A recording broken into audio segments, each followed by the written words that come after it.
Chapter 501 Behind the Scenes Planning and Slime Girl. While Anvis arranged his clone to start the investigation. On the other side, on the west side of the Paravani province, deep in a secret cave in the northwest branch of the Thebeiros Mountains, the news of the Sword of the King's Choice has spread, and the people of the 4 major families have all learned the news at this time. The memories of the survivors of the expedition have also been cleared, but in the process, there was a little unexpected situation. The person who obtained the intelligence from the Olivendi family was not the second son Evan as we expected before, but fell into the hands of the 4th son Anvis. In the beautifully decorated rock hall, a secret guard in a black robe stood on the red carpet and bowed respectfully. He reported the situation to the young man, who was sitting on the main throne with his eyes closed, as if he was dozing. "What's the reason?" Listening to the report of his subordinates, the young man raised his hand and rubbed his eyebrows, and his eyes slowly opened, revealing a pair of cold dark golden vertical pupils, like reptiles. Accidents mean uncontrollable variables. He doesn't like variables beyond the plan. According to the plan, when the bounty hunter team accidentally obtained the coordinates and was about to contact the buyer, they caught 2 trackers.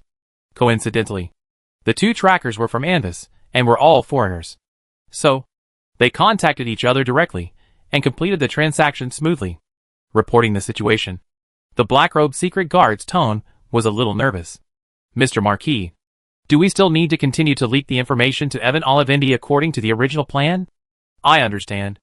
There is no need to look for Evan again. That would be too deliberate. Our goal is just to let the 4 major families know the news. There is no need to do anything extra."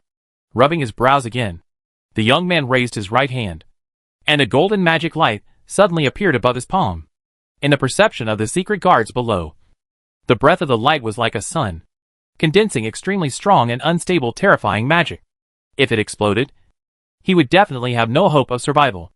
And Wazy, I remember. Born with balanced blood, his talent exceeded his 3 brothers, but his brilliance was completely overshadowed by his younger sister Fiona, who was 1 year younger. His current strength is the middle of the 4th stage? Playing with the golden light in his hand casually, the young man muttered to himself. The destructive energy in his palm was as stable and harmless as a glass ball. He doesn't seem to have held his coming-of-age ceremony yet?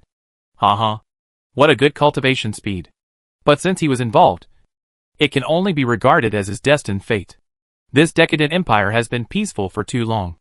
Those rubbish of the Gate of the Eyes are not capable of accomplishing anything. I have cooperated with them for so long, but now even their leader is missing. It is ridiculous. Listening to the young man's mumbling, the black-robed secret guard below lowered his head tightly, sweat oozing from his forehead, trying to reduce his presence. This kind of thing is not what he should listen to. If he listens too much, he will be dead. Forget it. Let it be. There was another silence, and the person above finally held the light in his hand, and then waved his hand, indicating that he should leave on his own, carefully wiping the sweat off his face. The secret guard finally saluted respectfully to the figure, and then disappeared into the room in an instant without even daring to look back. After he left, the young man on the throne slowly stood up and walked to a rock wall behind the throne. Looking at the seemingly ordinary rock wall, the young man gently raised his hand and touched it. With his movements, a circle of ripples appeared on the rock wall where his palm touched, and then quickly expanded and turned into a low stone door. After the ripples completely dissipated, the young man withdrew his hand, and the stone door automatically rose, and a small secret room opened in front of him. In the center of the secret room, a gray stone sword was inserted on a piece of snow-white granite, like a stone sculpture. "Sword of the Chosen King. What kind of secret do you have?" Touching the cold hilt of the stone sword, the young man was stunned. At this time, Anvis, who had returned to Pamir College, did not know that he was once again involved in someone's plan. He just quietly carried out his daily study and research, and planned the development of the player's power, enjoying this short period of peace. Even if his several clones still stay in the Federation, even if the clones are completely controlled by his original consciousness, it is good for the original body to stay in Pamir College for a quiet life and research. After more than a year of war in the Federation, it is a comforting thing to return to the peaceful and tranquil daily life of the college, to see the strange research of classmates, and to meet Fiona through the crystal ball frequently. And now, Avis is ready to let the original body maintain its current state temporarily, and reveal his harmless signal to the outside world. His original body is still too weak. So he must lie dormant in the dark. Wait for an opportunity. And seize every opportunity to strengthen himself and weaken the enemy. Only by learning to survive can you live longer. Sir Avis. Wait for me. After finishing the morning class, Avis was riding a floating saucer from the mysterious tower to the restaurant when he suddenly heard a familiar voice from behind. Are you going to order a slime girl again? Glancing at Harvey, who was following him alone, Avis was no longer surprised by his intention. Since the secret ceremony had a special product called Slime Girl, people who knew the relationship between the secret ceremony and Avis knew the source of this thing. Although the Slime Girl is a monster, and its intelligence is similar to that of an ordinary slime in the current version, it looks like a girl after all. And it is a girl of a completely new species. So many people are very curious about it, and hope to get some samples to study the difference between its body structure and that of normal species, including Harvey. At the same time, the cursed dragon slime that Avis had previously cultivated in a culture tank has also been successfully cultivated. The newborn slime has a strong curse force field and looks like a slimy dragon, but it seems unable to use the cursed dragon breath. From this, Avis concluded that for the dragon slime, it is not necessary to obtain genetic information through the mother's organs. Through life information fragments, slimes with maternal characteristics can also be artificially cultivated. So, Harvey brought some hair and gave it to Avis as life fragments to customize the race and appearance of the slime girl. But for some reason, after learning about the dragon slime, the second brother Evan came to him, hoping to customize some slimes with tentacle characteristics, and the kind that can make the mother pregnant. Although Avis didn't know what Evan wanted that thing for, he always felt shocked. Chapter 502 Harvey's Abnormality and the Prince's Invitation. No, Avis, I'm not here for this. But Harvey's expression was a little strange at this time. Holding the hem of his robe with both hands, his expression was 4 parts shy, 3 parts shy, and 2 parts hesitant. Really? Then why did you suddenly look for me? Glancing at Harvey flying side by side with him, Avis said in a flat tone. But Harvey opened his mouth and twisted the white gloves on his hands that were a little wet due to sweat. But he was still hesitating about something. Avis didn't say anything, just turned his head and looked forward quietly, letting the floating disc fly to the end automatically. Today, the 9th Prince Lon Nu rarely invited him to lunch, as if he had something to ask him. Finally, when the two were about to arrive at the top terrace of the tower restaurant, Harvey made up his mind. Avis, I seem to be in love. A bit suspicious of his ears, Avis looked at Harvey with a strange look. You came to me just for this? Sir Harvey, do you remember how many times you've been in love so far? I'm sorry, but, Avis, she gives me a different feeling. Also aware of his previous style, Harvey opened his mouth, feeling a little unconvincing, but still palely defended. I understand. You're not fickle. It's just that your heart is divided into many pieces, and the figure in each piece is your only one. Hearing this, Avis nodded expressionlessly. At the same time, he controlled the floating saucer to land on the platform, and stepped down from the floating saucer with an elegant posture, as if he was stepping on an invisible staircase covered with a red carpet. Then, dear Harvey, hard-working little bee, bright and blazing flame, why don't you split one more piece of your heart to accommodate her figure? As he said this, Avis suddenly clenched his fist and hit his palm, revealing an expression of sudden enlightenment. Oh, I understand. It turns out that your heart has finally been divided to the foundation unit level. And it can't be divided any further? The foundation unit is the smallest unit of everything that the magic world guesses. When an object is divided to this point, it can't be divided any further in any way. Hey, Avis, I'm serious. Hearing Avis's ruthless ridicule, Harvey, who also jumped off the floating saucer, pursed his lips with a helpless expression. Okay. You have 6 minutes before I meet His Royal Highness. Harvey, now tell me what happened and how you want me to help you. Take out the pocket watch and check the time. Avis snapped the carved secret gold watch cover closed and sat down casually at a dining table on the terrace. I knew you would be willing to help me, Avis, my dear friend. The last part was sung in the tone of the opera Black Duke. And then Harvey quickly told the story before Avis began to get impatient. Recently, Master French created a new opera and premiered it at the Gloria Opera House. When Harvey went to watch the opera, he unexpectedly met a girl in the opera house and fell in love with her at first sight. In short, the whole process was actually no different from Harvey's previous falling in love with other girls. But what surprised Avis a little was that the other party's identity was not some unattainable noble lady, but an unknown actress. Harvey, who had had numerous girlfriends before, behaved like a young boy who had just begun to fall in love when facing her. He would feel nervous instinctively just by looking at her, and couldn't say a word of love. Now, her figure is all in my heart. She is the goddess of my dreams. Anvis, you must help me. That is, can you help me create some opportunities for me to meet her alone by chance? At this moment, Harvey looked at Anvis with a pleading face, and that look made the latter instinctively think of a creature called a licking dog. After all, he is just the descendant of an earl, and he hasn't even held a coming-of-age ceremony. Even if there are some privileges, it is far from enough in a place like the imperial capital, not to mention that Earl Caravan's territory is still in the province of Carlis. I can understand your current thoughts. But, as he said, Anvis suddenly stretched out his fingers wrapped in white gloves and pressed them against Harvey's forehead. A ring under the glove instantly flashed a luster.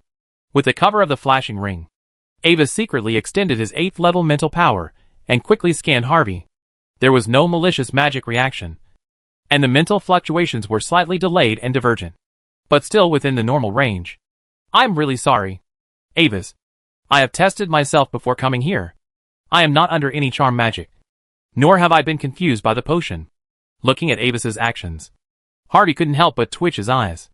Of course, he knew what his friend was thinking. If the roles were reversed, he would probably also think that he was under some spell. Sorry. Just in case. Avis spread his hands. Although he did not directly detect the fluctuations of spiritual magic and potions, he always felt that this matter was strange. Love at first sight is indeed likely to happen. But that was Harvey. This authoritatively certified playboy suddenly became devoted, and even had no female companions around him. Avis was very sure that there must be a problem. If the problem was not with Harvey himself, it was the problem of the actress. Let's do this. 2 days later, there will be a new opera performance at the Gloria Theater, and the actress you mentioned should be on stage. By then, I will go with you and arrange for people to create opportunities for you. After thinking about it, Avis finally finalized the action plan. Oh, Avis, my good friend. I knew you would be willing to help me. Harvey nodded constantly, and his eyes couldn't help showing excitement. As a premier student who has been enrolled for several years, he is actually not much different from other ordinary students now. Not to mention using family power privately. In fact, this is also the portrayal of more than 90% of noble students. At this age, what they need to do is to improve their personal abilities so that they can manage the family's territory in the future. And Avis is actually doing the same as them. But the speed of improvement is slightly faster than theirs. After achieving the purpose of this trip, Harvey said goodbye tactfully. After checking the time again, Avis put away his pocket watch and walked towards the Hengji number 16 box inside the Tower restaurant. Those who could enter this area of the restaurant are students with certain strength, and most of them also know Avis's identity. Along the way, many students who recognized Avis nodded to him in a friendly manner. After responding politely one by one, Avis arrived at his destination and knocked on the door gently. The door opened, and the faint and clear fragrance of silver snow leaves overflowed from the crack of the door. On the side of the long table covered with a snow-white tablecloth, His Royal Highness the Ninth Prince had been waiting alone for a long time. After the two sat down face to face, all kinds of delicacies suddenly appeared on the table, and each dish was accompanied by a strong magical fluctuation, indicating its identity as a high-level ingredient. Avis, have you heard about the overlapping areas that have appeared in various parts of the Empire recently? Picking up a piece of Thunderbird meat with sauce at random, Prince Lundua went straight to the point. Chapter 503 Overlapping Areas. Overlapping areas? I do know a little about them. It seems that they are abnormal phenomena that have suddenly appeared in various parts of the Empire recently. The dream world in the area overlaps with the surface world in a special way, which causes the strange existence in the dream to interfere with reality in this area. And Wazy nodded and took a sip of a glass of iced flower dew. All kinds of abnormal phenomena with unknown causes also belong to the field of the mysterious school. So in the previous mysterious course, Teacher Nancy had specifically mentioned these. Unlike the previous abnormal areas, there are currently no reports of any abnormal elements being found in the overlapping areas. Of course, it may also be because these areas were born too recently. At the same time, the Pamir Mystical Academy also issued some academy tasks, arranging students to investigate the specific conditions of the overlapping areas distributed throughout the empire. Since the degree of danger is unknown, the reward credits are not low. You are right. But those are just appearances. Prince Lanua looked mysterious. Do you know about the dramatic change that happened in the Federation a month ago? According to the observation of the royal family, these overlapping areas actually appeared on a large scale after the night of the Federation's vision. At that time, Lord Envis should still be practicing in the family secret realm. And I'm afraid he doesn't know much about the specific details of this matter. According to secret intelligence, the source of the dramatic change was actually caused by the arrival of some extremely terrifying alien existence. At that time, it was said that most of the 9th level people in the Federation joined forces to stop it. But all of them fell into a deep sleep under the power of that alien existence. In the end, it was the terrifying resistance organization Circle of Truth that stood up at the last moment and used some unknown method to prevent the true arrival of that existence. As he spoke, Prince Lanua couldn't help but shake his head. A trace of worry flashed in his blue and purple eyes, and he took a sip of the glass of red wine beside him. However, although the other party didn't really come at that time, it was very close to this world. Just like when the trajectory of the silver moon moves to a certain direction, it will affect the rise and fall of the ocean tide. His approach also affected the operation of the rules of the dream world. Listening to Prince Lanua's speculation, Avis couldn't help but take a deep breath. The prince's speculation was actually quite accurate. As someone who witnessed everything at the scene, Avis knew more than Prince Lanua. After all, as an existence of the first level of Outer God, the impact of Malem's coming is probably just beginning to show its head. The most convincing situation for this is that after the giant eye in the sky dissipated again, the players collectively went offline for half an hour. And Mysterious Era ushered in a major version update, and the game version number was upgraded to version 2.0. But in Avis's previous life memory, there was no news of this major update at all. There is only one reason to explain this situation. That is, his existence changed the key process of history. Due to his influence, the Stargazer accidentally fell into a deep sleep, which led to the outbreak of the war among the Prophet. And the Speaker's construction network plan also lost its original checks and balances and really developed. Also because of his influence, the authority of the construction network changed hands at the last moment, and the gray fog failed to break through, resulting in the Speaker, who wanted to break through the Zenith Wall, and could only desperately summon Malem to come. It can be said that this unexpected version update was probably caused entirely by the flapping of his wings. Did so many things happen during my absence? However, he was now playing the role of just leaving the family secret realm after learning that the danger was basically lifted. So after listening to the information shared by Prince Lanua, and Weiss immediately showed a somewhat surprised expression. My father did not tell me these things in detail. I am afraid that he thinks that my strength is still too weak. Even if I know this news, it will not bring any help to the current situation. Shaking his head and sighing in a fake manner, and Weiss turned his head and stared at the prince opposite. However, Your Highness Lanua, I wonder if you have any ideas for mentioning this matter. Not yet. The reason I invited you is actually just simply to get together. With a hint of weirdness on his face, Prince Lanua explained and emphasized the word get together. And Weiss immediately understood what he meant. Lanua wanted to reveal some information to outsiders by meeting him. As for the specific situation, he didn't know. After all, the information he got was insufficient. And he didn't bother to care about Lanua's personal affairs. Because as an 8th level prophet, his spiritual perception didn't remind him. So what harm would it do him? However, such a terrifying existence, the Ring of Truth can actually stop him. I'm afraid everyone still underestimates this resistance force. At this time, Prince Lanua calmly changed the subject. Sir Anwise, you have to be careful too. In order to achieve the goal of reviving the glory of the ancient magic empire, the other party may take action against the big forces at any time. As a direct descendant of the Olivendi family, the other party may also attack you. Don't worry, Your Highness Lanua. Even if the other party wants to attack, it is estimated that they will attack my second brother first, and then my eldest brother and third sister, currently in Pamir College. I am not a good choice in terms of the value of the target or the difficulty of the attack. And Wazy smiled and said nothing to Lan Nua's warning.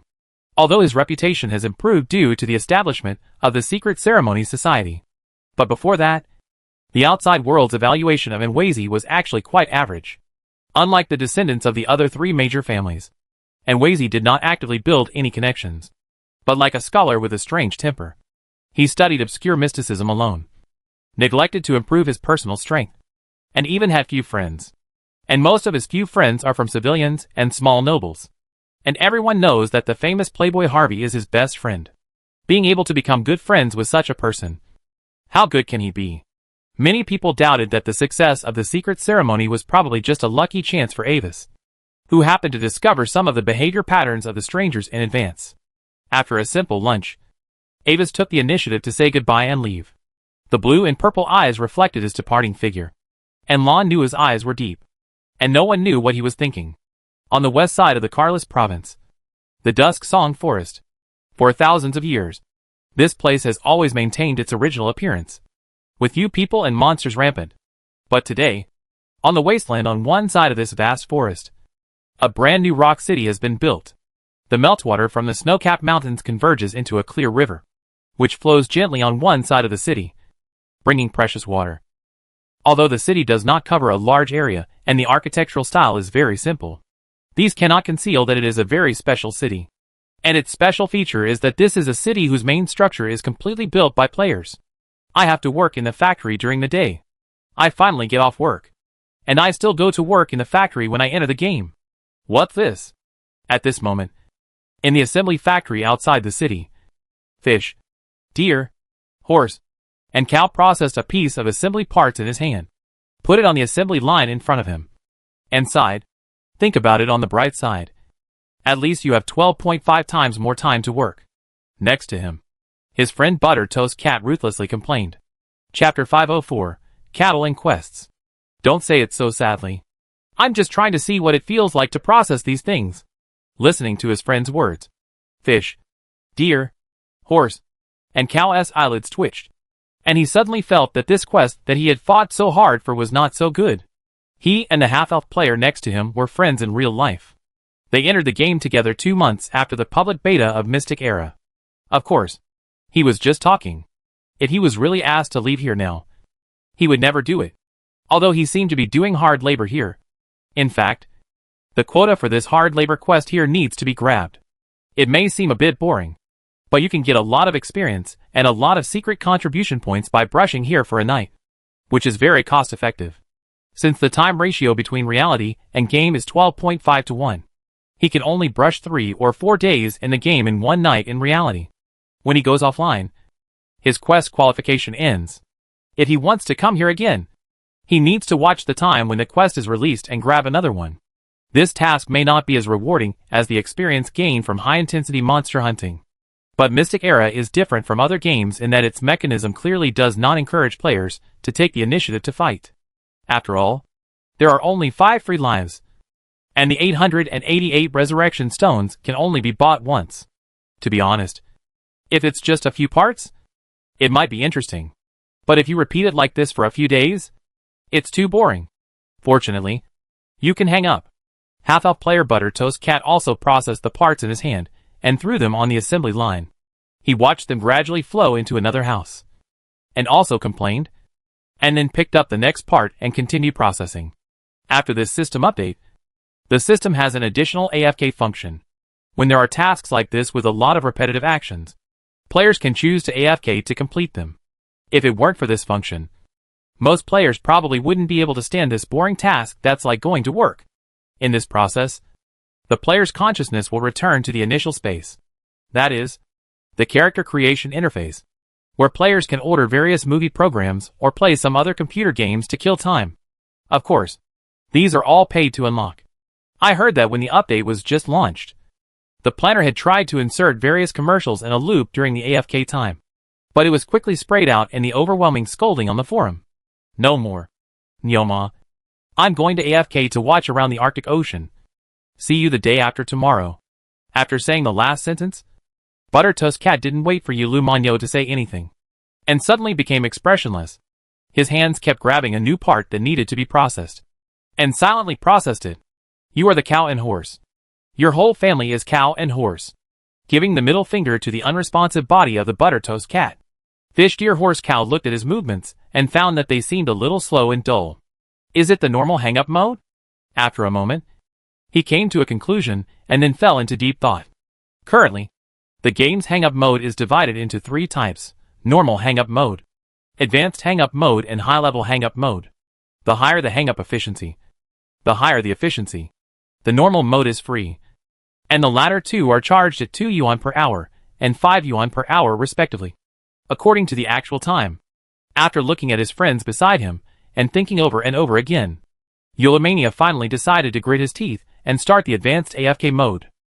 Although it costs a lot of money, it can bring higher experience efficiency. More importantly, most players currently use ordinary AFK, which leads to low work efficiency. If he turns on the advanced AFK mode at this time, he will appear to be very diligent. He is actually betting that his diligence can be appreciated by his superiors, so that he has the opportunity to get better tasks. Simply put, it is rolled up. The target identity has been confirmed and the recovery is completed. At this time, the last dragon descendant half-crouched beside a corpse with an arrow in the back and died with his eyes open, and recorded the image with a crystal ball. Then he searched out a black stone engraved with several ancient inscriptions from the pocket of the corpse's robe. At the bottom of a huge rock in the distance, Tiramisu carefully hid his figure to provide cover for the last dragon descendant. Ordinary players have their own way of playing, and professional players have their own way of playing. Here, pass it to Naya for me. After searching for the spoils, the elf returned to Tiramisu and casually threw the stone emitting special frequency fluctuations to her. Are you going to give it to him personally? Tiramisu took the inscription stone with some surprise and looked at the last dragonborn. No need. The club may need your cooperation in the next mission. And now I am no longer a member of the team, so I will not get involved in such dangerous missions. Now is the right time to relax. Turning his back to Tiramisu, the last dragonborn waved. After being forced by those people to contact Avis, the Olivendi family also learned about the Sword of the King. This disrupted Bai Guang's original plan, but also let them know some new information. 3 6th level NPCs carrying the coordinates of the Sword of the King and 1.5 million gold coins. And they all seem to be bounty hunters without a background. So, Bai Guang secretly mobilized 4 6th level elite constructs and a batch of seeds of destruction, ready to kill the boss. When Tiramisu was captured by the 3 people before, according to Naya's instructions at the time, he had used secret techniques to preserve the breath of the 3 people. As long as it is matched with a special tracking object, it can accurately locate the other party's position within a certain range. Okay. See you tomorrow. Looking at the back of the last dragon descendant leaving, the cat-eared girl waved her hand, rarely making dirty jokes. Although the elf said that they were worried about the danger, the two knew in their hearts that with the current strength of the club, it was not difficult to hunt 3 6th levels under preparation. She actually understood the elf's idea a little bit. Although the other party was an enemy, the 3 bounty hunters kept their promise and let them go. But she still had to lead people to set a trap to kill the other party, which made her look a little despicable. But this is the helplessness of professional players. The execution of tasks is never based on personal will. The elf is playing games, and she is working. It's really unpleasant. At the same time, the last dragonborn who left alone was also troubled by his mentality. Although he knew it was just a game and that the club's decision was understandable, he just felt a little awkward. For this reason, he even found an excuse to refuse to participate in the subsequent siege, even if it meant losing the possible club rewards. If Naya or Xiaojian knew what I was thinking at this moment, they would probably laugh at me again, saying I'm too immersed and need to be recharged. Shaking his head in self-mockery, the elf regained his spirits. It doesn't matter. Anyway, I'm just playing games now, so I can do whatever I want. Well, this feeling, boss? While talking to himself, the last dragonborn was suddenly stunned for a moment, and quickly took out a mithril nameplate engraved with the emblem of the secret society from his arms. At this moment, some special fluctuations were emitting from the nameplate.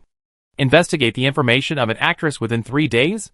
Obtain temporary authorization to mobilize some resources of the secret society, including the teleportation array? After reading the brief task instructions sent to him by Ambus on the nameplate, The last Dragonborn glanced at the tasks that popped up on the panel, and instantly put aside the previous dissatisfaction.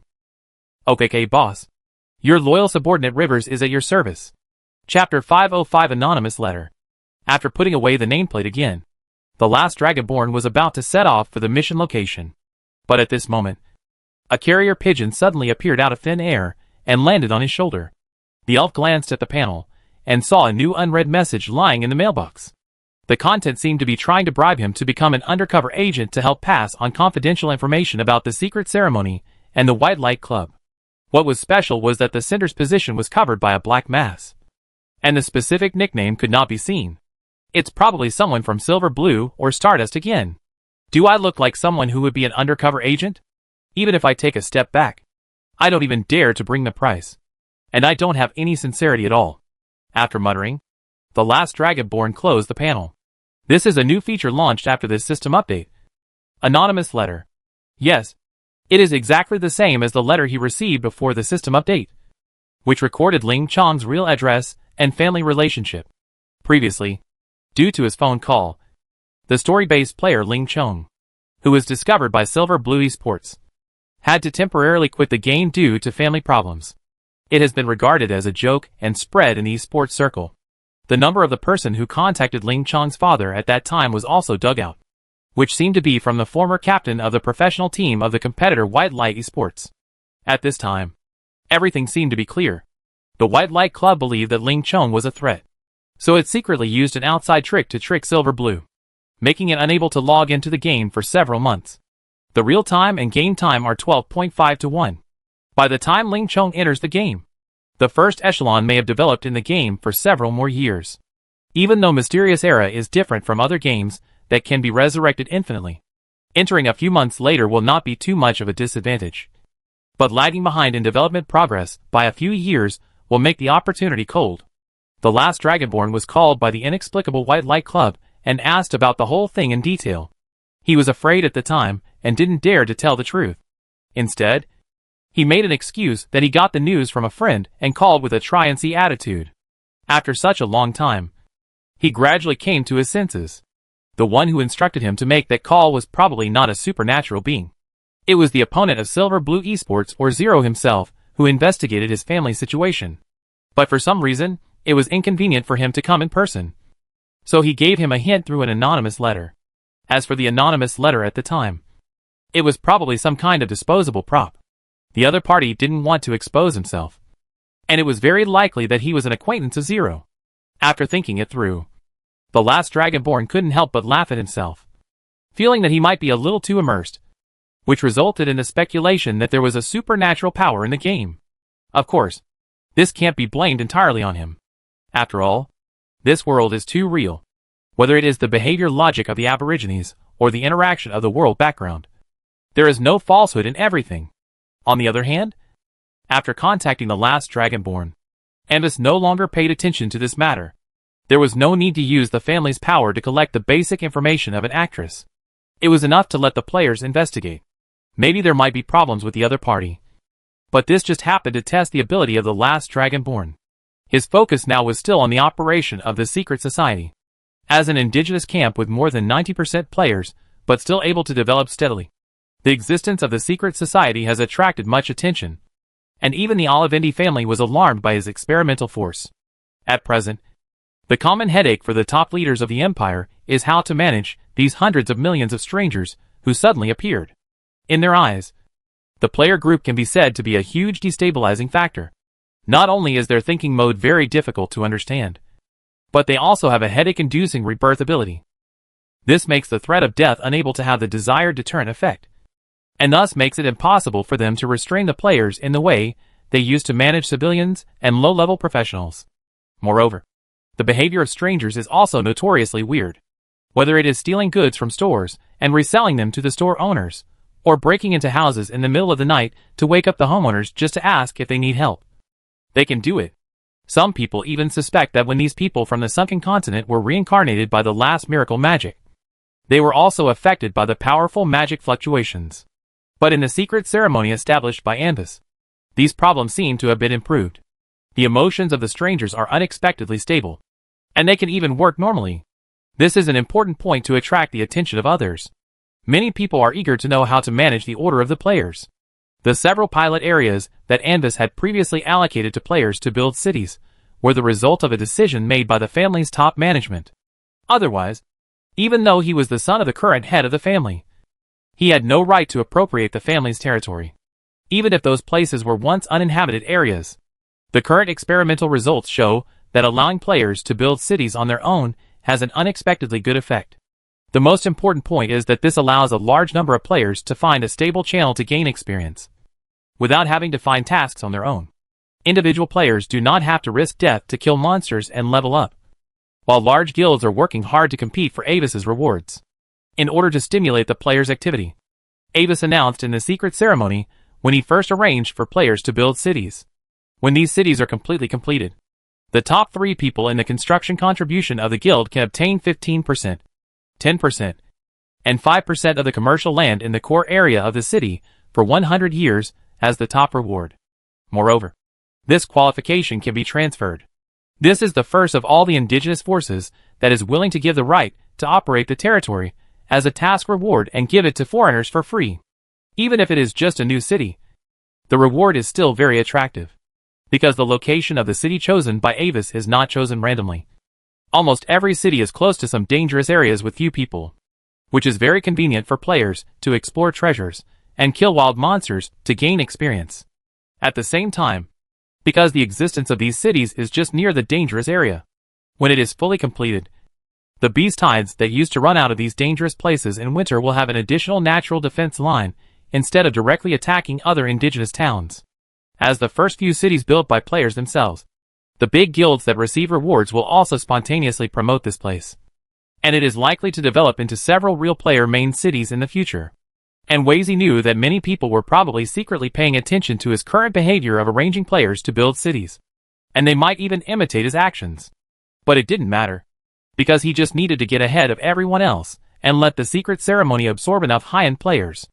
He knew very well that players would become a very powerful force in the not-too-distant future. At present, due to years of war, the mainstream player group has reached the 4th level and is facing the first level of ordinary players to advance to high-end players. The first job transfer task. Players' characters actually have qualifications, according to the various choices made by players in the game before. The difficulty of each person's first job transfer task is different. Some people level up steadily and kill monsters, and the body talent they get randomly is very good, or they have taken treasures that improve their qualifications, so their task may be to conduct a deep meditation or a fierce battle. And some players who choose to take shortcuts and quickly upgrade by using magic potions that overdraft future talents. Then their first job transfer task may be to kill a dragon and bathe in the dragon's hard blood. Chapter 506 Strange Dream Fluctuations. Of course, most players can't do this. But if this extreme situation really happens, it's equivalent to ruining the account and just reincarnating and starting over. That night, Avis, who changed into casual clothes, went to the Gloria Theater with Harvey. Oh, you know, Avis. Her beauty is like the silver moon in the sky, high and holy, but with an extremely mysterious temptation, as if tempting me to explore her deepest secrets. On the first half of the way here, Harvey kept chattering about the charm of the actress to Avis, which made Avis, who was thinking about the specific investigation process tonight, very annoyed. By the way, Avis, you are not interested in her too, are you? As he said, Harvey seemed to suddenly realize something and looked at Avis with some vigilance. His friend not only has a better background than him, but also looks as attractive as him. If he intervenes at a critical moment, he may become his rival. Before you regard me as your rival, my dear Harvey, you might as well think about how to introduce yourself to her. And Wise's eyelids twitched again after being interrupted by his sudden magical brain circuit, and he finally couldn't help but speak. Are you going to introduce yourself? I have rehearsed it repeatedly before coming here, so there shouldn't be any problems. Hearing Avis' words, Harvey was stunned for a moment, and then instinctively straightened his chest and adjusted his specially permed blonde hair. I mean, you are so famous. What if the other party has heard of your glorious deeds in the past? Glancing at Harvey, who felt good about himself, Avis said something lightly. So, in the second half of the journey, Harvey was always in an extremely depressed state, and his whole demeanor became dim. until the carriage stopped at the main entrance of the Grand Theater. And he barely cheered up. After walking out of the carriage, the waiter in a black tuxedo standing at the door immediately greeted the two of them respectfully to the VIP box on the third floor after checking their tickets. As descendants of high-ranking nobles, the two naturally enjoy certain privileges here. But in order to avoid stealing the show, Avis did not show his invitation letter, but only entered as Harvey's companion. The time they came was also very precise. 15 minutes later. Tonight's opera started on time. Tonight, the performance of the Gloria Theatre is still Master French's work opera Phantom. The plot of the whole play revolves around the heroine, who is a new actor in the opera house, and the hero, who is a young aristocrat, who is an investor in the opera house. Deep in the ancient opera house, there is a ghost who has lived for an unknown period of time. It falls in love with the beautiful heroine and helps her to increase her charm. It also secretly influences the spirit of the theater director and helps her get an important role in the opera. The heroine is very grateful for what the ghost has done for her, but the person she likes is the handsome and elegant aristocratic hero. For this reason, the ghost is very jealous and plans a series of subsequent attacks on the hero, trying to take the girl away. In the end, the brave noble invited a high-level wizard to defeat and purify the ghost head-on, and took the beauty home. But the last scene of the whole opera is fixed on the cloak and mask that the ghost once wore, lying in the dark, as if to imply that things are not that simple. It is said that Master French initially got inspiration from a stranger, and then after some post-artistic processing, he created this classic. Since the premiere 3 days ago, due to the extremely enthusiastic response from the audience, the theater temporarily decided to adjust the performance order and repeat the work to satisfy the regret of those who missed the first performance. Look! And Wazy, my goddess is on the stage. At this time, when the plot entered the moment when the heroine appeared, Harvey, who was originally a little worried, suddenly cheered up and shouted like an excited child. There was no need for Harvey to say more. And Wazy also saw the actress. It was a petite black-haired girl with a beautiful face and milky skin. A pair of light purple eyes reflected the lights of the stage like stars, which was very eye-catching. As an actor who can perform on the stage of the Gloria Theatre, her charm is naturally on the standard line. But if compared with the many darlings of heaven in Premier Academy, she may not have any advantages. According to Avis's perception, the girl's strength was only about the first level. But there was one special thing about her. She had a unique dream fluctuation. Avis was quite familiar with this situation, because this was also one of the changes brought about by the advent of Malem. Before, when Malem came, millions of consciousnesses that were trapped in the construction network fell into endless sleep at the same time. Although Malem lost its coordinates at the critical moment and was disconnected from this world, the remaining power in the network was also absorbed by the old secret book. But those who have experienced the power of the outer gods cannot really treat it as if nothing happened. This kind of dream fluctuation, like a shadow, is the abnormality that occurs to some of them. According to the observations of the casters, the source of this dream fluctuation seems to come from their consciousness, and no way to expel it has been found so far. As for the effect of this fluctuation, it is also a mystery. But what can be confirmed at present is that this fluctuation has no negative impact on the human body for the time being. But now, in Avis's perception, the dream fluctuation of the actress blends with the mental fluctuation unconsciously emitted by Harvey, giving Avis a special sense of harmony. This situation may be a coincidence, or it may not be. But there is one more piece of information about dream fluctuations. This fluctuation seems to have a special attraction for some special people. In other words, when facing a specific target, your charm increases by 99.99. Maybe it can be named the Harvey effect? Thank you for your contribution to the development of magic, Harvey. Observing and recording this information, Avis patted Harvey's shoulder encouragingly and planned to study this special state of fit. If we can figure out the frequency of this dream fluctuation and the rules corresponding to the mental fluctuations of normal creatures, then, among those mutants with dream fluctuations, a new type of professional may be born. If this is accomplished, it will have a profound impact on the web of fate. For him, who has just entered the 8th level prophet, this is equivalent to creating history, and the gains cannot be ignored. Avis, what are you talking about? Harvey was suddenly patted, put down the opera glasses in his hand, and turned his head with a puzzled look. Nothing. Dear Harvey, I will help you be with her. Looking at Harvey, who didn't know the truth, Avis suddenly felt that he seemed to be much more handsome, and couldn't help but smile. For him, this feeling was like a doctor who discovered a new disease and named it after the patient in front of him. But in return, you also need to promise me one thing. What? Looking at Avis's fiery look, Harvey's mind flashed back to the various strange aristocratic parties he had attended before, and suddenly his anus tightened for no reason. Chapter 507 Protective Color. Avis, what do you want to do? I've told you in advance that if you want to share her with me, then you don't have to say it. I won't agree.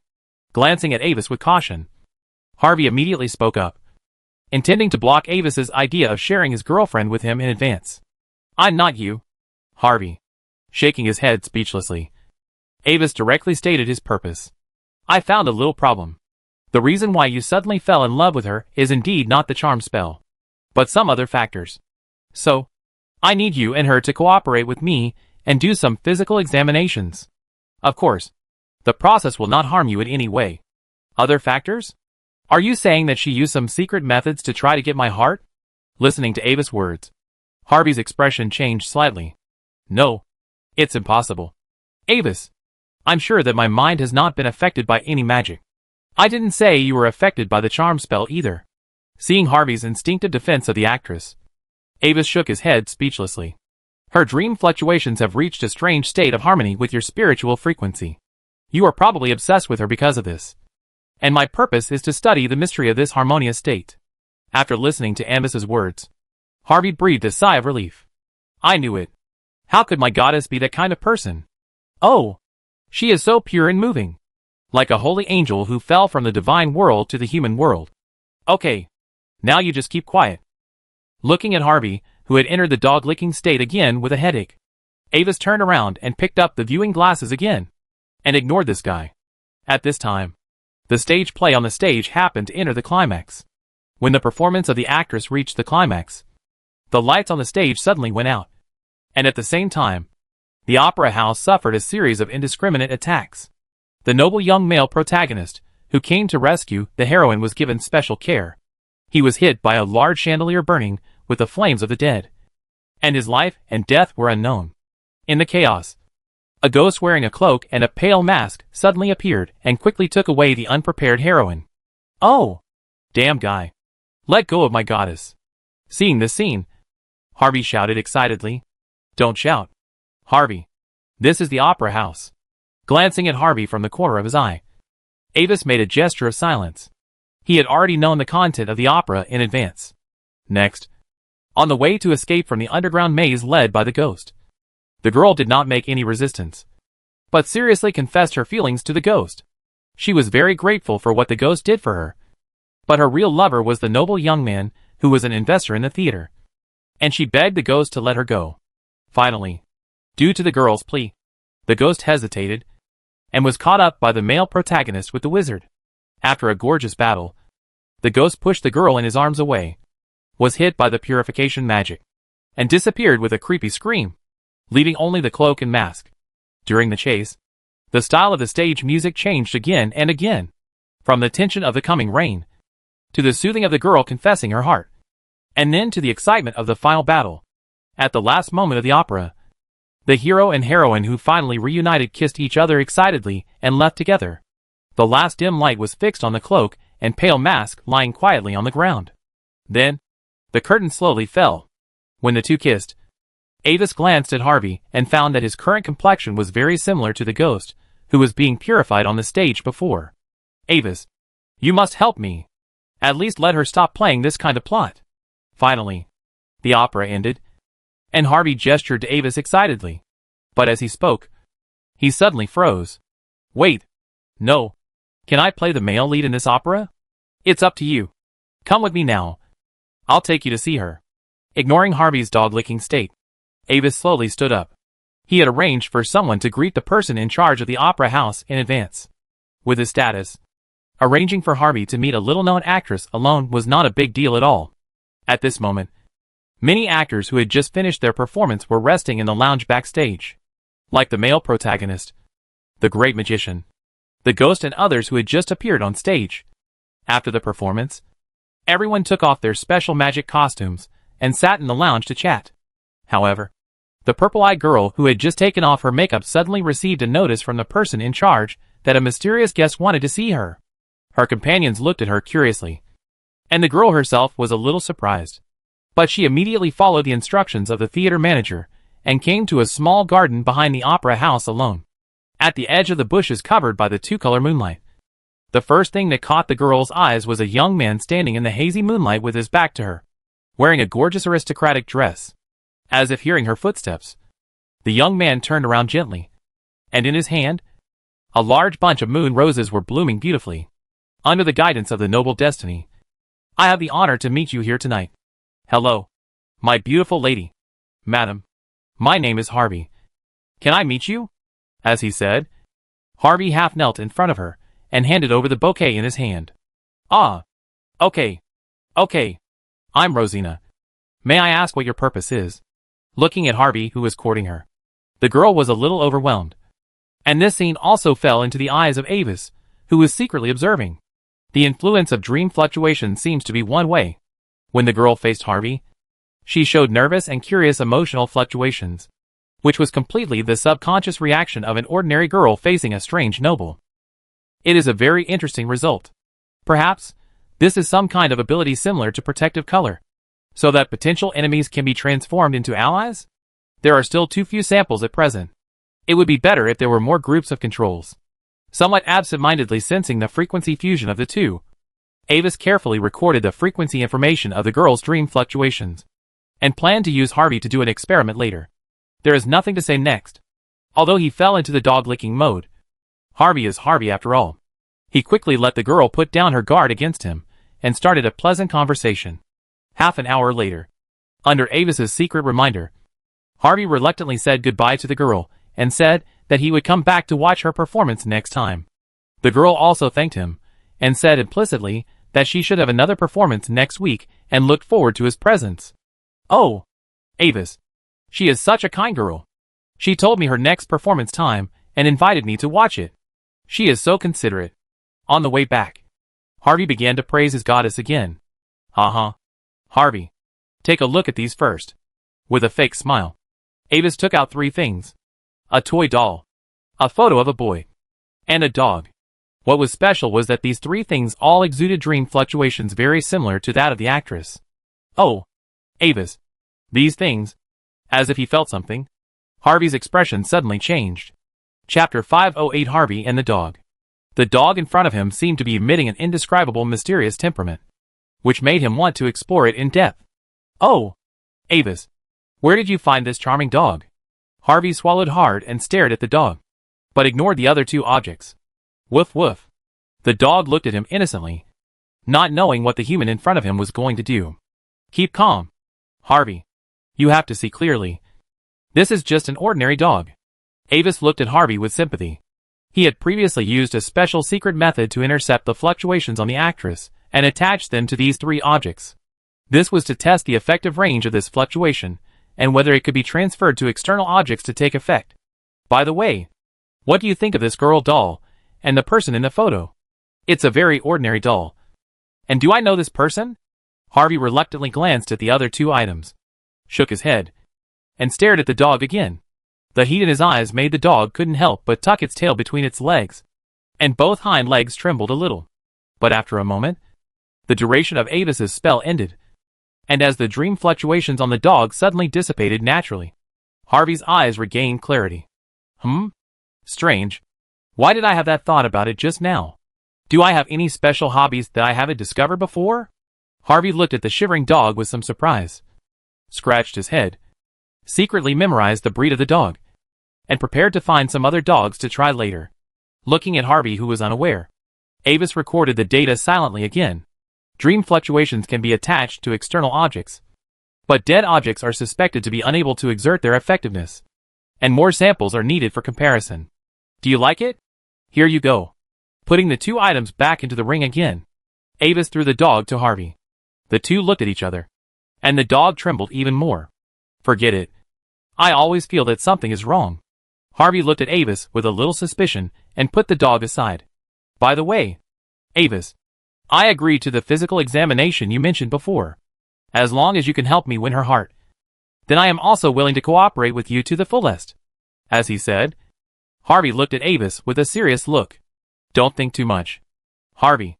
Since I have promised you, I will not break my promise. Avis calmly put the dog back into another ring and comforted Harvey. That kind of dream fluctuation is a mutation caused by male MS power. He has not yet been able to analyze the specific information, nor can he simulate it with his own power.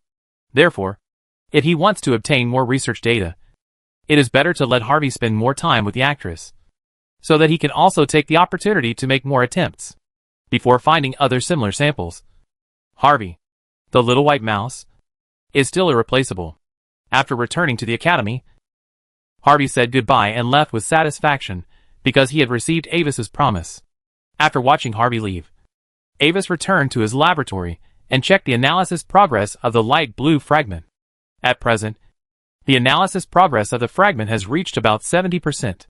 The confirmed ingredients seem to include a variety of high-level magic metals, such as Lakensom metal, Secret Star silver, Moon Halo blue gold, etc. There is also a very small part of the metal composition is unknown, suspected to be a metal that has never been found in the Yar continent. In theory, the fragments composed of these metals should have a high density, but when they are mixed together, they produce a strange magic effect, which makes them extremely light due to the traction of the geomagnetic field. After checking the fragments, Avis left again, quietly waiting for the results to appear. In the following days, Avis's life returned to the peace of the past. The clone who presided over the Black Ring Chamber of Commerce in the Federation is still selling constructions. Recently, the market share has increased by 1.5 percentage points, and has established special cooperative relations with several small kingdoms.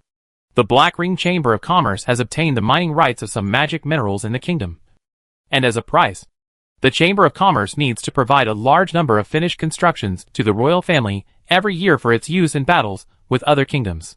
The avatar who played the role of man in the mirror was still idle, but with the help of the Alliance of Glory, he regained control of the Rockhelm Kingdom, and the price was to obey the arrangements of the Alliance. During this period, Mrs. Mandel had been trying to seduce him, but she had not succeeded yet, and the avatar he had just sent out to search for the sword of the chosen king had also arrived in the western mountains of the Paravani province and made some discoveries at the coordinates. Although Ambus had rushed there at the fastest speed, the target location seemed to have been taken by someone else. There were very fresh traces of excavation on the ground, and it led directly to the ancient ruins below. In response, Avis frowned, but did not act rashly. Instead, he asked this clone to use the Mercury prophecy to test the danger level in the ruins, and whether the sword of the king was hidden here.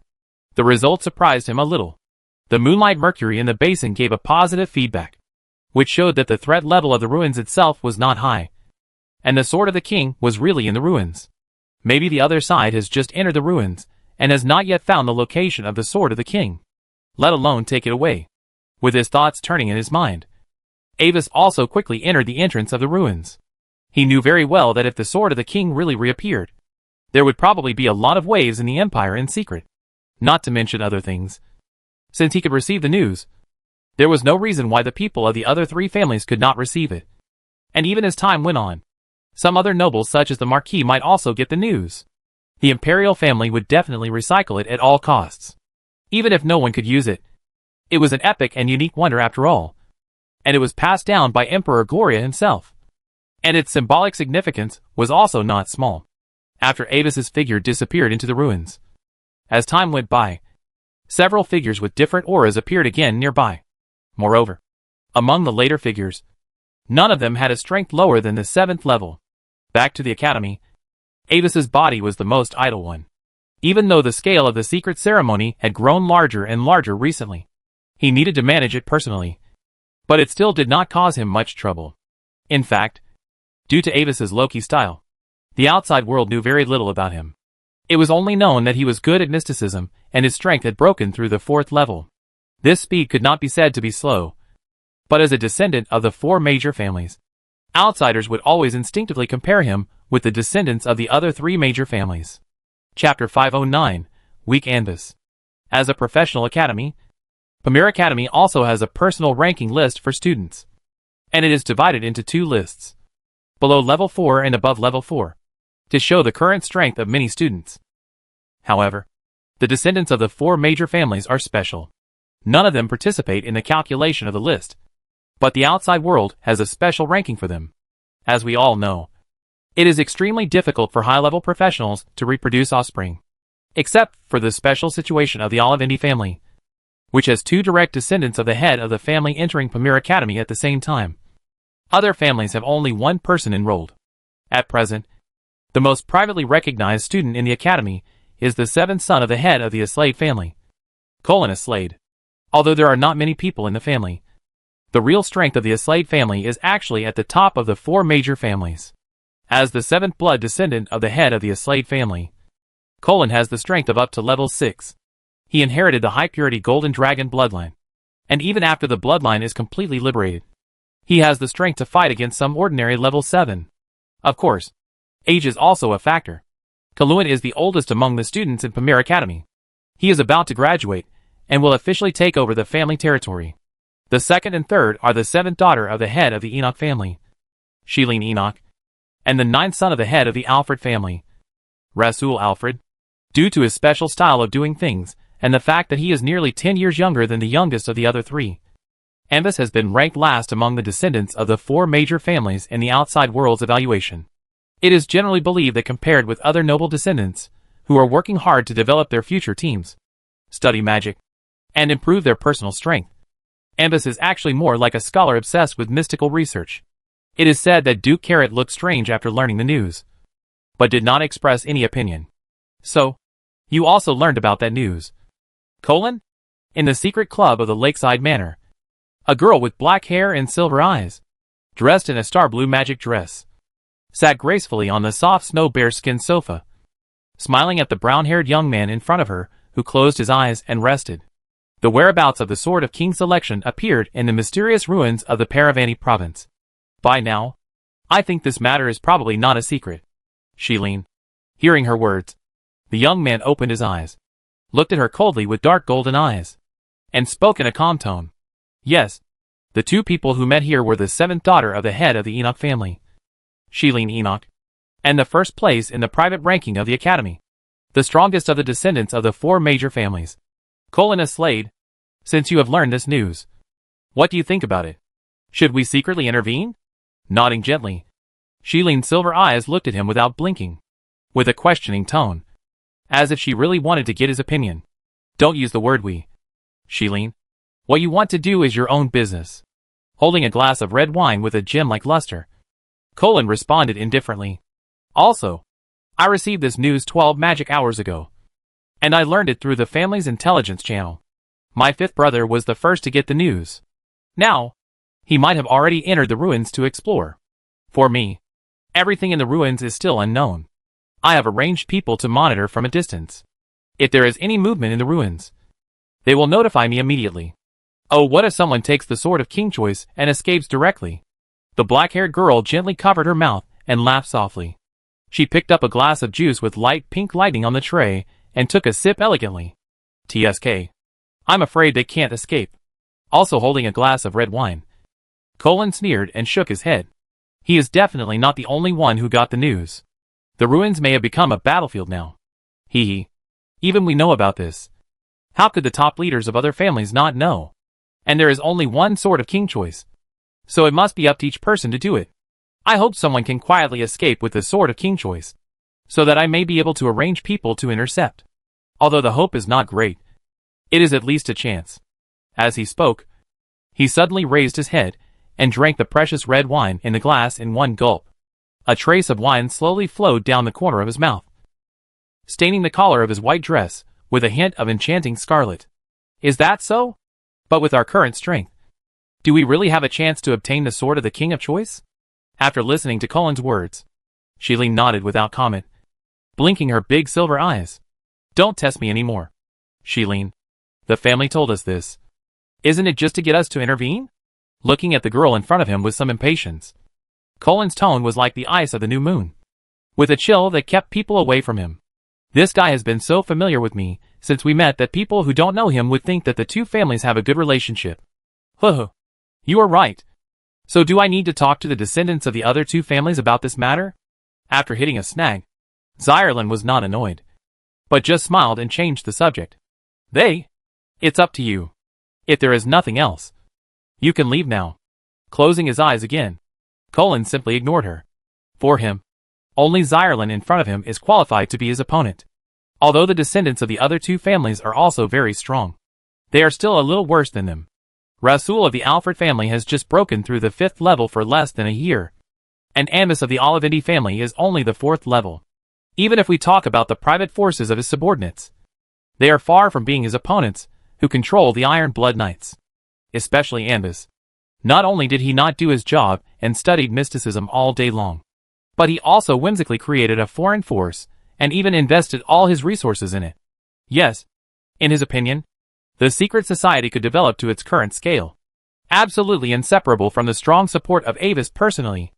Otherwise, this abnormal force composed entirely of foreigners, with no loyalty, would have collapsed long ago. Don't be so arrogant, Corin. Although its own strength is a little weak, I heard that Avis's secret society has developed very well recently, and should not be underestimated. Sensitively hearing a hint of contempt in Corin's tone, Sheilene shook her head. It's just a mob of fence-sitters. But it's only because the Empire has recently begun to pay attention to those foreigners that they have suddenly become famous. Mentioning this, Corin's dark golden eyes reopened, and a hint of sarcasm flashed in his expression. Give those foreigners some benefits, and they can even directly sell the details of the secret society. What can such an organization do at a critical moment? Chapter 510 Crisis in the Ruins. Ambus didn't know that someone was behind him and his secret meeting. But even if he knew, he would just laugh it off. There was no way. His current strength and vision had long surpassed the vision of the descendants of nobles. The players really didn't have much loyalty. But that didn't stop them from being very useful. Moreover, for him, it was much easier to manage players with panels than natives without panels. Ambus's main attention was currently focused on the changes in the ruins, where the Sword of the King was said to exist. After several days of exploration, following the guidance of the secret method of the Prophecy School, he finally entered the real core area of the ruins, a secret room made entirely of special alloys, with 4 walls covered with isolation inscription arrays. This special inscription array seemed to have a very strong blocking effect, and none of the prophecy magic could touch the items in the secret room. If it weren't for the unexpected coordinates before, it would take a long time for this ruins to be truly unveiled. In the center of the secret room, Avis saw a huge arcane instrument.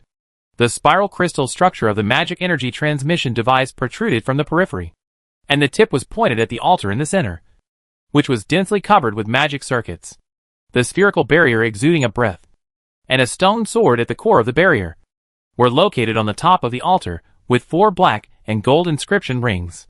Yes, it was a stone sword made of gray stone, deeply inserted into the rock on the top of the altar. If he hadn't seen the picture of the sword of the chosen king before it was revived in his previous life, Avis would probably suspect that it was a fake sword. According to historical records, the sword of the king was made of an unknown metal, and its surface was covered with extremely precise 3-dimensional inscription circuits, all of which were not shown on the stone sword in front of him. But Avis knew that this thing was like this before it was unlocked. As for the specific steps of unlocking, he didn't know.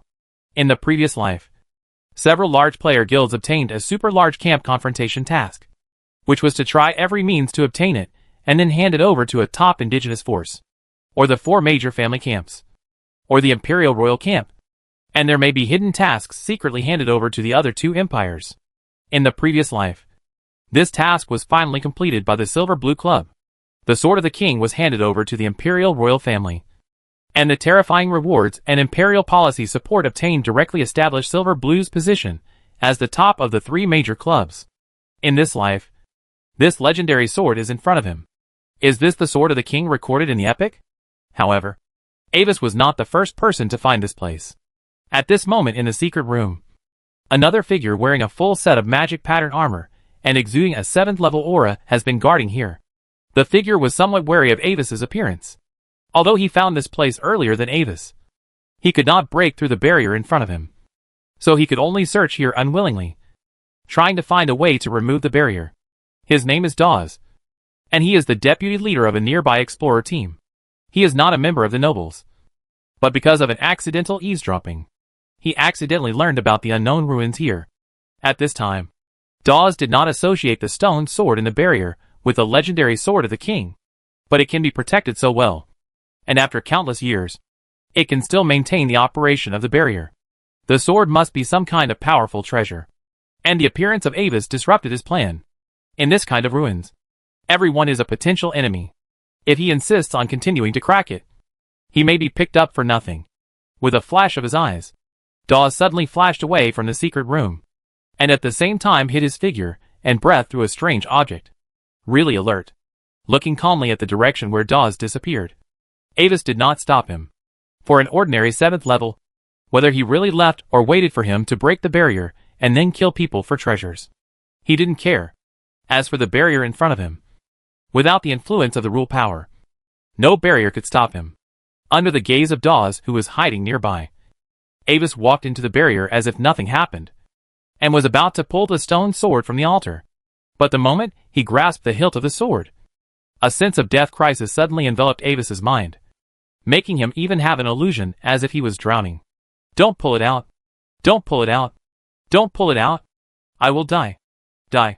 Die. Die. With a sudden change of expression, Avis let go as if he was electrocuted, and instantly left the range of the barrier. In the 4-layer inscription ring on the surface of the altar, a trace of red light dimmed again, as if nothing had happened. What's going on? Is it some kind of defense system of the ruins? No. That kind of all-round pure destructive power. I believe it even if you say it is a self-destruct system. After adjusting his breathing, Avis calmed down again and carefully recalled the crisis foreknowledge that had just appeared. Since it was not the real body that came to explore, even if he died, it would only be the loss of this clone. So he was not too nervous at this time. It seems that something is wrong. Try again. After trying to destroy the surrounding array structure again, and then regenerating the crisis foreknowledge, Avis finally confirmed that there seemed to be some defense systems hidden in this secret room that were fatal to him. The location of the sword of the king choosing seems to hide some kind of terrifying trap. Before finding a solution, it is better to let others try it first. After confirming the problem, Avis left the secret room without any reluctance. After glancing at the hiding position of someone as if unintentionally, he also disappeared in a flash. He found me. There. Dawes' heart suddenly sank half. And this time, he really didn't dare to look back and fled quickly, worried that Avis would kill him directly to silence him. Avis didn't care about this. He was waiting for the arrival of others. Calculating the time. The people from the other major families should be here soon. In the subsequent attempts, the stone sword gave him a strange feeling of being superficial, considering that the sword of King Selection appeared more than a year earlier than in the previous life. He suddenly had a little doubt about it. Was it really because of his butterfly effect? Or was it actually a trap set by someone?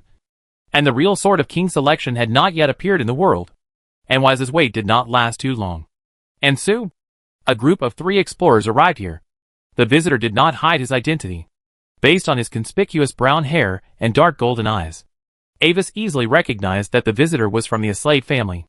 The leader was the 5th son of the Aslade family, Asala Aslade. Following the subtle traces left by Dawes' exploration of the ruins, the 3 of them soon found this place. As Avis guessed, out of personal selfishness, the few people did not inform the 9th level of the family immediately, but came to explore in person, intending to get the sword of the king of choice as soon as possible. At this moment, when he saw the layout of the secret room and the stone sword in the spherical barrier, Asala's dark golden eyes slowly narrowed. It was a kind of excitement and satisfaction that the explorer finally found the treasure after going through untold hardships. That's it. Seamus. Morag. Find a way to break the barrier immediately. Although they didn't know why their loyal master was suddenly excited, the 2 dragon blood guards still obeyed the order, and the 8th level aura rose up, and 2 attack spells flew directly to the strange instrument under the barrier. Their idea was simple. If they got rid of the device that provided energy, then the barrier would naturally no longer exist. At this moment, Avis's spiritual sense began to frantically warn again. Chapter 511 Escape. However, while launching the attack, the 2 8th level dragon blood guards seemed to have noticed something unusual. The attack spells that were about to touch the central barrier and the ground rune ring were instantly suspended in midair, and then even slowly retracted. This is the unique magic control of the 8th level professional. At this level, because their own magic power and will are completely integrated. All their spells are like a temporary arm, completely controlled by their own will. Wait a minute. There seems to be some special defense system here. At the same time, Ysira also reacted. A trace of salinity flashed in his dark golden eyes, and he suddenly raised his hand, and a transparent ripple emanated from the armor on his right arm. As the ripples passed, except for the spherical barrier in the center, everything in the room was covered with a layer of bright red light, like a bloody mouth opened by some terrifying existence, wanting to swallow the three people. Seeing this scene, the faces of the three people changed slightly. It seems to be a self-destruct trap. If it is judged as an invasion by foreign enemies, this place will be completely transformed into a death zone, and everything in the secret room will be destroyed indiscriminately. And judging from the feedback of the detection device, the power of this trap is likely to exceed our response range, with the help of special detection artifacts. After carefully identifying the area that was specially highlighted by the previous ripples, a Dragon Blood secret guard spoke up and identified the hidden crisis here. My lords, is there any way to remove the trap here? The sword in the barrier is very important to me. After pondering for a few seconds, Ysira looked at his two personal guards with a sharp gaze. I'm afraid it's difficult. Non-violent means to crack this kind of high-level magic circle are not our strong points. Lord Ysira. The two looked at each other.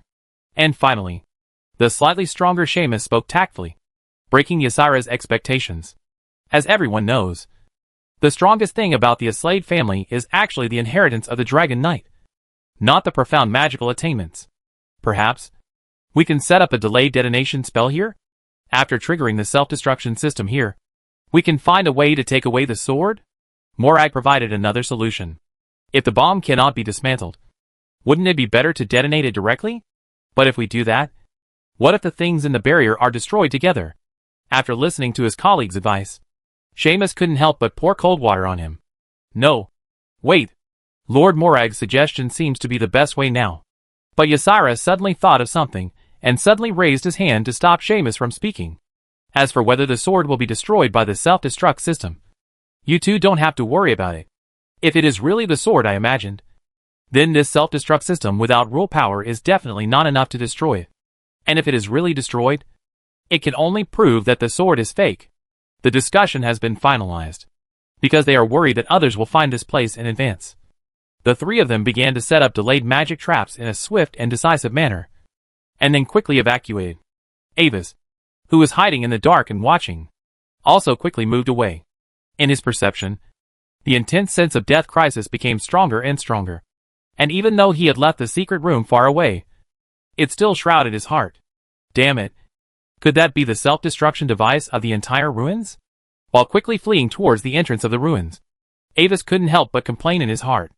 The one who snatched the sword of King Selection from the Imperial royal family was a mysterious 9th level extreme strongman. As a secret laboratory of the 9th level extreme, this place also uses subspace technology, and is actually not in the main world at all. If you want to escape from here, you can only go through the original entrance of this fragment space. Avis doesn't think that his clone can withstand the power of the defensive means left by the other party.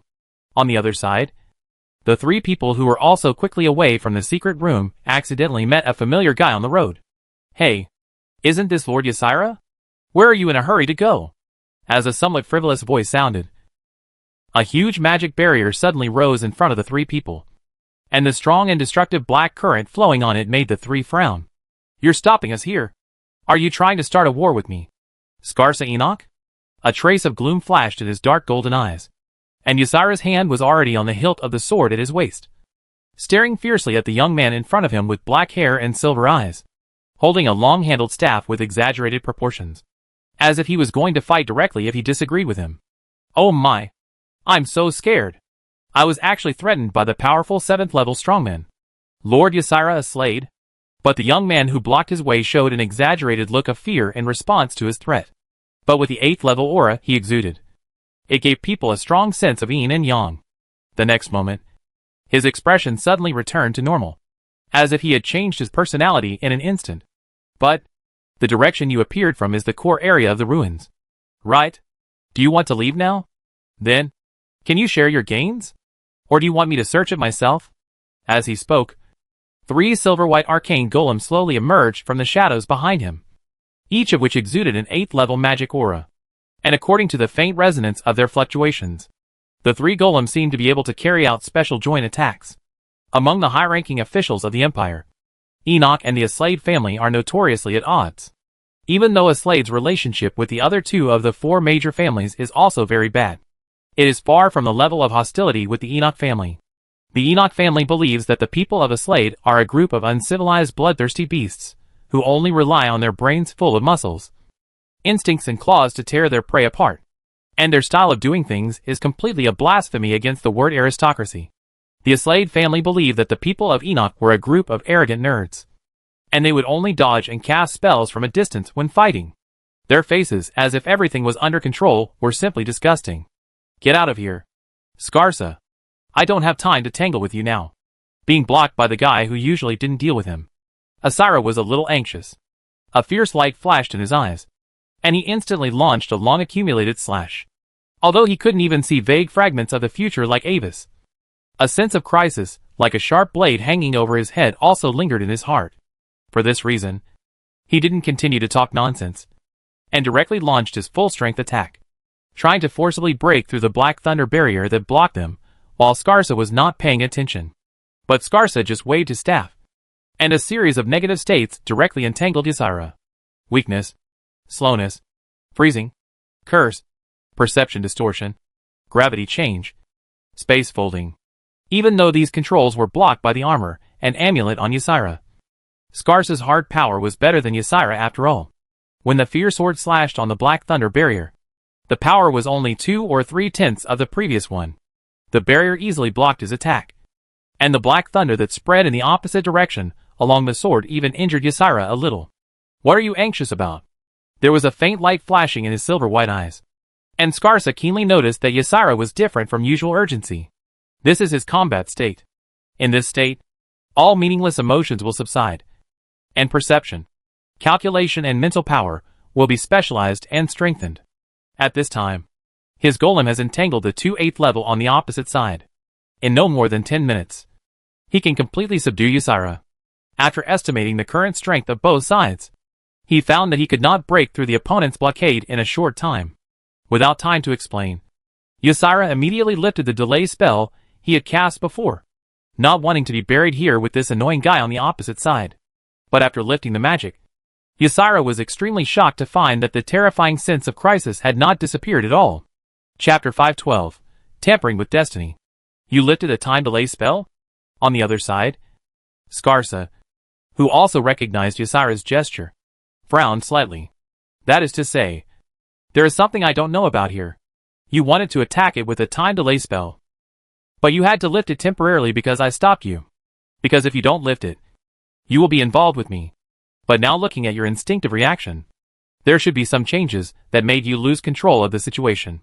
Did you fail to lift it? Or, shut up. Roar. Being stripped of his previous experience bit by his opponent's calm reasoning, coupled with a strong sense of crisis in his mind, Ysira roared suddenly, instantly liberating his bloodline true body, and at the same time opening the wild and violent state. The pure golden dragon shadow appeared on the battlefield, and at the same time, the blood energy seemed to be burning, covering the dragon's body with a layer of rich red blood flames. Although this kind of explosion will cause him to be weak for a certain period of time afterwards, it can make his combat power enough to match the opponent in a short period of time. The wild and instinctive fighting mode can also offset the opponent's prediction to the greatest extent. He was not going to explain anything to the annoying guy in front of him. The people of the Aslade family were never afraid of any challenge. Since the situation was out of control, he only needed to break through the opponent's interception in the shortest time with a life and death method, and then escape from here. Sir, the 4 major families that we have selected have all entered the ruins. At this time, at the top of the mountain on the side of the ruins canyon, the invisible 9th level domain power enveloped this place, isolating it from the outside world. In the field, 2 figures covered in cloaks and with blurred faces stood far away facing the ruins. At this time, the figure standing behind was holding a strange book and reporting something to the figure in front. Judging from the voice, she seemed to be a woman. What about the situation of the royal family? The royal family has not responded yet. As you expected? They are discussing who should be sent to recover the sword of the king chosen because they just received the news. Then, we can start the next step. The self-destruction of the ruins may not be enough to keep them. Oh, maybe the little guy from the Olivendi family can't. But he was smart not to come in person, but let his subordinates come to explore on his behalf. Heh. It seems that he really trusts this subordinate, and even dares to let him take the epic treasure of the sword of the king chosen.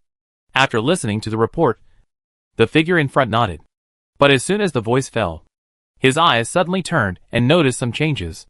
Under the gaze of the two, the figure of Dawes, who had been frightened by Avis and fled quickly, suddenly emerged from the surface of the ruins. Although he failed to get the stone sword that looked very valuable.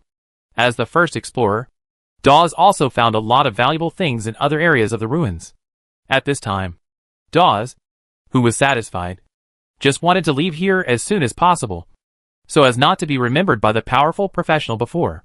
Although he was a little confused. Why did the other party not pull out the sword when he clearly entered the barrier? A small fish that broke in unexpectedly. Dawes looked around playfully, and then quickly fled. The figure standing in front spoke softly, with a meaningful tone. "I'm sorry, sir." The figure standing behind bowed slightly, but did not make any movements. "Don't do it again." Shadow, looking at the figure in the distance. Only a small dot of Dawes was left. The figure standing in front warned calmly. Then, he stretched out his hand from a distance and gently shook it in the direction of Dawes. So, Dawes' running figure trembled suddenly. The golden flame instantly rose from his body, burning him and his belongings to ashes. "Yes, sir." Looking at the human-shaped golden torch in the distance, the figure behind lowered his head even more deeply, although the person in front of her spoke calmly. If she did not take this warning to heart, her ending would be the same as that of the little character who escaped. Then, we can start recording. After dealing with the escaping Xiaoyu, the figure in front turned his eyes back to the direction of the ruins. At the same time, he took out an amulet and held it in his palm. The figure behind him followed his instructions and opened the thick book with a light gray mist on the cover. He took out a quill pen made of a strange silver feather with the power of destiny and prepared to record. In the secret laboratory left by the spellcaster, who once entered the Imperial secret vault and stole the sword of the chosen king. Ashira Slade was the first to find the sword of the chosen king, but at the same time triggered the self-destruct system of the laboratory. When he wanted to escape, he was stopped by Scarsa Enoch, resulting in his failure to escape in time before the ruins self-destructed. Adno Alfred, who was unaware of the situation, was still exploring the depths of the ruins, while the men sent by Avis Olivendi, huh? As he spoke, the figure suddenly hummed in surprise. In his sight, Avis, wearing a cloak, suddenly appeared from the entrance of the ruins. The shadow who was recording synchronously in the back also stopped writing and looked at the master he was loyal to. What a lucky guy. Muttering to himself, the figure modified what he was going to say. The men sent by Avis Olivendi escaped in time, so they successfully escaped at the last moment and were not involved. After recording the fate of the four parties as if announcing it, the figure in front extended his mental power and directly activated the amulet in his hand. So, behind Avis, who had just escaped from the ruins, a beam of white magic power, as bright as the sun, brushed his body and suddenly shot into the sky. The next moment, the subspace entrance of the ruins was suddenly shattered under this huge magic impact. And then it was twisted and disappeared like an oil painting smeared with water, binding all the destructive power in the subspace fragments. But within a radius of hundreds of miles, the space at 3 points suddenly became distorted. 3 embarrassed figures emerged from the distorted space. And judging from their aura, they were all seriously injured. What was a bit special was that a stone sword appeared with Scarce's figure and fell in front of him. But before the 3 of them could react, the 9th level rule domain enveloped them. At the same time, 3 men in black appeared in front of them. After taking the sword of the king from the seriously injured Asira Slade, Scarsa Enoch used a secret method to seal his mind to prevent the news from leaking, and then killed him personally. The corpse and soul were completely decomposed by secret methods, and the remnants were exiled into the endless deep dream world. The battlefield area was destroyed by super-level magic for hundreds of miles, erasing all traces of the battle. And Edno Alfred died in a coma under Scarce's super-level magic due to his serious injuries. But one person unexpectedly witnessed all this. In order to protect himself, he escaped back and advanced through his own secret method and relayed all the news to his master, Avis Olivindi. The ending of several people was determined in a calm tone. After the shadow record was finished, the figure in front took the book and branded his spiritual mark on it. So, Avis, who was about to divine to see the situation, felt that some kind of destiny power suddenly descended on him, and then was bounced away by the destiny feedback power surrounding his destiny line. Chapter 513. Use the opponent's trick against the opponent. Avis remained calm, but he had understood the current situation in his heart. The unexpected appearance of the Sword of King selection this time was probably not an accident, but a trap set by someone early on, and it seemed that it was a trap targeting the 4 major families of the Empire. From the strange power of fate that he had just exhibited, he sensed the breath of a familiar old opponent. The power of fate just now was not an attack, but played a role of covering and covering. In other words, when other people use prophecy magic to investigate what happened during this period, they will get results that are completely different from the truth, although they are in the enemy camp. After judging the opponent's operation in an instant, Avis still appreciates the opponent's correct choice. It is estimated that the attacker behind the scenes also knows that the descendants of the 4 major families must have strange objects and blessings that can counter the attack of fate. Therefore, the opponent did not want to really distort their fate line from the beginning, but simply covered and concealed it. But this operation also has a small problem. As the fate line of the recipient continues to develop, this concealment and covering is difficult to take effect for a long time. Then, the only solution is Schwa. When Avis thought of this, an 8th-level man in black appeared in front of him silently. In his hand, a hollow ring-shaped amulet was flashing a faint green light. The strange thing was that the green light seemed to exist only in Avis's perception, and the hand of the man in black holding the amulet was not reflected green by the light source so close. Who are you? Faced with the mysterious enemy that suddenly appeared, Avis was alert and on guard. But in the next moment, his attention was involuntarily attracted by the green light emitted by the amulet in the black-clothed man's hand. His eyes gradually became dull. His consciousness gradually dissipated, and he fell into darkness. Plop. The unconscious body fell to the ground, and the black-clothed man unsurprisingly carried Avis, who had lost the ability to resist, and quickly left the scene. In the distant Pamir Academy, Avis's main body opened his eyes, sensing the faint connection from the sleeping clone, and waited quietly. After discovering that the enemy's goal was not to kill him directly, Avis made a very bold choice. He deliberately controlled the clone not to resist, pretending to be an ordinary 7th-level professional, allowing the enemy to knock him out and take him away, intending to investigate who was behind this time. The reason why he dared to do this was also because he had something to rely on. After the old secret scripture was upgraded many times, blood manipulation has been upgraded to blood control. Even if the clone fell into a deep sleep, he could still perform the most basic manipulation of the clone's body under the control of flesh and blood. Before arranging the clone to go out for exploration, Avis had already completely changed the body structure of the clone to ensure that outsiders would not associate the clone with his original identity. At the same time, after Dark Side of the Moon broke through the 8th level, it added the ability of Soul Shadow. It can separate and shape a derivative soul from its own consciousness body as the soul breath exposed by the clone. This ability seems to come from the process of the original moon's power incarnation light tearing off his own shadow and ascending to the dream world purple moon. After this series of abilities are superimposed, his clone will not be exposed even if he faces the real 9th level. The opponent did not let him wait too long. After about 15 minutes, Avis suddenly sensed again that the clone's special sleeping state had begun to be lifted. On the other side, Avis's clone opened his eyes in a daze, and seemed to have not figured out what happened to him. The light around was very dim, and there was a hard and cool touch under his body, which felt like lying on a flat rock. But the next moment, he seemed to react suddenly, and his hands instinctively made a casting motion. But he was shocked to find that the magic power in his body could no longer be mobilized. "Are you awake?" Seeing his changes, a voice that made it difficult to distinguish the gender sounded from his side. "Then look at me." Under the influence of some magical power, Avis turned his head to follow the sound. But he did not see anyone at first glance, but saw a pair of eyes emitting a faint green glow. "Remember? You saw with your own eyes that Skarsa Enoch killed Ysira Slade in order to seize a stone sword, and destroyed the scene with super-level magic." As the hoarse words of the figure with a strange rhythm. A strong hypnotic force twisted Avis's mind, making his eyes, which had just been clear for a short time, dim again. Scarsa Enoch killed Ysira Slade. With his eyes out of focus, Avis instinctively repeated the words of the figure, as if he was a puppet in the hands of the other party. After Scarsa left, you saw the incredible secret and planned to return as quickly as possible and report everything that happened here to the person you are loyal to, Avis Olivendi. However, what you didn't tell anyone is that for safety reasons, you have secretly recorded everything with a crystal ball and carried it with you at all times. Incredible secret? I want to report to the master. I have recorded it with a crystal ball. Crystal ball. Speaking of the crystal ball, Avis's eyes suddenly flashed with a trace of confusion, as if there was a conflict in memory. The crystal ball is here. It's very important. Don't lose it. The figure was obviously prepared for this.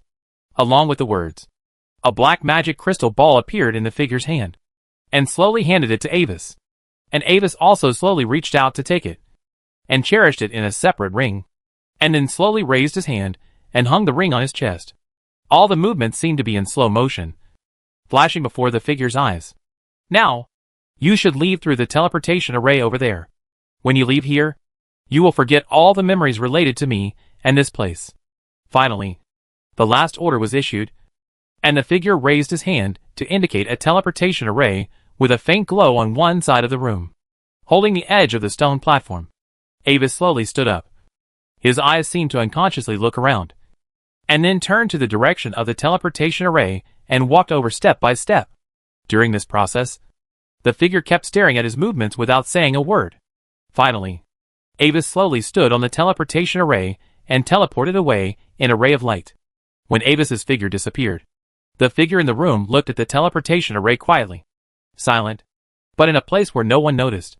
A ray of fanatical worship suddenly flashed from his eyes. At this moment, in Pamir College, Avis's body also opened his eyes and showed a strange smile. In his spiritual space, a new connection point of the twisted seed was shining like a dark green star. What a coincidence. I actually know a little bit about hypnosis. Chapter 514 Purpose. Looking at the new twisted seed, Avis casually extended his mental tentacles and touched it. Then, a large number of memory fragments returned along the tentacles that connected him to the twisted seed. The person who was responsible for hypnotizing him before seemed to be an important figure in the enemy. From the other party's memory, Avis obtained a lot of key information. She is an 8th level spellcaster specializing in the Shadow and Mind School. She was trained and raised as a member of the Shadow Guard since childhood. In the process, she showed extraordinary talent and was personally brought by Marquis Draka to train. Like many professionals walking in the dark, she has no name, only a unique code name, Shadow. It was given to her by the Marquis she was loyal to, before she was honored with the greatness and glory of the gods. This code name was always regarded as her most precious thing. Flipping through the deep memories in her heart, Avis carefully searched for information related to this attack and the plan of Marquis Draka behind her. Soon, a strange memory scene gradually formed in Avis's spiritual space. The memory environment was in a quiet study. The air was calm and had a faint smell of old paper.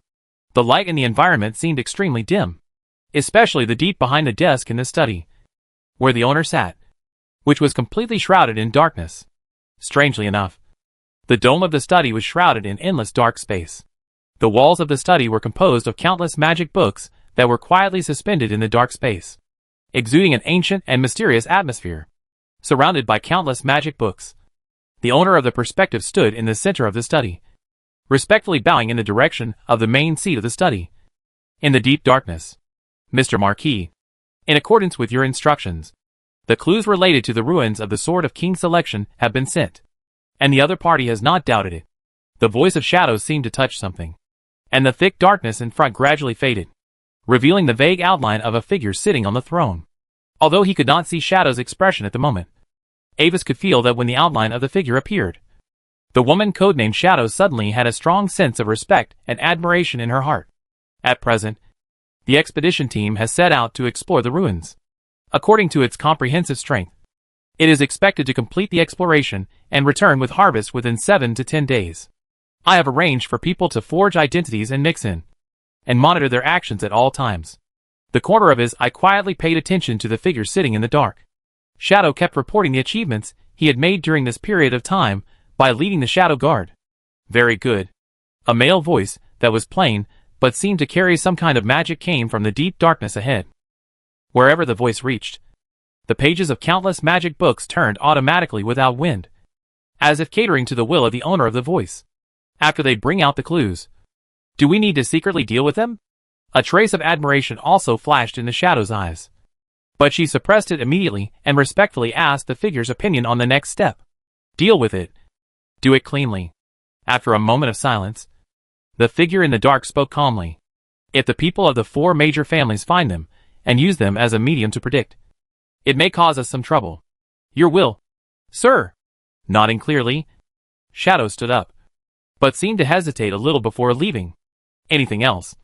Shadow? Seeing Shadow's posture, the figure in the dark spoke again. I dare not. I will leave. Faced with the Marquis's inquiry, Shadow hurriedly denied it and immediately said goodbye. You want to say, why should I take action against the 4 major families of the Empire at this time? Right. But the figure seemed to see through Shadow's psychological activities. Your Excellency's choice must have a purpose, and I dare not question it. Under the invisible pressure, Shadow's forehead was slightly sweaty, and she bowed deeply to the figure in the main seat to express her submission. Oh, there's no need to be so. Shadow. As my shadow. This is not something that needs to be kept secret. Looking at her posture, the figure sitting in the dark chuckled. Actually, do I need to explain anything to her? Draka?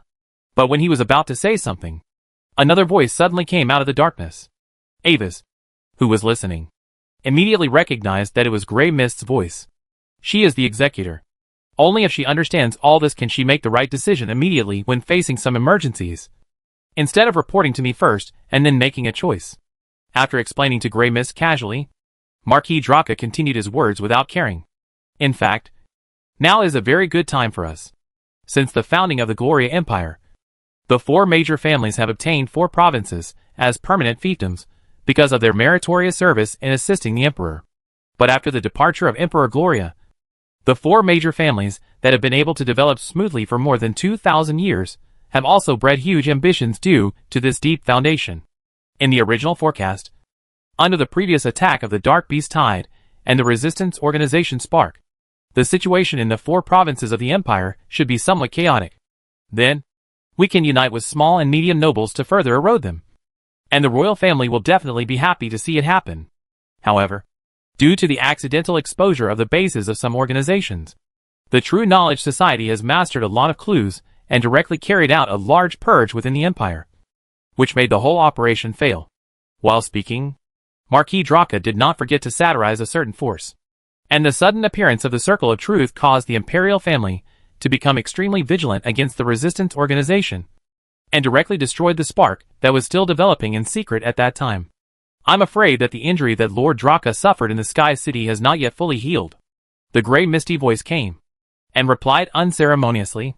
In short, the 4 provinces that should have been in chaos a long time ago have been delayed for a long time by these accidents. But now, the Resistance Organization spark that fled from the Empire has obtained its own kingdom in the Federation, and even received the support of high-level Prophet. And now, since the war in the Federation has ended, they have arranged for people to return to the Empire secretly, and seem to be preparing to do something. The Glory Alliance also promised to provide us with support. At present, some of the small and medium-sized nobles of the Empire have secretly joined the other party. Once the 4 provinces are in chaos, it will also be an opportunity for them to take advantage of. We don't even have to do it ourselves. As long as the 4 major families are in chaos first, there will be people who will help us to make the situation more chaotic. But, my lord, will these forces also harm us? After listening to Marquis Draka's explanation, Shadow euphemistically expressed his thoughts. They won't. Marquis Draka smiled mysteriously. Because those who really guide the situation do not value territory and wealth, but destiny. Hearing this, Avis instantly understood the cause of the current situation. Unlike Shadow, who was a little confused, he immediately figured out the key because he knew more information.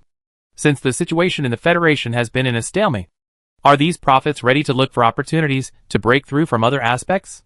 Chapter 515 Prearranged Script. At the same time, Avis also figured out the whole process of the Sword of the King's Choice. In fact, Marquis Draka accidentally discovered the traces left by the powerful spellcaster who stole the Sword of the King from the royal family during an exploration hundreds of years ago. Based on these clues, Marquis Draka personally went deep into the ruins, broke through a series of defensive magics that were extremely strong even for the 9th level, and finally found the Sword of the King in the core of the giant instrument. So, the ecstatic Marquis Draka immediately took the Sword of the King and used various methods to try to crack its mystery. But to his disappointment, he spent nearly 100 years and invested countless manpower and material resources. But the Sword of the King was still in a self-sealed petrified state. If it weren't for the identification of the prophecy spell, if it wasn't for the fact that it couldn't be destroyed by any means below the 9th level, then Marquis Draka would probably really doubt that this thing was just an ordinary stone-carved long sword. When he realized that he might not be able to do anything with it, Marquis Draka's mentality gradually began to change. He knew that for thousands of years, the royal family had never given up looking for it. If he chose to hand it over, the royal family would definitely give him a generous reward. But after careful consideration, Marquis Draka was a little unwilling. As a famous epic artifact, the royal family would never give a reward equal to the value of the Sword of the King's Choice. At most, they would only let him choose another 9th level artifact as compensation. Using an unusable epic item to exchange for a 9th level artifact doesn't sound like a loss. But Marquis Draka didn't think so. In his opinion, this strange object should be able to play a greater role. For example, it could raise his title, which had not changed for nearly 1,000 years. Again. So, after a series of previous plans failed unexpectedly, he now secretly united with the prophets, who were eager to break through, intending to use the Sword of the King Choose as bait to reprovoke chaos in the Empire. In the whole plan, the ruins where the Sword of the King Choose was originally stored became a natural trap, because it was really left by the powerful man back then. Even if Anbis had performed divination on the ruins in advance, he could not detect the problem of the ruins. As for the stone sword in the ruins, it was just a replica with the breadth of the Sword of the King Choose. Under the careful arrangement of Marquis Draka, the entire arcane instrument has been connected to the self-destruction array of the ruins. No matter what method the visitor tries to use to crack the core barrier, it will trigger the final defense command, causing the entire ruins to be instantly annihilated by a huge magical turbulence. In the Marquis plan, this step should cause the target to be severely injured instantly, but not to die, so that the plan can be carried out conveniently. Therefore, the strength of the descendants of the 4 major families, as the target cannot be too high or too low. If it is too high, it is easy to have uncontrolled accidents. If it is too low, it may cause the target to be killed instantly, and even the amulet will not be able to rescue it in time, except for the special accident of Avis.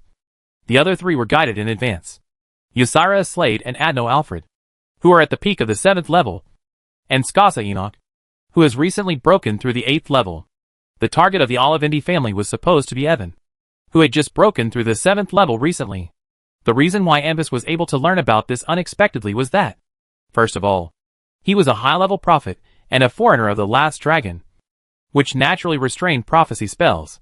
Secondly, due to the special abilities of the last dragon, no one could have imagined that a 4th level forerunner could actually track a 6th level spellcaster. Since it involved players, Marquis Draka had nothing to say. He was also very clear about the characteristics of prophecy magic that sometimes worked, and sometimes didn't work for foreigners. But this time his main target was not the Olivendi family. So Marquis Draka didn't care too much about this harmless accident, as long as the people of the Olivendi family were also involved in this incident. After learning this information, Anbis also had a doubt in his heart. The theft of the Sword of the Chosen King occurred in the golden month of the 967th year of the glorious calendar. And this year is the 2462nd year of the glorious calendar. And less than 2,000 years have passed in total. For a 9th Order warrior whose initial lifespan is over 5,000 years, this is only a small part of their life. Not to mention the various secret methods to prolong their lifespan.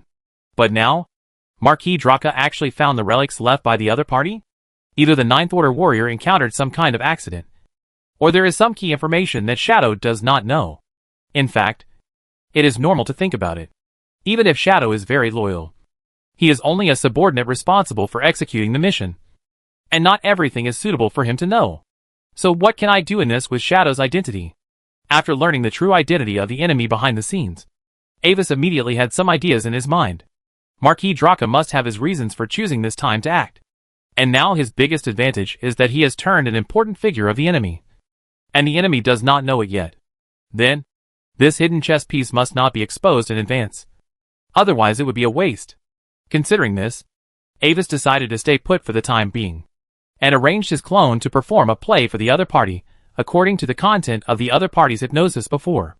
So, in the next few days, the situation was perfectly staged according to the script carefully arranged by the Marquis. A moment after Ysira's death, the Aslade family finally realized something was wrong. After confirming that Ysira's life crystal ball had been broken, the 9th level Extreme Dragon Knight, Sid Aslade, personally penetrated the space and descended to the place where Ysira died. But at this moment, the environment of the battlefield has been completely unrecognizable, and all traces have been destroyed by the fire super-level magic earth fire burning city. And there are crisscrossing black gullies and lava flows. Sid, who noticed the huge doubt, immediately invited the family prophet to predict the death of Ysira. The result surprised them. The sword of the king chosen reappeared, and Skarsa Enoch killed people to steal the treasure, and then destroyed the body.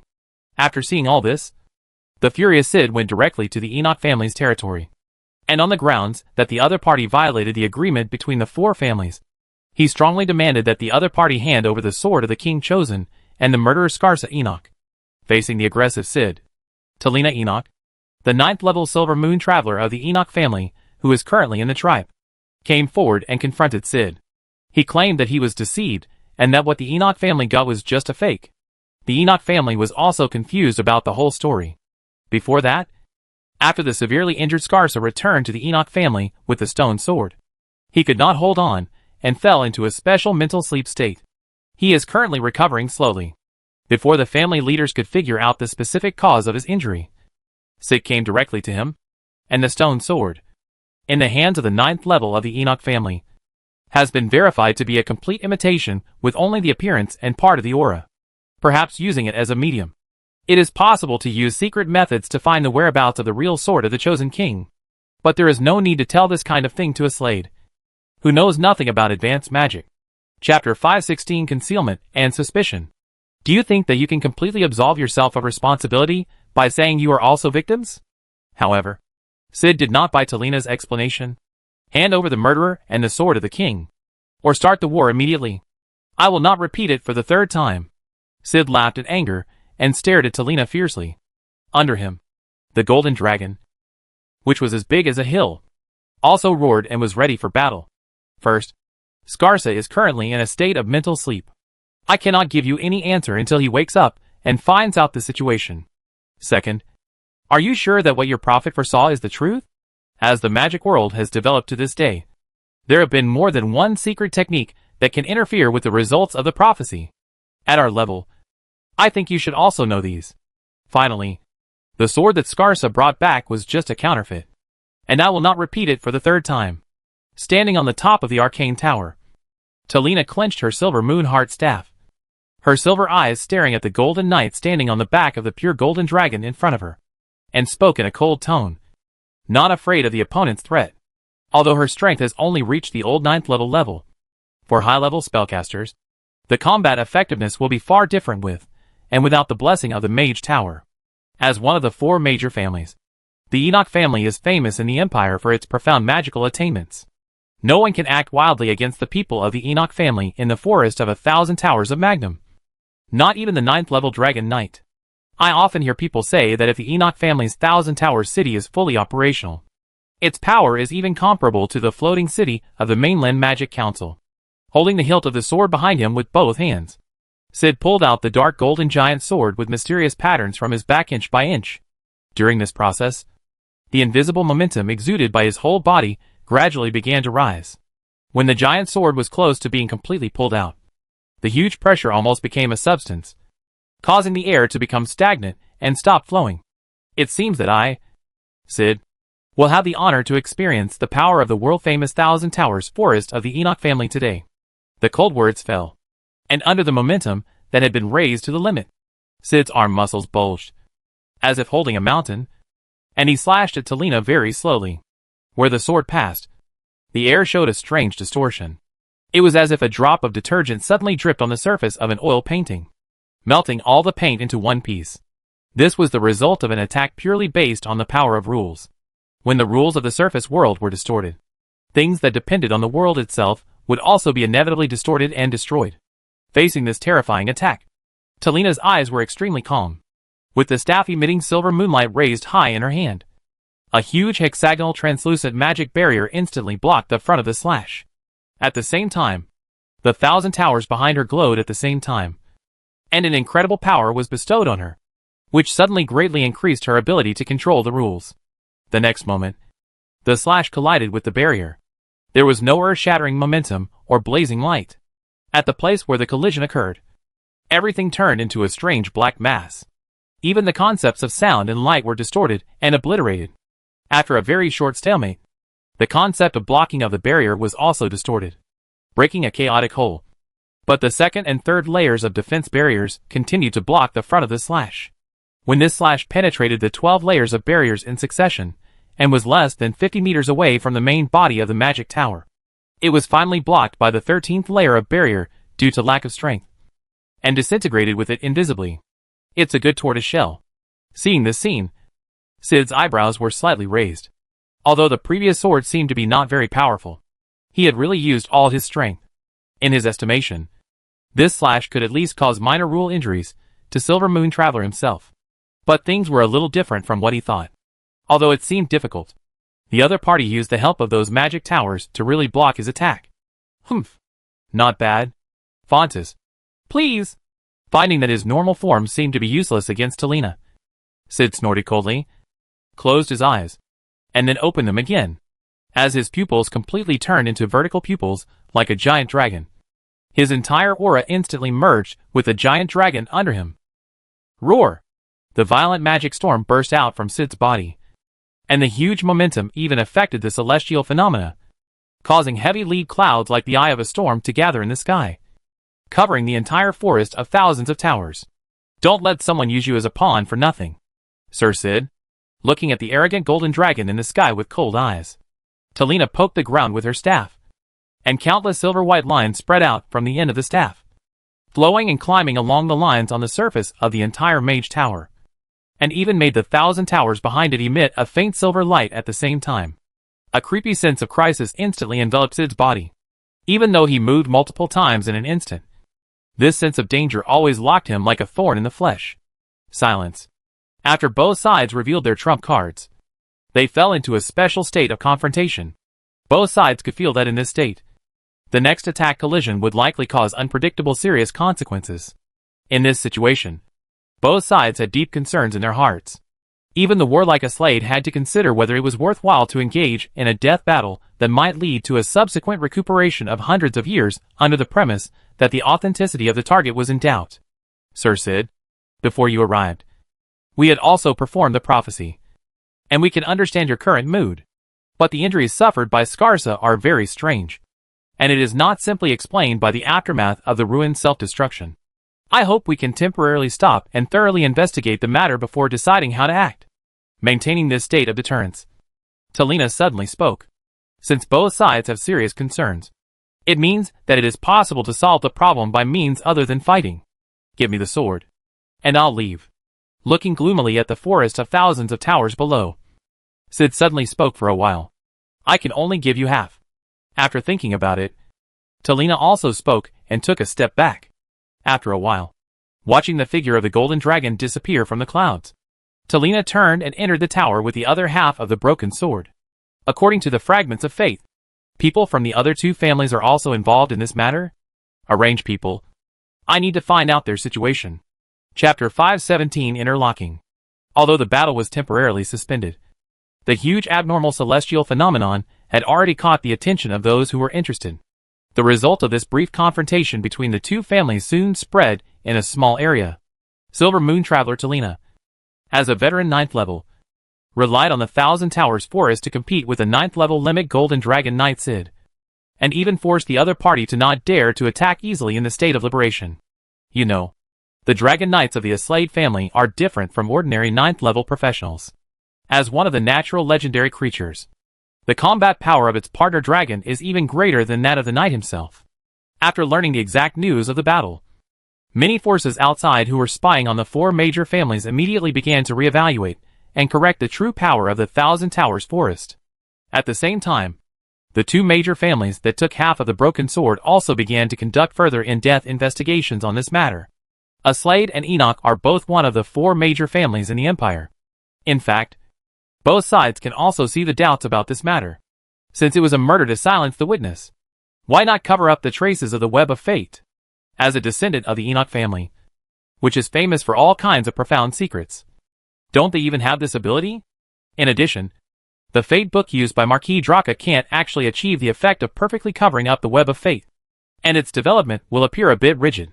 But Sid deliberately chose to ignore these doubts before. After all, the relationship between the two families has always been bad. So using this incident as an excuse to test the other party's current strength is naturally a good choice. Now that the results of the investigation are out and the sword is in hand, it is time to find the real murderer. As for the most suspicious ones at present, it is naturally the explorers from the Alfred family and the Olivindi family. The people from both sides immediately investigated them. Half a day later, the names of Etnolfred and Anbis Olivindi and related information were placed on the desks of the two families. Anbis Olivindi, a 4th-level mid-level blood warlock, a scholar of mysticism, is currently studying at the Royal Pamir Academy.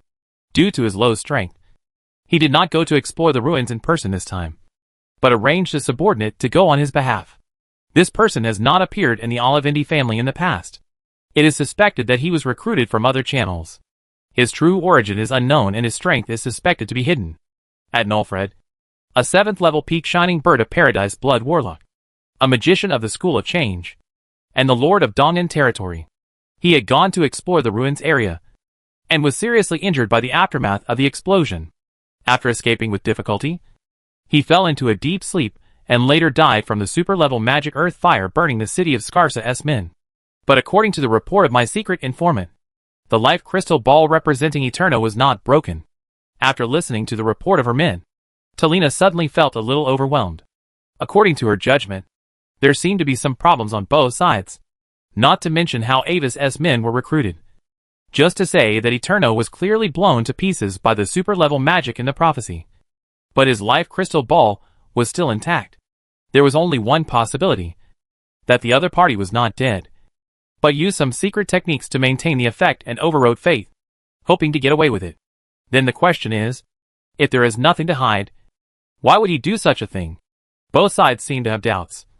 But generally speaking, the doubts about Adno are much greater than those about Anbis's subordinate. After determining the main target, the two families immediately arranged envoys to go to the Alfred family and the Olivindi family. But the difference is that the envoys who went to the Alfred family were all at the 9th level limit. At this time, Anbis, who was involved in the incident, took a leave from the academy after more than a month of classes and returned to Uelen Castle again after a long absence, because he discovered the enemy's plan behind the scenes. He also paid attention to the subsequent development of this matter. In order not to alert the enemy in advance, he pretended to be unaware of the inside story and carefully repeated to Duke Carrot everything he had seen from afar after his clone was hypnotized. After learning about the emergence of the Sword of the King's Choice, the Duke also attached great importance to this matter.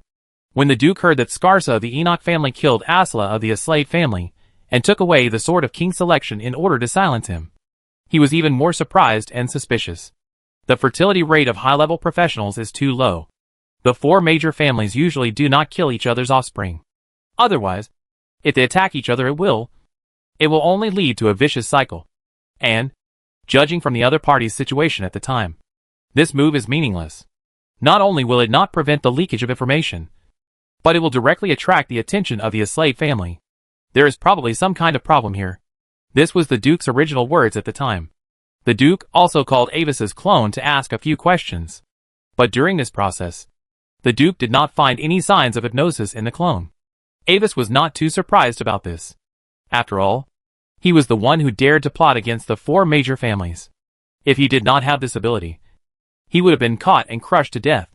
And now, when Enoch and the Aslade family sent out the envoy, the opportunity that Avis had been waiting for finally came. Because the dark professional who wanted to hypnotize him, but was planted by him instead. He already knew the next move in the other party's plan. Although in the fate modified by the other party, Adno Alfred died under super-level magic. But in fact, his real situation now is that he was caught by the enemy in a coma and locked in a secret room that can block magic, including prophecy magic, and is undergoing brainwashing and training day and night. At present, after multiple tests, Adno's spirit has been initially transformed and is sufficient for the next task. Now, the other party will hand over the real sword of the king to Adno Alfred, and then let him take the sword back to the family, and put the blame on the Alfred family. No matter how it is explained, the real sword of the king was taken back by the Alfred family, and one of the other two families died, and one was injured. The injured even took away a fake sword, and killed the dead in the scene of time travel. Once this happens, no matter how the Alfred family explains, it is probably hard to believe. But now, after knowing all this in advance, Ambus plans to take action in advance and cut off the sword. Chapter 518 True and False. What's the situation? Have you found anything wrong? When Avis was preparing to act, Marquis Draka, who was thinking about the details of the next plan in the study, suddenly felt a little uneasy. He didn't think it was just an illusion. As a 9th-level professional, the sudden feeling of the heart often represents a certain omen. So, he summoned Shadow again, ready to ask about the current progress. The people of the two major families are already on the way. Adno Alfred has been successfully controlled by us. He is ready to return to the family with the Sword of King selection at any time. The time is enough to catch up with the envoys of the other two major families before they arrive at the Alfred family. Wait! Adno Alfred?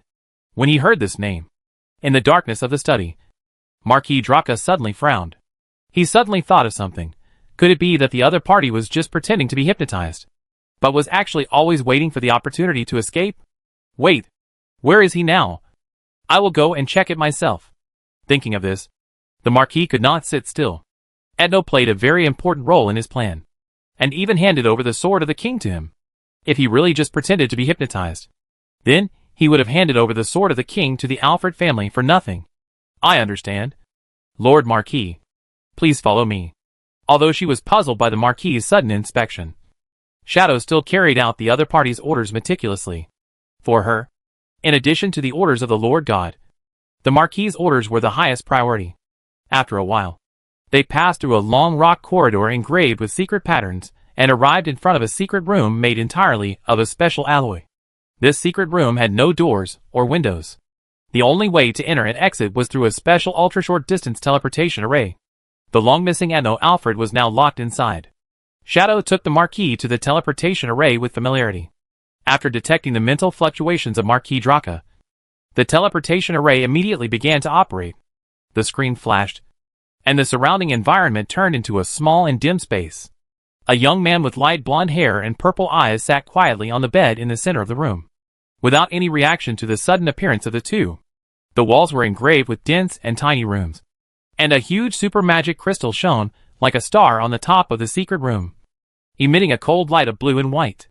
It was the energy core of many magic pattern circuits, and the only light source in the room.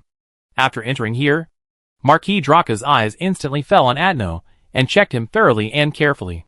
However, after checking, Marquis Draka found that the other party's mind was indeed in a deep hypnotic state.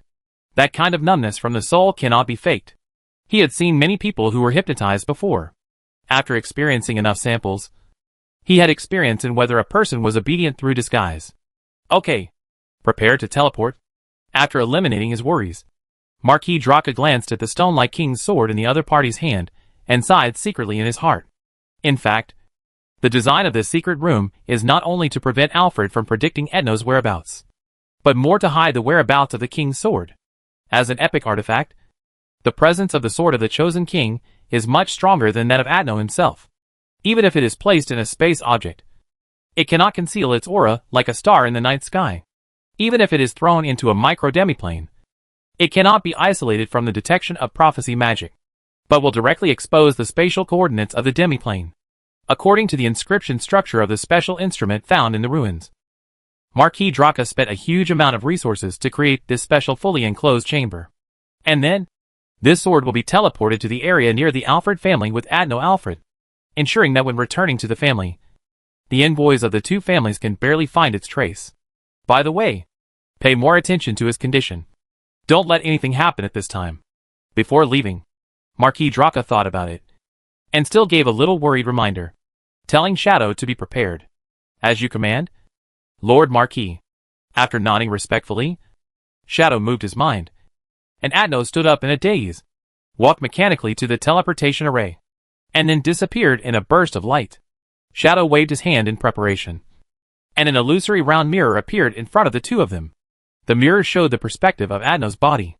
After leaving the secret room, the young man with blonde hair and purple eyes shuddered, and then his eyes became clear in an instant, and he quickly looked around.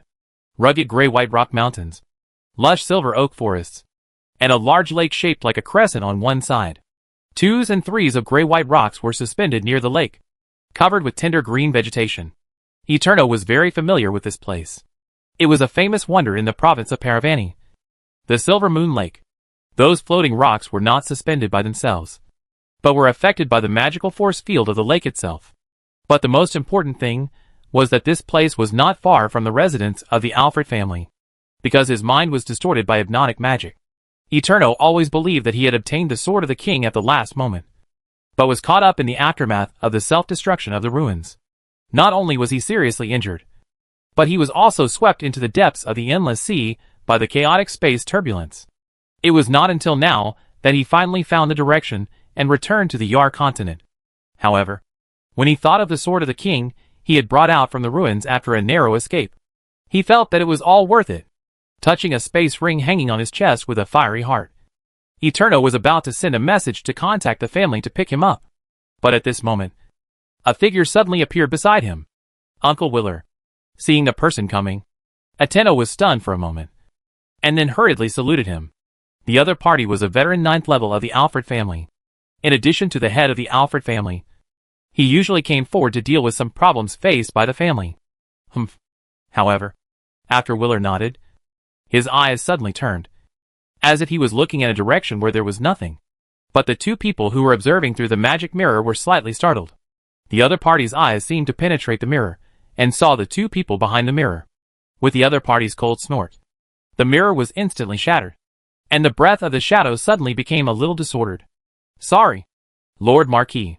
Without considering her own situation, Shadow immediately apologized to Marquis Draka. No need. This step is enough. You can't spy on him without being discovered. However, the Marquis did not blame her for this. As a veteran 9th level, it is normal for Shadow's peeping magic to be detected and countered at the first time.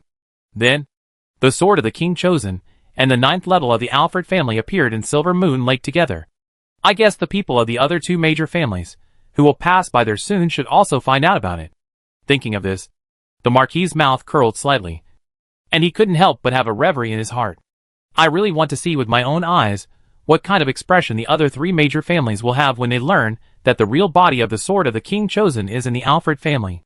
On the other side, with the secret cooperation of Shadow, Avis, disguised as Willer, quickly controlled Etno, and then skillfully took out the real sword of the king chosen from the ring on his chest, and then put a replica in as a replacement. Admiring the gray-white rock sword in his hand, Avis smiled.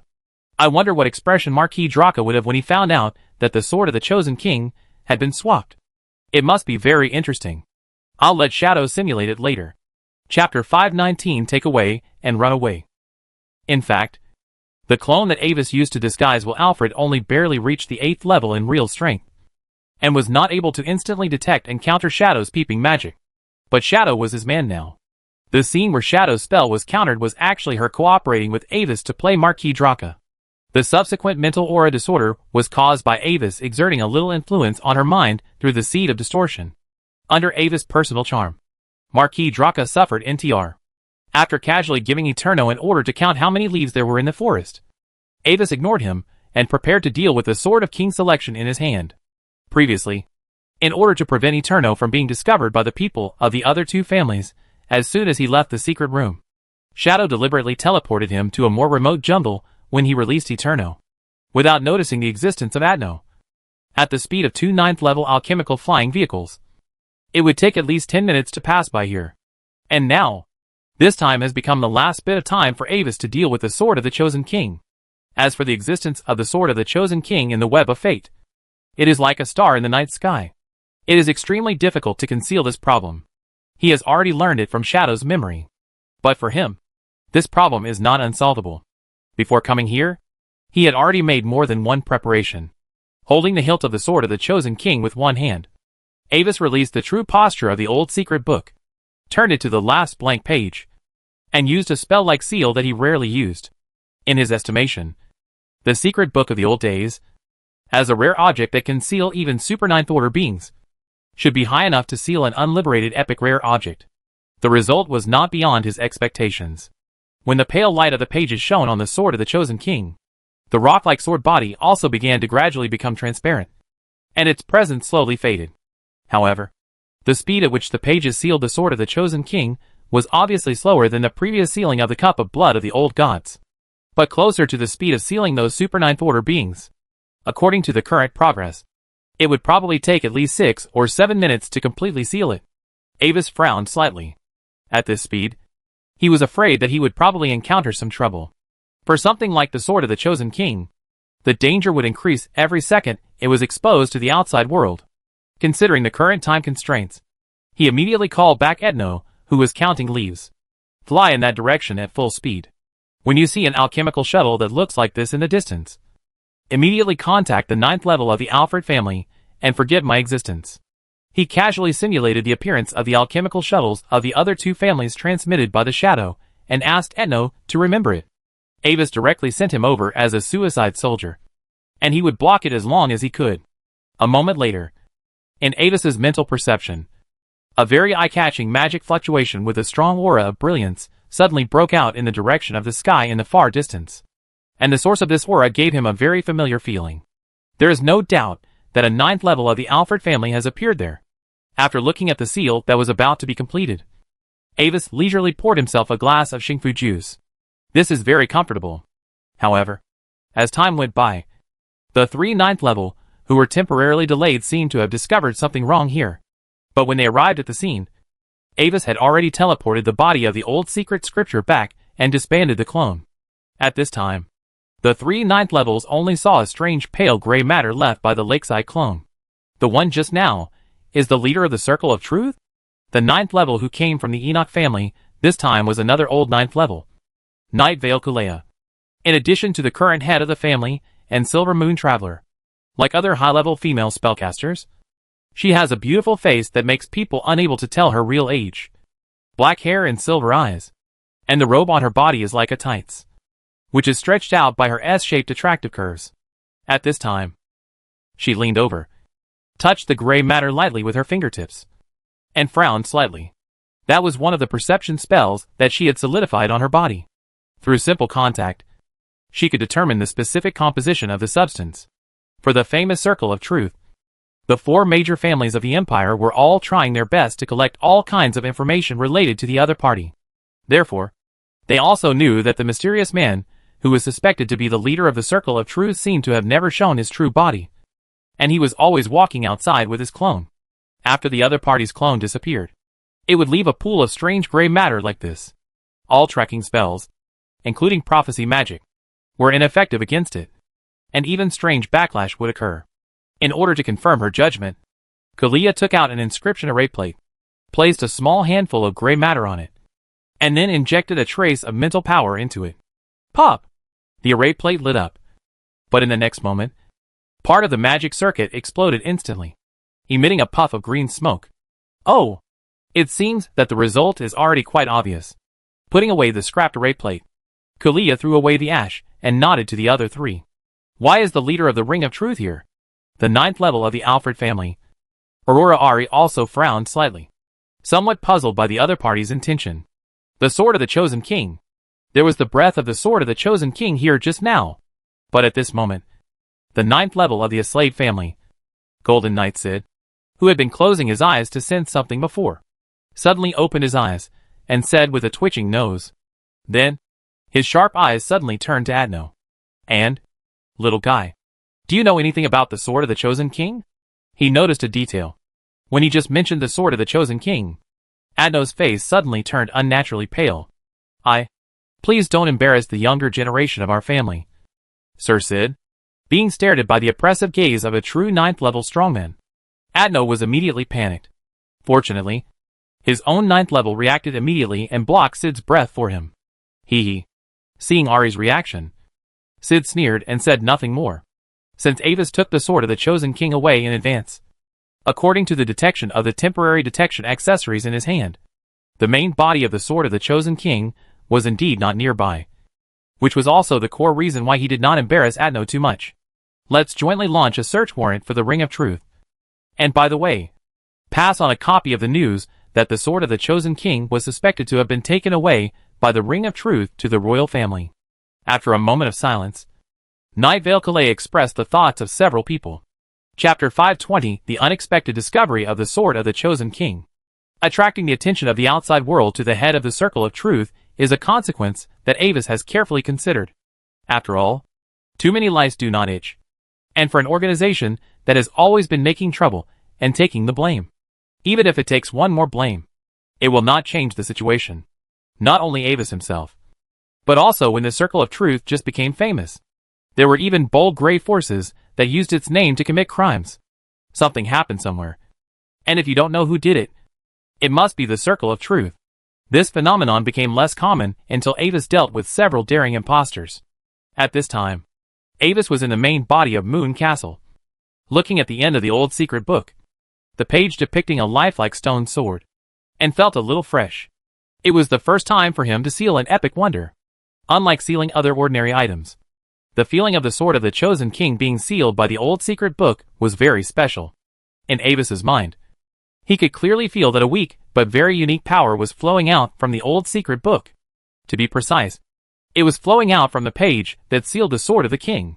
If the power feedback obtained by absorbing those super 9th level strange beings felt like the cold lake water filled with mist on a summer night, then the power emitted by the sword of the king was similar to a ray of warm sunshine in the early winter morning. When absorbing this power, a strange sense of comfort and satisfaction will arise in the mind. This little accident was a bit beyond his expectations, because the source of this power can only be the sword of the king. He was not sure whether this extraction would have any impact on it. Originally, he planned to wait for a while, and then release it after building this special isolation chamber in the shadow memory.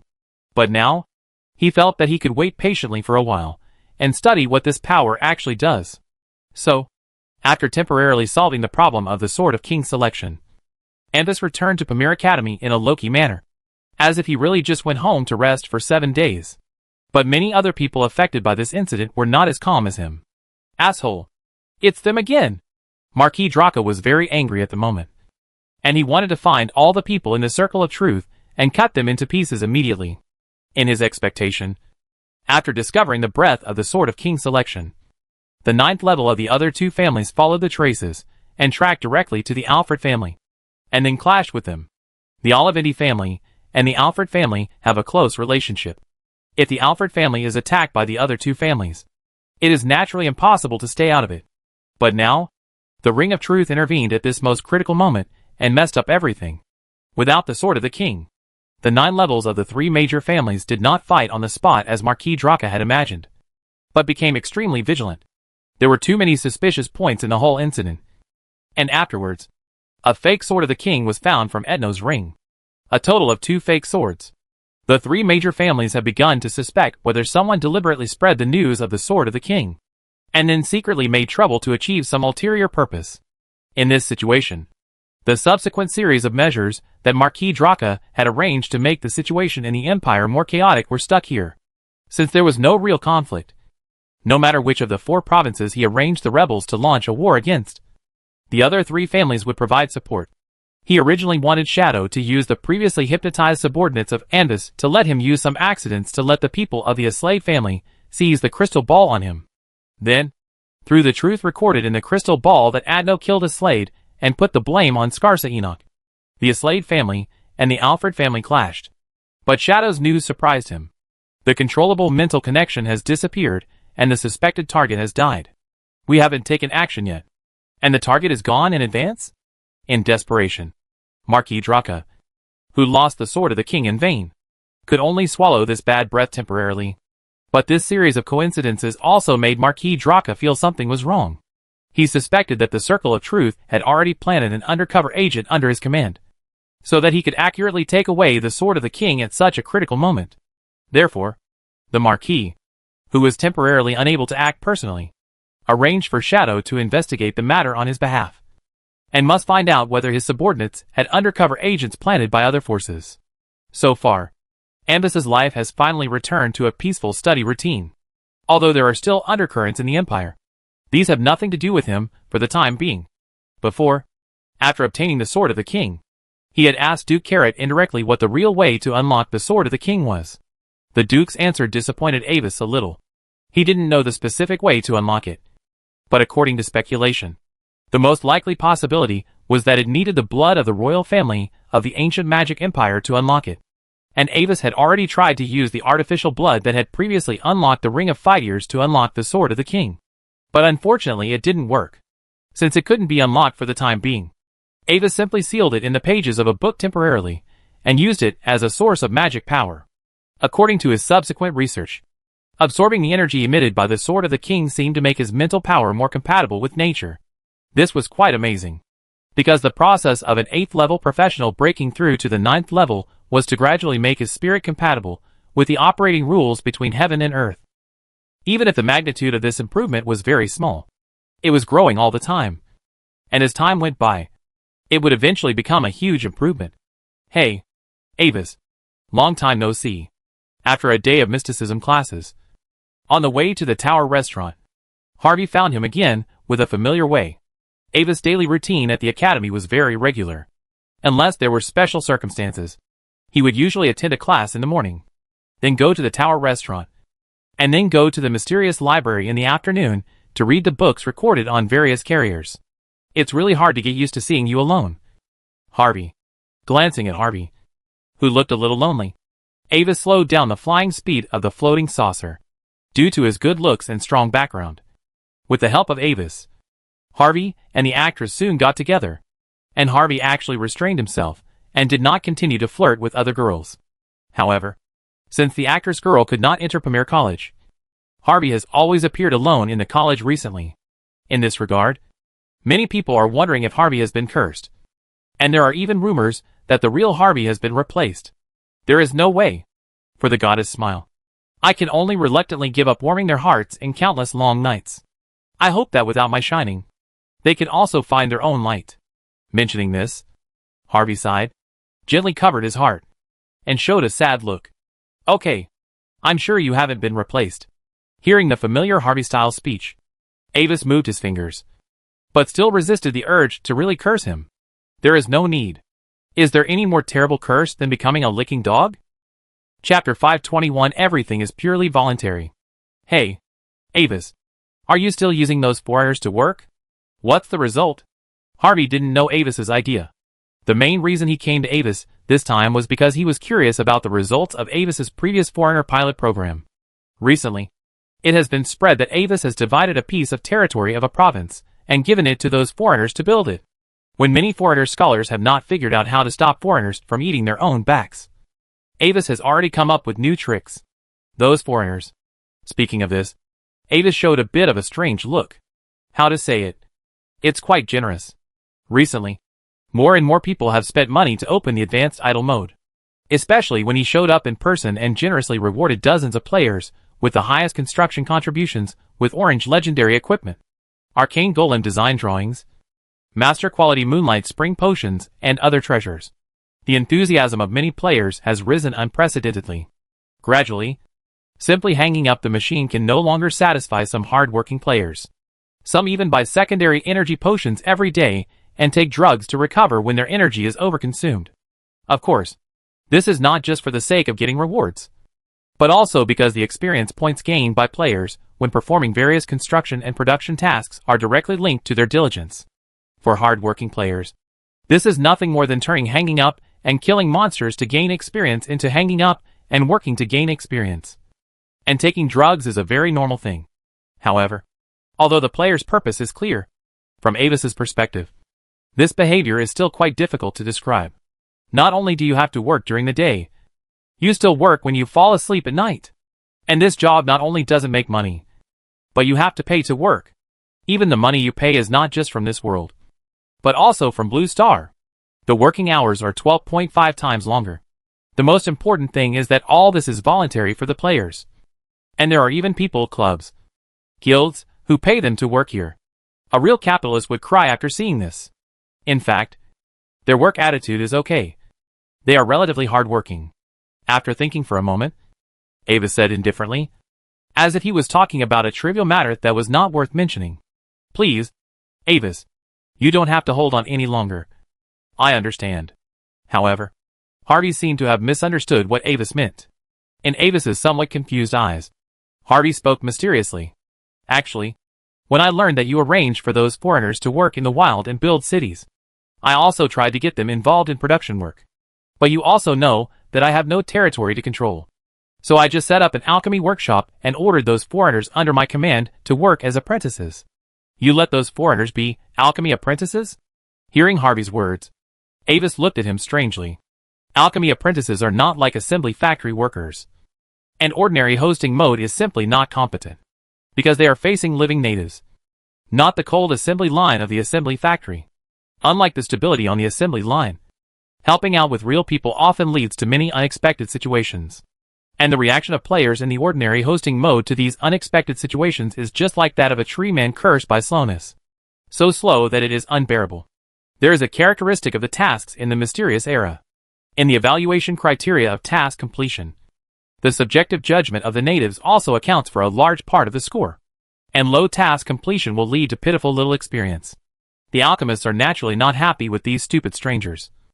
And as a result, the players woke up and saw, wow, the experience gained by hanging up is only the amount of 2 or 3 cats. In this case, why don't they go to find cats directly? Hanging up for a night is enough for them to find at least 5 or 6 cats. And maybe they can trigger other random adventure tasks along the way. So, the players who felt deceived left one after another, and divided up the raw materials and finished products in the alchemy workshop before running away to offset their salary. My alchemists told me that the new foreigners seemed to be possessed by evil spirits. They did not act like normal people at all. Instead, they were like skeleton laborers wearing human skin. Then, after working for a few days, they suddenly ran away and emptied the warehouse of the alchemy workshop, causing me a loss of more than 10,000 gold coins. After briefly recounting the incident, Harvey shrugged and sneered at the behavior of these foreigners. So, Avis, I advise you to be careful. These foreigners are not trustworthy, even if they don't show any abnormality now. According to the words of those foreigners, maybe they are preparing to give you a big one. Thank you for your advice, Harvey. Avis nodded. Also, tonight is the time for physical examination. Remember to bring your girlfriend to my laboratory in the capital. I know. When it comes to this, Harvey's face suddenly turns bitter. Although Avis's test will not cause any harm to them, some of the experimental projects always make him feel a little uneasy. Especially when Avis studies the changes in the frequency of dream fluctuations, and what impact it will have on his consciousness. By the way, I recently received an interesting news. Many people, including His Highness Lano, seem to be trying to use strangers to form an intelligence agency in private. Before leaving, Harvey glanced around and left a message for Avis, as if unintentionally. Stranger intelligence agency? I know. Avis also nodded slightly, and then watched Harvey leave. There is no shortage of smart people in this world. Letting players be in charge of intelligence agencies is indeed the most appropriate method of appointment at present. It can not only bring out the greatest strengths of players, but also avoid the influence of their chaotic attributes. The reason why Avis dares to reuse strangers is not only because he was a senior player in his previous life, but also because he can see the panels of other players. For other normal native professionals, who do not have these special abilities, simply imitating his behavior of employing players is no different from courting death. Even Harvey knows about Lon No's private establishment of a foreign intelligence organization? Whispering to himself, Avis instantly recalled Lon No's rise in his previous life. In the previous life, the players played a big role in Lon No's rise. Unlike other princes, Lon No did not put on airs with the players. Or rather, he did not show any airs. In addition to his appearance of a weak and beautiful boy, he is polite and wise. So Lon No is very popular among the players. The 3 major clubs in China, and even some famous clubs abroad basically have private cooperation with him. The negative example is his brother, the 7th prince. Weller.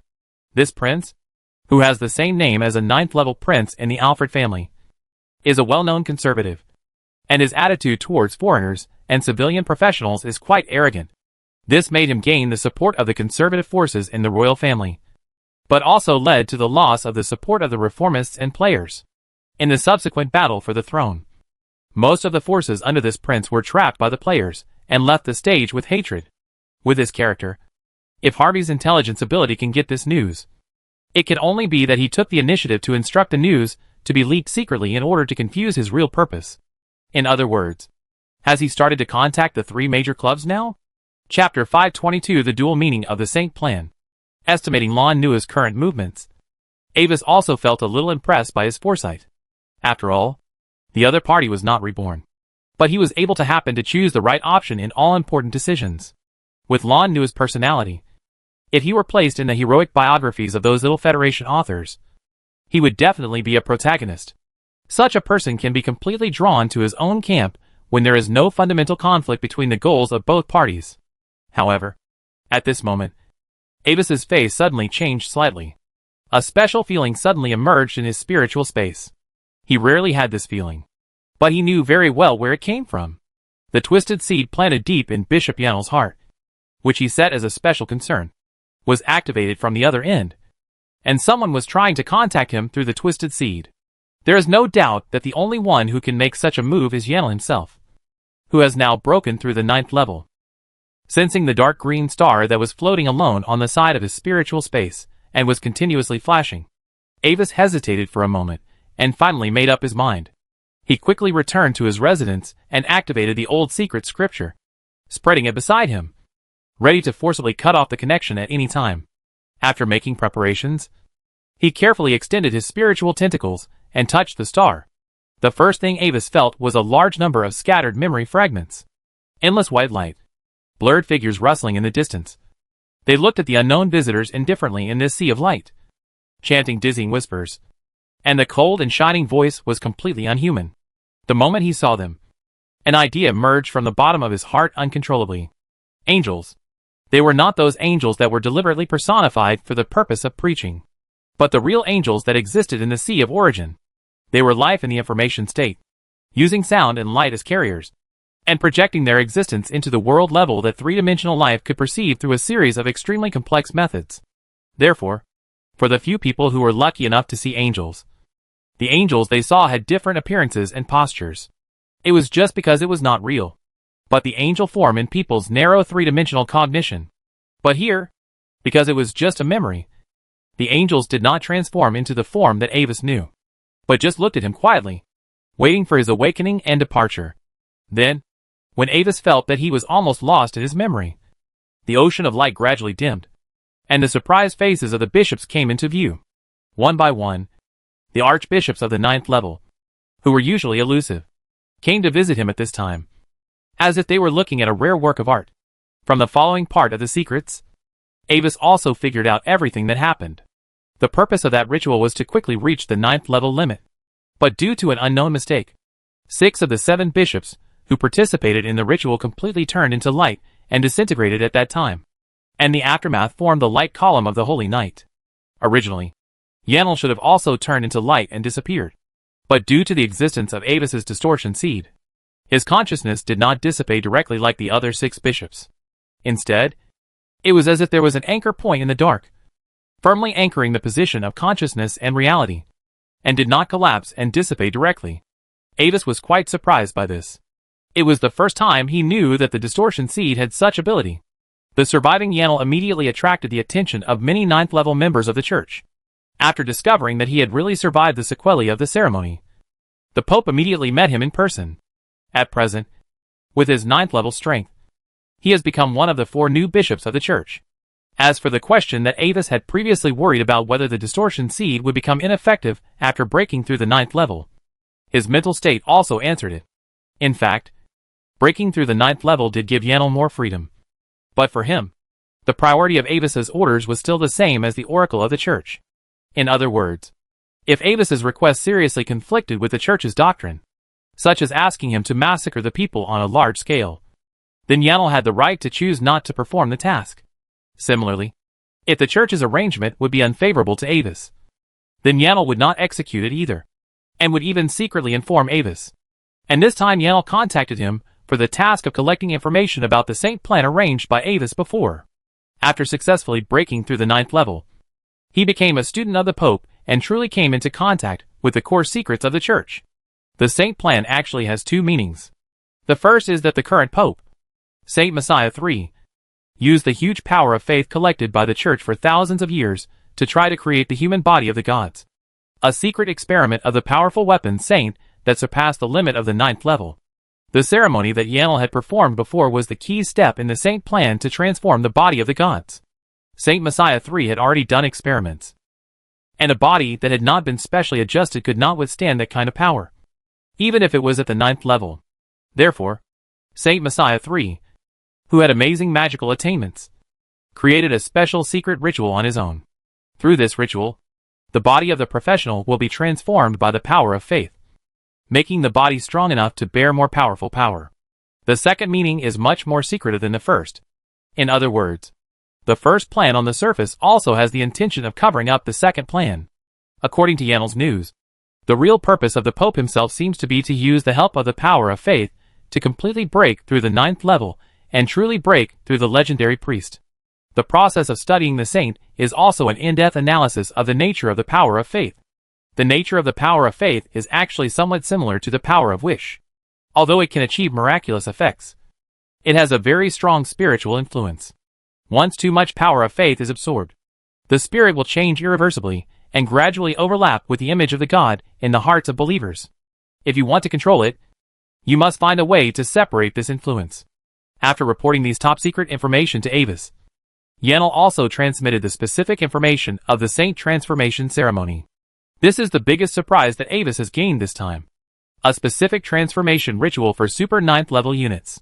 Even if it is not yet mature, its value cannot be ignored. However, Avis is also very vigilant about the secret plan of the Holy Light Church. They must not be allowed to study the saint plan in peace, and it is best to find something for them to do. Chapter 523. The bell rings. This information from Bishop Yanel has brought considerable help to Anvis. After learning about the secret plan of his strongest potential hostile force, he immediately had some ideas. In fact, his act of planting the seeds of distortion in Bishop Yanel was equivalent to accidentally helping the other party. At this time in the previous life, the Holy Light Church did not have a perfect product like Yanel, and could only continue to adjust the problems of the ceremony little by testing with a large number of seed players. And in this life, with Yanel, a real seed player, it means that the research progress of the other party will also be greatly advanced. The continent can currently maintain the situation of the separation of the three empires, because the strength of the three empires is not too different. Even if the strongest Holy Messiah Empire wants to completely destroy the weakest Idol-Free Federation, it will also hurt itself. And the Gloria Empire and the Magic Council will not sit idly by and watch this happen. But now, once the saint plan of the Holy Light Church succeeds, the Holy Messiah Empire will have a mass-produced super 9th order unit, and the current fragile balance will be completely broken. If Avis doesn't want to face the glorious figure in his memory when he is weak as in his previous life, it is best to make some noise as soon as possible to distract the attention of the Holy Light Church. In other words, the question facing Avis now is how to shake an empire with personal power. After calming down the anxiety in his heart after learning the information, Avis kept asking himself in his heart, and began to carefully list all the power he had mastered so far. In terms of power, he currently has two that he can show off. The first is the legendary resistance organization Ring of Truth. Even though it is just an empty shell, this name has gradually been spread by the outside world as a legendary resistance organization after Avis's series of achievements. Even the Holy Light Church must face up to their existence. The second is the Black Ring Chamber of Commerce Alliance, which is currently the largest chamber of commerce under his command.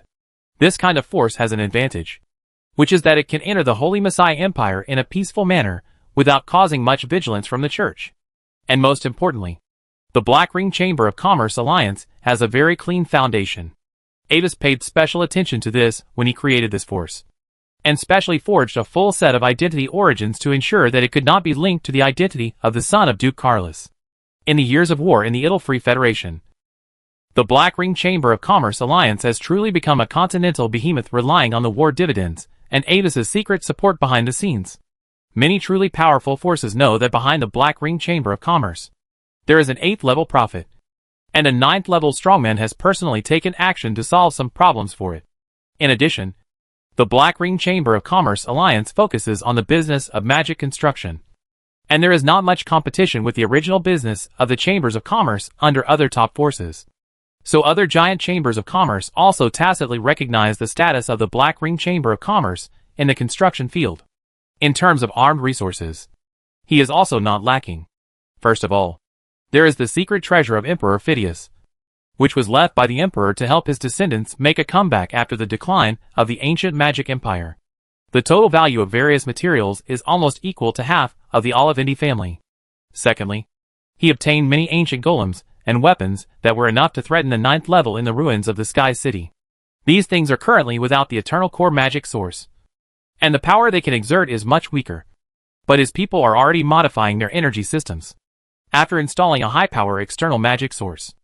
As long as they are willing to burn magic crystals or connect to the element pool of the magic tower, they can also exert their peak power in a short period of time.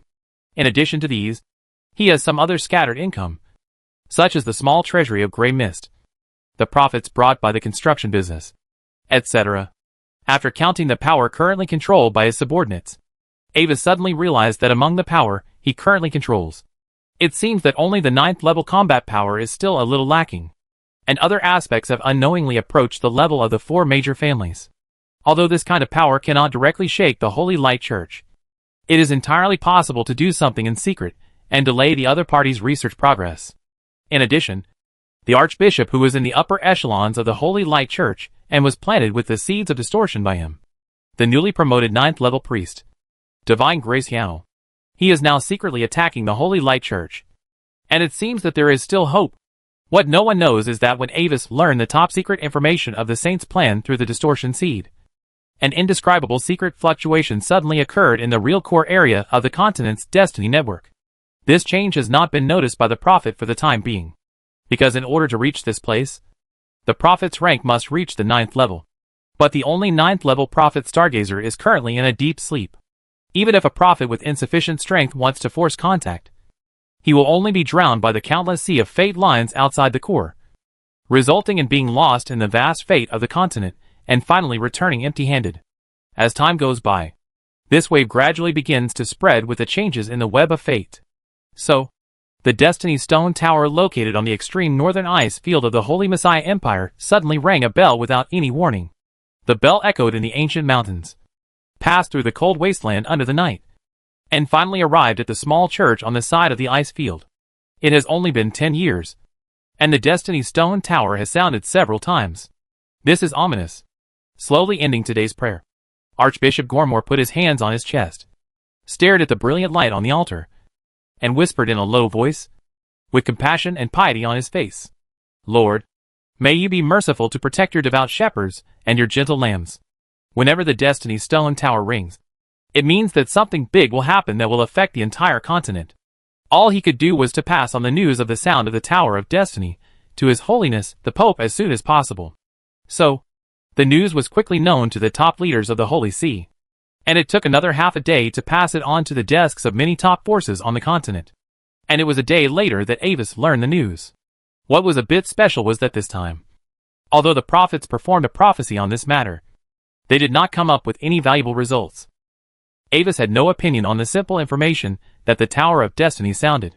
He himself was now an 8th level prophet. If even he did not predict anything, it meant that it had no impact on him. Chapter 524 Advertisement. Glorious Calendar Year 2462. Cold Star Month. 4th day. Avis opened his eyes in the bedroom on the 2nd floor of the Academy residence, and through the gauze curtains between the bedposts, he saw the faint golden morning light shining on the square platinum ceiling. Slowly sitting up from the bed, Avis glanced at the magic clock placed on the bedside, and the exquisite mithril pointer pointed to 6 o'clock in the morning. Yawning lightly, Avis's mind moved slightly, and a brand new academy uniform flew over automatically and put on him. Some people say that meditation can replace sleep. Maybe it can, But in Avis's opinion, normal sleep is more relaxed. At the same time, this is also his instinctive habit of maintaining his former human habit. After breaking through the 7th level, the body structure of professionals is actually completely different from that of ordinary people. Duh. The sudden knocking sound attracted Avis's attention. Through the crystal clear magic crystal, in the clear sunlight outside the window in the early morning, a petite white figure with a bag on her back appeared outside the windowsill, tapping the window gently with her little paws. It's the magic messenger. Do you want to come in for some snacks? Recognizing the messenger he arranged, Avis lifted the window lock spell, smiled and opened the window, letting the fresh air and the kitten in. Meow. However, the kitten did not enter the room, but shook its head at Avis in a very human way, and its tail lifted up and tapped on the small white shoulder bag hanging on its body. Then, a latest copy of the Empire Morning Post and a letter flew out of the bag and gently fell into Avis's hands. Meow. After confirming that the item had been successfully delivered, the kitten meowed again, jumped out of Avis's window with a nimble leap, and then quickly disappeared into the bushes of the magic garden. Sitting back at the desk, Avis began to read the news published in the newspaper in the light golden sunlight outside the window in the morning. The front page headline of today's newspaper may surprise many people. Ring of Truth attacks the top secret base of the Holy Light Church. Saint Messiah III issues a holy judgment order. Under the enlarged and bolded title, the magical image of a building ruin is clearly discernible, and from its outline, it can still be barely seen that it was originally a church. Has it been reported? The efficiency this time is unexpectedly high, but I don't know how long it can be delayed.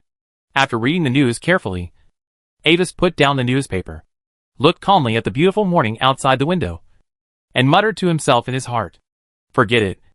Let's take it one step at a time." Experiments related to Super Ninth Order existence are not so easy to study. Although Avis's original body has returned to Pamir College, this does not prevent him from controlling his clone to do things. Relying on the information learned from Yanel's heart, Avis learned the location of the top-secret base where the Holy Light Church conducted research on the Saint Project, and chose to raid it immediately. A few days after receiving the information, he directly arranged for his clone to set off, and the result was also obvious. Just as reported in the newspaper, like most top-secret bases, that research base is not in the surface world, but in a small half-plane. The only area connected to the main world is located in a small church in the west of Yonghui City, where a 9th-level extreme archbishop personally sits. Under normal circumstances, this defense can be said to be impeccable. In a home field like the church, even other 9th-level extremes cannot resist the archbishop, who can temporarily borrow the power of God. However, due to the cooperation of Yanel, Avis directly played a play with him, pretending to attack him on his way out of the base, and temporarily led the archbishop away from the church. Then, taking advantage of this extremely short gap, Avis came directly to the space door of the half-plane and threw a 3rd-generation magic nuclear bomb into it. Although the next moment, Avis's clone was discovered and controlled by the angry archbishop. It was too late. With Avis's personal strength advancing by leaps and bounds, the magic nuclear bomb has also been updated to the 3rd generation. Because the power of fission weapons is limited by critical mass, Avis used space magic on the core Lakensom metal ball to superimpose multiple cursed metals in a spatial overlapping manner. At the time of detonation, the instantaneous micro-anti-magic force field will destroy the structure of the space spell, causing the restored space to knead all the metals together. As for its power, Avis is still uncertain, but the quality of the raw materials he used in this nuclear bomb is 100 times that of the previous bombing of the underwater ruins. It is believed that even if he messes around, there will not be too many deviations. The archbishop still wanted to force his way into the secret realm and use the power of rules to prevent the explosion from happening. But at this critical moment, Avis suddenly attacked him and interfered with the operation of the space gate at a critical moment, causing the archbishop's hope of rushing into the demi-plane to fail. Of course, his clone was killed by the archbishop afterwards. After the Pope learned the result of this incident, he directly launched a holy judgment order and adjusted the power of the entire empire to encircle him. While the Circle of Truth attracted everyone's attention, the Black Ring Chamber of Commerce Alliance also began large-scale actions. They arranged for their subordinate chambers of commerce to enter the Holy Messiah Empire with great fanfare, and they were ready to expand their business scope again.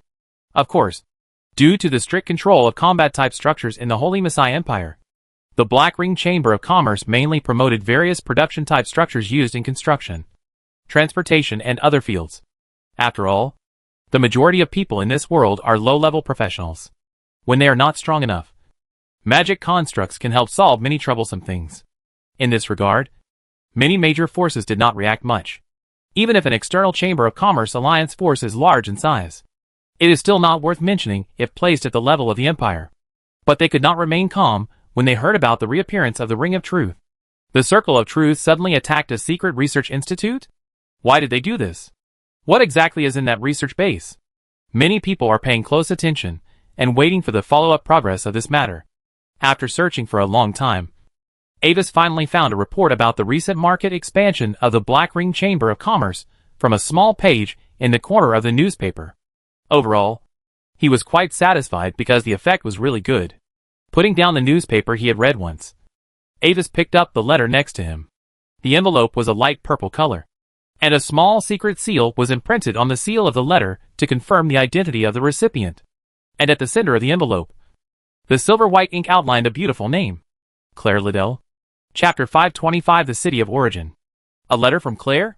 Holding the letter, Avis was a little confused.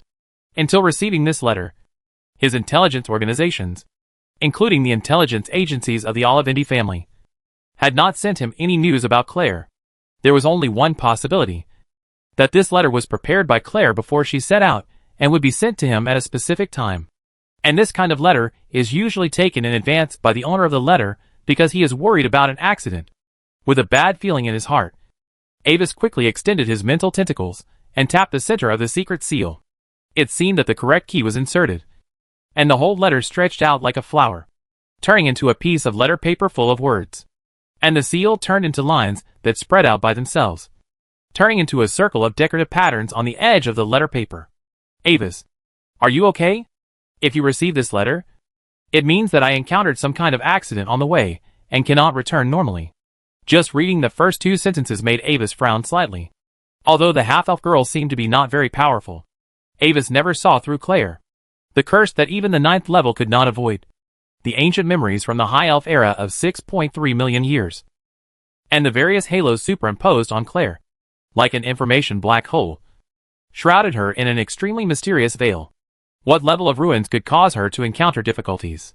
While wondering in his heart, Avis continued to read. I am pursuing the ruins of the holy city of the legendary Great Race, the city of Origin Yaina. This journey, I will start from the west coast of the Yar continent, pass through the Dark Cape and the glorious temple of Nepoles, and go deep into the lightless sea from the Lost Lighthouse to the direction of the Southern Cross.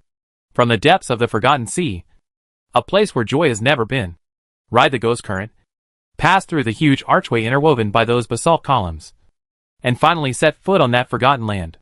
Avis, you have asked me to find the location of the ruins that may hide powerful ancient existences. I have left everything I encountered and know on my journey in this letter. I know very well that this journey is very dangerous, and even I am not sure that I can successfully get out of it. But please don't worry about me, because this is the fate I must face. The part that once belonged to me will eventually guide me in the direction of progress. At this point, Claire's message came to an abrupt end, and the following is all about the specific information and coordinates of various ruins, including the coordinates of the ruins where the pale blue fragment came from, which Avis had previously focused on. There are also detailed records.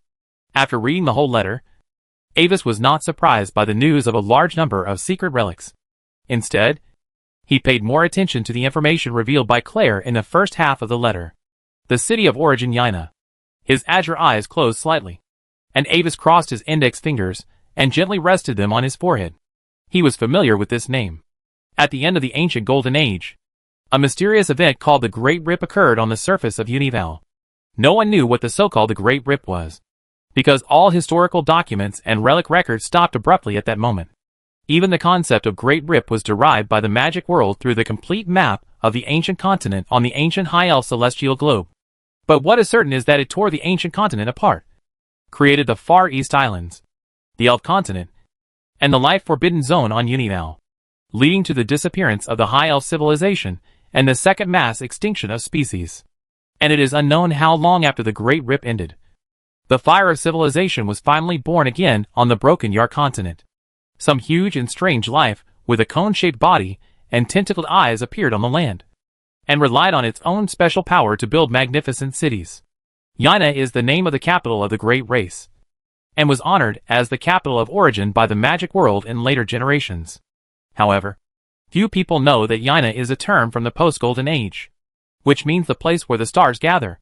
For this reason, the great race has another name in the world, the civilization of the stars.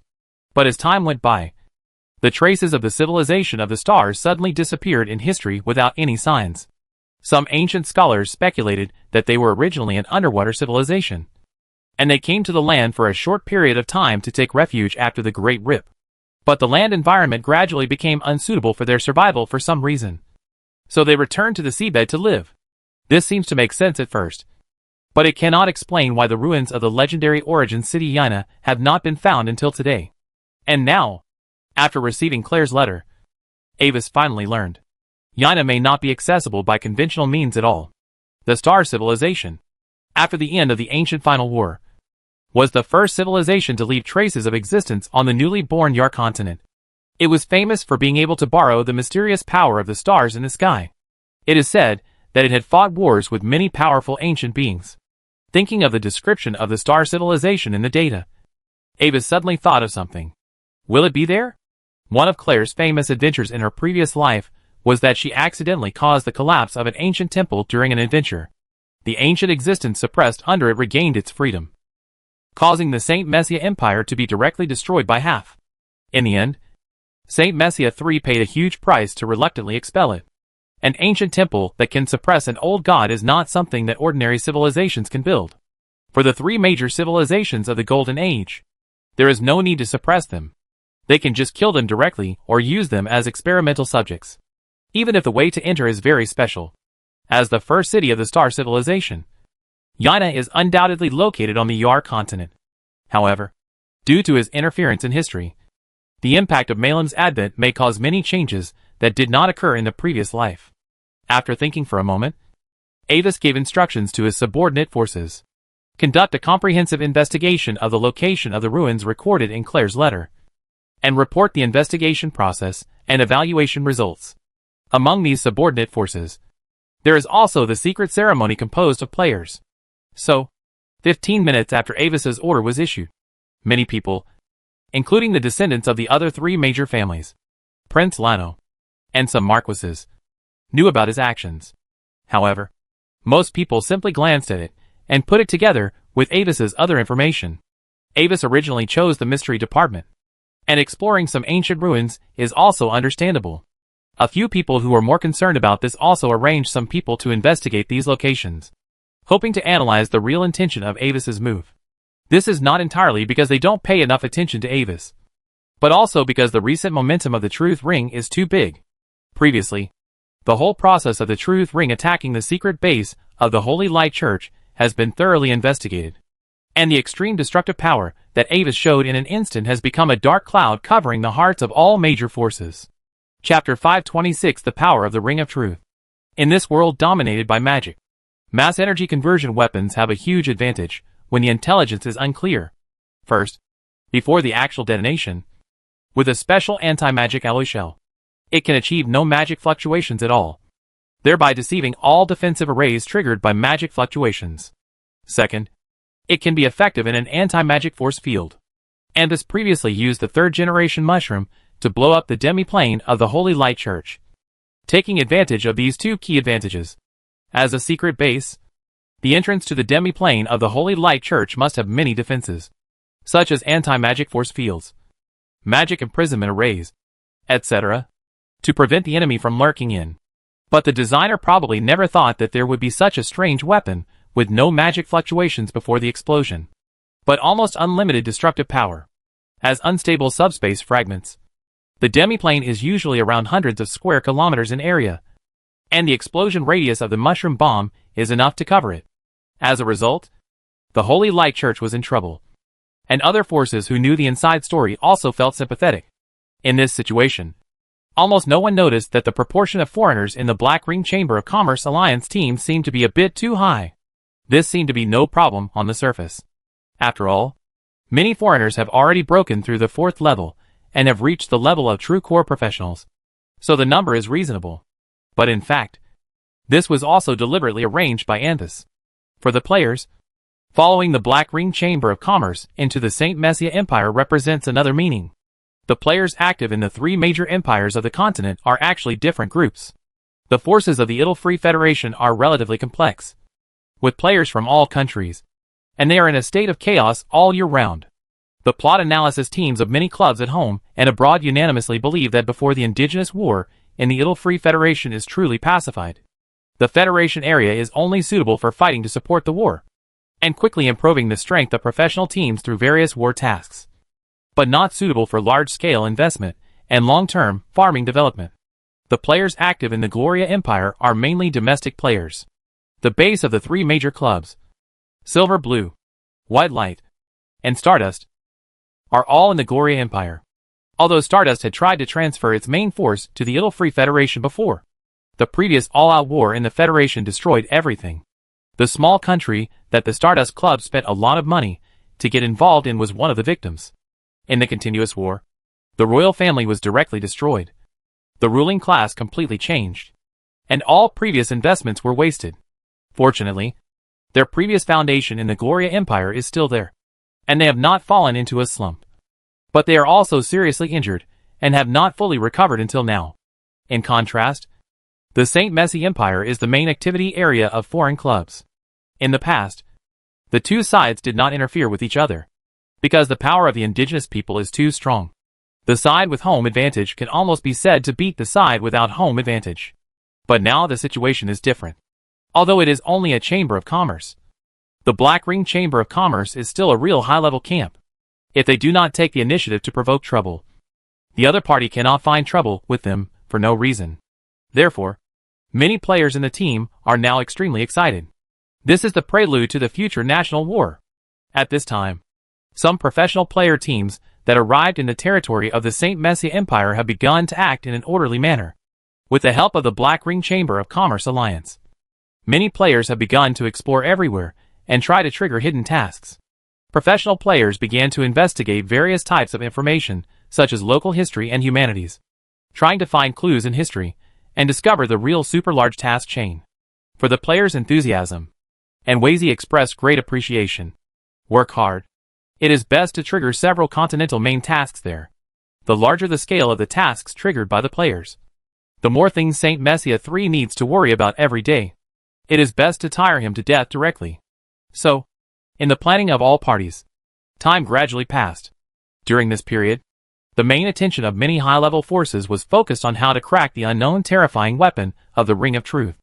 After seeing the terrifying power of the new weapon of the Ring of Truth, many high-level forces conducted a careful review and research, and finally found a countermeasure. The simplest thing is that the terrifying explosion did not contain any rule power. This also means that as long as there is a 9th-level person present, the effect of this weapon will not be particularly great. The attack on the secret base of the Holy Light Church was completely due to coincidence. The 9th-level Archbishop, who was responsible for guarding the entrance, left temporarily, and there happened to be no 9th-level professionals in the secret base. The combination of the two led to the tragedy. After discovering this weakness, many 9th-level people breathed a sigh of relief. This means that although this weapon is powerful, it will not pose a real threat to their main body, and it must be very difficult for the Truth Ring to make such a weapon. It is likely that it will not be used in ordinary attacks, but to solve key targets. But in any case, many high-level forces are currently beginning to restrain their descendants to avoid being caught by the Truth Ring and attacked. Since its debut, everything the Truth Ring has done has been a big deal, but their behavior pattern is very confusing. Some people have tried to connect all the known things that the Truth Ring has done since its appearance, trying to find its rules. But in the end, he still failed. What Avis did was almost illogical.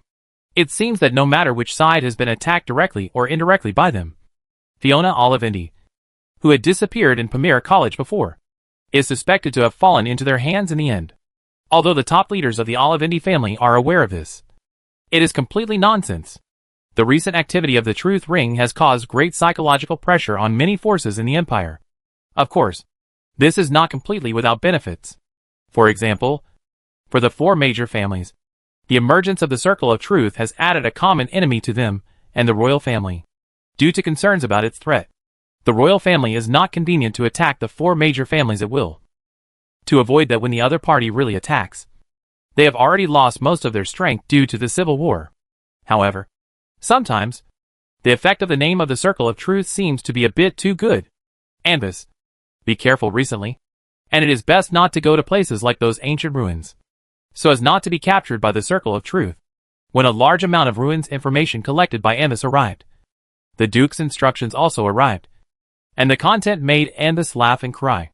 Chapter 527 Observation and Contempt. Putting himself in his shoes, Avis could understand the Duke's worries. After all, the death of Asila Slade was still fresh in his mind, and even the prophecy was tampered with. If it weren't for the appearance of the Circle of Truth that drew attention, the four major families would have started a cold war at this time. And in the end, the leader of the Circle of Truth and the aura of the Sword of the King Chosen appeared near the escaped Etno Alfred at the same time, which made it hard not to wonder what role the Circle of Truth played in this matter.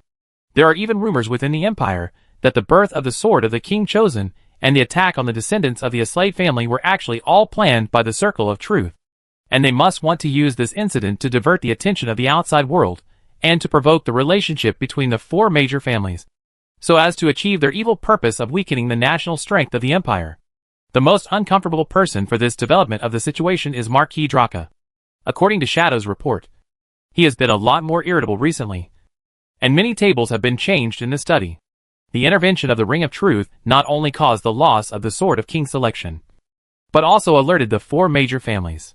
If it was the situation of internal fighting among the four major families as he planned, the Imperial family would never mind suppressing one of them. But now the existence of the Ring of Truth has turned the situation into an invasion by foreign enemies. Considering the excessive strength of the Ring of Truth, the royal family is unwilling to intervene at this time to weaken the power of the four major families, so as not to let the foreign enemies take advantage of it in vain. The most important thing is that although the Sword of King Selection was suspected to be taken away by the Ring of Truth, the things before that were arranged by him.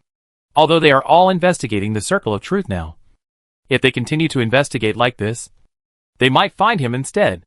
Although it seems that the Circle of Truth took the blame for him in this incident, Marquis Draka always felt that he was the one who took the blame for the Circle of Truth inexplicably. In short, the major forces in the Empire became vigilant again. When searching for clues left by the Circle of Truth, they also began to restrain their descendants, not to go far away for the time being, let alone leave the protection of the family. After swearing to the Duke that he would not go out casually, Avis sorted out the information, picked out several ruins where powerful ancient existences might exist, and began to plan the specific order and route of the next exploration. Anyway, he did not plan to leave the Pamir Academy for the time being, and the clone would disguise his identity when he went out to explore the ruins. So even if he encountered an accident, it would not affect his main body. Although he has been using various means to disintegrate the enemy's conspiracy in advance and delay the time when the family is targeted, Avis's real breakthrough point is still mainly based on the improvement of his own hard power. If he had true legendary strength, all the problems he was facing would be solved. Of course, although he arranged for clones to explore, the number of clones controlled by Avis at the same time could not be too many. The strength of the clones ultimately comes from the main body. Too many clones will only reduce the strength of all clones. Just like a piece of cake, the more pieces you divide, the smaller the size of each piece. Avis had already divided out 2 permanent clones. The leader of the Resistance Army, the Man in the Mirror, and the head of the Black Ring Chamber of Commerce, Raphael. With his current level of mid-8th level professional, he can only send out 2 more free clones to explore various ruins while maintaining the peak combat power of the 8th level clone. Soon, the exploration plan was completed. Anvis carefully checked it and immediately arranged for the clone to explore after confirming that there was no problem. In the next half-month, Anvis's daily life was calm. There was no news from Bishop Yanel and Shadow, and it seemed that neither side had any action for the time being.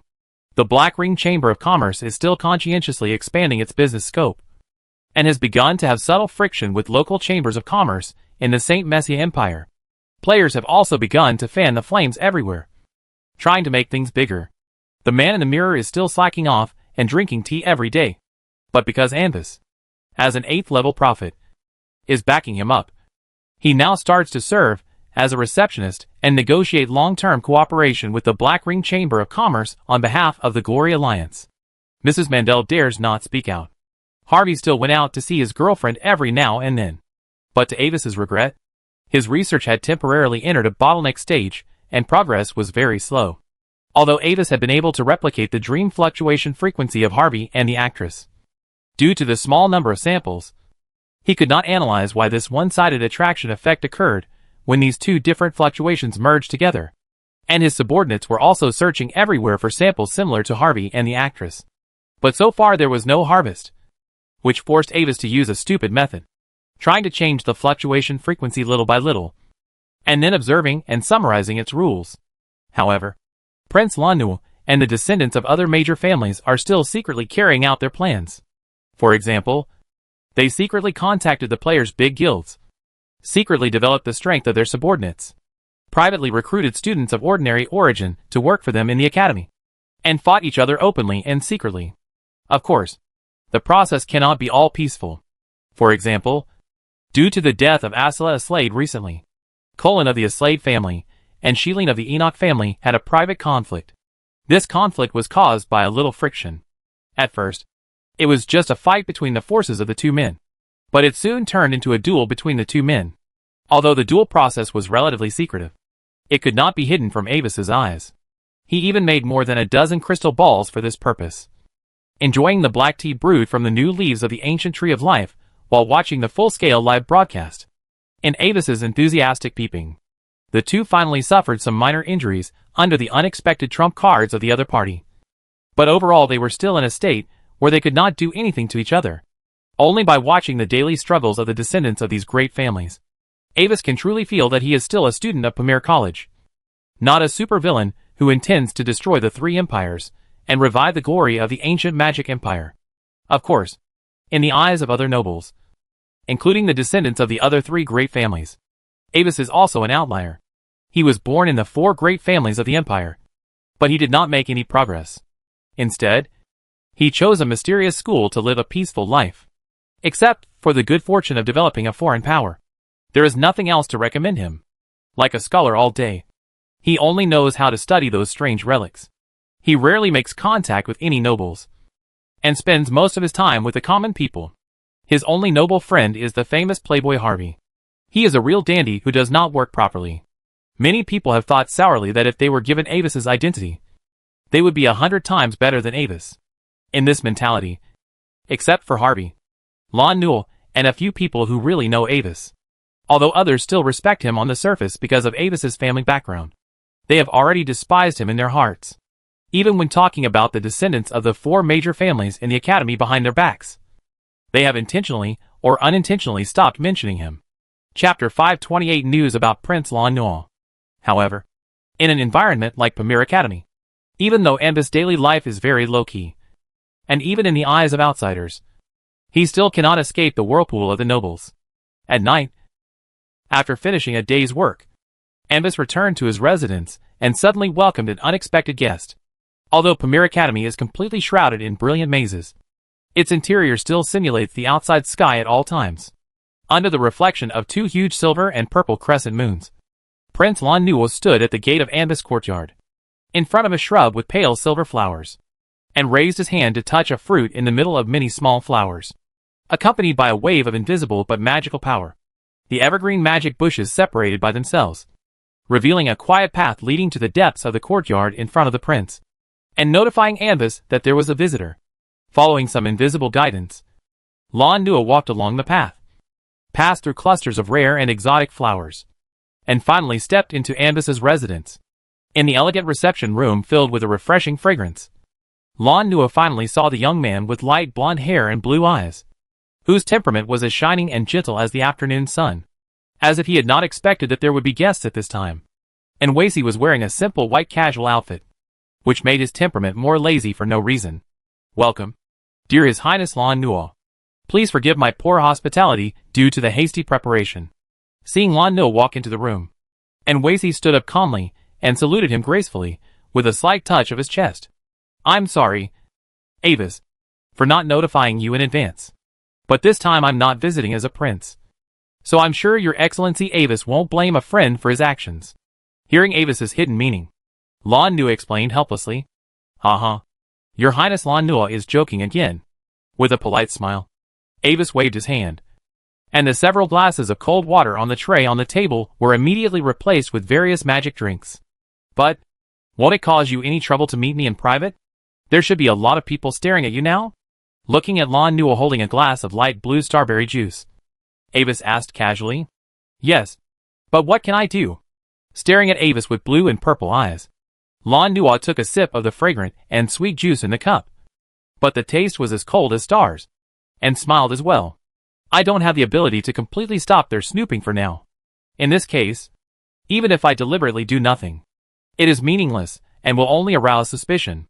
So, you just pretend they don't exist now? Avis hit the nail on the head. My subordinates are still too weak to compete with my brothers. So, unless there is a special situation, I really just pretend they don't exist.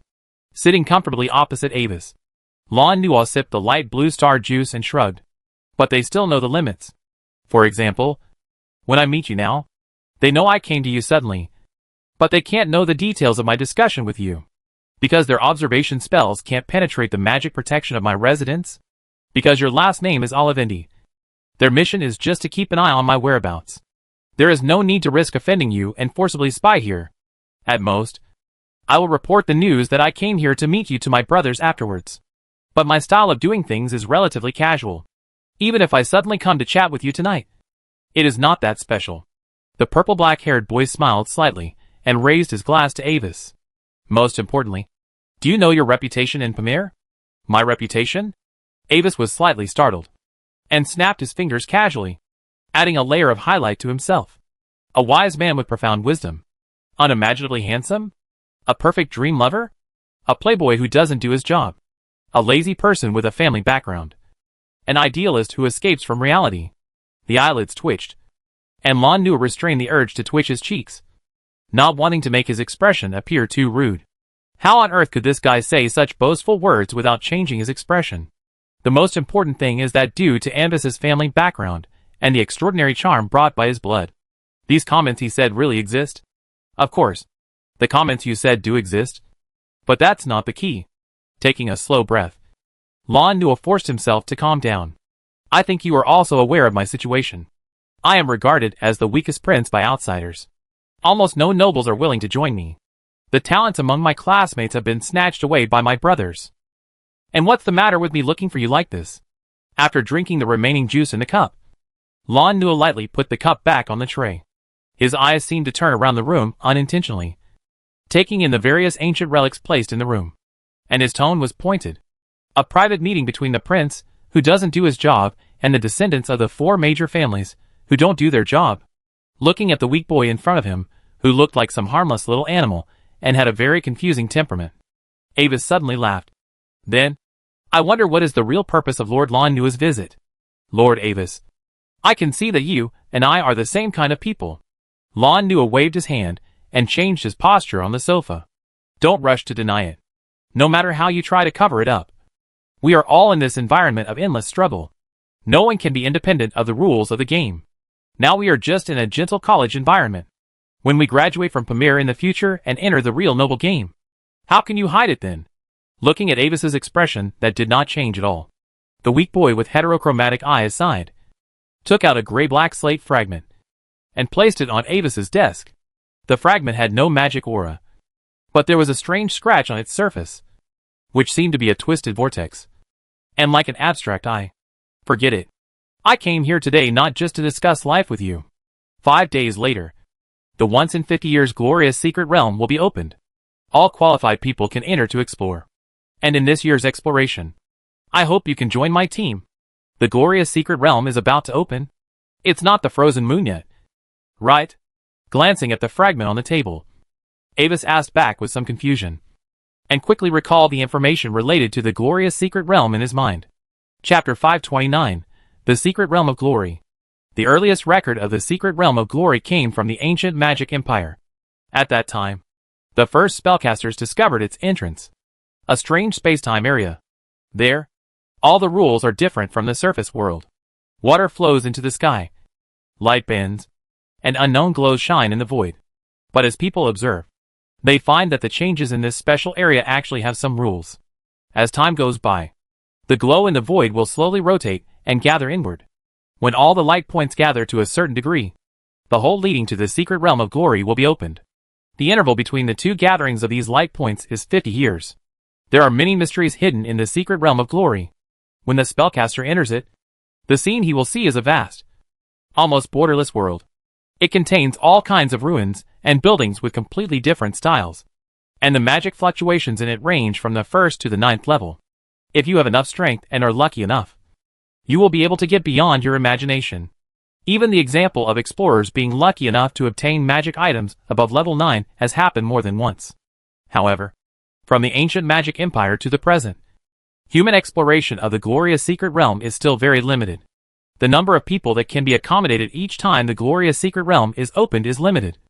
And due to the conflict of the power of rules, strong people above level 9 cannot pass through the secret door. Otherwise it will only cause the door to collapse into light spots. Some people have tried to draw a map of the glorious secret realm, but they found that the next time they entered the glorious secret realm, it was a completely different area. Every time it is opened, the environment in the secret realm seems to change completely. A spellcaster who does not believe in evil has tried to enter it many times, hoping to slowly explore the entire brilliant secret realm through time. But to his despair, he spent a full 1,200 years exploring the brilliant secret realm. But the map he drew did not overlap at all, due to its unique characteristics. After thousands of years of exploration, many high-level spellcasters simply set a rule. All families with professionals above the 7th level can obtain a certain number of places to explore, and arrange for the younger generations of the family to explore freely. With the development of the ancient magic empire, the brilliant secret realm finally became the exclusive secret realm of the ruling class of the empire. And this standard was subsequently raised several times. Now, this standard has reached the point where families with 9th level or 9th level existences can obtain a certain number of places to explore. This sounds a bit too harsh. After all, even if the magic world has developed to this point, 9th level strongmen can only be possessed by families at least above the marquee. But there is another key rule in the rules. Every entrant can choose to bring some companions with him. Theoretically, the companions need to hand over 50% of the total value of the harvest they explore in the glorious secret realm to the person who leads them. But the final handover ratio can also be decided in advance by the leader and the companions.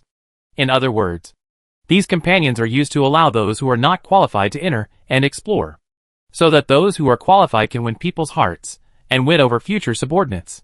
Depending on the strength of the family, the total number of exploration quotas and the number of people that can be carried are also different.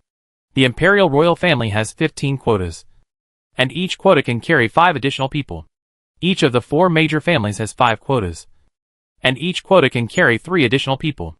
Each of the 9 marquises has 2 quotas, and each quota can carry 2 additional people. And the families that have appeared in the 9th level, but not now, can get 1 exploration quota, but cannot bring companions. In theory, the news of the opening of the glorious secret realm should be notified to them half a month in advance, so that they can contact their subordinates and communicate with those unqualified geniuses to reach a series of interest exchanges.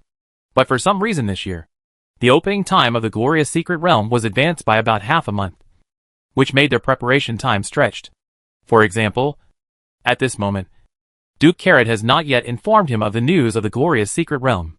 Ambus is not sure whether the family is unaware of this, or has received the news, but is still hesitating whether to let him participate. Although Duke Carrot knew a little about his true strength, in the eyes of other family leaders, he was still a weak 4th level professional. The family might not let him participate in the exploration of the glorious secret realm out of the idea of protecting him. The main force of each exploration of the glorious secret realm was around level 6 to 8.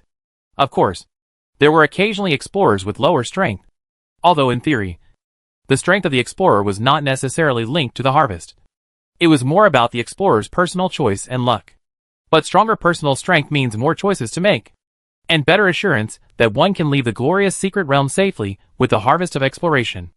After leaving the slate fragment, Prince Lannu exchanged a few words with Ambus again, and then said goodbye and left. After watching Lannu leave, Ambus put away the slate, and after thinking for a moment, he activated the magic crystal ball used to contact Duke Carrot. What Prince Lanua gave him was a special slate from the glorious secret realm. This slate is a mysterious product in the glorious secret realm. When different fragments of the same slate are held and enter the glorious secret realm, the holders of the slate fragments will appear in a close area, which is considered a team item. Relying on this slate fragment, Anvis can appear in a very close area with Prince Lanua after entering the glorious secret realm. Anvis, what's the matter? After a moment, the majestic image of Duke Carrot appeared in the crystal ball. Father, I received a secret message that the glorious secret realm will be opened in 5 days. I wonder if the family has also learned about this. After a calm salutation, Avis looked at Duke Carrot with a smile. Well, it is true.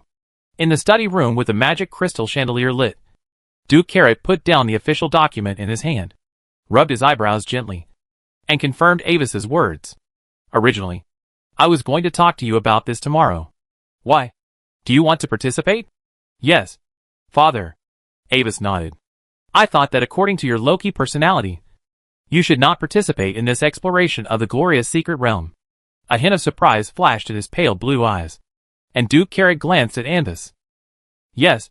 If this is your choice, you will have a place this time. You still have 4 days to choose 3 of your followers. Remember, the number of followers cannot be wasted. If the number of people you lead is less than 3, the family can also arrange it for you. After ending the communication with Duke Carrot, Anvis sat quietly in the reception room with a calm face. For him, the core of getting valuable gains in the glory secret realm is actually luck. Anvis believes that his own luck may be okay, but it is not as good as those children of destiny. And the key that really attracts him to explore lies in something deeper. According to the decryption of the previous live player forum, the real creator of the glory secret realm is actually the Foggy Star Civilization. Chapter 530 Invitation. Avis actually has many questions about the Star Civilization. Everything about this race is shrouded in mystery. Whether it is their mysterious appearance or their sudden disappearance. Even in the great library of the Olivendi family, there is very little information about them, and a large part of it is vague. But there is no doubt that they have a very high level of attainment in utilizing the power of stars, and seem to be proficient in prophecy. In the limited remains of the star civilization that people have discovered, there have been many secret rituals and strange objects related to stars and prophecies. And Avis noticed something very intriguing. Whether it is Claire or Fiona, their respective destinies are more or less related to the star civilization. The goal that Claire is pursuing is the ruins of the star civilization, the city of origin, Yaina. And Fiona was suddenly teleported out of the family secret realm due to the outbreak of the power of destiny, and confusedly participated in the battle for the inheritance of the star civilization. He even brought back a stone disc that was said to be able to activate the ultimate weapon of the star civilization. When talking about the stone disc, Avis's mind moved slightly, and a stone disc shining with a wonderful brilliance appeared in his hand. It was a cold and shining light like starlight, and 5 starlight gems of different colors shone brightly in the carvings on the stone disc. Like stars. Yes. The power of destiny required to activate the star stone disc has been completely accumulated. And coincidentally, the time of accumulation was just a while ago, when the bell of the Destiny Stone Tower rang, as if it was some kind of premonition. Looking at the stone plate in his hand, a smile flashed across Avis's eyes. He planned to take this astral stone plate with him when he explored the glorious secret realm this time to see if it could trigger any special events. He already had a plan in mind for the 3 companions he would bring with him on this exploration. The first one was Summer Night Firefly. Luck was crucial for him to explore the glorious ruins this time, and Summer Night Firefly's luck was almost the illegitimate child of the goddess of luck. Avis had never seen such an outrageous European emperor who climbed to the top of the battle power list purely by luck, crushing a group of professional players backed by esports clubs, and even had not been squeezed out until now. The group of biographers of heroes in the Eater Free Federation did not dare to write this. And the second spot, Avis was going to give to the last Dragonborn. He was still quite optimistic about this player. Compared with Summer Night Firefly, who relied purely on luck, the last Dragonborn could get to this point, relying entirely on his own hard power as a top professional player. When the last Dragonborn's strength increases, he can be one of the core players under him, responsible for coordinating and managing the player forces under him. As for the last spot, Avis is going to give it to Albans. This is purely for the exchange of interests, and as a reward for him. Although Albans had previously become a student of Vernica of Ring of Time and Space and terminated the guest contract with Avis, the connection between him and Avis has not been severed. Although he no longer often gives Avis some new inventions in exchange for research funds as before, he will still try his best to help research what Avis needs. For example, Avis had asked him to help design the magic construction control system and the alchemy spirit for high-level war. After officially joining the mainland Magic Council, Albans' knowledge and strength have experienced an explosive improvement. At his current level, the construction system he designed has clearly had the image of the hive while at the peak of his previous life. Through this system, Avis can simply control multiple groups of construction legions at the same time, and command them to attack one point completely to maximize their destructive power. And Vernica turned a blind eye to this, and she almost did not interfere with her students' choices. Although the Stargazer had specially reminded him before, she still went her own way. But the most important thing is that he has now truly joined the Magic Council, and the time for him to crack the structure of the Eternal Core should be coming soon. What Avis really wants is that structure. The various Sky City protection systems he transferred to the island base before are still waiting for the source of magic to start.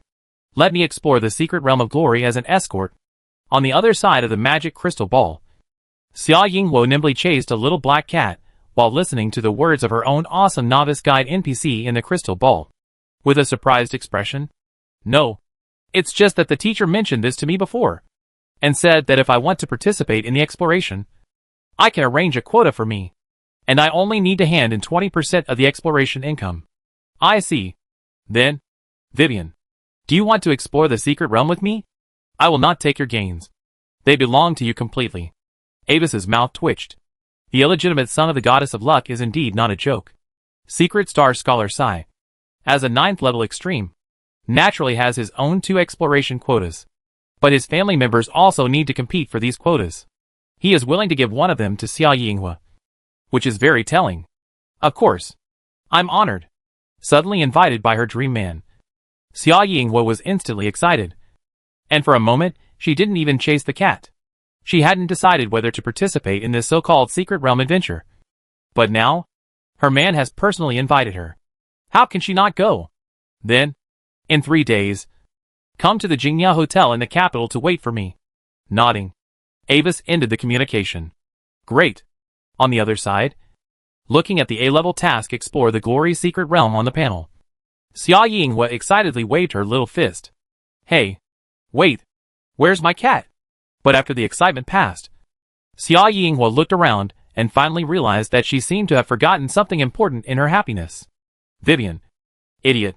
But fortunately, the little girl Rona with black hair and black eyes floated back from behind the house on one side with an expressionless face. In her arms, a black kitten was restlessly scratching her fingers. This, isn't there the reliable Rona? Anyway, the cat has been found. Let's go back and hand in the task. The player girl touched her pointed ears a little awkwardly, laughed, took the cat in the latter's caring eyes, and walked in the opposite direction of the task hall without changing her face. Prince Lano was one of the first people to know that the glorious secret realm was about to open. He passed the news to Anvis, but most other families did not know, and only discovered it after a day or two. After learning that the glorious secret realm was about to open, the descendants of other families were also a little unprepared. But they immediately began to make a series of emergency preparations for the opening of the glorious secret realm. For example, they invited talents that they had already favored to explore the glorious secret realm together. Of course, in this process, some competition is inevitable, such as more than one person inviting the same talent. At this time, the person who first learned the news and sent out the invitation naturally has a great advantage. Chapter 531 System Live. During this period, Lon Nua was also not idle. In addition to secretly inviting Anvis, he was also contacting other promising talents. Like his own style, the candidates Lon Nua contacted were almost all unknown in the academy. Of course, this is also related to the situation that he is currently being secretly targeted by his royal brothers. Although it is not convenient to attack Lon Nua openly, it is a routine operation to offer a higher price to compete with Lon Nua for talents. Even if Lon Nua has the identity of an imperial prince, it is impossible to be so domineering as to force other Pamir Academy students to follow him. What's more, anyone with a discerning eye can see that choosing Lon Nua's side now is equivalent to standing in line. Basically, no one is optimistic about Prince Lon Newell. Compared with his brothers, Lon Newell started too late, and was also targeted intentionally or unintentionally by several princes, and his life was very difficult. Now joining Prince Lon Newell's camp is certainly a timely help, but the greater possibility is to move towards destruction with Prince Lon Newell, who is powerless to turn the tide. Those students with certain backgrounds are very smart. Prince Lon Newell is in a difficult situation now, and there are almost no bigwigs in the royal family who are willing to support him. In their eyes, choosing to join Prince Lon Newell's camp now is bold, to put it nicely, and brainless, to put it bluntly. For them, the icing on the cake may not bring high returns, but it is stable and low risk. Only those civilian students with humble origins are willing to take a gamble with Prince Lon Newell. Under Ambus's secret observation, several days passed quietly. Prince Lon Newell and the people from the other 4 major families all found their own satisfactory companions. What surprised Ambus a little was that 3 of Prince Lon Newell's team were students of the emerging magic construction school. This seemed to be some kind of exchange of interests, or some kind of pledge of allegiance, used to show some people behind the scenes. Of course, when he learned that Ambus was going to take 2 strangers into the glorious secret realm, Prince Lon Newell's complexity was even more complicated than Ambus. That was a quota for exploring the glorious secret realm once every 50 years. If you are lucky enough, you can even find magical artifacts beyond the 9th level. If this quota is placed outside, it can be directly put into the finale of the auction, and even the 8th level strong will be tempted by it. And things of this level, Ambus gave them to those strangers casually, and even gave 2 at a time. Lon Newell couldn't understand Ambus's behavior, especially when the other party's last quota was given to the last dragon descendant. He had heard of the name of Albans. His talent was so great that Ring of Space and Time even accepted him as a student. It was clear that he was indeed qualified for a place. He had also heard of the other stranger. Although he had no strength, he seemed to be a student of Secret Star Scholar. If he wanted to show his goodwill to Secret Star Scholar, this was also understandable. But Lon Newell had never heard of the last stranger. Even if he arranged for someone to investigate, he could only find out that the other party seemed to be a follower of Avis. Is a stranger follower worth Avis's exploration quota for the glorious ruins? Even if the other party might have some value, he was not afraid that this follower would stab him in the back in the future. Unable to figure out Avis's intention, Prince Lano simply stopped speculating on the matter.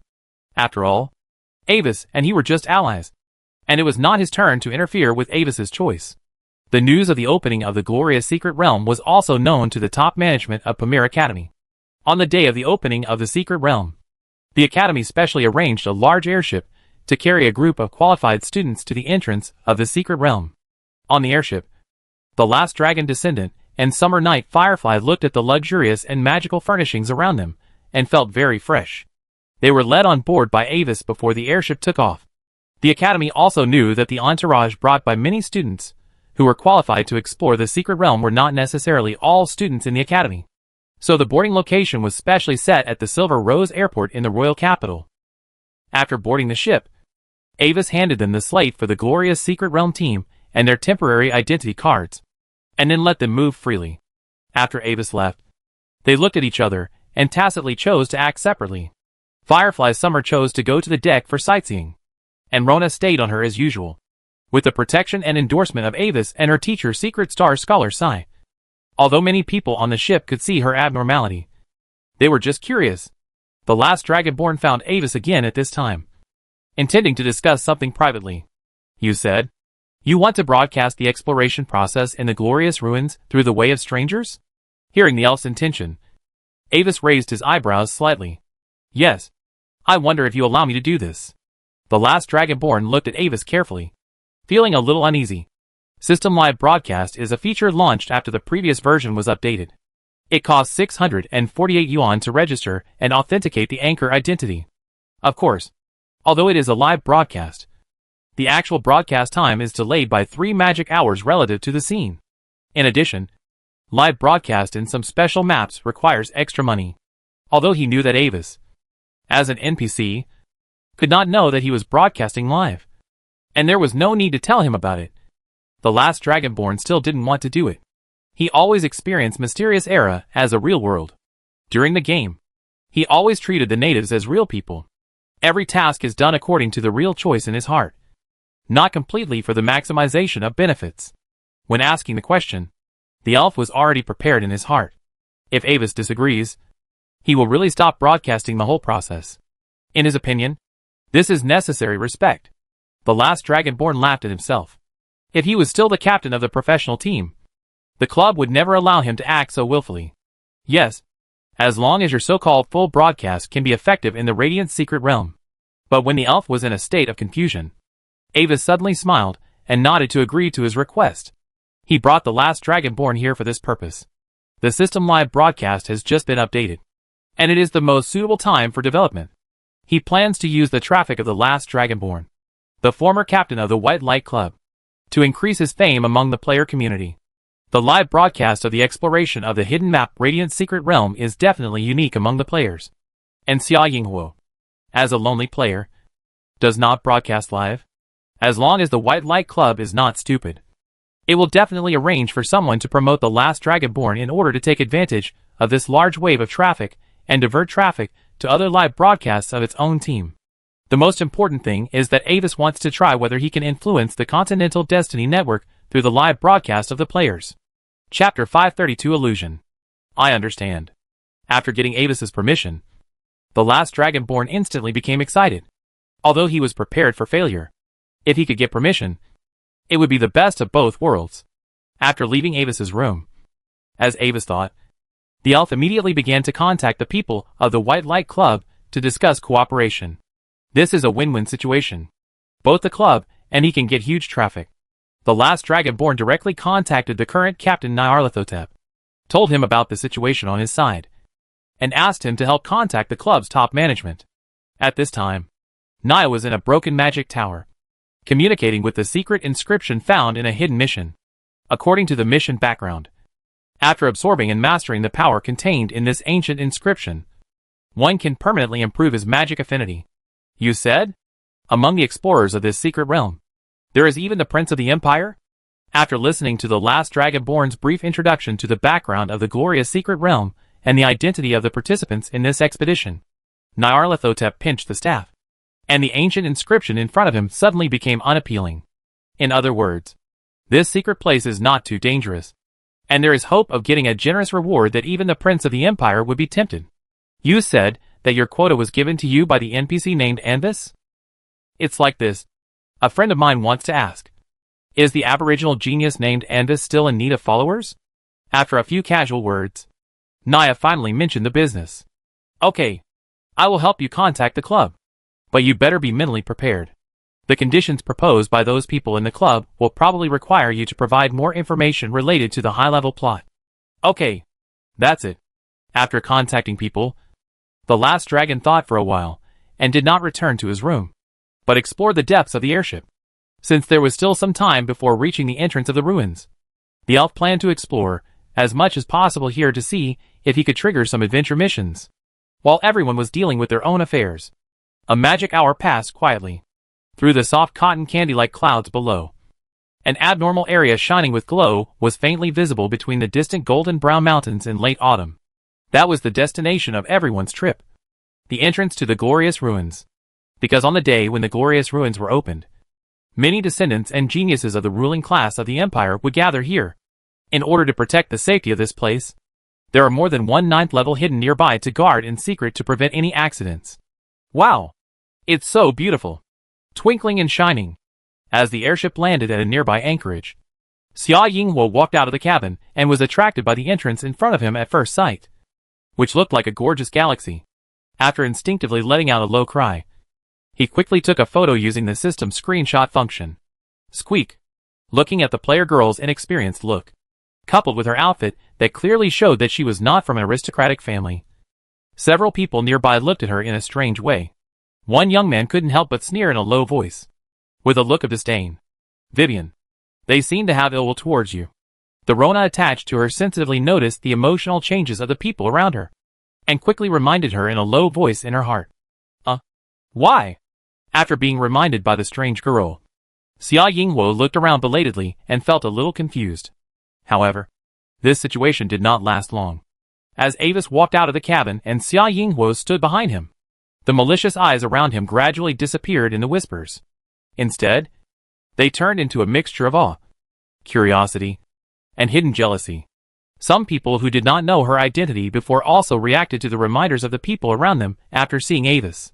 She should be the foreigner who was lucky enough to be accepted as a student by the Secret Star Scholar.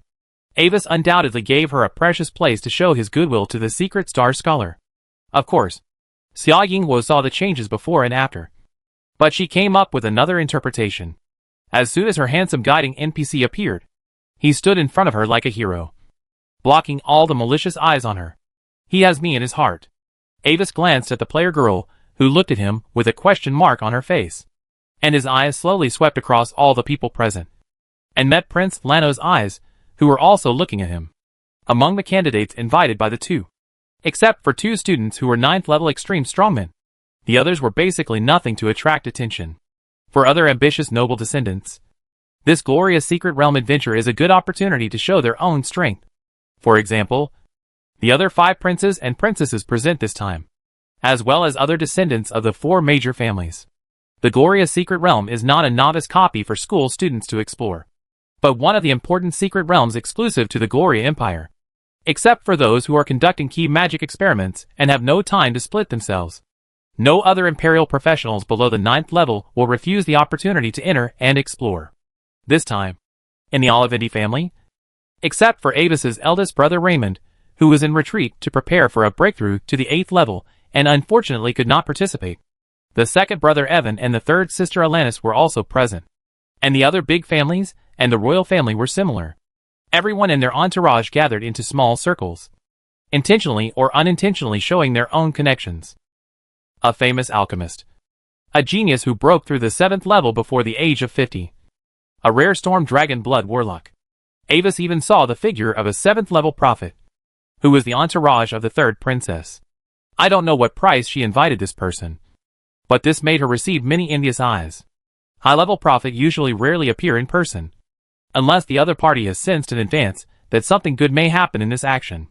After everyone gathered, the time gradually came to noon, when the sun's trajectory reached directly above the crowd. The countless silent and cold glows in front of them suddenly stagnated, and then quickly shrank to a point in the center.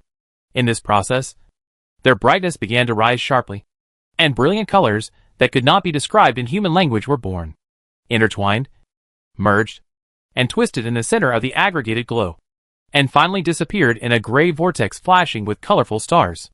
The space-time structure of this area has produced unknown fluctuations. The space-time coordinates behind the vortex are likely to be completely different from this world. Standing behind Avis, Albans held a strange alchemical device covered with subtle inscriptions in his hand. After looking at the feedback displayed on it, he spoke in a low voice. However, the specific situation needs to be confirmed after entering the vortex. Chapter 533. I wish the planner a long life. Is that also the detection device you developed yourself? Looking at the device in Albans's hand with some surprise, Avis nodded and confirmed his conclusion. You are right. This is the characteristic of the glorious secret realm. Almost all the 9th-rank majesties of the Empire have studied this place specifically. The opening of the secret realm is caused by a rare change in time and space. One of the most famous analytical papers, 7 wave forms of spacetime superstrings, was written by your teacher Ring of Spacetime. When Avis explained in a low voice, others couldn't wait to bring their entourage in. The glorious ruins have a time limit for opening, and there is no point in hesitating at the entrance. Avis was just using the introduction to the 3 people behind him as a cover to wait for a prince to go in first.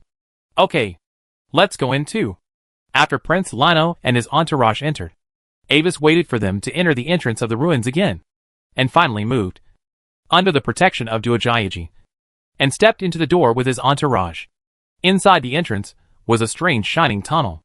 In everyone's perception, time and space seemed to be infinitely stretched, and everyone's bodies became thinner and thinner, and finally almost turned into a thread with a thickness close to 0. In this strange state, everyone's consciousness gradually sank into chaos, letting their bodies drift with the flow, as if it had experienced a long time, and as if it was just a moment. With a strong white light flashing, the rules of time and space returned to normal again. As the 5 senses gradually recovered, Avis's eyes refocused. He looked around. As far as he could see, the sky was a shining gray-white area, and the ground was ordinary soil and primeval forest. Several pieces of ruins covered with moss were scattered among the dense trees, and among the mountains far away from where he landed. The ruins of an ancient city that was obviously weathered and eroded stood tall. Although the distance was far, Avis could still clearly see that the city had no outer walls. Obviously, at that time, the civilization that built this city did not have any enemies that needed to be defended by city walls. Among the ruins of the city made of ancient iron-gray rocks, huge statues collapsed in between. As if silently narrating the former glory of this place, Avis could see that there was something shiny, dotted on the surface of those statues. And in the center of the distant city, a strange huge spire pierced the sky like a sword piercing the sky, as if mortals tried to use it to climb to heaven. After scanning the surroundings with his mental power, Avis found nothing new and directly targeted the ruins of the city. This secret place seemed to have the effect of suppressing mental power. Avis was an 8th level strongman. Even if he used all his mental power here, the area he could detect was only about 1,000 meters in radius, even less than a 5th level person in the outside world. However, Avis knew in his heart that with the help of those stone fragments, the landing place between him and the Lanlanuo people would not be too far apart. In other words, they had a very high probability of also being able to see the city, even directly landed in that city. After casually divination of the positions of many slate fragment holders, Avis holding the slate fragment in his hand, he quickly sensed the specific positions of Albans and the last Dragonborn. One of them was to his west, and the other to his northeast. Not too far away. The position of the Summer Night Firefly was far away from him. The prophecy came from the direction of the city ruins. I don't know where she landed. Without hesitation, Avis took out an alchemy shuttle and rushed to the direction of the last Dragonborn first. The photographer can't run away. At this time, the last Dragonborn who had not figured out the specific environment here was doubting his life. After landing, the elf found that the system prompted that he was in a special map and the live broadcast function had expired. And if you want to temporarily open the special map live broadcast function here, it costs 6,480 yuan. Seeing this number, the elf was dumbfounded. Is it because he spent a lot of money, so he is being slaughtered? Indeed, because he got a large breakup fee from his old club. The last Dragonborn was very generous in recharging in Mysterious Era, and the total amount of Krypton gold has exceeded 100,000. But his willingness to spend money does not mean that he is stupid and rich. Are these scumbag planners crazy about money? But looking at the system pop-up window in front of him asking whether to turn on the live broadcast function, the last Dragonborn finally resisted the urge to curse and clicked to confirm the payment. Thank you for your patronage. I wish you a happy game. Looking at the system prompts after payment and the growth of the Krypton gold bar, the last Dragonborn's eyelids jumped hard.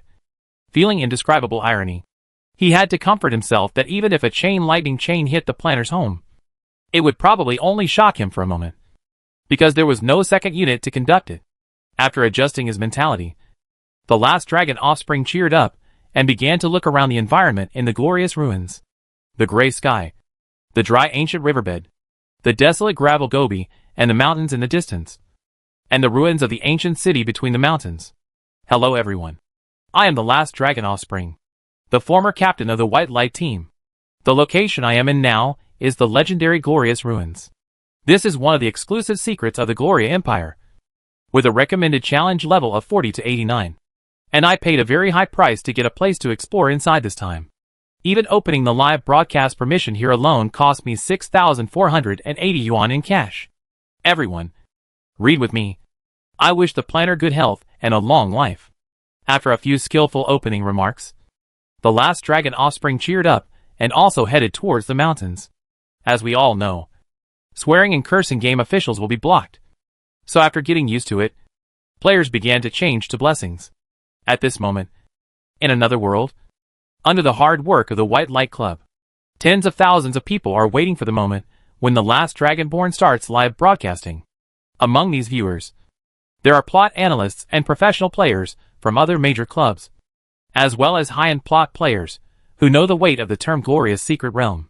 Finally, when the last Dragonborn started live broadcasting, everyone was very excited, and the barrage was instantly filled. Here it comes! GKD, GKD, peanuts, melon seeds, cola and Molotov cocktails are sold in the front row. At this time, many players in the club have already started recording. intending to go back and study the various details revealed in the live broadcast of The Last Dragonborn. After hearing the last sentence of the elf's opening remarks, everyone reacted one after another, and the barrage was suddenly filled with a happy atmosphere.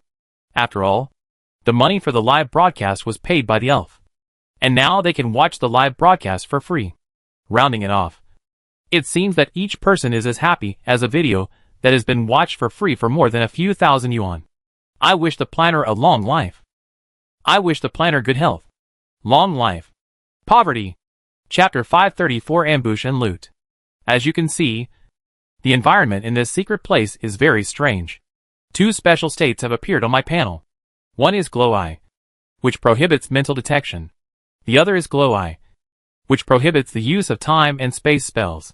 According to my intuition as a professional player, these two states must hide some key clues. But the information is not enough now. And there must be more important information about this in the distant city. The other should not be too far away from me at this time. But at least not in this wasteland. So next, I will move towards the ruins of the mountains in the distance, hoping to meet them on the way. With a confident look on his face, the last Dragonborn made his own judgment, looked around, let the people watching the live broadcast see the nearby environment, and continued to move towards the direction of the city ruins. But what he didn't notice was that when he was moving towards the distant mountains, the surfaces of several huge rocks in the distance behind him suddenly moved slightly. The rock layers on the surface fell off, and dark eyes suddenly opened, watching the back of the last Dragonborn going away. What the hell is that? The anchor doesn't seem to have noticed it yet. 666. There's a surprise when you turn around. However, although the last Dragonborn didn't notice this, the audience watching the live broadcast noticed it all, and the barrage instantly filled the screen. However, even if everyone tried their best to warn, the last Dragonborn still didn't notice it. It's useless. The live broadcast is not real time. He can't see the barrage. When the bullet screen was in chaos, someone who knew the rules of the system live broadcast began to explain to everyone below. Wait, it's a bit strange. The environment here seems to be too quiet. However, without the need for everyone to continue to remind him. After continuing to move forward for a while, the last Dragonborn also found something wrong. The surroundings seemed a little too quiet. Obviously, there were occasional flying birds in the sky above the forest in the distance, indicating that this was not a dead place without life. But here it was completely dead, without even a plant. Even in the Gobi Desert, this was a bit abnormal. The pace gradually slowed down, and the last Dragonborn carefully observed the surrounding environment again. At this moment, the elf finally found something abnormal. He remembered clearly that there were 5 huge ruins behind him before. But now, there are only 3 of those ruins left. Oh, dear family, I seem to have encountered a little problem. The elf took back his eyes calmly, took a deep breath, and then suddenly rushed forward at the fastest speed. At the same time, the boots on his feet and the belt on his body lit up with a green wind magic glow, which increased his speed several times again. Boom boom. At the moment when the last dragon sprinted forward, the Gobi sand and stones behind him exploded instantly. 2 huge floating boulders rushed out from the bottom of the Gobi, and suddenly attacked the last dragon in an anti-gravity posture. On the surface of these stones, densely packed black eyes were all over them, staring at the last dragon like a dead person, looking extremely creepy. So, don't let your guard down in unknown ruins. You don't know how many things are waiting for you, such as those chasing me. While running desperately, the elf quickly explained to the audience. The basic information of those monsters has been revealed on his panel, but both the names and levels are question marks. It can only be judged from the bright red font that the other party's purpose is definitely not to welcome him here. After struggling for a while, the last Dragonborn who had used all his means was directly controlled by the 2 rock monsters, whose levels were at least 10 levels higher than his. The other party did not kill him directly, but imprisoned the elf, and used the countless eyes on the surface of the body to absorb magic and vitality from the elf's body. Of course, if no one rescued, the elf would soon die because of HP 0. But fortunately, a thick and pale green ray suddenly fell from the sky. It hit one of the rock monsters that failed to dodge, and turned more than half of its body into green powder on the spot. The other rock monster saw something was wrong and hurriedly left the half-dead last Dragonborn behind, instantly sinking into the ground and disappearing. When Avis arrived by shuttle, He saw the last Dragonborn being sucked of his essence by many rock monsters in turn. There was no way. Although the elf was already a leaderboard level powerhouse among the players. In this glorious ruins, his 4th level strength could only be considered the weakest. Even though he had the ability to fight above his level. If Avis had come later, his photographer would probably have turned into light. But at this moment, many people watching the live broadcast were also curious about who saved the anchor. According to the power of the green ray just now, some mage players have recognized that it should be a high-level dissociation spell. Are you okay, Rivers? Under the gaze of everyone, an exquisite silver-blue alchemical shuttle fell from the sky and landed next to the elf. The hatch slowly opened, and a handsome boy dressed in a pure white noble long dress, exuding a soft glow, walked out of the gorgeous cabin. Crystal-like monocles covered the deep blue eyes, and the light golden hair was blown by the breeze from nowhere. Just standing there, it gave people an indescribable sense of perfection. What a beautiful NPC. It's over. It's a heart-beating feeling. Husband, why did you come here? When Avis appeared, the barrage in the live broadcast room exploded again. Many players, who had never seen Avis before, were instantly amazed by Avis's appearance. Come up first. We still need to pick up other companions. Keeping the bloodline special effects activated, Avis walked down the alchemy shuttle with the elegant posture he learned in etiquette class, and casually slapped a healing ball on the elf. When he walked out of the airship, he had already seen the live broadcast interface floating next to the elf. In this case, it is natural to leave a perfect first impression for many potential future subordinates. He is just a little uncertain now how much effect his extraordinary charm will have after being broadcast live through a screen. After finding the last Dragonborn, Avis continued to do the same, and with the help of divination, he found Albans, who was dealing with a strange bird in the forest. However, this time, when Avis arrived, Albans had killed the bird with a strength of about level 6 with his secret props, and took out a mithril plate and a cluster of shining crystals from the bird's nest. Take a look at this. It should be helpful. Seeing Avis walk down the alchemy shuttle, Albans directly threw the mithril plate to him. What is this? Avis took the mithril plate and examined the carvings on it. Chapter 535, The Gradually Enveloping Dark Clouds. This seems to be the writing of the Titans in the Golden Age. The characters that can be distinguished on it are Glory, Dream, and Tower. After carefully identifying it, Avis frowned slightly, feeling a little confused. Even among all the ancient languages, the information related to the Titan language is the most lost. Among the 3 legendary civilizations of the ancient Golden Age, although the High Elves disappeared, the 2 major branches derived from them, the Natural Elves and the Dark Elves, are still thriving on the distant Elven continent, and most of the dragons gathered on the legendary Dragon Island, and even a few dragons existed on the mainland. Only the Titans have no trace left since the end of the ancient Golden Age, and in this glorious ruins, there appeared a mithril plate engraved with the Titan language. Does this mean that the ruins this time may be related to the Titan civilization? Some of the characteristics of that bird are similar to those of the night bell raven in the outside world. And the night bell raven has a hobby of collecting shiny objects. This mithril plate is very likely to be brought out by the bird from the ruins of the distant city. After a casual divination, Avis returned the mithril plate to Albans and told his analysis. According to the size of this mithril plate, it is probably not a relic of the Titans, but a later civilization engraved in the Titan language.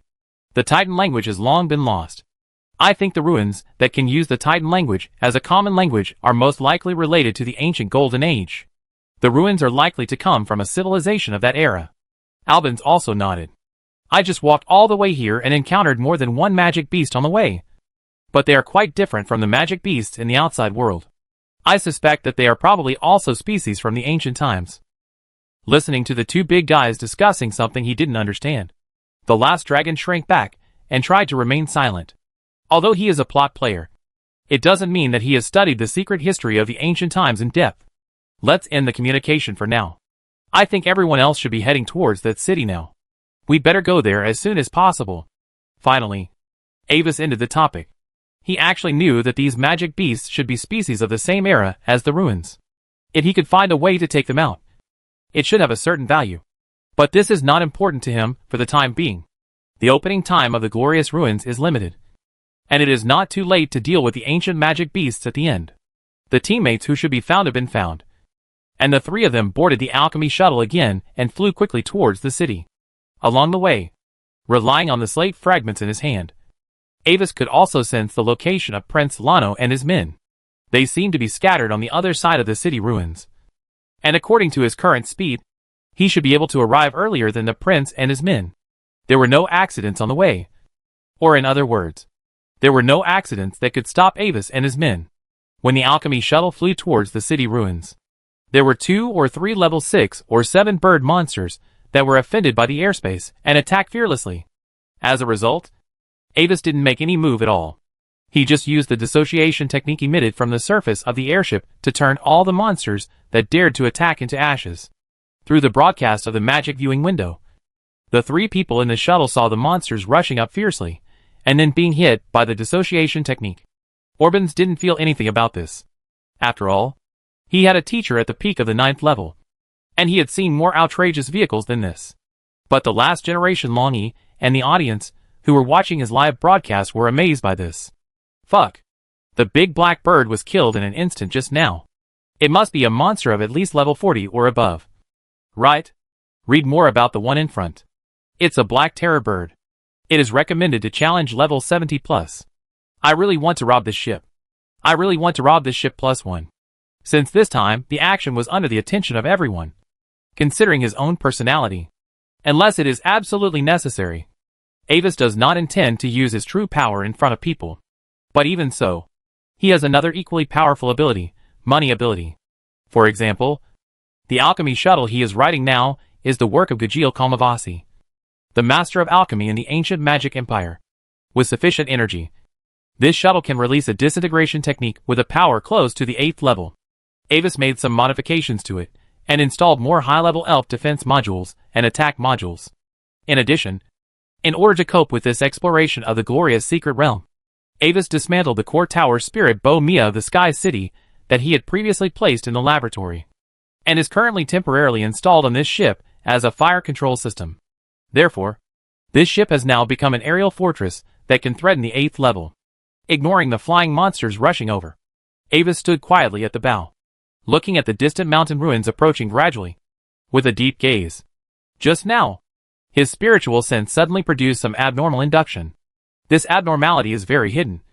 But for him, an 8th level prophet, it is as conspicuous as a lighthouse in the dark night.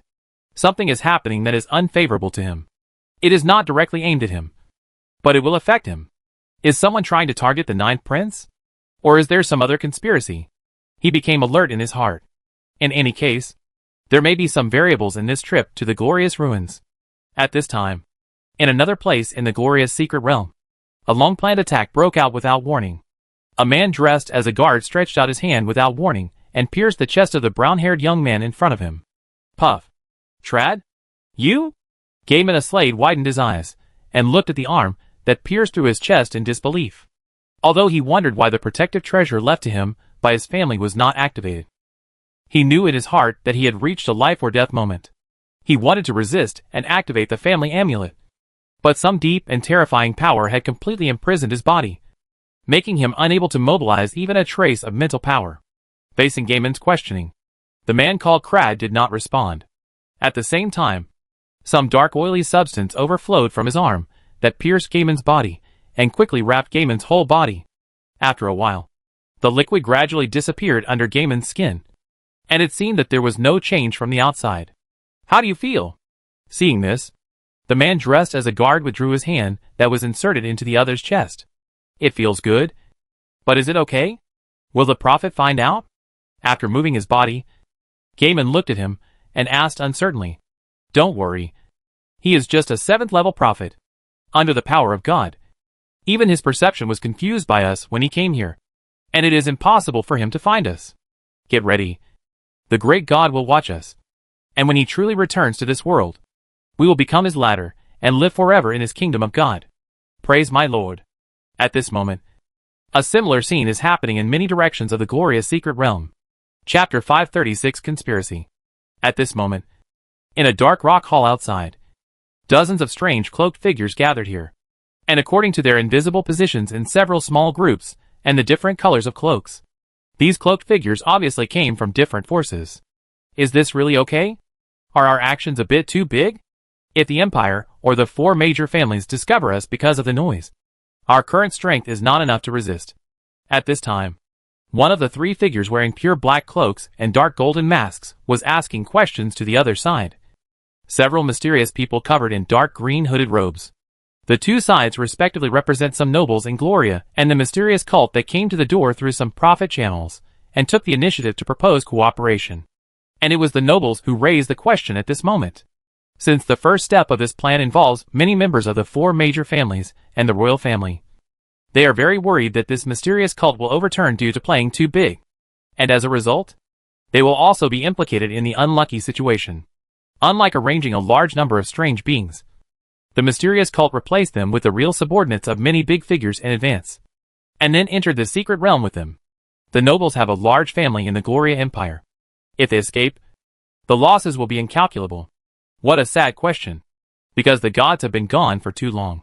Even their former power has been forgotten by the world? In response to the questions of several nobles, a member of the cult turned his dark green hood slightly, glanced at the three nobles with a sneer and disdain, and asked a question in a strange tone, like an alien race. If you look closely, you will find that the dark green cloaks of these members of the cult are not completely without any decoration. On one side of their backs, a dark green emblem that is very close to the material of the clothes is imprinted with a twisted pentagram-like emblem. Don't worry. The door has been opened. Even if it is closed again, it will never be restored to the perfect moment. The footsteps of the gods are approaching. Even if it is just his breath, it is definitely not something that ordinary people can spy on. Humph. I hope so. Listening to the mysterious speeches of the members of the cult, another noble black-robed man snorted coldly, tacitly agreeing with their explanation. Although they knew the process and arrangement of this plan in advance, they still had some worries when it came to the actual implementation. They really couldn't tell the depth of this unknown cult. But the enemy they were facing was not just a nobody, but the four major families and the imperial family, a behemoth that had lasted for thousands of years. Don't worry. Under the guidance of fate, our trajectory will eventually hang high above the dome. And, in the first step of the plan, the targets will not die directly, but will only lose control of their bodies, and will not be immediately discovered by outsiders. At this moment, two figures in gray robes from the third party present spoke separately, putting a full stop to the brief conversation. After expressing the progress of their respective tasks, the brief meeting was declared over. After that, many figures disappeared through space and restored their original identities. One of the black-robed figures flashed, and the original rock palace environment around him instantly turned into a familiar study room. He took off his hood and mask and put them aside, revealing the face of Marquis Winter. Although he knew that cooperating with these foreign forces with different purposes might be a gamble, he didn't want to wait any longer. Due to the existence of the four major families, the expansion of his family's power had long been stagnant. Even his own strength had remained at the 9th level for hundreds of years. Simply waiting would never give him hope. Facing the truly higher-level power shown to him by the mysterious cult, he could not refuse. The four major families that guard the country? Humph. Unfortunately, the current empire no longer needs the protection of the four major families. My old friends must have the same idea as me. Low laughter echoed in the study, and eventually gradually disappeared with the only dim light left in the study. Carrying the alchemical shuttle, Avis and his party finally arrived within the scope of the city ruins. When they really entered the city, Avis found that the degree of dilapidation of the city was much lighter than he had imagined before. Although many buildings have weathering and erosion marks over the years, the overall structure is still well preserved. What is a bit special is that some buildings in this city are unusually large, and there are many statues of different forms. That one should be the statue of the legendary Titan. Right?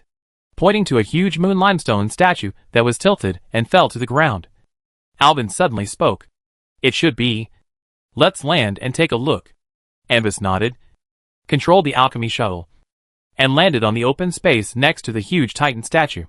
When looking from the sky, it didn't feel much, but when they landed on the ground, the three people found that the length of the alchemical shuttle they were riding was not even 1/5 of the length of the statue. Even though Avis and others were riding on a small shuttle, it was enough to highlight the hugeness of the statue. What was special was that some pale white crystal clusters grew on the surface of the statue. The glittering objects that Avis had seen from afar before were the reflections of these crystal clusters. No mistake. This is the statue of the Titan. The sculptor is very likely to have actually seen a living Titan.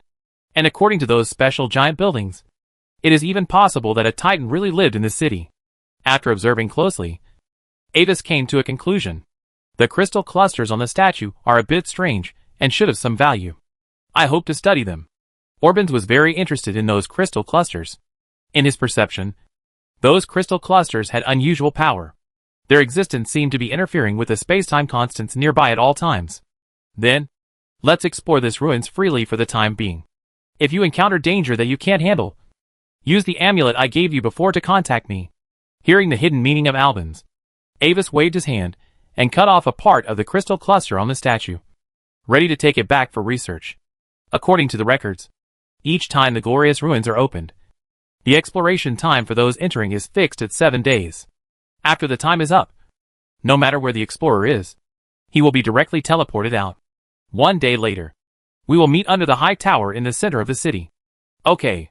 Nodding, without seeing any movement from Albans, a pure black metal armor structure suddenly extended from his belt, wrapping him up. The dark blue magic glow flowed in the complex circuits on the surface of the armor. In Avis's perception, the aura Albans exuded at this moment was infinitely close to the 7th level. Glancing at him, Avis also became alert. The alchemical shuttle behind the 3 people shrank to the size of a watermelon, floating behind Avis like a floating cannon. At the same time, the magic core of the shuttle was connected to the magic dress on Avis' body, which also raised the aura of power he exuded to a level close to the 7th level. Looking at the 2 bosses around him who could switch forms, the last dragon felt under great pressure. Chapter 537 Red Name? Although the last dragonborn also wanted to explore here freely, he estimated his current strength and found that if he explored here alone, he might die suddenly for no reason. So, Rivers, is the direct play you mentioned earlier effective here? Watching Albans' back go away, Avis glanced at the elf beside him and asked knowingly. Of course it works. Dear Sir Avis, in order to make it work here, I paid a very huge price to barely do this. Hearing Avis's question, the elf nodded quickly, but considering that it was currently being broadcast live, it did not show a too servile attitude. In other words, now our every move is being watched by many people outside. Right? Looking at the last dragonborn without blinking, Avis asked again in a tone that the elf could not judge his mood. Yes, but this kind of live broadcast can only be seen by foreigners like me. After thinking for a while, the last dragonborn tactfully admitted this. He was not sure what Avis was thinking, but Avis had clearly promised that he could live broadcast here, so he should not change his mind suddenly. Very good, but your current strength is still a little too low. Nodding gently, Avis seemed very satisfied with the elf's answer. Follow me for now. Rivers, although you foreigners will not die, I remember that if you die a certain number of times, you will lose all your strength. Right? Your will, Lord Avis. What else can the elf say now that he has come to this point? However, as if he felt that his strength was too weak, Avis generously gave him a set of 6th level magic construct armor and asked him to equip it. That was a practice piece that Avis had made when he was studying magic constructs before, although it could only exert the combat power of the 6th level at most. But it is more than enough for the last dragonborn who is just over level 40. Thank you for your reward. After seeing the purple equipment attributes on the panel information, the last dragonborn was overjoyed and praised Avis immediately. The most important thing is that this is not a quest item, but an item directly judged by the system as a gift from Avis, which can be bound at any time. At this time, after seeing the amazing attributes of the elves construct through his live broadcast window, many players almost exploded instantly, licking the screen with gnashing teeth. Is this how high-end players do tasks? Because they are too weak. They just wait for the NPC to give them rewards. Love it. What made me so different? I learned it. Now I just need the NPC next to the anchor who can give me equipment. Although the last dragonborn himself could not see the reactions of the people on the barrage at this moment, he could guess roughly. Don't be surprised. This is just basic operation. Sit down. At this moment, after putting on the armor, the elf had a proud expression on his face, and he seemed to be so arrogant that he could point fingers at the world. And Avis didn't care about the elf's showmanship. The biggest purpose of bringing the elf was to let him help with the live broadcast. As for the magic construct given to him in advance, that was used to save his life. If the last Dragonborn could withstand all the dangers within 7 days, and were this set of constructs intact to get out of the glorious secret realm, Avis really wouldn't mind giving it to him. And now, Avis is going to find Prince Lano and his party first, and then slowly explore this ruins. The bad feeling before is getting worse and worse. Avis is not sure what happened for the time being, but he knows that as time goes by, no conspiracy will be airtight. Due to the traction of the stone slab, the location of Prince Lano and others is not difficult to find. However, Avis did not go straight to find Lano and others, but searched for valuable items left in various places in the ruined city. After all, the purpose of their entry into the ruins, in theory, is for these. Looking at the prompt of Ancient History Experience +5 that popped up on the panel, the last Dragonborn skillfully put the ancient high elf vase in his hand into his backpack, ready to sell it to Fat Sheep at a high price after going out. Along the way, the elf also broadcast the exploration process live, and showed the various treasures obtained from time to time. Even with Avis's tacit consent, he took the time to introduce Avis's background and identity to everyone. There are always some rich people who like to collect, even in the game, in some niche groups of player collectors. These exquisite artifacts with a long history can also be sold at extremely high prices. And Avis also maintained a tacit attitude towards the elves looting along the way. After all, there are few things that he can take a fancy to. As the elf's live broadcast continued, the popularity of the live broadcast room has now approached 100,000 people. Many people envied the last dragon, and were also curious about how long the anchor could survive in this terrifying secret place. It took about 2 or 3 magic hours, and Avis finally met Prince Lano and his party in an underground palace on the west side of the city ruins. At this time, Prince Lano's team had lost 1 person. The other 5 people, including Lano himself, were all wrapped in a thick layer of constructed armor for protection. Avis? You're here. Seeing Avis appear with the elves, Lano was slightly relieved. I just landed, and was attacked by a mysterious monster. Those monsters are very powerful, and their species are also very special. Relying on the power of the stone slab, I gathered my men, but one of them had mysteriously disappeared before I gathered them. Shaking his head with some regret, the boy in the ruins quietly looked at Avis's blue eyes. Avis, what are you going to do? Me? I'm going to go to the tower in the center of the city. Avis answered Lon Nua's question absent-mindedly, while secretly releasing his mental power to check if there was anything wrong with Lon Nua and his group. And this check actually found some problems. In Avis's opinion, in Lon Nua and his group, the person standing in the second to last position gave Avis a very strange feeling. If I had to say it, it was that the whole person's temperament was a bit uncoordinated. At the same time, the old secret book on his waist suddenly flashed slightly. Noting this calmly, Avis took the elf 2 steps closer, intentionally or unintentionally, and entered the detection skill analysis distance. Use your foreigner's ability to help me detect a person in their team. The elf was a little surprised to hear Avis's task, but for the sake of the task with the same name on the panel, he still did it as he said. But when the detection result came back, the elf was shocked. Although due to the large level gap, the specific personal information fed back was all question marks. But what shocked the last Dragonborn was that the color of the other party's name was as bright red as blood. Chapter 538 Property Trusteeship. Sir Avis, the person you pointed out seems to have bad intentions towards us. After discovering the hidden danger, the elf quickly detected the other members of the prince's party. Even if Avis didn't say it, there is a hidden enemy in the team, and there is a high possibility that there is a second one. Fortunately, after the elf detected it, it found that the panels of the other people were green representing friendly, and yellow representing neutral. Avis also saw it clearly. The system panel's detection result of the enemy is judged by whether the opponent has the desire to attack. In other words, although the opponent is now in disguise, it is likely that he is already prepared to attack Lon Nua and his party. Even the missing member before is likely to be secretly murdered by him. Now he has 2 choices. First, wait and see. Wait for him to jump out, and then determine what the opponent's purpose is. Second, immediately take action to expose his disguise, and kill the threat in advance. Both options have their pros and cons. But after Avis secretly divined, he decided to maintain the status quo for the time being. According to the results of the divination, exposing it now in advance is likely to cause some unknown adverse changes. and may even pose a certain threat to him. You know, with Avis's current true strength, it can be said to be a sweep in the current glorious secret realm, coupled with the special changes in the old secret realm before. Avis already had some guesses in his mind. This time it might still be the work of those alien god cults. What should we do, Sir Avis? Should we remind His Highness Lano? At this moment, the elf seemed to have retreated behind Avis unintentionally, and communicated with Avis through the secret art of communication. No, we don't have to do anything. Rivers, now pretend that you didn't notice anything, and we'll wait for the other party to make the first move. Hearing the elf's request, Avis shook his head, and smiled at Lan Nua's entourage in a friendly manner, showing his goodwill.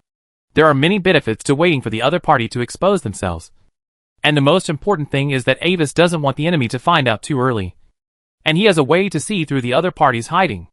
Avis dares to be sure that the manpower that the other party arranges to enter the glory secret realm, which can make him have a sense of crisis, is definitely not just this one soldier.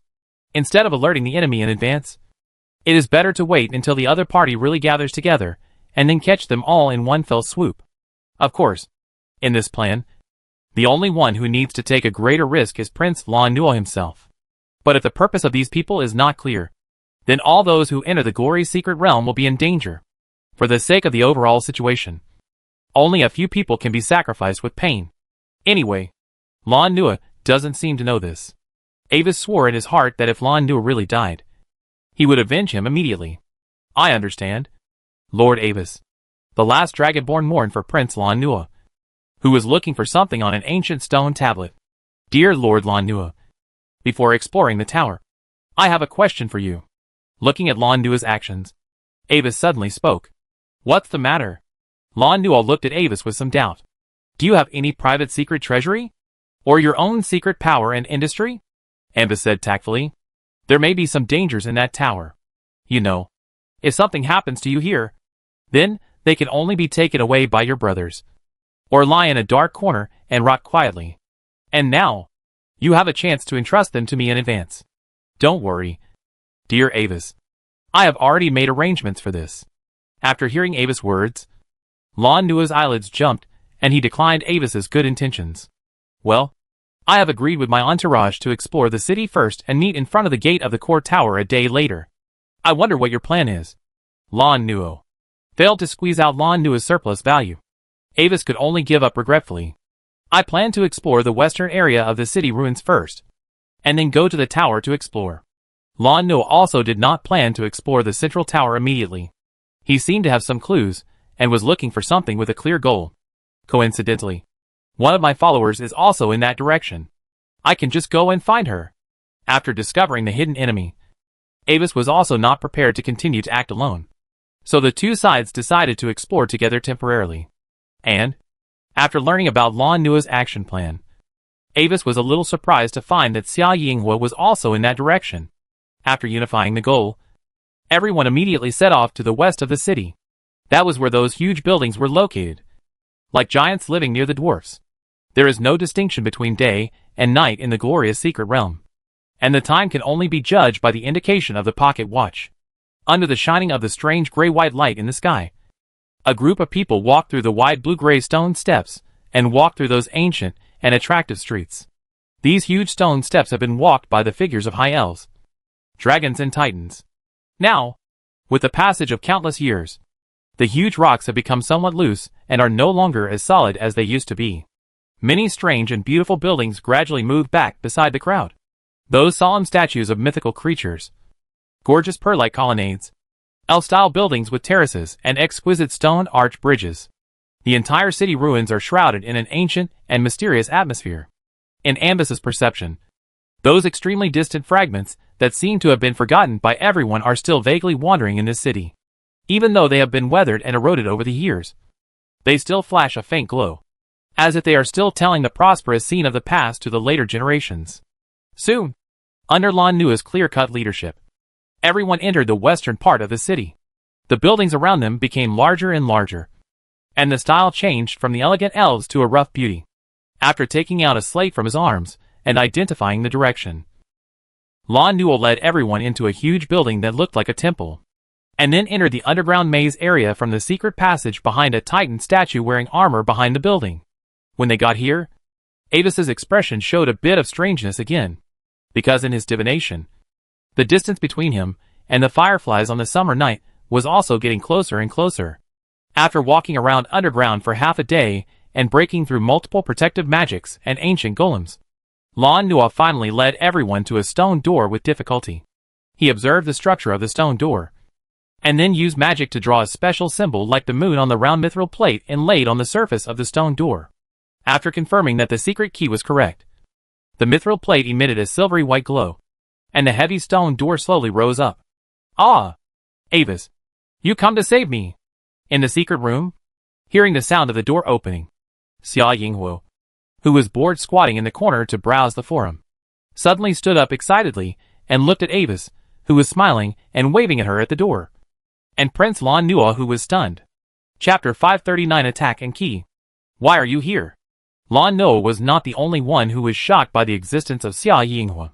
The last dragonborn who walked into the door finally could hardly believe his eyes at this moment.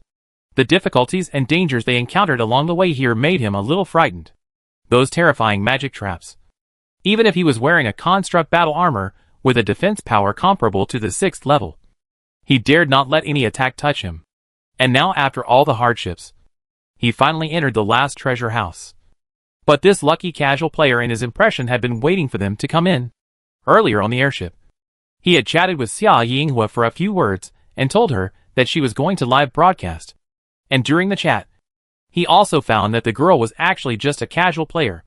This time she was invited by Avis only because she knew Avis before, and her teacher was the vice president of the Imperial Magic Research Institute. The last dragonborn thought this was reasonable. Although he envied her good luck, he didn't think much about it at the time. On the contrary, Xia Yinghua was very surprised by his professional player identity and enthusiastically called him a master. Now looking at it again, the elf suddenly realized, the clown turned out to be me. At the same time, many players outside who watched the live broadcast of the last dragonborn were also in an uproar at this moment, watching you all the thrilling mazes along the way. In the end, others have been waiting for you at the end for a long time. What is a master? Tactical retreat. Fake professional players versus real professional players. A series of operations are as fierce as a tiger. And a look at the results. The dramatic change made many players tease the last dragonborn.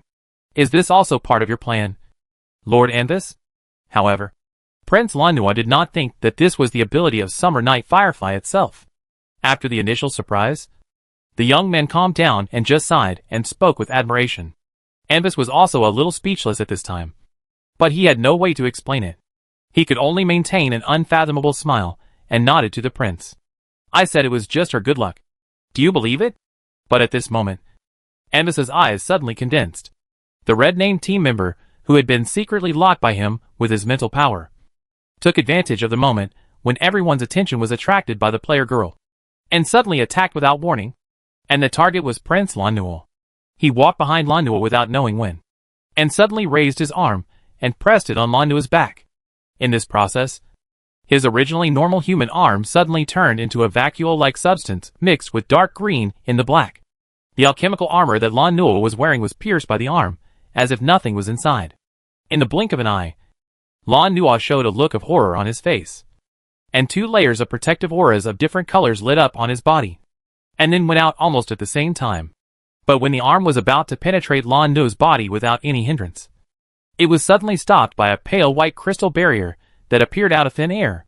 At the critical moment, Avis activated the eggshell of God in time, and the strange arm in the team finally made no progress under this power. The power of God? But when he saw the barrier that blocked him, the attacker trembled suddenly, and did not attack again, but showed an extremely shocked look. It turned out to be you, the blasphemer in the oracle.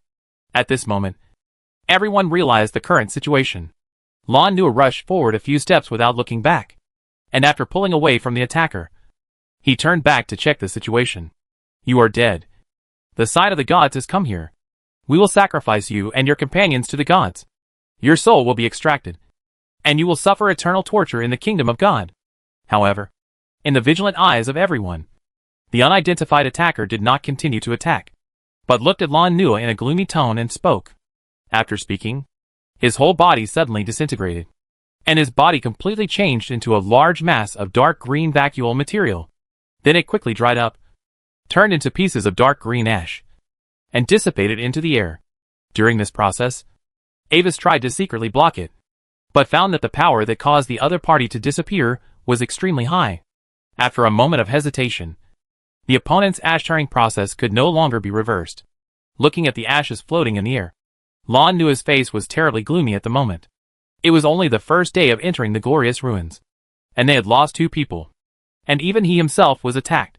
If it weren't for Avis's presence, with the power shown by the attacker just now, he would definitely be in danger. Thank you for your help, Avis. And now, although the opponent has disappeared, he still can't let go of the blasphemer he mentioned. After looking at Avis meaningfully, Lan Nua looked at the others again. Under his intimidating gaze, the remaining 3 of his companions instinctively took a step back. Don't worry too much, Your Highness Lan Nua. If the other party has any purpose for you, they will definitely attack you again. It's useless to worry now. At this time, Avis, who was a little surprised by the development of the incident, finally spoke to comfort Lan Nua, and then changed the subject abruptly in the other party's eyes of aren't you going to explain something? By the way, is the key you are looking for here? Avis glanced at the bare stone chamber and asked Lan Nua about the purpose of this trip. Yes, it should be a sphere made of mithril, with fine dark gold lines on the surface, placed in the hands of a silver titan statue.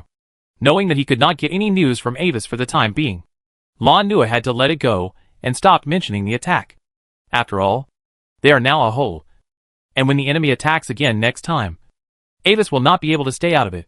At this time, 2 players were whispering to each other, exchanging information about this secret realm in a low voice. Of course, most of the time it was the elf who shared information with her. When the elf learned that the other party appeared here when entering the secret realm and encountered no danger, he was silent. Is this the luck that a normal human can achieve? Avis, is this what you were talking about? In response to Avis's question, Xia Ying was searched for it, took out the key from her backpack, and handed it to Avis obediently. When she was trapped here before, she naturally could not miss the opportunity to plunder. The Silver Titan statue had been put away by her with the space bracelet given by her teacher, and was now lying quietly in her backpack. Yes, it should be this. Satisfied with the core, Avis looked at Lan Nua with a smile. Okay, Avis, that's the key to the top door of the Forgotten Tower. But if you want to know more information, you must tell me what you know about the previous attacker. With a bitter smile, Lan Nua explained, but the second half was transmitted by telepathy, which sounded directly in Avis' heart. After getting the information he wanted, Avis nodded to Lan Nua as if unintentionally, and then nodded happily to Summer Night Firefly, and handed her a belt-like equipment. You did very well. As a task reward, this is for you. In the eyes of the last dragonborn who seemed to have eaten a lemon, a gorgeous crystal dress appeared on the player girl, and the magic aura it exuded was even comparable to the 7th level. Chapter 540 The Forgotten Tower. Xia Ying didn't think too much about it. She happily turned around in her new dress. She liked this kind of glittering and gorgeous style. That was a work that Avis had done before he broke through the 7th level. It was a combination of alchemy and magic construction. Avis casually named it Magic Crystal Dance. It was just right to reward her at this time. At the same time as getting this skirt, the last dragonborn and Xia Ying will also receive the prompt and experience reward for completing the Explore the Maze task.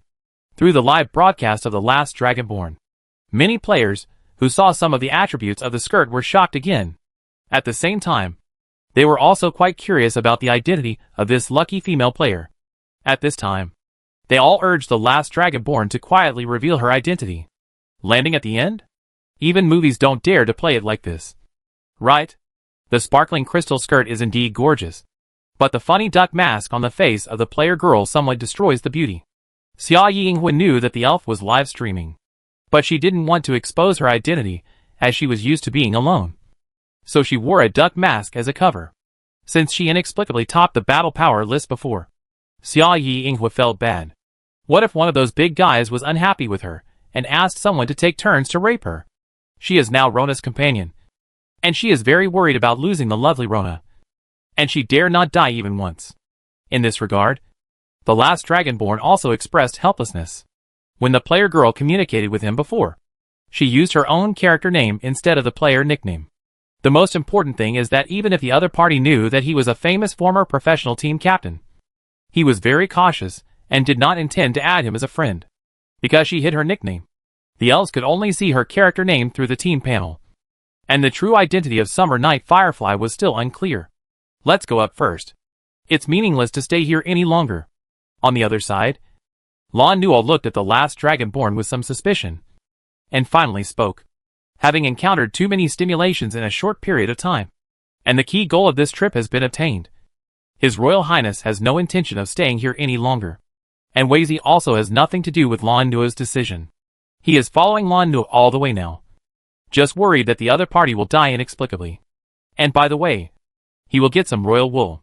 After reaching a consensus, a group of people spent about half a day to return to the ground, and found a relatively intact house as a residence to repair it a little, and replenish the consumables such as spell materials and scrolls that were previously consumed.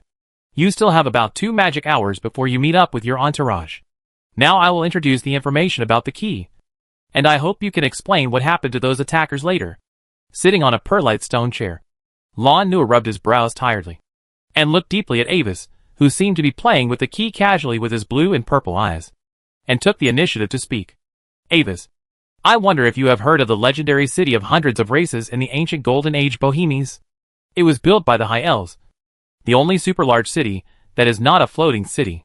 Some dragons and titans once gathered and settled in this city, and countless ancient races came here to trade goods. It disappeared with the end of the ancient Golden Age, but the ruins have not been found so far, and it is suspected that it was completely destroyed in the Great Rip. Carelessly speaking about the information about Prohemus in his memory, Avis looked at Lan Nua calmly and motioned him to continue. To be precise, it has not been discovered until today. Looking at Avis's eyes that seemed to understand something, Lan Nua's eyes were a little hot. Yes, the city under our feet is the legendary city where hundreds of races blend together, and the tower in the core of the city is the legendary Forgotten Tower. And in the records of the Royal Library, the top floor of the Forgotten Tower is where the legendary Silver Titan Case Nose is stationed. Legendary Silver Titan Case Nose? After listening to Lan Nua's introduction, Avis nodded in understanding, and his eyes could not help but pass through the window and cast towards the rock tower in the center of the city. A true legend, and a legend of the Titan clan. This is indeed worthy of Lan Nua's interest. After talking about the key, Avis also briefly told Lan Nua about the information that might be related to the previous attacker, including the secret believers and priests he met on the island. After seeing the magic shield of the eggshell of Rai, the other party blurted out the power of the gods, which was enough to prove that the other party might be closely related to this. After exchanging information with each other, everyone cheered up again and prepared to explore the Forgotten Tower. But while they were exchanging information before, an unprecedented change was quietly happening in the glorious secret realm. Although the strange existence beside Prince Lan Nua failed due to Avis's unexpected intervention, most of the other attackers succeeded. When the number reached a certain level, they seemed to have some strange tacit understanding, and they began to draw a strange dark green symbol on the ground in almost synchronous movements. When the symbol was drawn, as some kind of force rushed straight to the sky, the bright gray-white sky of the glorious secret realm, which seemed to be eternal, suddenly flashed unsteadily, although it seemed to be boundless. As a secret realm, the glorious secret realm had boundaries after all. It was like a huge plate, covered by the gray-white skylid. But now, under the influence of some ancient and evil external forces, the gray-white sky of the glorious secret realm suddenly began to gradually shrink inward. At first, no one noticed this change, but when the gray-white sky gradually advanced to the vicinity, some of the noble children whose landing points were at the edge of the secret realm finally discovered the abnormality. When they saw that everything touched by the gray-white sky disappeared silently in the turbulence of time and space, everyone wanted to use all their strength and desperately escape in the direction away from the sky by various means. At the same time, the nobles whose bodies were occupied by monsters seemed to have received some orders and gathered towards the core area of the glorious secret realm. The ruined city Bohemies where Avis and others were. At this moment, Avis and others, who were still unaware of the situation, finally arrived at the Forgotten Tower. Avis looked up and looked at the rock tower, which was a little dilapidated but still towering. On the surface of the black gneiss gate, only a Titan character tower could be vaguely seen. He didn't know this ancient city as well as Lan Nua, but he knew this tower. This tower actually existed long before Bohemians. The city of 100 races was built entirely around the Forgotten Tower. The Forgotten Tower was not its real name, but just a nickname. Its real name was forgotten in the long years. Even it itself had forgotten it, and could only be replaced by Tower. The glorious ruins built by the Star Civilization. Like a time capsule, cut off a corner of the ancient world of that era, and put it here for later civilizations to explore. Albans had already been waiting here, and after all the team members gathered, the group immediately entered the tower. Although the target location was said to be at the top of the tower, it was not feasible to enter directly from the top of the tower due to the existence of magic. Chapter 541 Threat. The interior space of the first floor of the Forgotten Tower is basically the same as the architectural style outside the tower, and it is extremely large. Behind the huge stone gate that is more than 10 meters high, there is a rock hall that is spacious enough to accommodate a football field. The black and gray gneiss constitutes the main body of the hall, and the murals on the four walls have also become blurred over the long time. Among the many stone pillars carved with thundercloud reliefs, there is an extremely large stone throne placed here, which is obviously used by some extremely large race. Be careful. This is the core of the city's ruins after all, and the place where legends once lived. Even if most of the magic defenses in the past have failed, don't let your guard down. At the door of the hall, Lan Nua turned around and earnestly warned everyone, especially the three remaining entourages. The young prince felt that he was quite unlucky. The 5 people he brought in were all talents he had long favored. But before the first day was over, 2 of them were inexplicably gone. Even though he knew that the glorious secret realm was not safe, it was too quick to die. If too many people died, he would have a hard time explaining himself after he got out. At Lan Nua's reminder, his 3 companions all activated the strongest defense mode of their own constructs. Summer Night Firefly and the last Dragonborn instinctively looked at Avis, and after seeing the latter nod slightly, they also activated the maximum power of their alchemical armor. This mode consumes a lot of magic crystals, and it is basically not activated except at critical moments. Of course, in Avis's view, this action is actually more of a self-consolation. In this tower, if they really encounter a crisis, it is not something that they can defend against with the things on them. After being prepared, under the leadership of Lan Nua, the crowd did not go to the huge passage behind the throne that seemed to lead to a higher level, but came to the front of the rock throne in the center. Anvis held the key in his hand, and Lan Nua attached his mental power to his fingertips, drawing a strange symbol in the air. As the symbol was completed, the mithril sphere in Anvis's hand trembled slightly, and a faint silver glow suddenly emanated from the complex magic circuit on the surface. As the key changed, the huge stone throne also trembled, and in a rustling tremor, it slowly moved to the side, revealing a seemingly bottomless spiral staircase below it. This should be the eternal spiral leading to the kingdom of God recorded in the legend. Through it, we can reach the real top of this tower. After carefully observing the appearance of the spiral staircase, Prince Lan Nua came to a conclusion. But just as everyone was about to step onto the spiral staircase, Avis suddenly paused unnaturally. The familiar sense of crisis. And this time, the sense was much stronger than before. Some kind of danger was gradually approaching, and it was likely to affect him soon. Taking out the gold coin of fate, Avis threw the coin out in the eyes of everyone who was a little puzzled, and it landed in a corner of the hall. "What are you doing?" Lan Nua asked instinctively. He was used to fighting wits and courage with several royal brothers, and he was always very sensitive to these details. "Nothing. Just a little precaution. I'm worried that an enemy will follow us in here. After all, you also know the opponent's hiding ability, so it doesn't hurt to be cautious." Anwise shrugged and explained briefly. He dared to guarantee that the enemy had definitely begun to gather here, but had not arrived yet. Soon. The direction pointed by the pointer seems to be there. At this moment, in the Gobi Desert outside the mountains of the city ruins, a girl with bright silver paladin armor, ice blue eyes, and long hair was running quickly towards the ruins. As she moved forward, she also used her amulet to carefully sense the surrounding environment, and changed her direction of movement in a small range from time to time, as if avoiding something.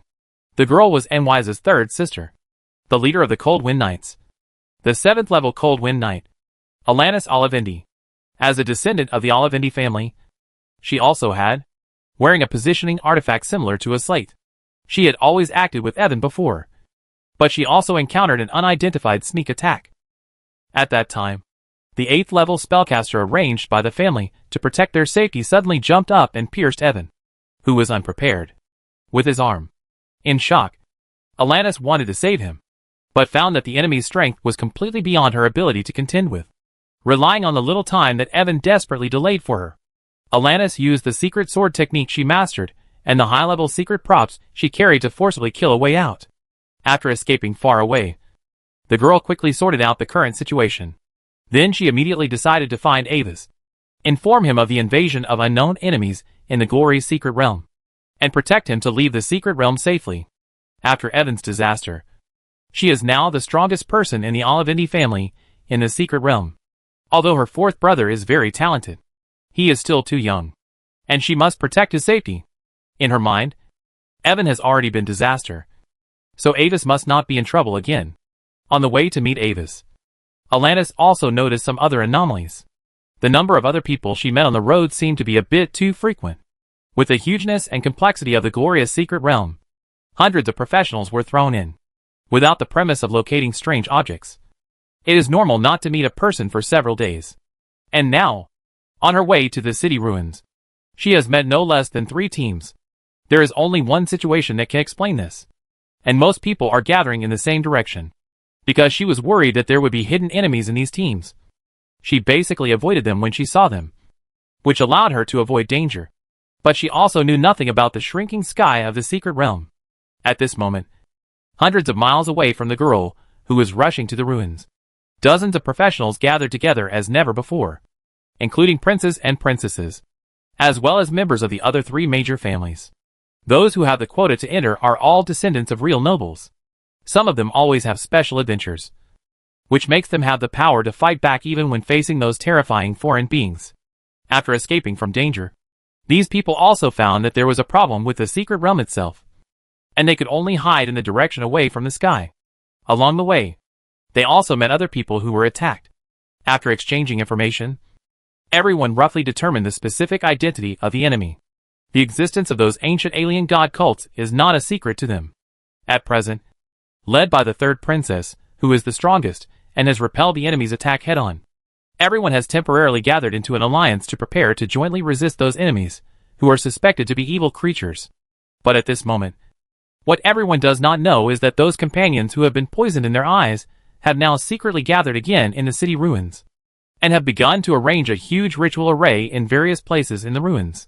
According to the plan, as the edge of the ruins continues to shrink, the remaining survivors will inevitably gather in the city. Chapter 542 Hidden Achievements. At the same time, dozens of strange believers wearing dark green hooded robes, and with an obscure aura around them have gathered at the entrance of the Forgotten Tower. However, they did not enter the tower immediately, but stood quietly and solemnly on both sides of the gate, as if waiting for something. A moment later, a human figure wearing the same dark green hooded robe, but with a dark green pentagram pattern on the back, slowly walked from a distance. As his footsteps approached, an invisible pressure enveloped the space, like a terrifying existence at the top of the food chain, inspiring the fear of darkness hidden in the deepest part of human blood from the ancient times. Your Excellency the priest. Seeing this figure, a group of strange believers all saluted enthusiastically. But among the believers, 3 of them had a flash of nervousness in their eyes, and their bodies were slightly stiff. If Avis could see their faces, he would be surprised to find that he knew all 3 figures. They were Landon, Roche and Alyssa, who should be in the resistance army of the Ill Federation. At this moment, the 3 of them were surrounded by a strong alien power, and they looked more like believers than the believers around them. Is this really okay? Lord Dark Crow? That priest seems to be very strong. What if our identity is exposed? While bowing his head to salute, Landon asked Dark Crow in a panic. What are you afraid of? Even if you are exposed, at most they will only peel off your skin, remove your limbs, cut open your stomach, and then sacrifice it to the so-called god. By the way, they may also extract your soul and torture it forever in the kingdom of God. The roar of the Dark Crow sounded in Lanton's heart, and the meaning of the words made the latter more scared. Lord Dark Crow, don't panic. I'm just joking.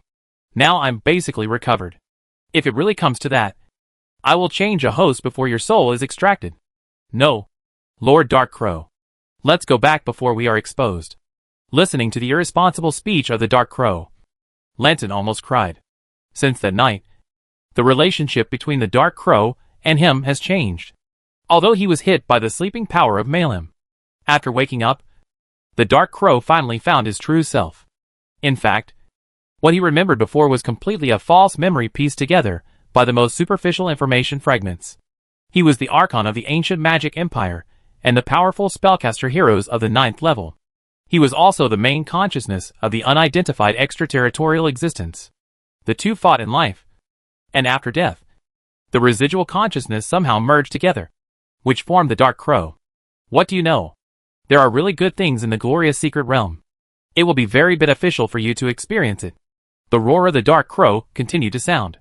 He took great pains to send the 3 people here, not to see the scenery. The glorious secret realm is a special wonder building of the star civilization.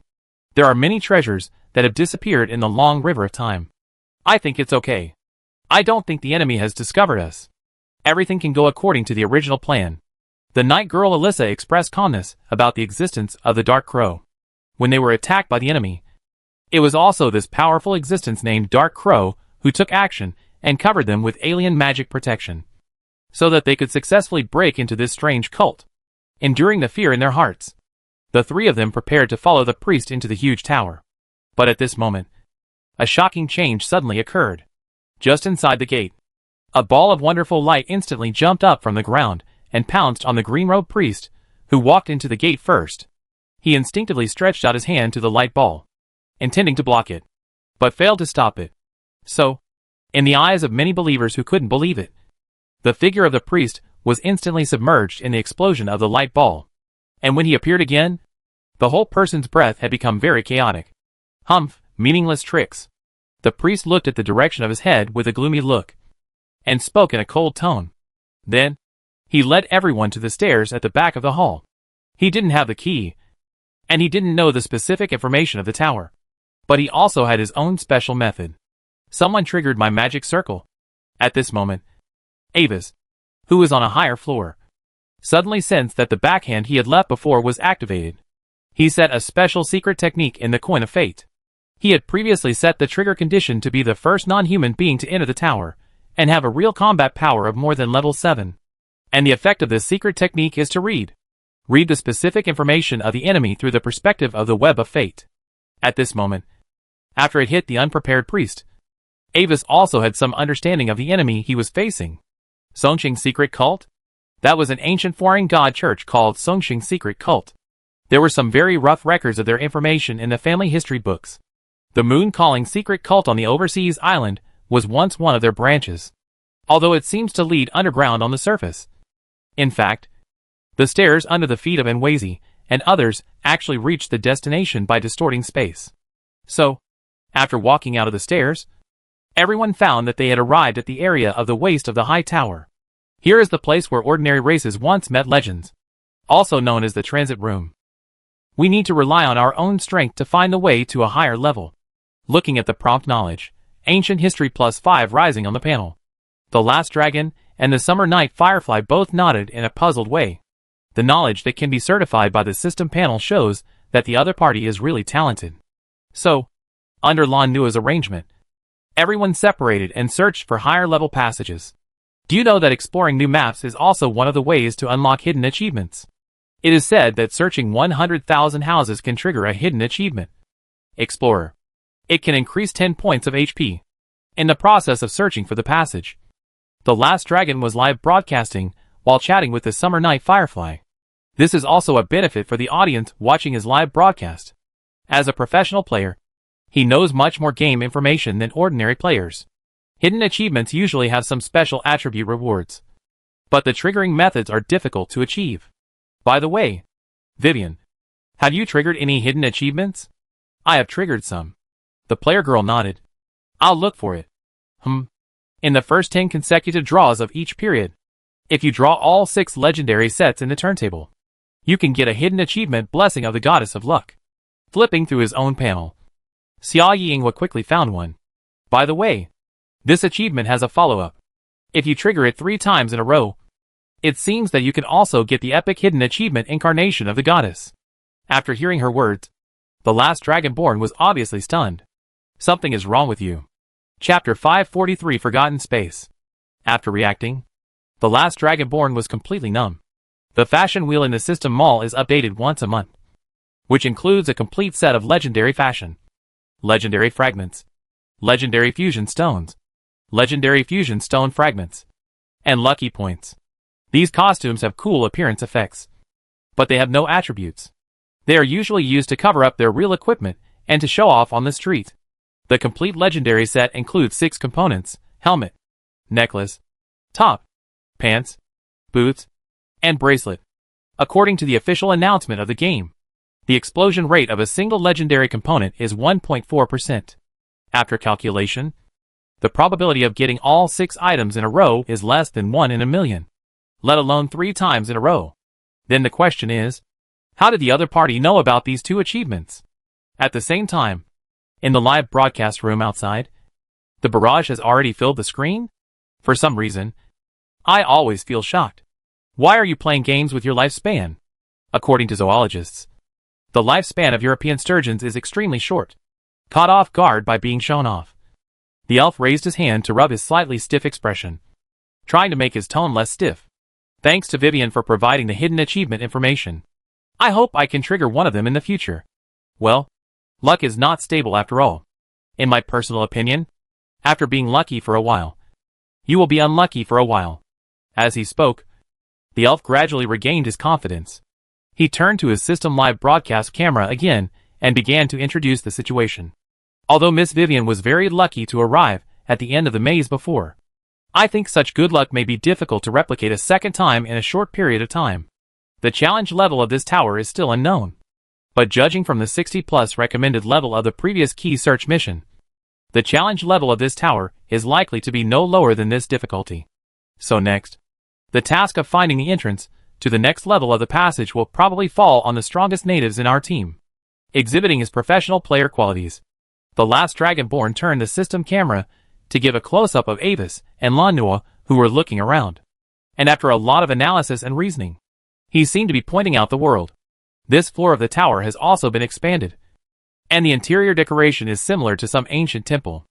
A huge Titan stone sculpture with a volume ratio of nearly 1:1 stood in front of everyone, looking straight into the distance. Thunder wrapped around the huge spear in his hand, looking very majestic. According to Lanua, this was once a place where non-legendary species communicated with the legendary Titan stationed here. Vivian. In front. To the left, the stone pillar with a thunder symbol carved on it. There is something wrong there. After a while, the strange girl Rona suddenly found something unusual in the body of Xia Yinghua. According to her instructions, Xia Yinghua immediately explained her discovery to everyone, and Nwezi and Lan Nua both attached great importance to Xia Yinghua's discovery. Everyone formed a circle around the huge basalt pillar, but the entrance seemed too hidden, and no one noticed it for a while. At this time, after getting the consent of the player girl, Rona carefully stretched out a slender wrist from her chest and pressed it on the ancient symbol representing thunder. Stimulated by the special abnormal breath on Rona's body, the thunder symbol suddenly trembled, and the whole stone pillar became blurred for a moment, and the surface suddenly began to fluctuate like smoke. This picture is a bit weird, but except for the audience watching the live broadcast, everyone else present was very calm. So that's it. A wonderful design. The magic attainments of the High Elves. Have they even reached the level of being able to artificially create abnormal areas? Lan Nua spoke with some realization. This stone pillar was covered by an extremely small special abnormal area.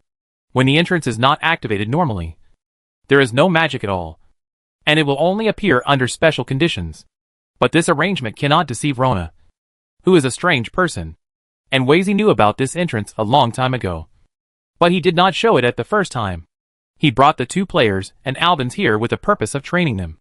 Only when everyone did not notice it, he would accidentally discover the problem here. The next question is how to enter and explore?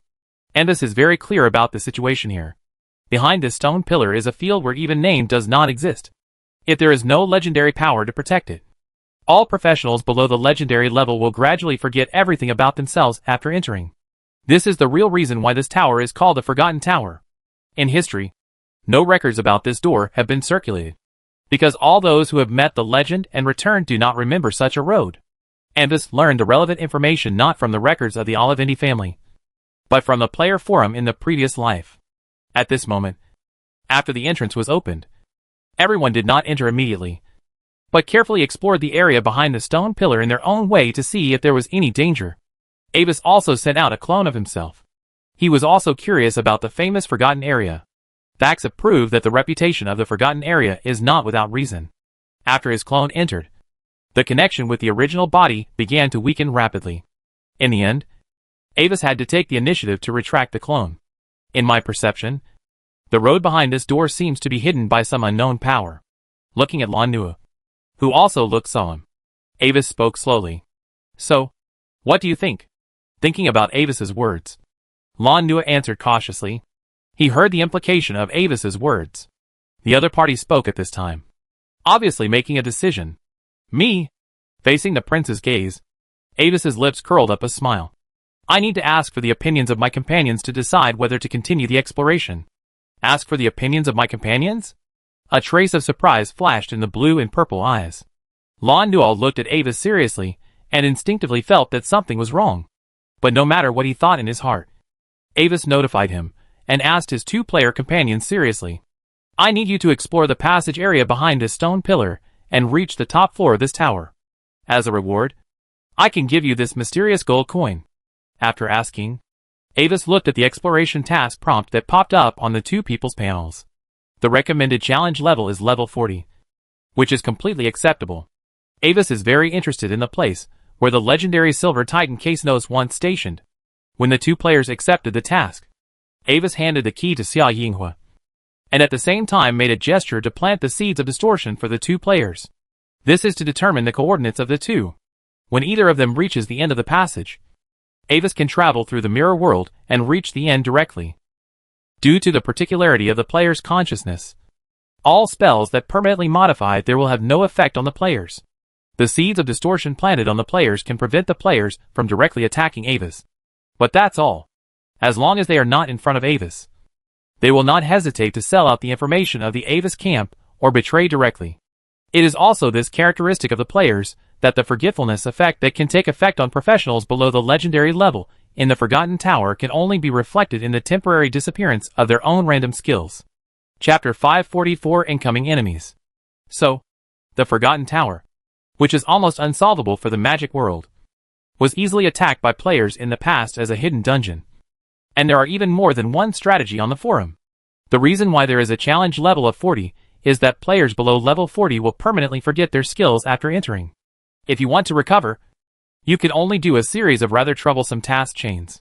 You may temporarily forget some of your abilities, but don't worry. As long as you leave that area, your abilities will still be restored. There may be some small tests inside, but there will not be too much danger. Just find the exit as soon as possible. After listening to Avis's detailed introduction to the precautions for entering the exploration, the two players prepared to enter the stone pillar. Albans was left outside, but after learning that the two were going to explore inside, he took out several secret magic props and entrusted them to carry with them, intending to fully detect and analyze the parameters of the special force field. On the other side, Prince Lano was also unwilling to lag behind. He had also heard about the special nature of players, but apart from Avis, no one was willing to waste the exploration quota of the glorious secret realm on a stranger. So he naturally couldn't find it at the last minute. But since he could find this place, he also had other preparations. Out of caution, Lan Nua didn't plan to enter in person. After whispering with the remaining 3 followers for a while, he took out something similar to a construct core and installed it on the construct module of one of the young followers. Then, with a flash of blue and white light, a special hexahedral shield wrapped around the construct armor on the follower. The young man also stood up and prepared to enter the stone pillar with the 2 players to explore. After all, he was born in the royal family, so Prince Lano had a lot of good things. In Avis's perception, the existence of this shield has traces of rule power, but it is far from the real rule power. Quite interesting technology, but it should still be very imperfect now. Is this from the Magic Council? Yes. After exchanging a look with Albin secretly, Avis immediately had some guesses in his mind. Prince Lano himself, or the power behind him, seems to have some cooperation with the mainland magic council. Avis himself is not very interested in this kind of thing. He got a lot of cutting-edge alchemy knowledge of the High Elf civilization from the floating city of Tailing Bomia. Even if it cannot exert the power of the complete body due to the lack of the eternal core, it is enough for daily use, such as clearing out miscellaneous soldiers. What's more, the problem of the lack of the eternal core is about to be made up now. Glancing at Albans from the corner of his eye, Avis stopped talking and just watched the backs of the three people disappear into the stone pillar one by one. Knowing the inside story of the forgotten area here, he was not optimistic about the manpower arranged by the prince to test the nature. At this time, Xia Yinghuo and the other two who entered the back of the stone pillar also began to observe the surrounding environment. There was nothing unusual about the environment behind the stone pillar, but it was unusually empty, like a desolate wilderness shrouded in gray mist. Looking in any direction around, there was no end in sight, and the light from nowhere illuminated the surroundings. Under the feet of the three people, a winding black stone path seemed to extend endlessly into the gray mist.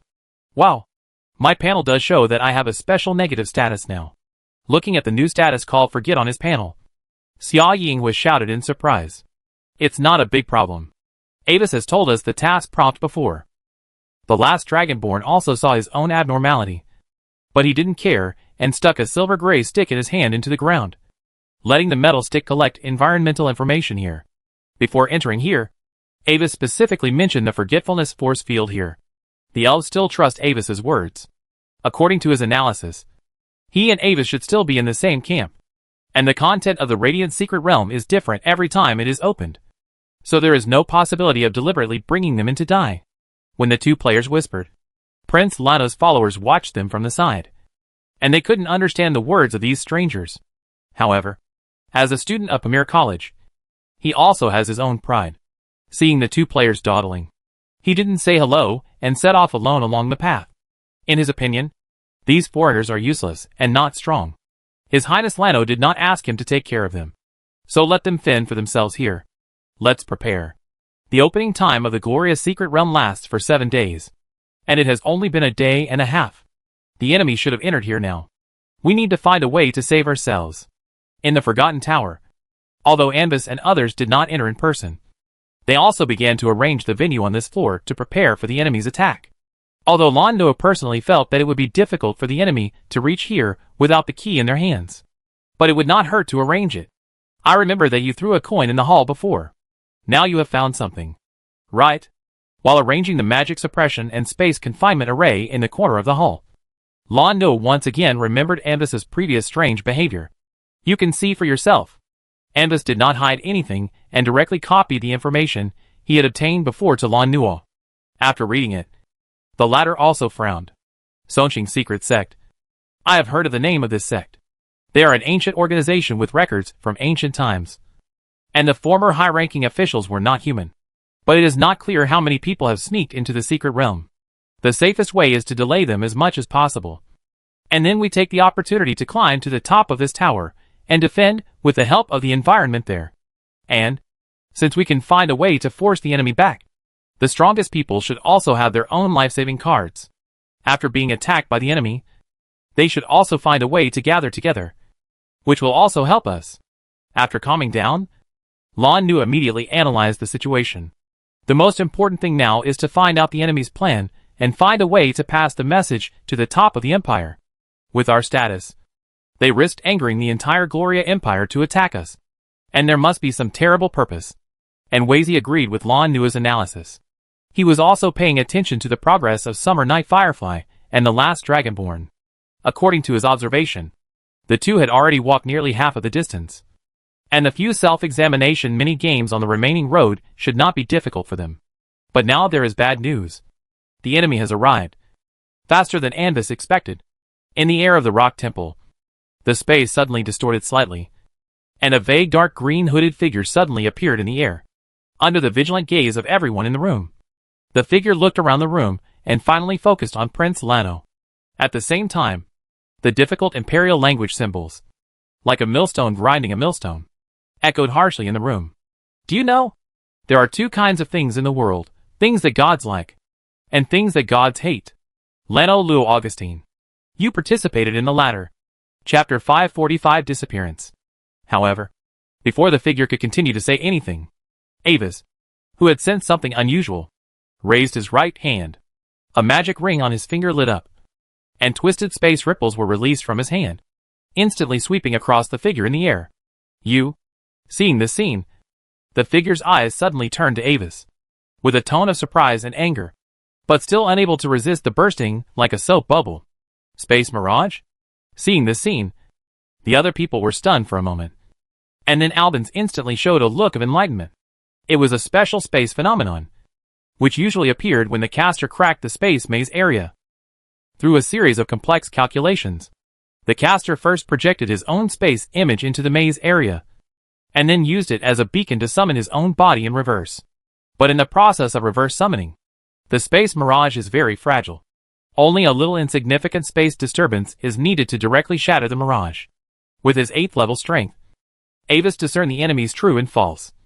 So he did not give the enemy a chance to delay time, but wiped it out neatly. But this only delayed the enemy's arrival here.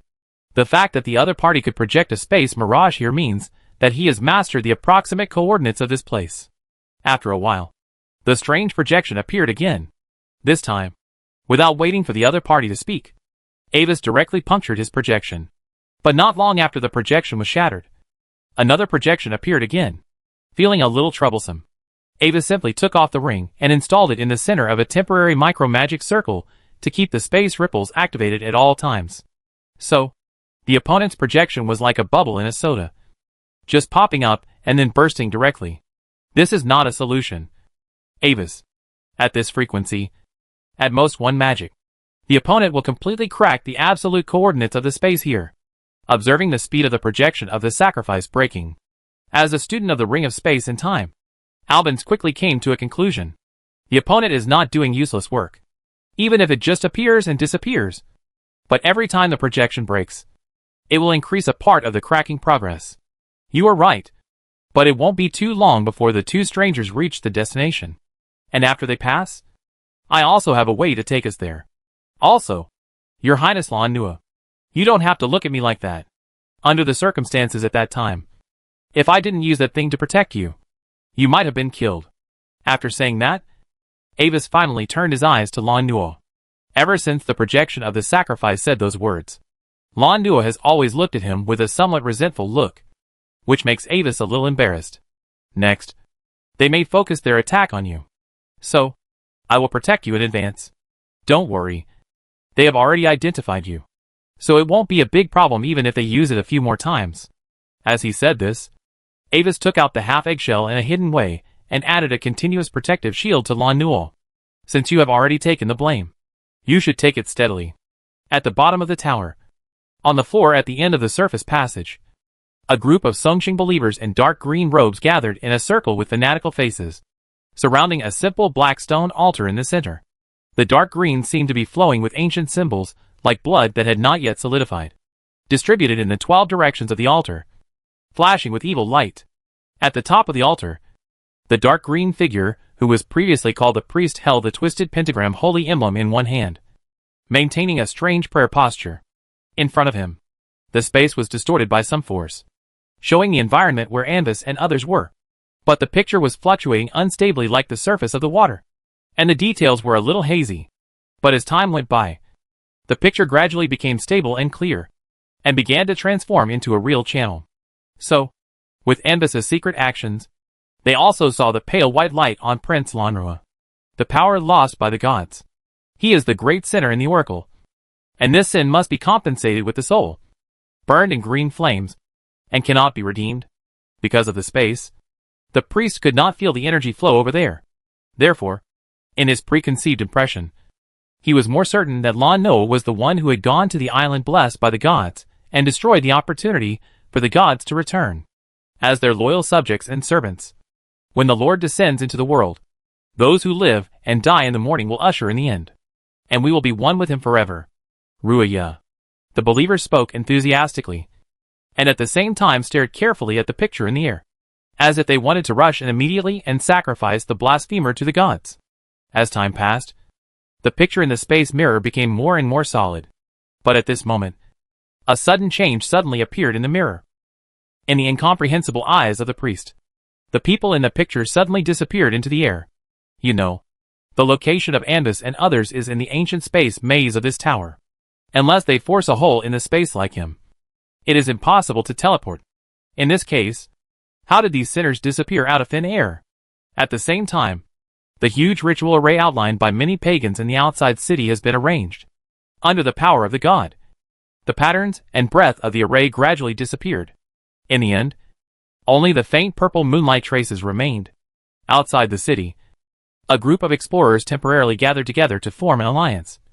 And at this moment, they also carefully entered the city. Knowing that there are unknown enemies in this secret realm, they advanced very carefully and arranged their men and guards to search the surrounding situation in advance to prevent enemies from hiding in the dark and attacking. The glorious secret realm was open for a total of 7 days. And according to the speed of the shrinking sky of the secret realm, by the last moment, I am afraid that the only safe place left is this city. So, instead of worrying about the enemy setting up an ambush here, it is better to eliminate the possible enemies here as soon as possible, and then build a temporary base in this city to resist the enemy's attack and survive for 7 days. Relying on the high-level prophet accompanying the third princess, everyone discovered the traces of some enemies in the city in advance. Relying on their own trump cards, everyone hunted down some pagans. In addition to the 2 strange things that attacked them before, there were more ordinary believers scattered in the city. They have human-shaped bodies, but no facial features. Their strengths vary, but the highest does not exceed level 7. This situation did not make everyone feel at ease. According to the divination results of the prophet, there was a huge terror hidden in the tower in the core area of the city. The core forces of the enemy gathered there, planning unknown evil purposes. In this regard, everyone had a small disagreement. Some people suggested to go directly into the tower and kill the threat in the cradle in advance. Others thought that there was no need to risk a head-on confrontation with the enemy. They only needed to find a solid building in the area where the Titans once lived in the west of the city and try to defend for 7 days. At this time, the problem of this temporary alliance was exposed, since everyone had a very high status. When there was a disagreement, basically no one was convinced by anyone. Chapter 546, Differences in Opinions. Most of the enemy's main forces are currently gathered in the tower in the center of the city. They are definitely brewing some kind of conspiracy. We can't just watch the enemy achieve their goals. What if the enemy is preparing to summon some kind of evil god to descend? Once the other party completes the ritual, we will lose all hope of escape. Led by Brown Soynok, the third son of the head of the Enoch family, several war factions believe that the enemy should not be allowed to act, but should be actively attacked to nip the danger in the bud in advance. My opinion is just the opposite. I think we don't need to take unnecessary risks and confront the enemy head-on. After listening to Brown Soynok's speech, the 7th Prince Vil Augustine smiled slightly and spoke tit for tat. Mr. Enoch's concerns are not without reason, but they also need to be combined with the actual situation. This is the secret realm of glory, a secret realm flowing in the cracks of time, and each time it is opened, it is in a different time and space area. This is completely inconsistent with the time and space stability required for the summoning ceremony. The probability that the other party specially drilled in here to summon the evil god is almost negligible. Take a step back and say that even if they really succeeded in summoning the evil god, the huge movement that occurred at the moment when the other party broke through the boundary and descended could definitely not be concealed from the 9th level extreme crowns who were paying attention to this place. As he said, he suddenly changed the subject and pointed out a problem that everyone had not noticed before, or was deliberately avoiding. Also, they do look like indiscriminate attacks. But didn't you notice? Not all of us were attacked. The enemy deliberately chose some of us, including me and my brother. Fortunately, the royal family's secret treasure is powerful enough. Otherwise I am afraid I can't talk to you here now. As far as I know, most of the people who were attacked are conservatives. I seriously suspect that some people colluded with them in advance and planned to use them to get rid of us and gain benefits. As soon as this conjecture came out, everyone was silent, thinking carefully. Although Prince Willer's words were not pleasant, the possibility in the conjecture could not be ignored. For a while, the atmosphere in the field was a little frozen. Many people exchanged glances with the people nearby, as if they wanted to confirm something. There was one point that everyone tacitly did not mention. That is, are there any hidden enemies among the people present? The enemy is already within reach. And there is no need for us to be suspicious of each other at this time. Those people are undoubtedly believers of alien gods. In this completely closed secret realm, who of you dares to guarantee that those mentally ill beings will let you go? Seeing that the temporary alliance has shown a tendency to split, the third Princess Starlight Augustine had to stand up and calm everyone's emotions. Also, you don't have to worry too much about the enemy's strength, because the rules for entering the glorious secret realm are rigid. Those strange beings can only sneak in here by disguising themselves as our entourage. This means that the opponent's strength will not exceed the 8th level. Gathering the strength of all of us is not without the ability to fight. As for how to deal with the current contradictions of the temporary alliance, her method is to compromise. As Lord Enoch said, we cannot let the enemy achieve their goals easily. But Lord Willer's opinion also makes sense. Our safety always comes first. How about this? Lord Enoch can take a few volunteers to explore, and go to the central tower to explore the specific movements of the enemy? Only after we get the specific information, we can determine what to do. During this period, we will go to the large clock tower in the distance to establish a temporary base and support you from afar. If the enemy's actions have little impact on us, then after you come back, we can hold on here for 7 days and rescue other scattered survivors at the same time. When talking about other survivors, Princess Xingguang suddenly flashed the shadow of Lan Nu in her mind, and a trace of worry flashed in her eyes. I don't know how her 9th brother, who is the weakest, is doing now, with his hidden 5th level strength. Once he is attacked, there is almost no hope of survival. I agree with His Highness Xingguang's proposal. I agree too. Let's do it. Not knowing what the third princess was thinking, everyone thought about her proposal and felt that it was acceptable. At least better than the proposal of direct attack/defense. So, everyone split into 2 groups.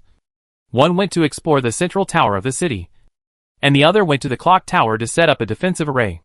At the same time, Avis's third sister Alanis had also sneaked into the city. But it was difficult to take action because of the gathering of many believers. Because the direction of Avis indicated by the bloodline pointer was the tower in the center of the city.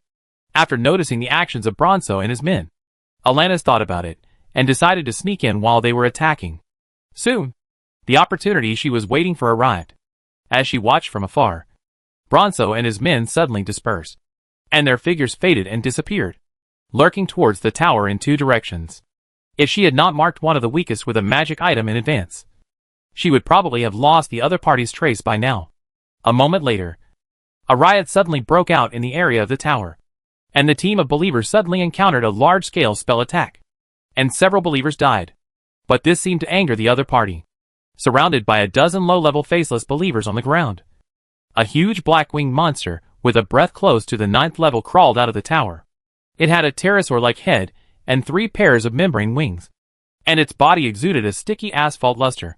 It soared into the air in an anti-physical way and pounced on the attacker. But at the same time, the colorful negative magic effects directly entangled the monster. Although they were almost fleeting, they still caused some interference to it, making it unable to kill the little bud below instantly. At the same time, the 2 consciously led the battlefield to a distance according to the plan to facilitate the reconnaissance of their companions. What the pagans did not realize was that during their battle, several shadows, including Alanis and several other lone walkers, had sneaked into the tower. The environment in the tower at this time shocked all the intruders. At this time, the 4 walls of the first floor of the tower had completely lost their original rock appearance, but turned into a nest of flesh and blood. Disgusting flesh and blood were climbing up the walls. The air was filled with strange smells, and sticky tentacles were wriggling in the corners of the room, mixed with a large number of dark green flesh cocoons. Part of it had broken open, and faceless low and middle-level believers walked out of it. Seeing this scene, Alanis's heart sank. If it weren't for the bloodline pointer still shaking, she almost thought that Avis had also been killed. However, even if he was still alive, the situation of her 4th brother would probably not be much better. After hesitating for a moment, the blue-haired girl gritted her teeth, tightly grasped her beloved sword. A trace of determination flashed in her eyes, and she carefully sneaked towards the top of the tower. Avis, hold on. Sister is here to save you. But at this time, Avis and Lano, who were worried about by others, had already traveled through the mirror world and arrived at the real core area of the Forgotten Tower. Ugh. As a mysterious series of spells, the mirror world travel still successfully played its effect even in the Forgotten Tower, where space transmission is prohibited. It was just that there was a small problem in the process of leaving the mirror. "Are you alright?" Looking at Lano and Albans, who looked bad, and Lano's two companions who vomited before taking off their masks, Avis expressed his concern. Chapter 547, Titan's Secret Realm. "I'm fine. What space was that just now?" Although they were uncomfortable with the weird and chaotic feeling of the mirror world, the pale Lanu and Albans still had great interest in the mirror world channel. The value of this spell is too great to be able to successfully teleport in the space maze. Whether it is escaping or attacking, the person who can teleport has the initiative. That is the world in the mirror. All information such as the specific existence, form, and influence is unknown. In fact, even whether it really exists is a question. I can take you there not through spells, but a mysterious series of spell abilities. And Wise spread his hands, indicating that he could not answer the two people's questions. And Wise himself has also studied the existence of the mirror world, but he finally found that the rules of the mirror world are no rules. And it is even more chaotic and unnecessary than the deep dream. He actually suspected that the mirror world does not exist normally, and it is only a kind of idealistic space that exists temporarily when he uses the mirror world travel ability. Mystical magic abilities? Neither of them was satisfied with this answer, but they didn't continue the topic. The most important thing now was to explore the secret place below. Unlike the huge palace that everyone imagined, the environment they were in at the moment was located between a desolate rocky mountain range. The sky was covered by heavy dark clouds, and countless thick silver-white thunders were winding and shining in the clouds. Every breath made everyone below feel extremely small. At the top of the mountains, a huge black stone house that can be described as simple is located there. Silver-white thunder strikes it from time to time, making a deafening roar. At the top of the Forgotten Tower, there is a secret realm in a secret realm. Is this the power of a legendary strongman? Looking at this scene in shock, Albans spoke in a low voice for a while. Even though it has been lost since ancient times, even if it has fallen into the glorious secret realm, the thunder here still has no sign of weakening. He has a deep study of time and space magic, and knows very well how terrifying power is needed to do all this. That stone house should be the residence of the legendary Titan. Lan Nua was not shocked. After all, he already knew in advance that this was the residence of a legend. Even if it was a little bigger, it was reasonable. But looking at the towering peaks covered by dark clouds, he was a little unsure. If someone goes up and a thunderbolt hits his head, it would be a waste of time. Ciso, Beta, launch a group of detection-type construct clusters. Speed 3. Seeing that Ava seemed to be talking to his two foreign companions, Lan Nua looked directly at his companions. The two men who changed into new masks nodded, and the compartments behind their construct armor opened, ejecting several metal blocks. After falling to the ground, the metal blocks automatically deformed to form 7 small detectors of different models. Under the control of the two, a group of detectors either flew or climbed, quickly exploring the top of the mountain. In this process, the detectors flying in the air landed on their own, and the speed of the detectors moving on the ground became slower and slower. According to the instrument detection, the gravity will become very strong in the area close to the top of the mountain. This is a troublesome problem, but at least it is not the thunder strike that Lan Nua is most worried about. Sir Avis, should we also detect the danger here? Of course. Please go to the stone house on the top of the mountain and wait for me. I will provide you with some high-purity magic crystals. Sir Avis, it is very dangerous there. I think you should think twice. Take this key. Guaranteed to complete the task. Sir. On the other side, Avis, who was talking to his men in Lan Nua's eyes, had already figured out the danger here. He found that when holding the key obtained from the Titan statue, the difficulty of the exploration task of the two would be directly reduced to level 0. There is nothing to say next. When Lan Nua and others carefully explored the top of the mountain little by little, Avis held the ball-shaped key and passed by them in a leisurely manner like a stroll, which made Lan Nua doubt whether he was doing anything unnecessary. Soon, everyone arrived at the top of the mountain. Under the reflection of the silver-white lightning, the key in Avis's hand flashed a silver light. Even though the owner of the house was gone, the invisible gravity field still disappeared by itself, allowing everyone to enter the stone house. The internal structure of the stone house is also very simple, with black rock walls and floor tiles. And the few pieces of furniture are also made of rock. What is unique is that all the materials in the house are filled with tiny silver-white solidified thunder. This is the unique magic of legendary creatures. Just like the weeds in the place where the dragon sleeps will gradually form special dragon sleeping grass over time. The influence of the legendary existence will only be more overbearing.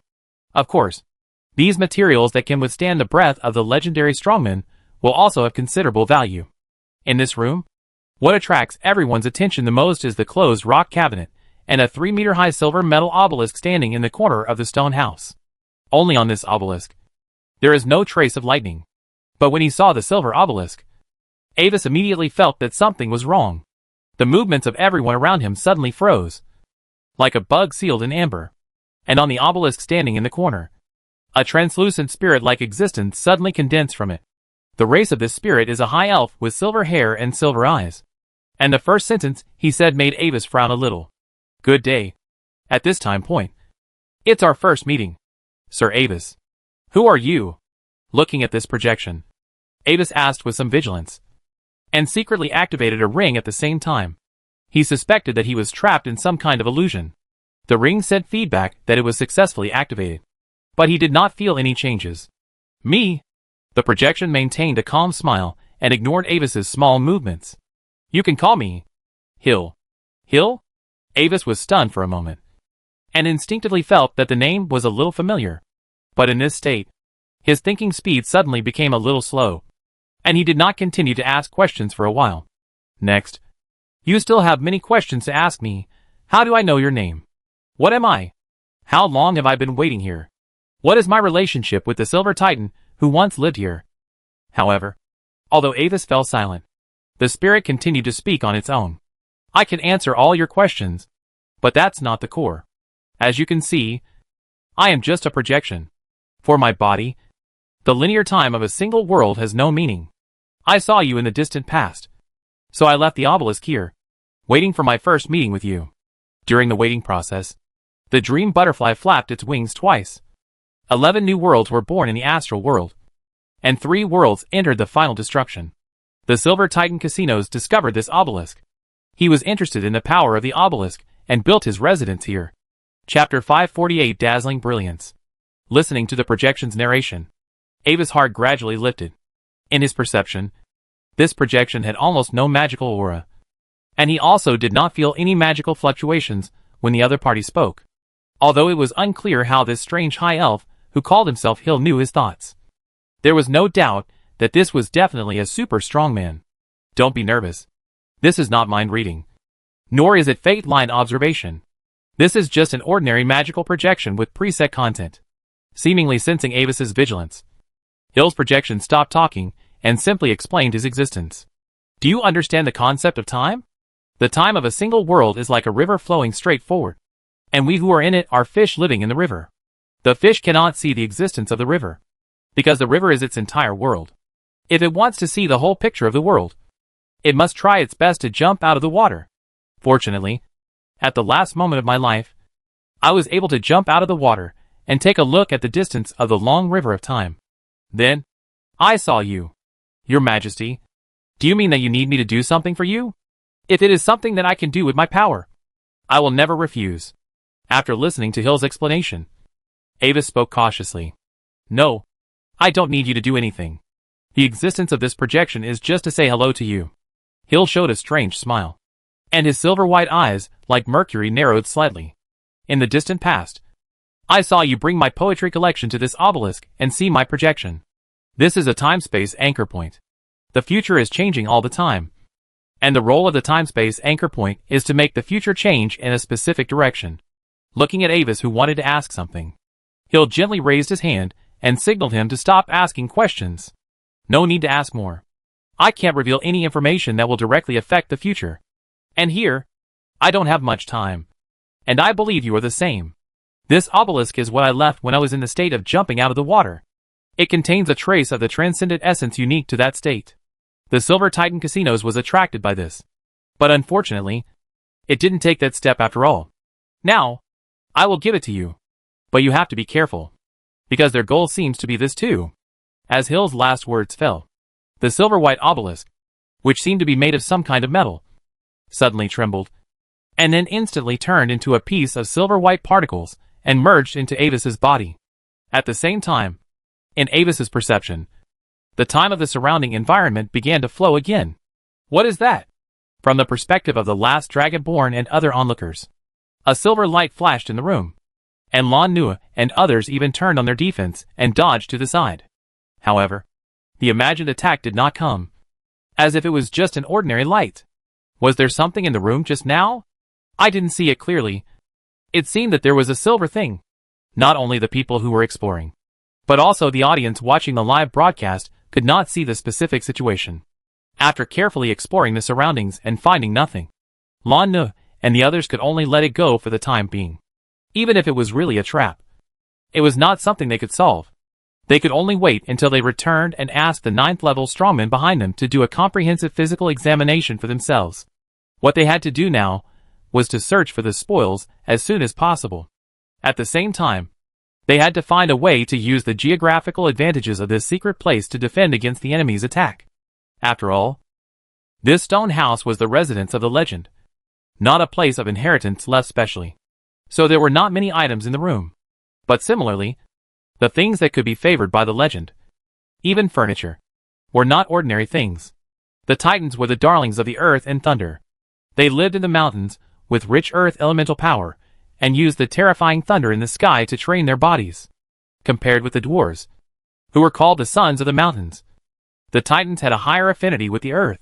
They were born to sense the pulse of the earth and thus discover the precious minerals hidden in the deepest part of the stratum. The walls, pillars, huge stone bed, stone table and stone chairs of this stone house were originally made of extremely rare and exotic mineral materials. In addition, after years of being infiltrated by the power of the Silver Titan, everything here has become extremely precious top-level materials. Even the floor tiles in the room are enough to be used to refine 9th level wonders. The biggest gain of the trip came from the closed rock cabinet. There was no defensive magic attached to the cabinet door. No one dared to steal things from the residence of a legendary strongman, unless it was another legend. But that was not something that could be blocked by defensive spells. At least not with the Titan's magic attainments. In the open cabinet, there are neatly arranged pieces of strange crystal clusters, strange stone specimens, etc. They emit a shining and brilliant luster, dazzling people. Star crystal heart, earth eye, extraterritorial meteorite core, and even a piece of Huayua level abnormal element attached to the rock. Due to the special rock cabinet, they are well preserved. Any piece picked out of them is enough to be the core material of the 9th level wonder. Even the two players who can't recognize any of them, the last Dragonborn and Summer Night Firefly, can see their preciousness, because these materials that are lined up in the system detection are all top-level orange borders. Fuck. Am I hallucinating? Why are they all orange?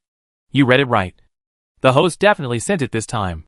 Since playing the game, this is the first time I have the honor to see orange items other than fashion. Although it is in the live broadcast, I suddenly have an illusion that orange items are not rare. You can see that the host opens a cabinet, and it is full of dog heads. Brothers, does anyone know where the host's resurrection point is bound? From the start of the live broadcast of the last Dragonborn to now, the barrage has exploded into the biggest climax. Up to now, more than 95% of the players have never seen what orange items look like. Now this scene full of orange is undoubtedly enough to catch the eyes of all the audience.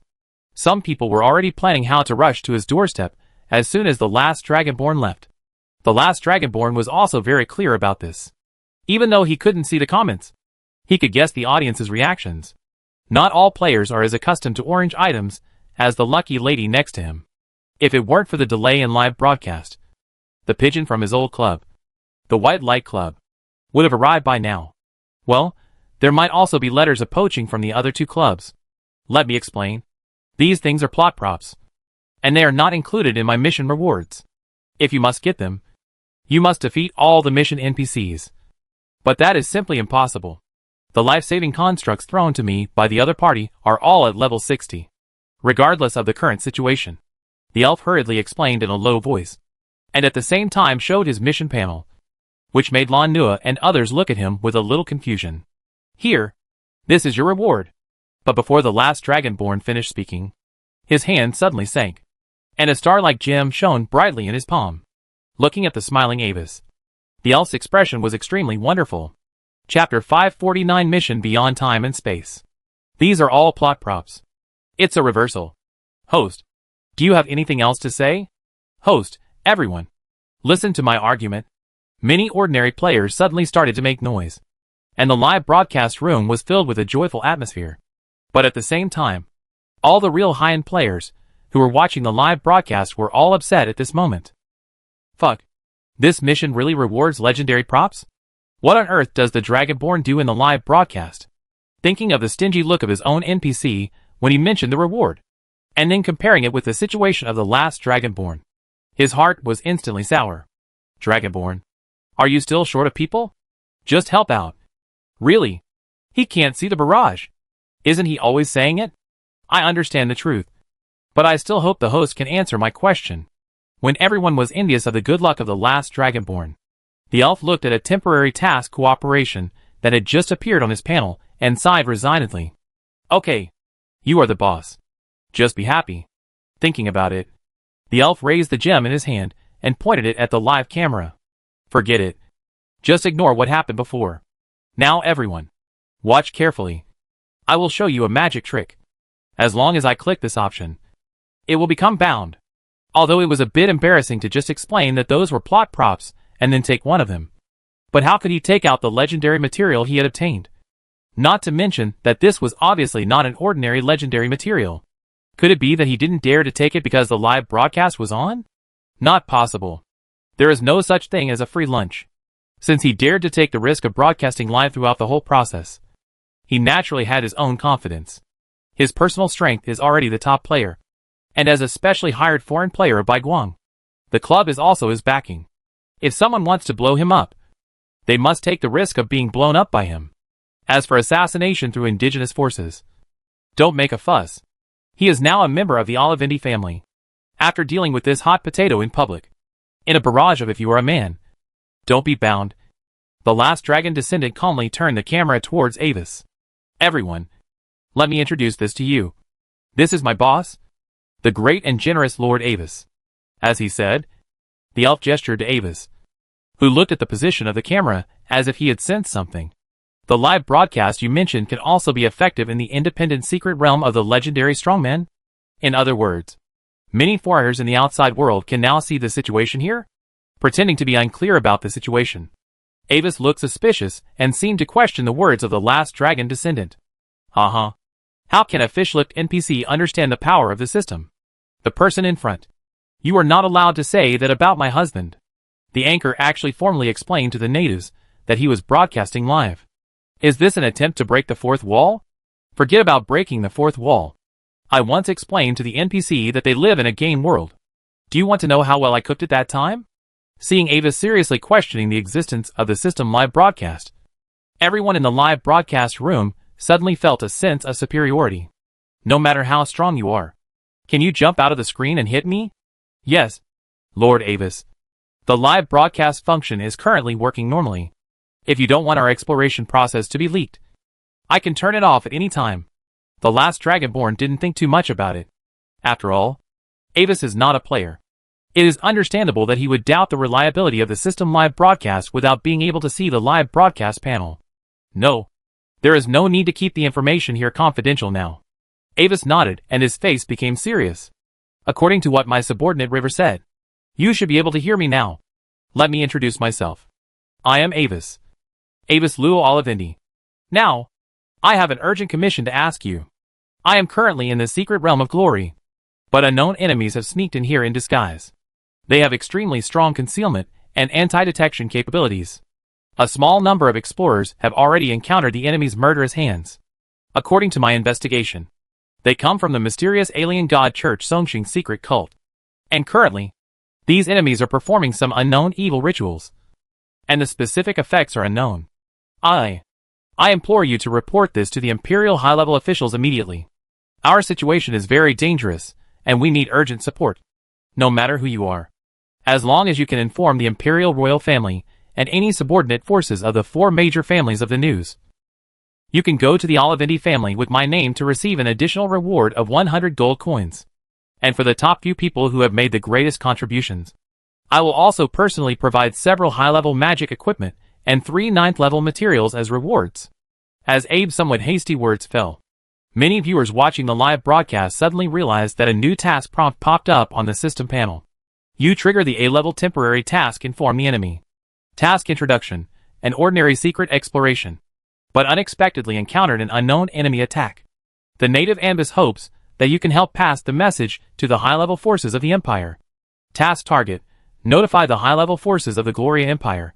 The task reward varies according to the player's own camp, the camp and identity of the notification object, and the reward is affected by the completion speed. Task Reward, 100 experience points, 100 gold coins. Remaining time, 3 days. Looking at the sudden increase in tasks on the task panel, many players, who were still discussing in the barrage suddenly fell into a strange silence at this moment. There is such an operation? Issue tasks to us through the live camera? But after the surprise ended, it was replaced by incredible excitement. High-level equipment. Legendary materials. Many ordinary players were in an uproar, and they began to discuss excitedly in the barrage. At this time, those veteran players hurried to find the highest-ranking natives they could contact. And the people from the 3 major clubs and some other large guilds immediately began to contact the high-level forces behind them. 9th-level materials, except for the possibility of appearing as the finale of the auction, are no longer something that can be bought with money. Even if no one among the players can refine top-level equipment, it can be used as an important bargaining chip. If it works well, it can be used to exchange for a favor from a top-level strongman, which is much more valuable than a single piece of equipment. After publishing his task to the live camera, Avis ignored the elf's expression of seeing a ghost and went to discuss the allocation of resources with Lano and others again. Avis was not sure whether his task would be recognized by the system, but he believed that even if the system did not recognize it, there would definitely be many players who would do it for him. After all, just now, he directly gave the last Dragonborn a legendary material. Giving the elf a 9th-level treasure material as a reward was not entirely Avis's impromptu idea. He was establishing his own personality, being rich and willful, generous to his subordinates, and even able to give legendary items away at will. He knew very well that the players would buy into this. Chapter 550 Situation Change. Outside the Gloria's secret realm, a sudden change swept across the Gloria Empire without any warning. The offices and chambers of commerce of the Empire's high-level forces were suddenly overwhelmed by the swarm of foreigners. They said with certainty that an accident had occurred in the Gloria's secret realm. An aboriginal named Andus Olivendi passed the information to them through a special channel and entrusted them to help request assistance. It's not just these ordinary foreigners. Some high-level players who had contact with high-level aboriginals and missions contacted them through their own channels and reported the information they got from Andus. At first, many high-level professionals were dismissive of this, and some even doubted the motives of these foreigners. Their descendants, who entered the Gloria's secret realm to explore, were killed by the enemy. Their blood crystal balls were obviously intact. Not to mention what enemy could hide from the eyes of the 9th-level extreme professionals. This rumor is too fake. However, when the number of players reporting intelligence reached a certain level, especially those who they considered to be elites from other places also brought the same news, some people's views gradually changed from complete disbelief to half belief. If it was fake news, it shouldn't have spread so quickly. What if the news was true? After thinking about this, these people tried to use their own methods to try to contact their descendants, who were exploring the Gloria's secret realm. Although the Gloria's secret realm is in a special time stream, if it is just a simple message to convey one's own safety, there are still some special magic items that can do it. But the result is obvious.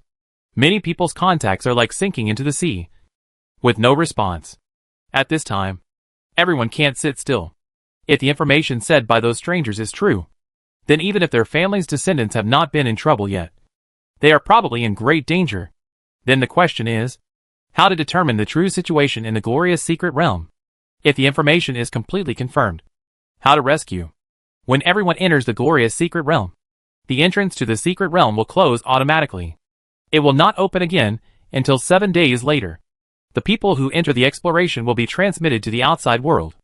And when the entrance is closed, even the 9th-level extreme strongmen will find it difficult to trace the existence of the Gloria's secret realm, because the matter is too big. After the urgent discussion of the Council of Nobles, the royal family decided to allow the use of the Eye of Destiny. It is necessary to confirm the specific situation inside the glorious secret realm and the safety of their descendants as quickly as possible. But the feedback from the Eye of Destiny made everyone sit still. 1/3 of the explorers who entered the secret realm. The results of the feedback from the Eye of Destiny were in a state of endangered life. But what is intriguing is that more than 90% of the victims were conservatives. It's really interesting. It seems that the enemies who attacked also know who is easy to attack and who is not. Many powerful people can also see this. An Earl under the Marquis Winter spoke directly and made a sarcastic remark. Although he did not mention specific people, everyone present knew his target. Well, it's hard to say. What if these young people were collectively contaminated with something unclean in a secret gathering that was not visible to the public? An Earl directly under Marquis Bauman immediately counterattacked. He didn't know what happened, but as long as he could make things difficult for his opponent, that was enough. Hearing his words, many conservative nobles showed anger on their faces, and a group of reformists stared back unwillingly. Both sides were high-level professionals. At this moment, their momentum leaked a little, making the air in the hall seem to be divided into two solidified and opposing halves. Okay, now is not the time to talk about this. The most important thing now is to ask His Majesty, the peak of the 9th level, to rescue the people in the secret realm. Seeing that both sides were inclined to infight on the spot, Gloria 3 had to stand up and temporarily stop the fight between the two sides. No matter what, they couldn't fight at this critical juncture and let the enemy take advantage for nothing. Everyone was also aware of this truth. So after glaring at each other, they used this opportunity to cover up the matter. Soon, several 9th level peak professionals joined forces to set up a magic array, preparing to enter the spacetime turbulence layer and locate the spacetime coordinates of the glorious secret realm. This was originally an almost impossible task, because the location of the glorious secret realm was not fixed, but was always flowing in the endless spacetime turbulence. But at this moment, because the descendants of the major families were exploring the glorious secret realm, the special objects they carried and their own blood aura could provide a vague sense of direction for the search. Soon, everyone had a clue. But there was also bad news. It would take at least 6 magic hours to completely lock the spacetime coordinates of the glorious secret realm this time. During these 6 magic hours, no one could be sure whether the people in the secret realm would encounter danger in advance. They could only leave it to fate and hope that their promising offspring could adapt to the situation and successfully pass the test of this crisis. As many nobles who were worried about their offspring left the scene, Marquis Winter and Marquis Draka, who seemed to be calm on the surface, looked at each other secretly, and saw the doubt in each other's eyes. They had heard that there was a strong foreigner organization under Avis, but they never thought that the intelligence ability of these foreigners could be so strong that they could directly broadcast the situation in the glorious secret realm to the outside world, which was something that even the 9th level extreme strongmen could not do. Soon, another emergency meeting in the dark was held, also due to the sudden spread of the glorious secret realm intelligence. But the goal was completely opposite. Thanks to those strangers, your plan has been exposed. Now there are still 5 magic hours before the location of the glorious secret realm is completely locked by multiple 9th level extreme masters. What are you going to do? Do you want to temporarily change the plan? Looking at the green-robed priest opposite with a blurred face, Marquis Winter quickly told the information he had obtained. This is a regrettable accident, but it is not beyond the expectations of the gods. It was still the hoarse tone. The priest's hood did not move, but the sound spread by itself. The original plan will not change, but we will speed up and strive to complete the positioning ceremony within 6 magic hours to welcome the return of the gods. At this moment, Avis, Lanua and others in the secret realm have divided up all the items in the stone house. Due to the different roles played by both parties along the way, the two sides finally negotiated and decided that Avis would take 60% of the collection in the stone cabinet, Lanua would take 40%, and the furniture materials such as the stone bed and stone table in the room would be divided equally between the two parties. All the pillars containing silver thunder were removed, and the floor tiles were all pried off and packed away. The items in each of the 2 spaces were already filled with more than half. Finally, the stone house itself was carved entirely from a huge alien demonized or vein. In addition, after countless years of terrifying thunder tempering, its material has been further transformed and has become an extremely precious demonized material. However, because its own material is too strong and there is always silver-white terrifying thunder striking the roof, everyone has no good way to dismantle the stone house while ensuring their own safety. In the end, Avis came up with a solution. That is, he has now upgraded to the 8th level initial spell, Mysticism. After trying repeatedly for about 20 minutes, the stone house finally changed as Avis wanted. It suddenly jumped up, then fell to the bottom of the cliff and broke into several pieces. Seeing this scene, Xia Yinghuo was a little confused. She always felt that the scene of the stone house jumping up by itself had a sense of déjà vu, as if she had seen it somewhere before. Chapter 551: The Enemy's Purpose. Since the mysterious magic effect disappeared after the stone house was smashed, Xia Yinghuo did not find out how the mysterious stones in her warehouse were made. Interestingly, although the stone house had been broken into pieces, it still attracted the thunder as if instinctively, and Weizi and Lan Nua took away the most essential part of the stone roof that had been baptized by silver lightning for many years, as well as the largest pieces. The remaining smaller pieces were left for the entourage to pick up. After looting everything, the top of the mountain had become completely bare. The silver lightning struck aimlessly at the original position, but the stone house below had completely disappeared. In fact, the rocks on the top of this mountain also have a certain value, but the space props capacity of Enwazi and others are limited, and the value of those rocks is not as good as the materials near the legendary Titan's residence. The people whose vision has been raised now completely look down on that little thing. After looting the spoils, a very realistic problem lies before everyone. How long will it take for the enemy to reach them? Although Avis had previously sought help from many players outside through live broadcast, due to the delay of live broadcast, many players could not receive his tasks until 3 magic hours later. In addition, the players reported his intelligence to the ruling class, and many nobles held an emergency meeting to discuss how to deal with it. Finally, they arranged for His Majesty the 9th level Extreme Crown to rescue them. The time consumed in this process should not be ignored. Originally, Avis was still considering whether he could rely on the existence of this micro-secret realm to block the enemy outside. But after listening to the projection, he changed his mind. The existence of that level has already reminded him that the other party is coming for the silver obelisk, so it is undoubtedly very stupid to hope that the other party cannot find this place. From a personal point of view, Avis is not really afraid of those pagans. But not being afraid does not mean not taking it seriously. The other party must have paid a huge price for sneaking into the glory's secret realm under the nose of the 9th order limit. If there is no important purpose, Avis himself does not believe it. For this kind of pagan church, the only core purpose is to welcome the god they believe in. The fear and darkness from the Hades ancient age. Although Avis personally cannot understand the way of thinking of these pagans, if the other party really has any way to call the so-called god, even if it is suppressed by this world, it is enough to make him eat and eat. And according to the information revealed by the needs of the mysterious high elves before, the silver obelisk in his hand containing the transcendent essence is also the target of the enemy. Then it is not difficult to guess that the thing definitely plays an important role in the enemy's ritual. And thinking of the silver obelisk, Avis frowned slightly. At present, the thing is quietly suspended in his spiritual sea. But when Avis tries to contact it with his spiritual power, there is no feedback from its existence. Just like a phantom. Until now, he still doesn't know what the transcendence of essence mentioned by the mysterious high elf is. Of course, this is not a big problem.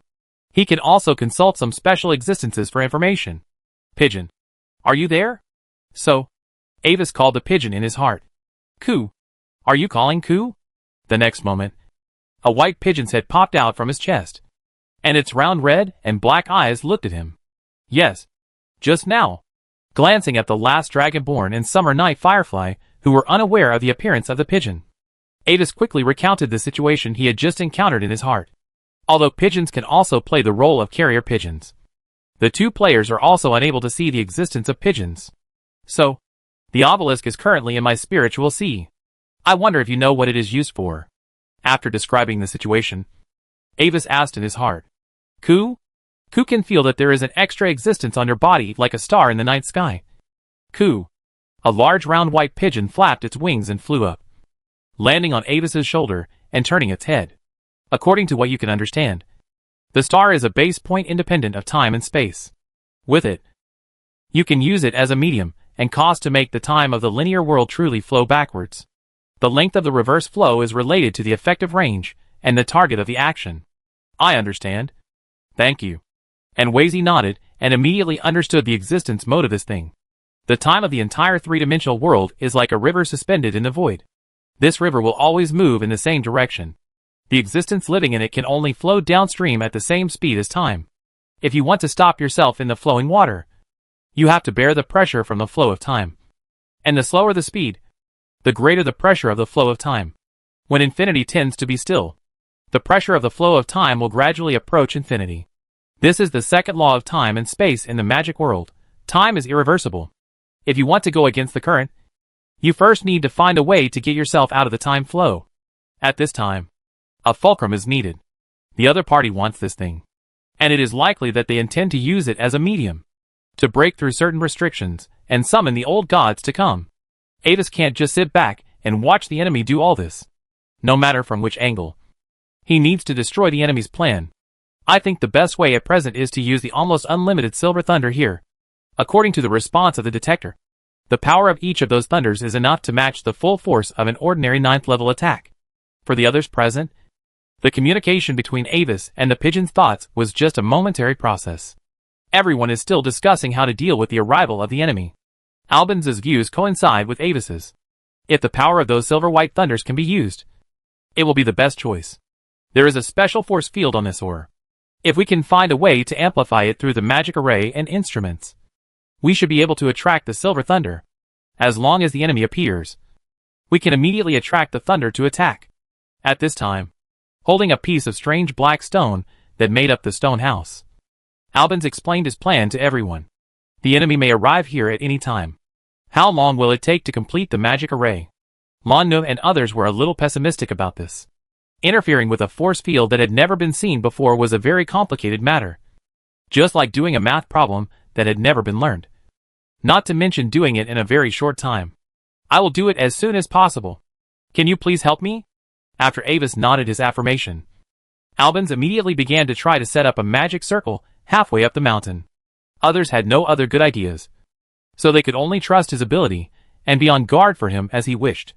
Watching Albans' actions from the side, Avis took out his pocket watch and took a look. At this moment, more than half a magic hour had passed since he had just asked for help from the outside world in the live broadcast. And according to his expectations, the enemies outside would also have a channel of information.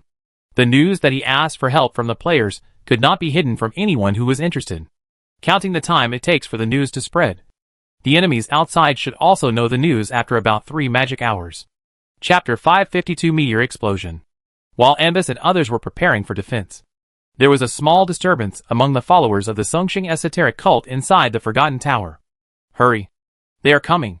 Go this way! Before that, while the strange giant flying dragon was attracted away, more than one person sneaked into the tower. There are many brave explorers who entered the glorious secret realm, and they all have their own trump cards. They can also judge that the enemy deliberately puts the focus here, and there must be a reason. What these alien god cults are looking for is probably some very precious treasure, which is not without precedent. And the best way to explore is naturally to disguise their identities and blend in. The only thing that can make them deal with it carefully is the unknown strange existences with strength above level 7 who attacked them before. However, there are very few such existences. Most of the people in the tower are ordinary secret believers whose strength is not high level, and they are not taken seriously by them. Some people relied on their own magic items to cover their tracks, while others subdued the real believers and then changed into their clothes, trying to disguise their identities. But this time, the opponent's detection ability was unexpectedly strong. The people who sneaked into the Forgotten Tower were soon discovered, and then encountered the high-level pagans.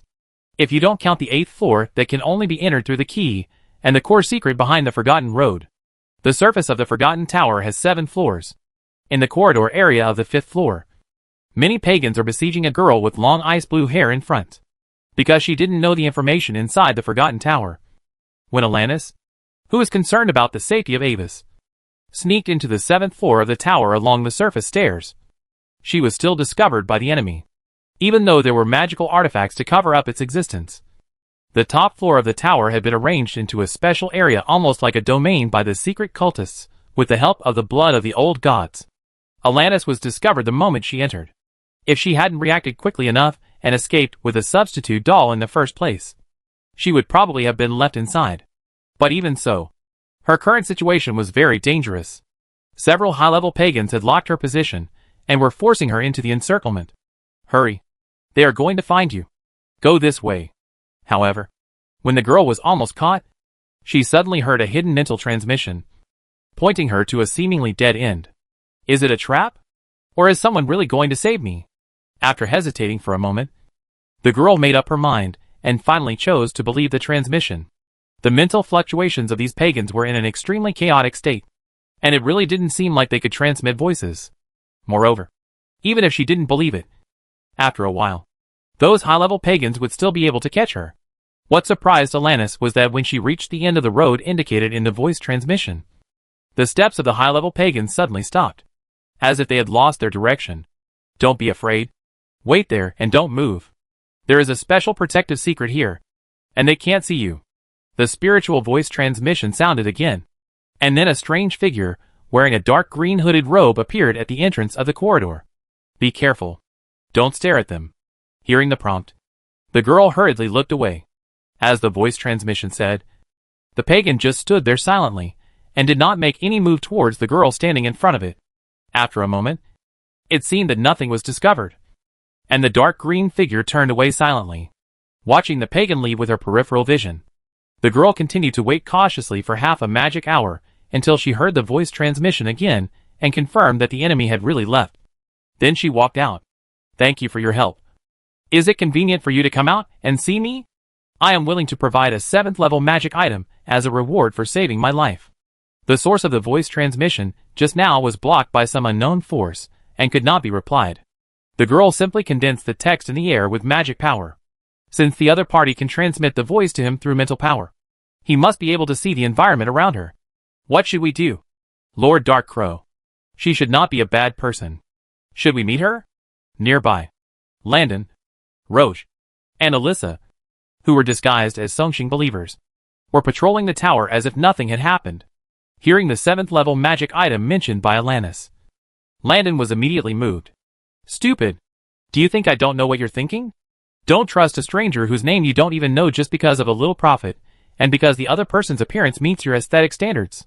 The roar of the Dark Crow followed, causing Landon to shrink his neck in embarrassment. Sorry, but Lord Dark Crow, she doesn't seem to have any ill will towards us. Yes, maybe she doesn't have any ill will now. But what if she takes a fancy to our hiding method? Think about the environment here. Can you afford the gamble? This, after a few words, Landon was defeated. I am Alanis Olivendi. If you really don't want to meet me, I don't expect it. But I wonder if you have seen my brother. His name is Anvis, with blue eyes and special light golden hair, wearing a moon-white magic dress. He may have been caught by these strange pagans. If you know his whereabouts, please tell me. As long as I can get out alive, the Olivendi family will definitely prepare a generous reward for you. On the other side, Alanis waited for a while and found that the other party never answered, and she couldn't help but feel a little anxious. For some reason, when she entered the tower, the blood pointer suddenly failed and began to rotate aimlessly. Wait, Landon, can we meet her? However, after seeing the girl's words, Roche and Erica spoke almost at the same time. Do you know her?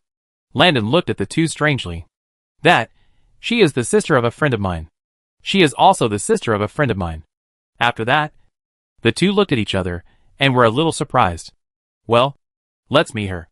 At least send her out of the tower safely. With the tacit consent of Dark Raven, Landon made the final decision. Boom.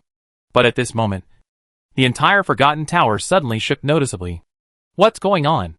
This incident startled everyone in the tower, and they didn't know what had happened. At this moment, outside the tower, a shocking scene was taking place.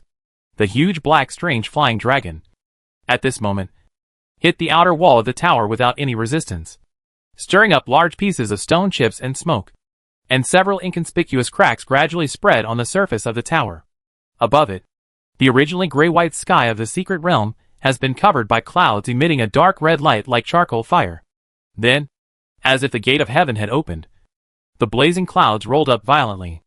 A huge fire meteor with a diameter of hundreds of meters, as dazzling as the sun, tore through the clouds and slammed into it like a judgment from God. The blazing light illuminated the entire ruined city, and the exploding fire cloud seemed to be burning the entire sky. 8th level superposition spell Meteor Explosion. While the bait team attracted the attention of the monster, several other spellcasters relied on auxiliary magic circles and magic scrolls to cast this terrifying spell in its entirety. Not everyone had the same idea. The person who cast this spell was obviously planning to destroy the entire tower, and the pagans in it together.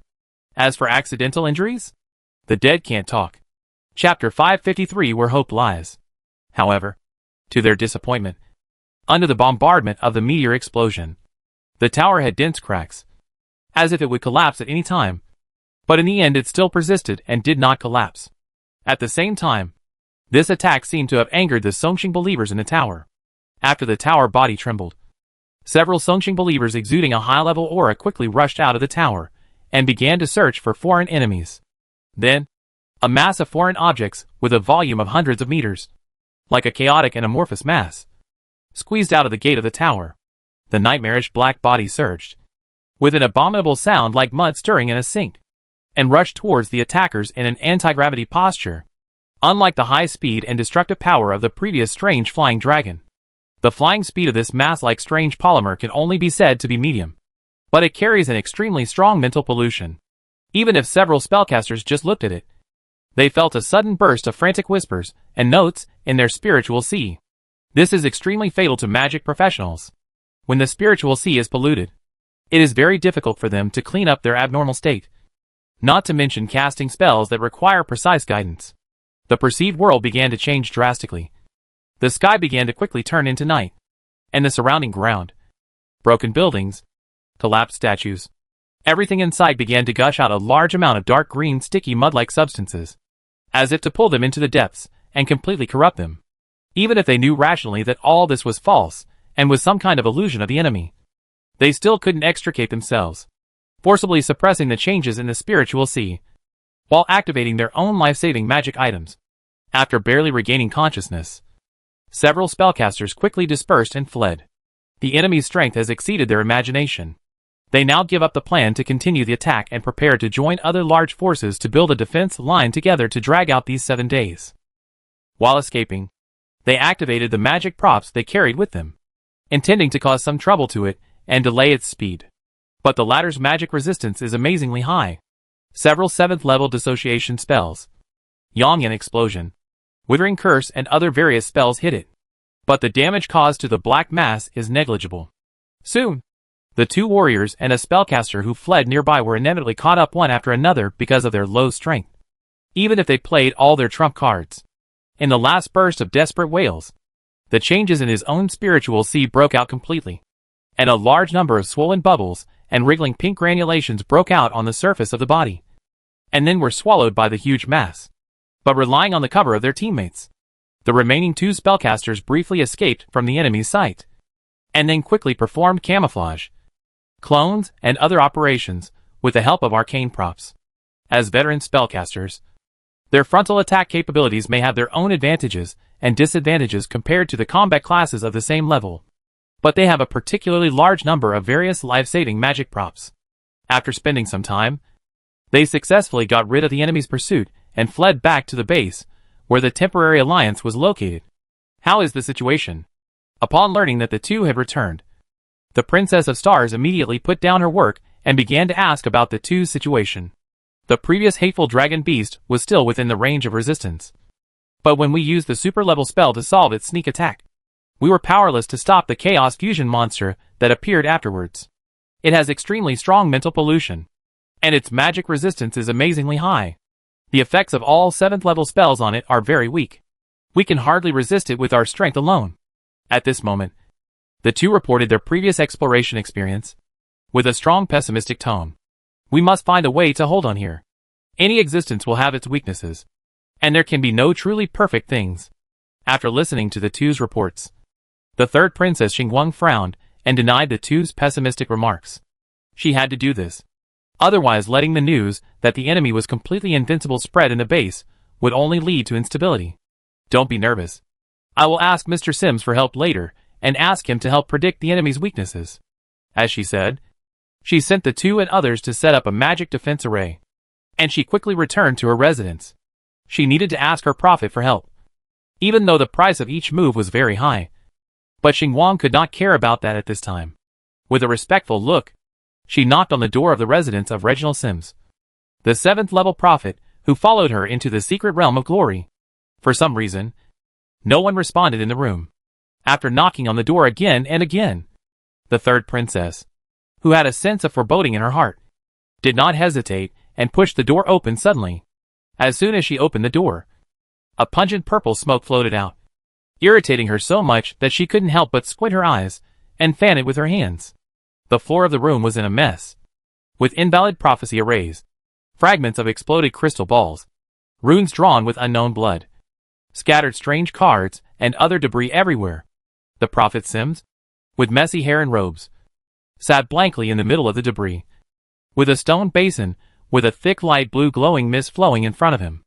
Even if the door suddenly opened, he didn't react at all. Sir Sims? What happened here? Seeing the old prophet's current appearance, Princess Starlight's ominous premonition became even stronger. Hearing Princess Starlight's question, the old prophet turned his head blankly and looked at the princess, his gray eyes full of bloodshot. We are finished. The other party's first sentence almost made Princess Starlight gasp. Before entering the secret realm of glory, my predictions were misled.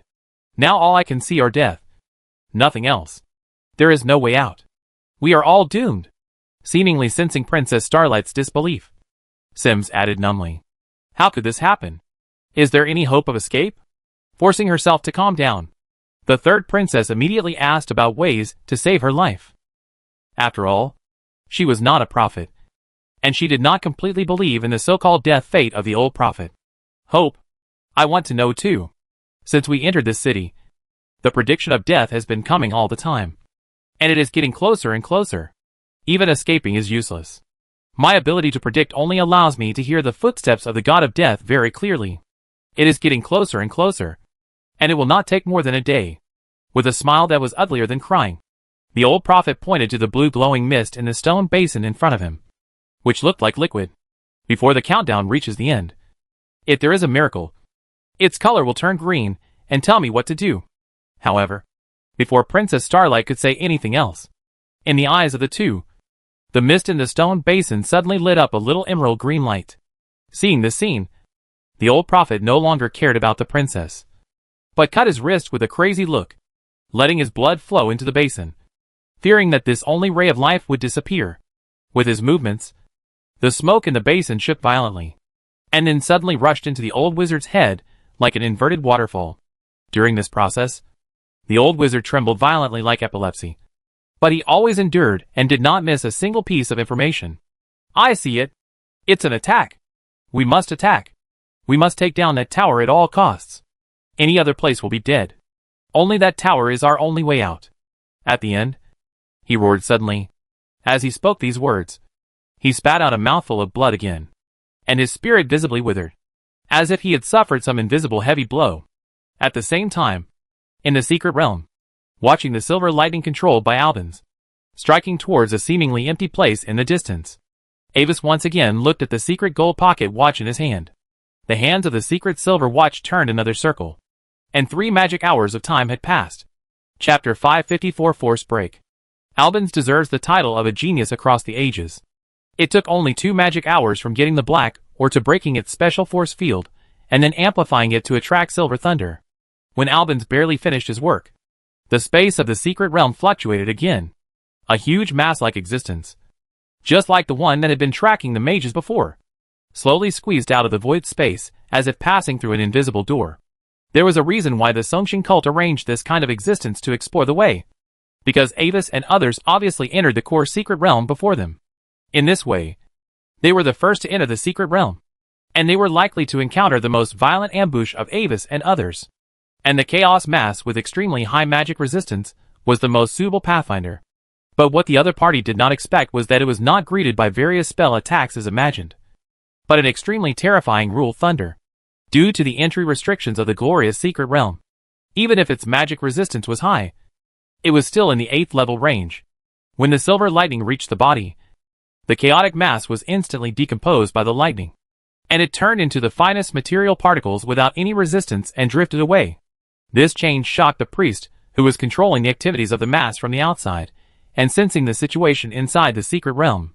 Has the danger of the secret realm containing the key of Apocalypse revealed by the gods reached this level? He did not think of this lightning as an ambush by Avis and others, but instinctively thought that it was a spontaneous magical protection of the secret realm against unidentified intruders. Of course, he had expected to face such a bad situation. After all, it was the place where the gods of the alien race once lived. Even if the defense was stronger, it was reasonable. But after millions of years of erosion, without the maintenance of the master, even the domain of the gods would inevitably decline gradually. At this time, if you want to enter it, you only need to use the same mass of divine power to offset it. Based on this idea of cracking, the priest solemnly took out a seemingly inconspicuous black stone from his arms, and threw it into the center of the altar surrounded by many pagans, where a group of dark green flames burned out of thin air. As the stone entered the fire, the flame shook violently, and then instantly rose into a huge dark green pillar of fire. After a while, the followers of the gods obeyed his call and emerged from the flames. Unlike the previous black mass that was hundreds of meters wide, this chaos mass was only tens of meters in size, with a body that was almost dark green in color, and a thin layer of green flames burning on the surface. It didn't have the kind of horrible pollution that was almost visible to the naked eye, but the aura contained in its body was much more terrifying. It was a feeling as if the life level was suppressed, making it difficult for people to even raise the thought of resistance. Controlling this new green flame mass, the priest threw it into the transmission channel without hesitation, and then it was wiped out by the violent silver thunder. But this time, the silver thunder and the dark green flame on the mass produced a fierce consumption. Although it still wiped out the other party in the end, the silver thunder was also permanently consumed.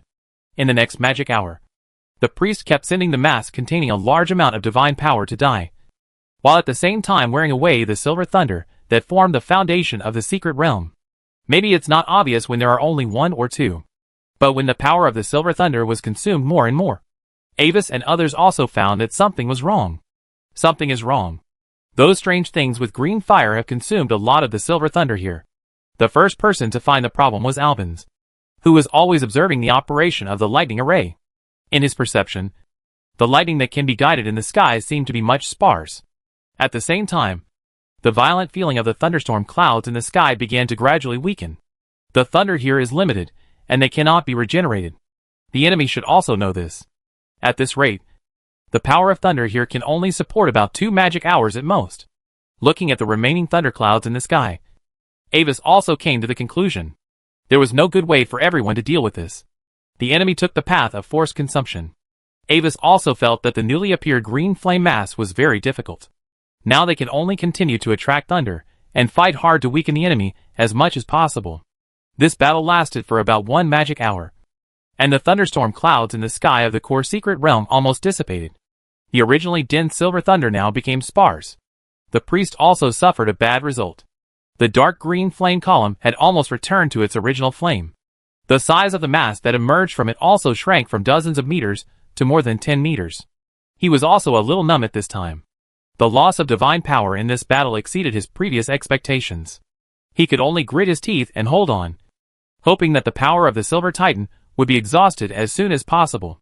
However, when the priest had already felt that the energy of the secret realm was about to be exhausted, hope was just around the corner. A message from the outside world made his face completely gloomy. The situation outside has changed. I don't know who spread the news in the secret realm of glory, and now it is almost known to the world. The 9th level extreme strongman is about to arrive, and he now has less than 6 magic hours left. But even if it is just a simple arrangement of the ceremony to receive the gods, it also takes a lot of time.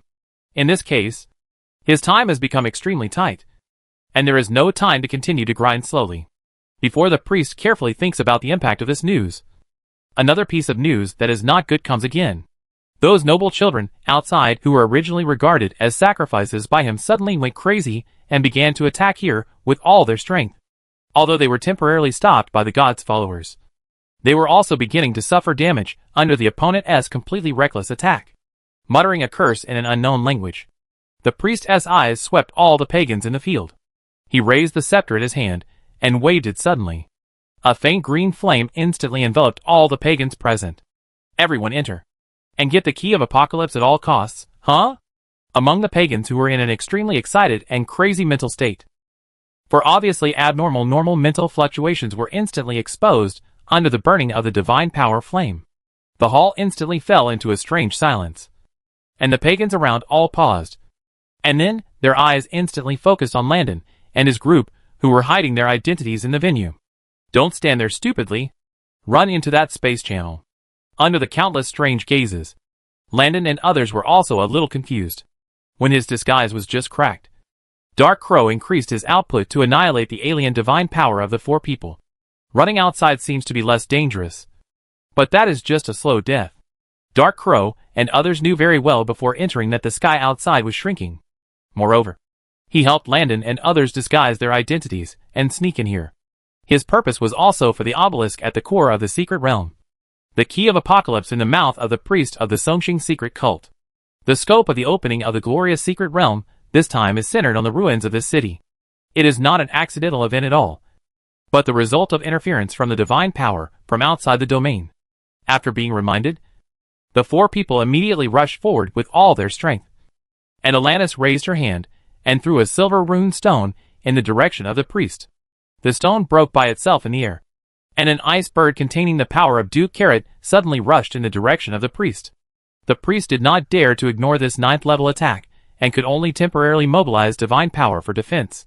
Facing the four people who broke into the secret realm, the priest's eyes flashed, and he did not stop them, but once again attached a layer of divine power to the bodies of the four people. The four people who were unaware of the situation in the core secret realm rushed into the portal with divine power flames attached to their bodies. Chapter 555 Reunion. Wait. Something is wrong this time. In the secret realm, noticing the space fluctuations again, Avis habitually controlled the magic circle again to prepare for the attack, but stopped at the last moment. Although he also carried that kind of alien divine power, he was in fierce conflict with another kind of power. And it was that other power that gave Avis a familiar feeling. So, the scene of several people being killed by the thunder of the secret realm, as expected by the priest, did not appear, but instead allowed them to escape safely into the secret realm. At the same time, noticing several figures wearing pagan robes appearing in the secret realm, Lon knew. Albans and others looked at Avis in confusion. Avis, do you know them? Albans asked directly. He knew very well that the magic circle he made was working well at the moment. The only reason why the thunder did not strike down could only be that Avis took the initiative to stop. Maybe they should not be with those pagans. I feel a familiar breath on them. Avis told the truth. There was no need to hide this news. He now remembered the owner of that special power. It should be the grandfather who called himself Dark Crow on the body of the Son of Destiny. Landon. In other words, Landon is now mixed in with these four people, and is still using his own power to protect them? Glancing at the people around him, Avis hesitated whether to contact them now. However, after the alien power of the four people was gradually exhausted, Avis suddenly noticed that his third sister seemed to be mixed in. There was nothing to hesitate now. Avis directly sent a magic signal in the shape of a cold wind crystal bird to the sky, calling them to gather at the defense position halfway up the mountain. At this time, the four people of Landon, who had just entered the core secret realm, were keeping a high alert. In front of them was a lifeless and steep iron-gray rock mountain range. The sky was filled with thick dark clouds that seemed to be pressing down. The terrifying silver thunder was winding and flashing in it, and the rumbling thunder kept ringing. It didn't look like a peaceful place at all. In addition, the pagans' pursuers might appear behind them at any time. Several people quickly checked the surrounding environment and then decided to head to the top of the mountain. They didn't know the situation here. Although Dark Crow instructed Landon to enter here, he didn't know the specific environment here either. He could only tell Landon vaguely that there was a treasure here that was necessary to escape from the secret realm. At this moment, seeing the magic signal sent by Avis, Alanis suddenly felt a strong hope in her heart and hurriedly approached him. The other three followed closely. Avis. Great. You're okay. From a distance, when the blue-haired girl saw Avis smiling and waving at her, she rushed over excitedly and hugged him in her arms. With a tremor in her voice, Evan died in front of her eyes. If Avis got into trouble again, she really didn't know how to face her parents. Calm down. My dear sister. What happened? Alanis was a little taller than Avis. The blond boy raised his head slightly and gently patted the girl's back with long ice blue hair. At the same time, the magic power with his own blood breath spread out, moistening her emotions silently. Not long after entering the secret realm, we were attacked by unknown enemies. Evan was besieged by the enemy in order to protect me from escaping, and finally met with an accident. Hearing the girl's story, Avis felt a little heavy in his heart, but also a little confused. Logically speaking, the death of a blood relative should be a big deal for him as a prophet. But why didn't he have any foresight before? After thinking about it, he could only blame the enemy for covering the fate line. At the same time, thinking that as Avis's sister, she had the responsibility to protect her brother. She must be strong and not show her weakness here. Alanis took the initiative to let go of Avis, suppressed her grief, and briefly recounted her previous experience and changes in the outside world. For unknown reasons, the sky of the secret realm seems to be shrinking, and the royal family and several large families have gathered into a temporary alliance. And I arrived here according to the guidance of the Blood Pointer. When exploring the interior of the tower, I accidentally exposed myself and was chased by those strange believers. Fortunately, I was rescued by these lords, so I am temporarily acting with them. Introduce. This is my brother, Avis. As she said, Alanis turned slightly and prepared to introduce Avis to her 3 temporary companions. But then she suddenly realized that her 3 new companions looked at Avis strangely. Alyssa and Roche already knew Avis, but Landon had never seen Avis's true form. But Dark Crow reminded him very seriously that there was something wrong with Avis. Be careful, Landon boy. I smell the scent of the same kind on him. These were Dark Crow's original words. He did not have the superdimensional perception ability of the pigeon, and could not sense the obelisk in Avis's spiritual space. But he could vaguely sense that Avis was special. Roche, Alyssa, Landon, thank you very much for helping my sister in a critical moment. These are my gifts of thanks. After listening to the situation outside, Avis nodded to Alanis, and finally turned his eyes to the other 3 people. He raised his hand gently, and 3 magic ornaments of different styles suddenly appeared in front of the 3 people. No need, Avis. This is what I should do. Besides, Alanis has already given us rewards. Alyssa waved her hand and refused. Roche also did not accept it. Landon was somewhat tempted, but out of caution and the reaction of his companions, he also refused. Take it. It's just a small gift. And there is also a 9th level material, which should be very helpful to you. Avis smiled, and he took out the floor tiles that he had pried off from Titan's house before, and gave each person a piece. Although the quality is not as good as the ore that makes up the stone bed, it is also squeezed into the 9th level material because it is stained with the power of silver thunder. This time, when the few people were surprised by Avis's generosity, they did not refuse again. Excuse me, have you seen a special silver obelisk here? Without worrying about how Avis knew his name, Lanton asked about the obelisk directly under the reminder of Dark Crow. Silver obelisk? We didn't see anything like it. Lon knew and Avis and others looked at each other and shook their heads in confusion. What a pity. If there was such a thing, I would have a way to use it as a spell medium to directly teleport us back to the main world. Dark Crow was unwilling to give up and uttered another important piece of information. At the same time, he stared at everyone with Lon Nua's eyes, intending to further test the situation. We did not find any similar objects, but when we explored Titan's residence before, a silver light appeared at the scene, which may be related to this.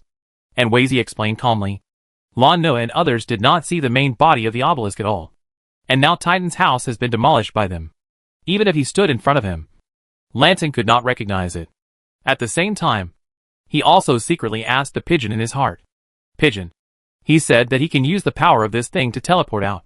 Can I do it? Theoretically, you can. It has the property of transcending a single time and space. You can use it as a fulcrum and leave here from a higher dimension. The pigeon still stood on his shoulder, except for Enwazy. No one here can see it. Wait a minute. The enemy is coming. At this time, Roche suddenly pointed solemnly at the foot of the mountain in the distance. There, a new green flame mass has begun to squeeze in here. But in the next moment, a silver thunder in the sky seemed to have eyes, and it slammed down on the surface of its body, and finally dissipated together after a fierce confrontation. After several people entered, the priest gradually realized that something was wrong. The thunder he had expected did not strike, but instead allowed them to gradually polish the alien divine power attached to their bodies. Not understanding what was going on, he continued to send his followers inside to explore. Chapter 556 Plan.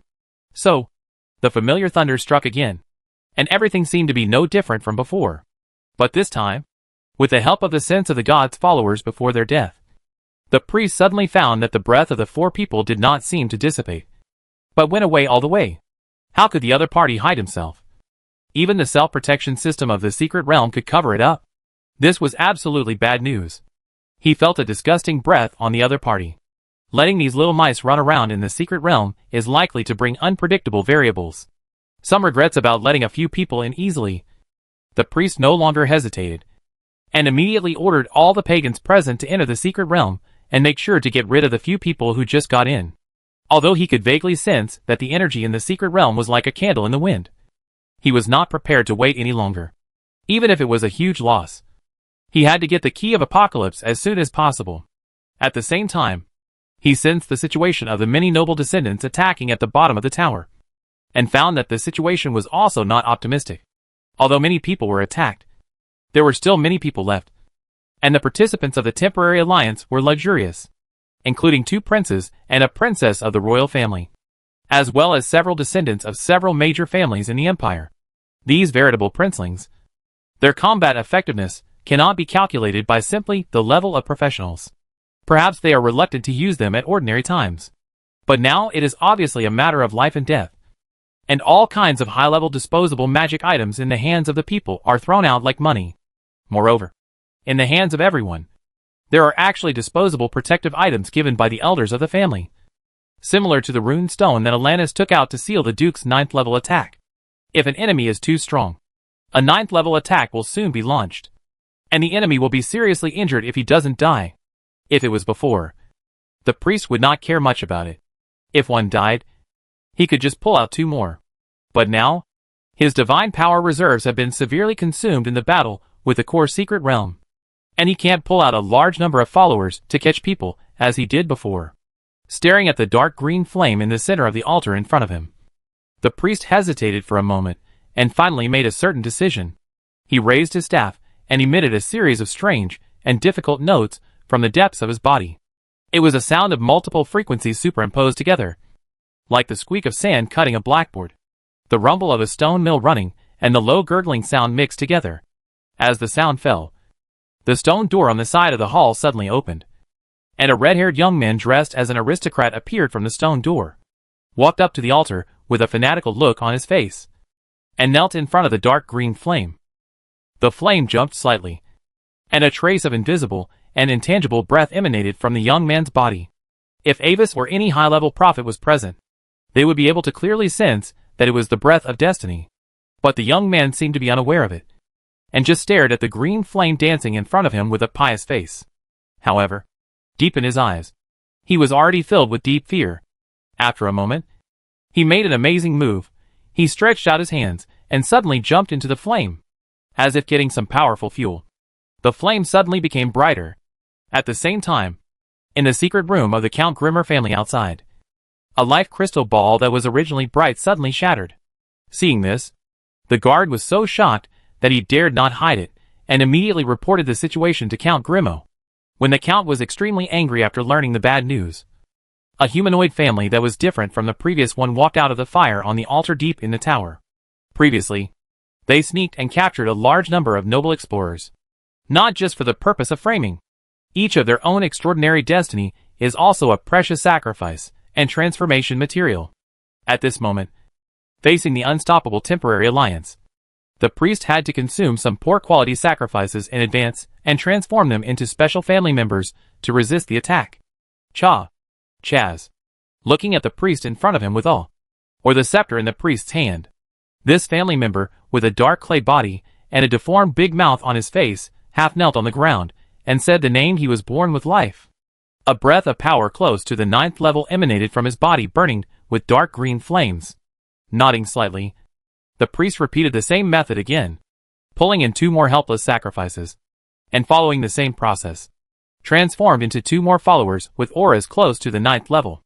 The high level of divine power partially made up for their shortcomings of not having the power of rules, and the ordinary 9th level attack could no longer kill them instantly. After hesitating for a moment, the priest finally decided to arrange all 3 new followers under the tower to defeat and capture the people below as soon as possible.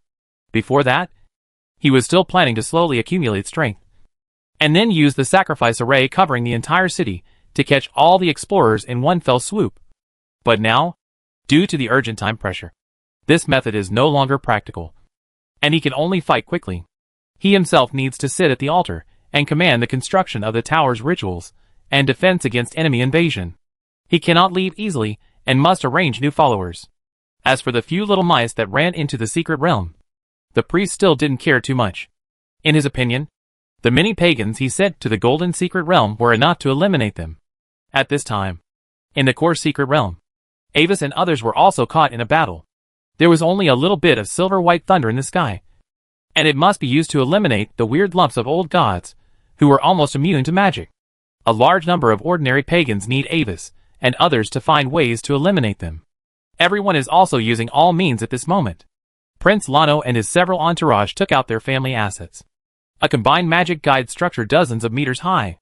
After adding a special secret energy core and a large number of special alchemy modules.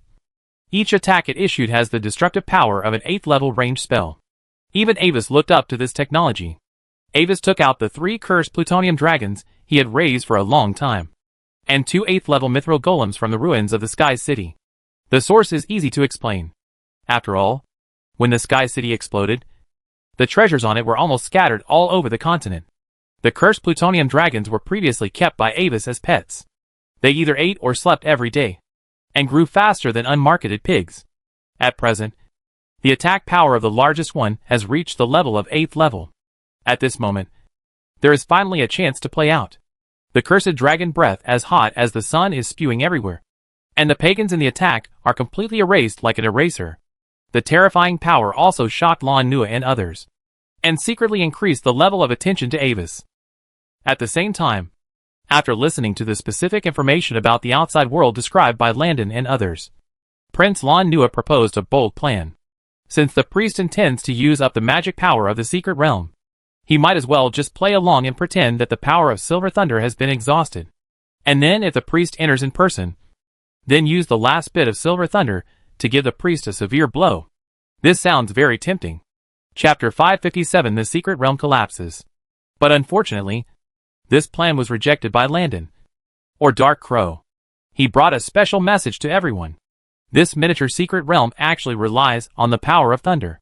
The thunder in the sky struck down and bombarded the rocks of the mountain, seemingly consuming a lot of magic power.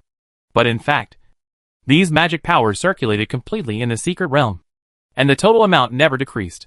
For millions of years, this place has always maintained a circulation state with almost no loss.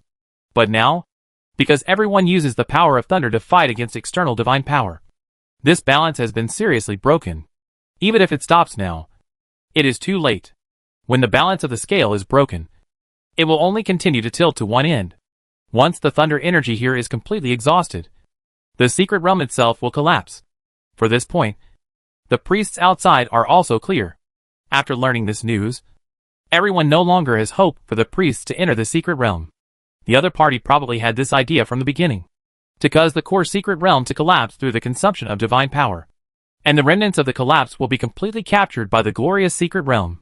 According to outside intelligence, the overall area of the glorious secret realm has now shrunk to the extent of this city. In other words, when the core secret realm completely collapses, the target that the priest wants will inevitably be refreshed somewhere in this city. Although the spatial turbulence caused by the collapse of the secret realm will crush most of the objects in the secret realm. But the so-called key of revelation of the priest, that is, the silver obelisk in the spiritual sea of Enwazi, is outside this vast majority of range. After thinking clearly about the most likely plan of the priest, Avis immediately began to think about countermeasures. He was not worried about his own safety. After obtaining the silver obelisk, he also had the ability to teleport out of the secret realm in advance. And he could even take his third sister, and Prince Leno, and others away. But if the situation did not reach the final moment, Avis did not intend to do so. It would be an outrageous waste to simply use these transcendent essences that could reverse the second law of time as energy for teleportation. The best way is to stop the priest's plan. And with his current strength, the priest itself is not a big threat to him. What he is wary of are the followers with divine power summoned by the priest. There are still magic nuclear bombs, but the single lethality of that thing to high-level professionals is not high. Not to mention using it to deal with priests, who can use the power of the old gods. As for some secret techniques of stabilizing space in memory, the level is obviously not enough for the secret realm left by a legendary strongman. Not to mention that there are enemies eyeing it from the outside world. While Avis was thinking about the next strategy to break the deadlock, the battle between everyone and the pagans all over the mountains was still going on, including the 2 players, the 4 people of Landon, and the 3 subordinates of Prince Lano. Everyone was trying hard to resist the invasion of the Songqing believers. When Avis's thinking expression fell into the eyes of the last Dragonborn, the elf automatically came up with another interpretation. Although his boss did not move a step, the 3 terrifying dragons he sent out and the 2 high-level mithril golems were still slaughtering many pagans very efficiently. At the same time, the floating cannon transformed from the alchemical shuttle behind Anvis also locked onto the target by itself, and from time to time launched a series of dissociation attacks with power comparable to the 8th level, separating the charging formations of many believers. What does this show? The boss simply disdained the strength of these enemies, and was even too lazy to move. It can be done. Our side has a great advantage. Everyone, look carefully. My current enemy is a kind of pagan called Songqing cultist. Their strength is not bad, but there is still a certain gap between me and us. As he said, he controlled his construct and fired 4 eternal gold flying blades wrapped in negative magic from behind. After strangling a pagan, it flew back to the slot behind. Just like this. Although these believers look like humanoids, they are actually not human, but a product of evil black magic. After taking the time to explain a few words, the elf casually used magic to lift the hood of a Songqing cultist's body, revealing a bare structure without any facial features underneath. Since many pagans suddenly appeared and fought with him, the popularity of his live broadcast room began to gradually increase again. People who like to watch the excitement can be found everywhere, especially when the scene has become very grand. Many pagans wearing dark green robes quickly advanced towards the crowd's position like ghosts, and various magical attacks crossed in the air between the 2 sides, and some directly collided and annihilated in midair. 3 dark golden dragons pounced and bit around in the crowd, and spewed out a mouthful of blazing white dragon breath from time to time. Under the camera, their majestic scales flashed a faint blue light, and all objects touched by the dragon's breath would explode horribly. The 10-meter-tall combined magic constructs were also pushing forward, and there were also alchemical golems that were so fast that they almost turned into 2 silver lights, showing their power among the pagans. The pagans were not without countermeasures, but whenever there was a real powerful magic condensation, everyone would always intervene and destroy it in advance, so that it could not cause damage to their side. Relying on the destructive power of the constructs again, a 62nd level pagan was killed remotely. The elf looked at the growth number on the experience bar, and was so beautiful. The anchor is fighting completely relying on the attributes of the magic constructs. I don't agree with it. Look at my 2 husbands. Even in the midst of a fierce battle, they look so calm. Seeing the last Dragonborn showing his power, everyone was very surprised, but some people still sang the opposite tune. On the other side, Xia Yingluo and Rona cooperated, and the 2 secretly attacked the strong among the pagans from a distance. As a special activity monster, Rona is responsible for locking the enemy with her characteristics and confirming the enemy's weaknesses, while Summer Night Firefly bombards the enemy with a magic crystal cannon attached to her new suit. Their attack effect is much better than that of the last dragon, but for the enemy, this cannot change the overall situation. There are too many Songqing believers, and the opponent also carries alien divine power. Even if the power of each person is very thin, it cannot withstand the large number of people. It is not that the power of the secret realm will not be consumed if Avis and others do not attract thunder and lightning. Many pagans can fly directly into the sky, and then use their own existence to eliminate part of the core power of the secret realm. The priest calculated very accurately. When all these pagans carrying divine power enter the secret realm, the existence of the secret realm itself will completely reach its limit. So, as time goes by, the accident happens without warning. The thunderclouds in the sky began to dissipate silently, and the gray-white glimmer fell from behind the clouds and shone on the people on the battlefield. Avis looked up at the abnormality in the sky and understood it in his heart. like an old man about to die. The existence of this secret place has come to an end. Chapter 558 Escape. Ambus did not intend to stop the imminent collapse of the core secret realm. The priest's move was a complete conspiracy. He was willing to fight the entire core secret realm at all costs. So Ambus's side could not ignore it. And, from Ambus's personal point of view, this was not a bad thing. His primary goal now was to bring his people back to the main world safely. He had a way. The biggest enemy was the priest, who was waiting outside. In order to destroy this core secret realm, the priest must have paid a huge price for it. With the increase and decrease of one side, the chance of winning would increase a lot. Ambus had already made a rough judgment on the strength of the Songqing secret cult members, who had infiltrated the glorious secret realm this time. At first, he assumed that the enemy had a trump card above the 9th level. But he soon overturned this guess. The other party might be able to murder some careless explorers through sneak attacks. But their real comprehensive strength should also be between the 8th and 9th levels.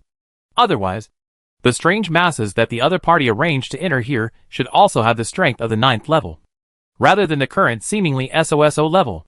For a moment, Ambus's eyes seemed to penetrate the space with many barriers, and saw the gloomy and fanatical eyes of the priest on the altar of the high tower.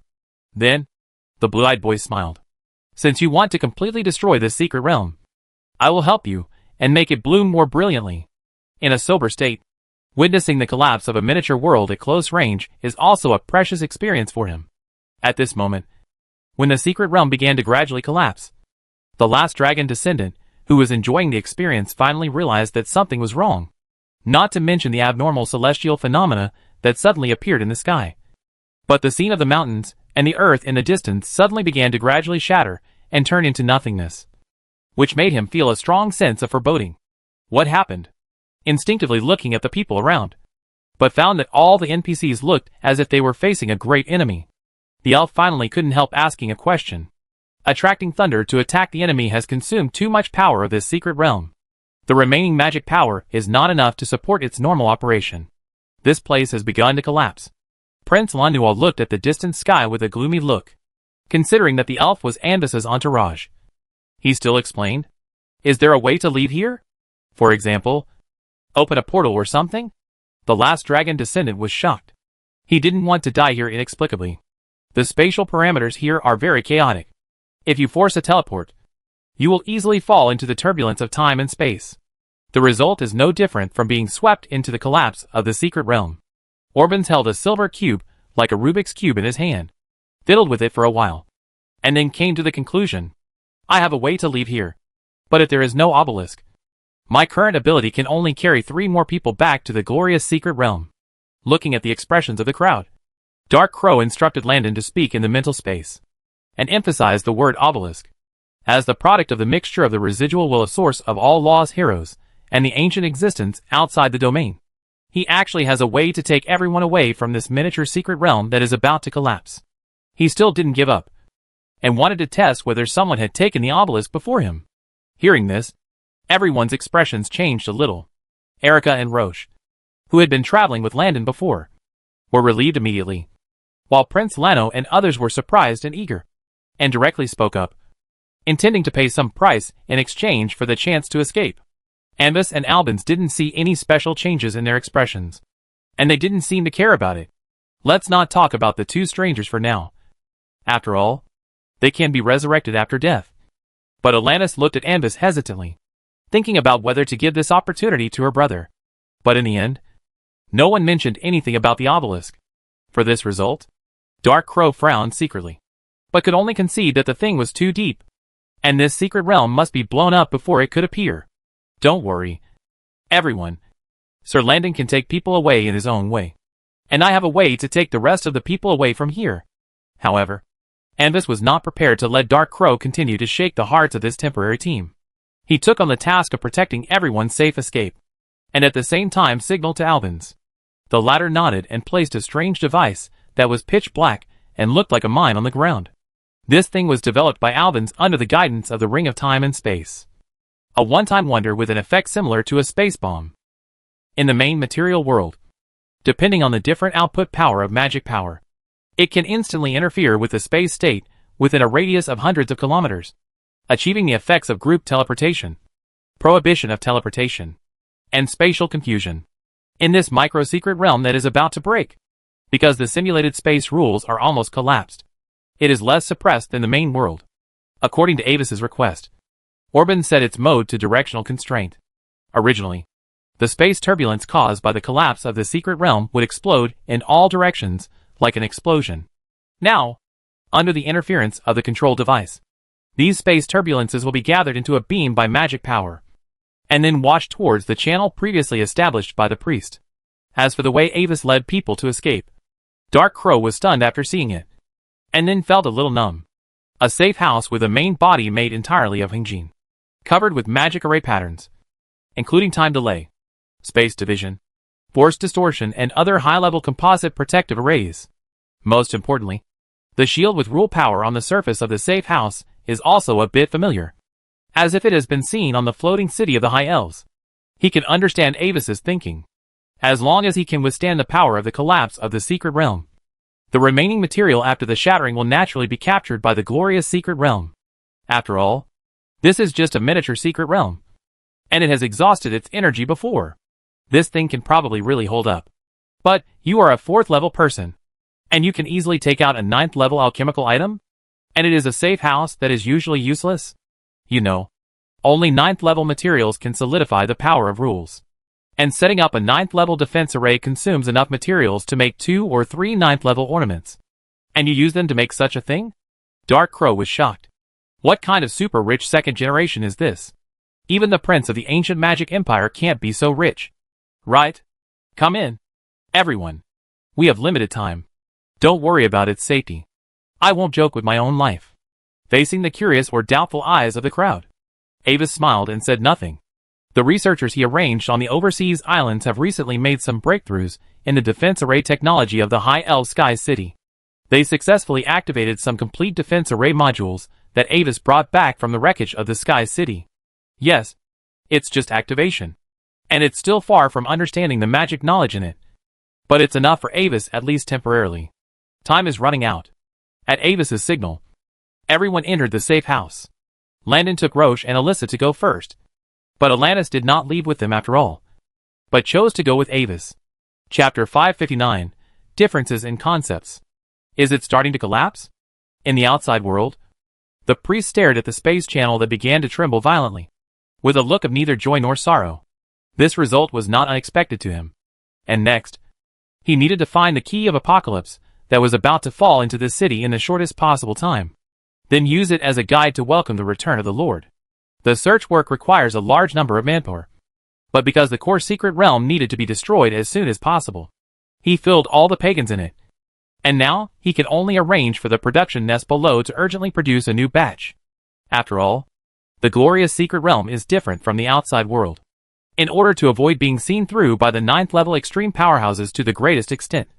He was actually the only one who entered the secret realm alone at first, and then relied on the nest and summoning ceremony to develop many followers and faceless believers. He must successfully complete the reception ceremony before the support of many 9th level extreme powerhouses from the outside world arrives. This is a race against time. After sensing the breakthrough of the people at the bottom, he found that they were still far from here, so the priest stopped paying attention temporarily. At this time, a turbulent space flow finally rushed out from the exit of the original space channel and hit the protective shield that the priest had already set up. The priest took a look and stopped paying attention. Instead, he connected his consciousness to the secret ritual that had not been fully completed in the city, ready to wait for the fall after the destruction of the secret realm. It was just the aftermath of the collapse of the secret realm. With his strength, he should be able to easily resist it. A strong sense of crisis suddenly pulled the priest's consciousness back to his body. He instinctively raised his hand and injected some of the remaining divine power in his body into the defensive barrier.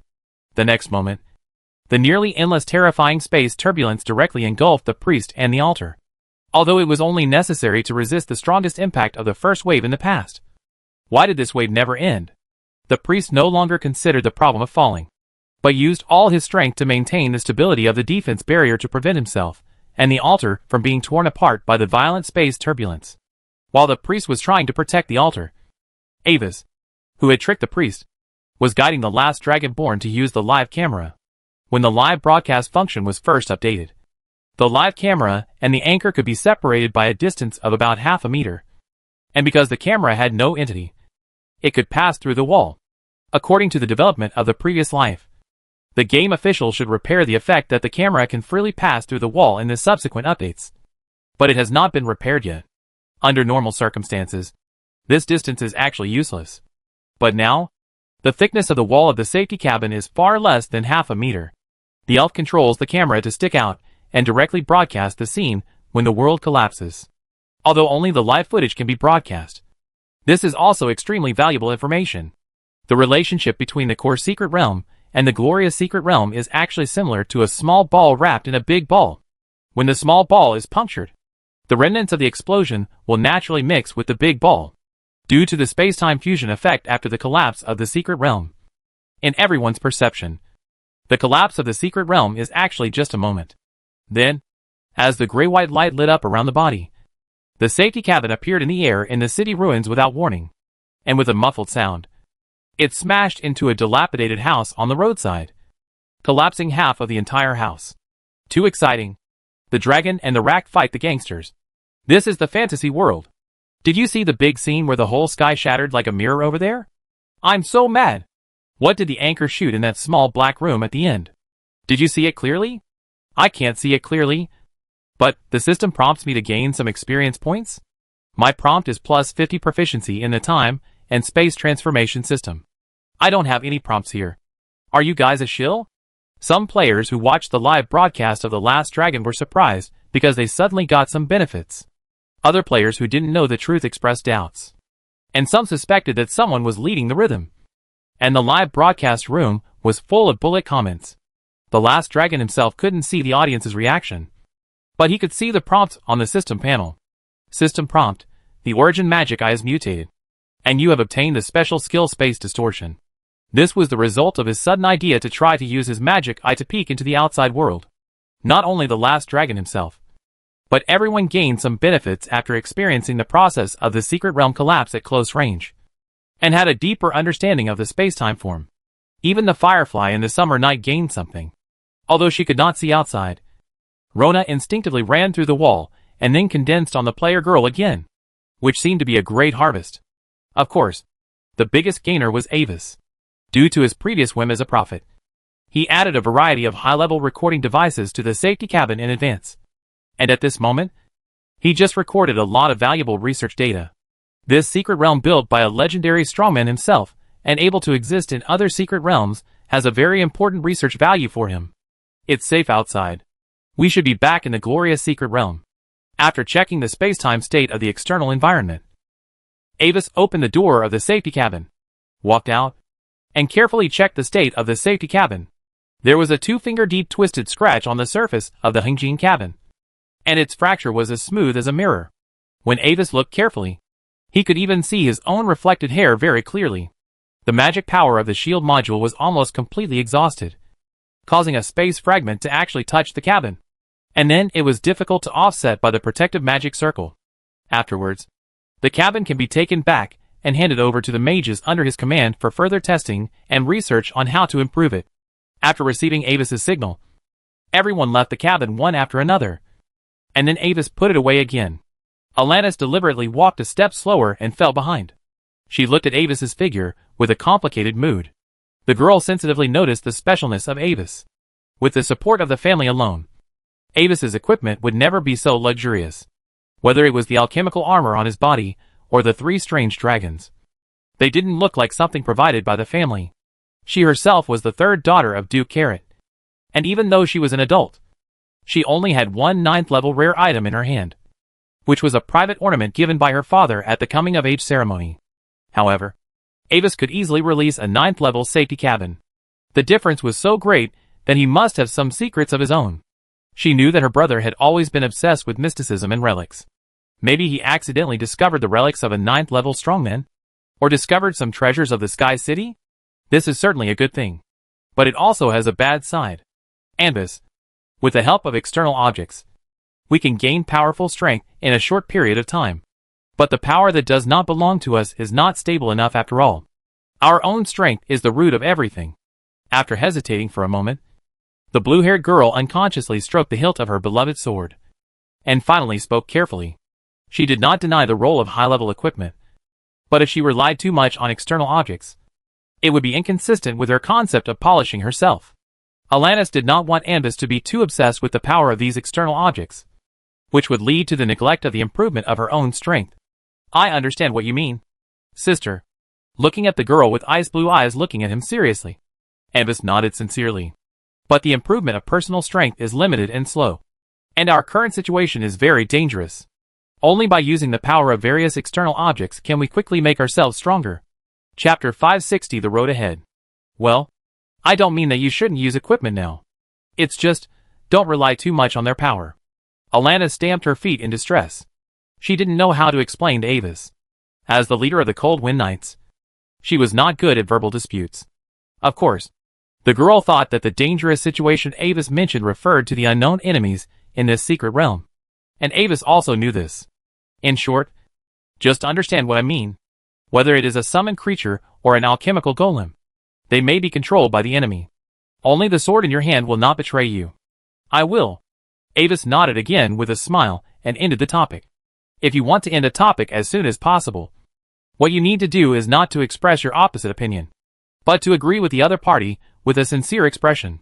He wants to improve his own strength, but what he needs is closely related to external objects.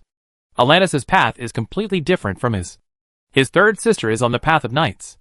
That is, the path of the heart.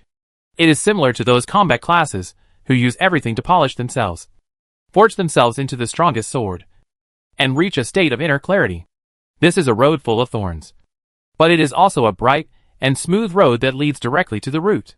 Most protagonists and children of destiny take this road, and a mage like him, who calculates this, and that all day long and has an extremely complicated mind, can almost be isolated from this road. Avis is very clear that this is where he is inferior to Alanis. His strength is almost entirely based on the old secret scriptures. Although his combat power is very strong, he has never had a path that truly belongs to him. The same was true for little Avis in his previous life. Although he grew up to the 7th level smoothly with the help of his bloodline power, he still did not have a path of his own and could only indulge in magic research. In this life, he still faces this problem.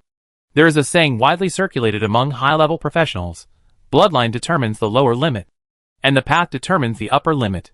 If the bloodline power is strong enough, it is okay not to find your own path, but the speed of strength improvement will be slower, such as grinding for a few hundred years.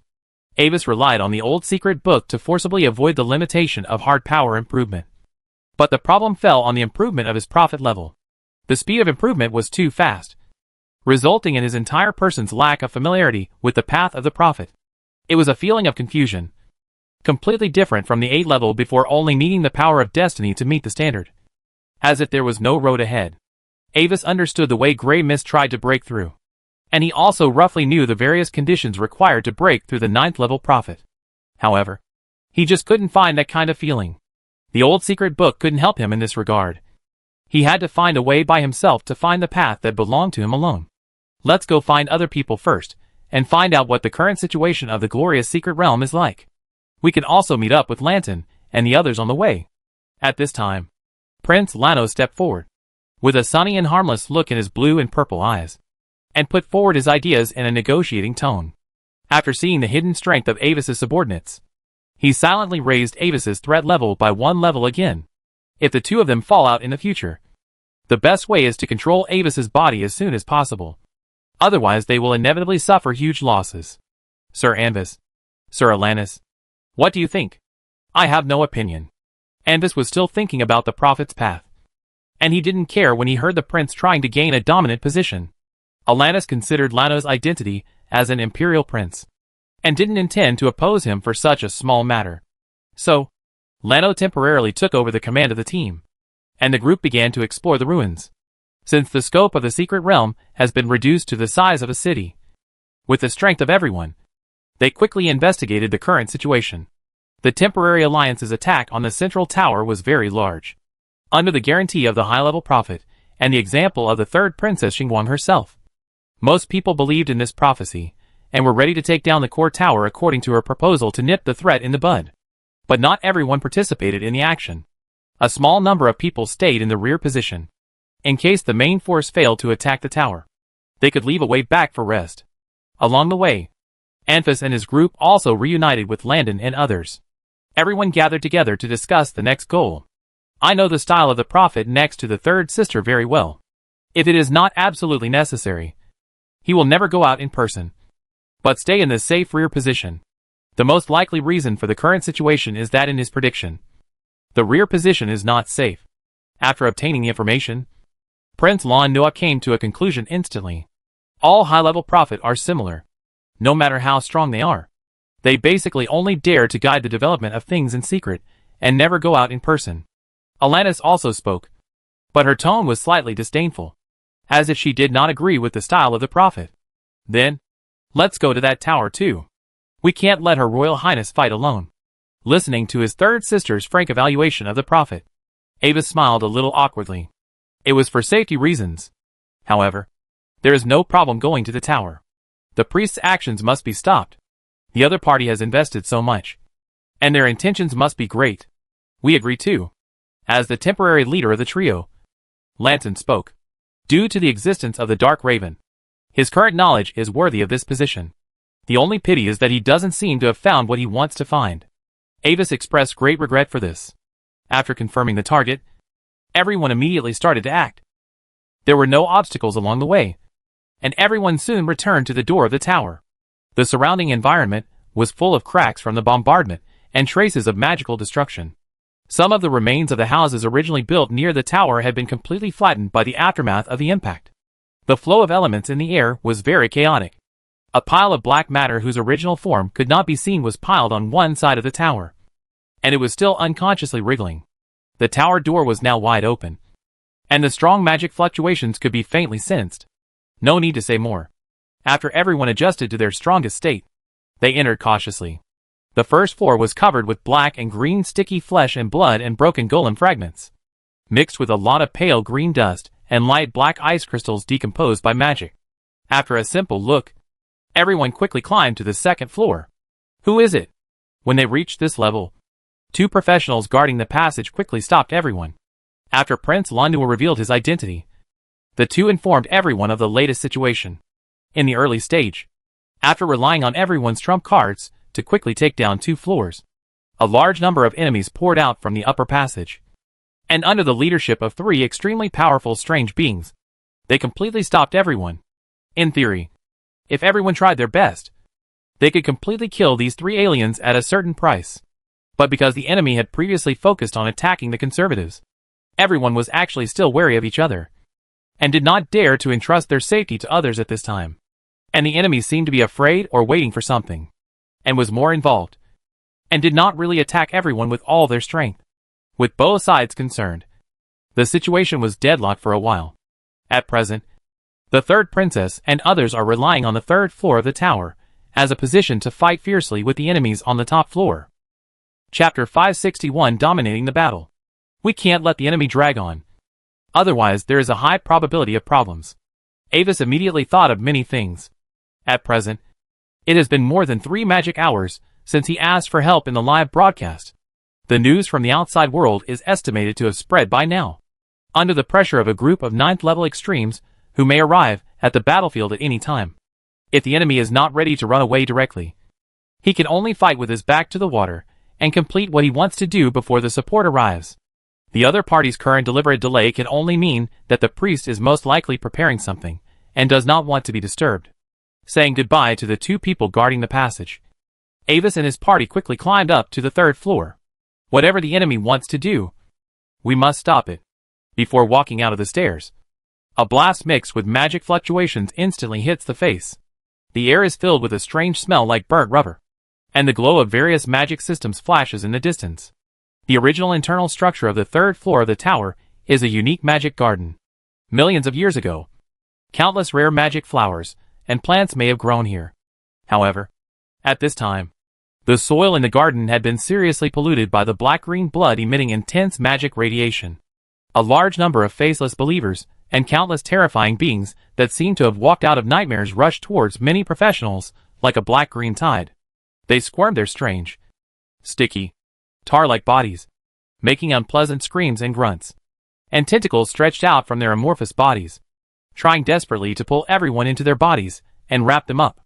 Many spellcasters have already arranged multiple amplification and suppression arrays to enhance everyone's strength and jointly resist and annihilate the waves of monsters that are rushing on. Among the crowd fighting against many strange beings, the most dazzling one is still the third Princess Xingguang. She is now wearing a white magic dress, holding a staff with a silver moon gem in her hand, and her temperament is as awe-inspiring and inviolable as a god. With every move, powerful spells are released as if they are not consumed, harvesting the lives of enemies piece by piece. Occasionally, a strange creature will disintegrate without any warning when the staff in her hand points casually. However, there is also a follower with a thin green flame of divine power burning all over his body, and the breath is deep and terrifying, fighting fiercely with her, trying to prevent her from attacking other ordinary monsters. There are 2 more followers burning with green flames like this, and at this moment, they are being dealt with by the strongest people present, except for the third princess, who can fight one of them alone. The other 2 are restrained by 2 or 3 people. Seeing the current battle situation, there is no time to greet acquaintances, and Avis and others immediately enter the battle state. Originally, the others didn't care much, but when Avis released 3 cursed plutonium dragons and showed that he had the ability to control them, the situation changed. 1 level 8, 2 level 7 peak level dragons, and 2 level 8 mithril golems, in the Glory Secret Realm, where the level cap is stuck below level 9, are undoubtedly a powerful force that cannot be ignored. And Lan Nua seemed to have some concerns, and did not release the previous level 8 combined magic guide structure. At this moment, he just relied on his own combat power to paddling aside. The same is true for Landon and others. This further highlights Avis's performance and attracts many people's attention. Avis is not hiding his strength now. He wants to show his strength in front of the live broadcast of The Last Dragon. There is good news. His previous action of issuing tasks to many players watching the live broadcast through the live broadcast of The Last Dragon can really affect the Web of Fate. At present, he has received the first wave of Fate feedback. The number is not large, only about 1,000 units. But this is just the beginning. As the news spreads, the influence of the Web of Fate will become greater and greater. The arrival of Avis and others broke the balance of the battlefield. The original state of the aliens and the professionals was evenly matched. And with the addition of new high-end combat power, the monsters that were beaten began to retreat. It was quite easy for the 3 dragons and 2 8th-level golems to clean up those foreign objects. The professionals whose enemies were originally eliminated went to support other battlefields, and the advantage was growing like a snowball. That female NPC is so beautiful. Is this what love at first sight feels like? Ah, my Avis is so strong. He took control of the situation as soon as he appeared. Why didn't His Highness Lano use the big guy before? I don't know. Maybe it's just a show-off. And it withered when so many people stared at it. The mentality of most players is very simple and plain. So many people are fighting to a draw. And the situation is immediately under control as soon as Avis arrives, which must be Avis's credit. At the same time, the third Princess Xingguang, who fought alone against a powerful green flame follower, also attracted a lot of attention, and many players gained a new lover. During this period, some high-level players also analyzed the battle situation, explaining that it was not because Avis was too strong, but that the situation was originally at a delicate balance point. No matter which side of the scale is strengthened, it will completely tilt. But these rational remarks were instantly drowned out by a large number of chaotic barrages, and not even a splash could be seen. The 2 sides fighting in the field naturally did not know all this in the live broadcast room. Roar! Sensing that the situation began to collapse, the 3 green flame followers suddenly ignored their own injuries and launched powerful moves at the same time without any warning. After forcing back the opponent who was caught off guard, they used their minds to summon a large number of mindless monsters to cover their retreat. They rushed to the transmission channel on the upper level of the tower without hesitation, preparing to evacuate the battlefield. Want to escape? Stay! Seeing all this, the Starlight Princess, who had been secretly arranging for a long time, finally broke out.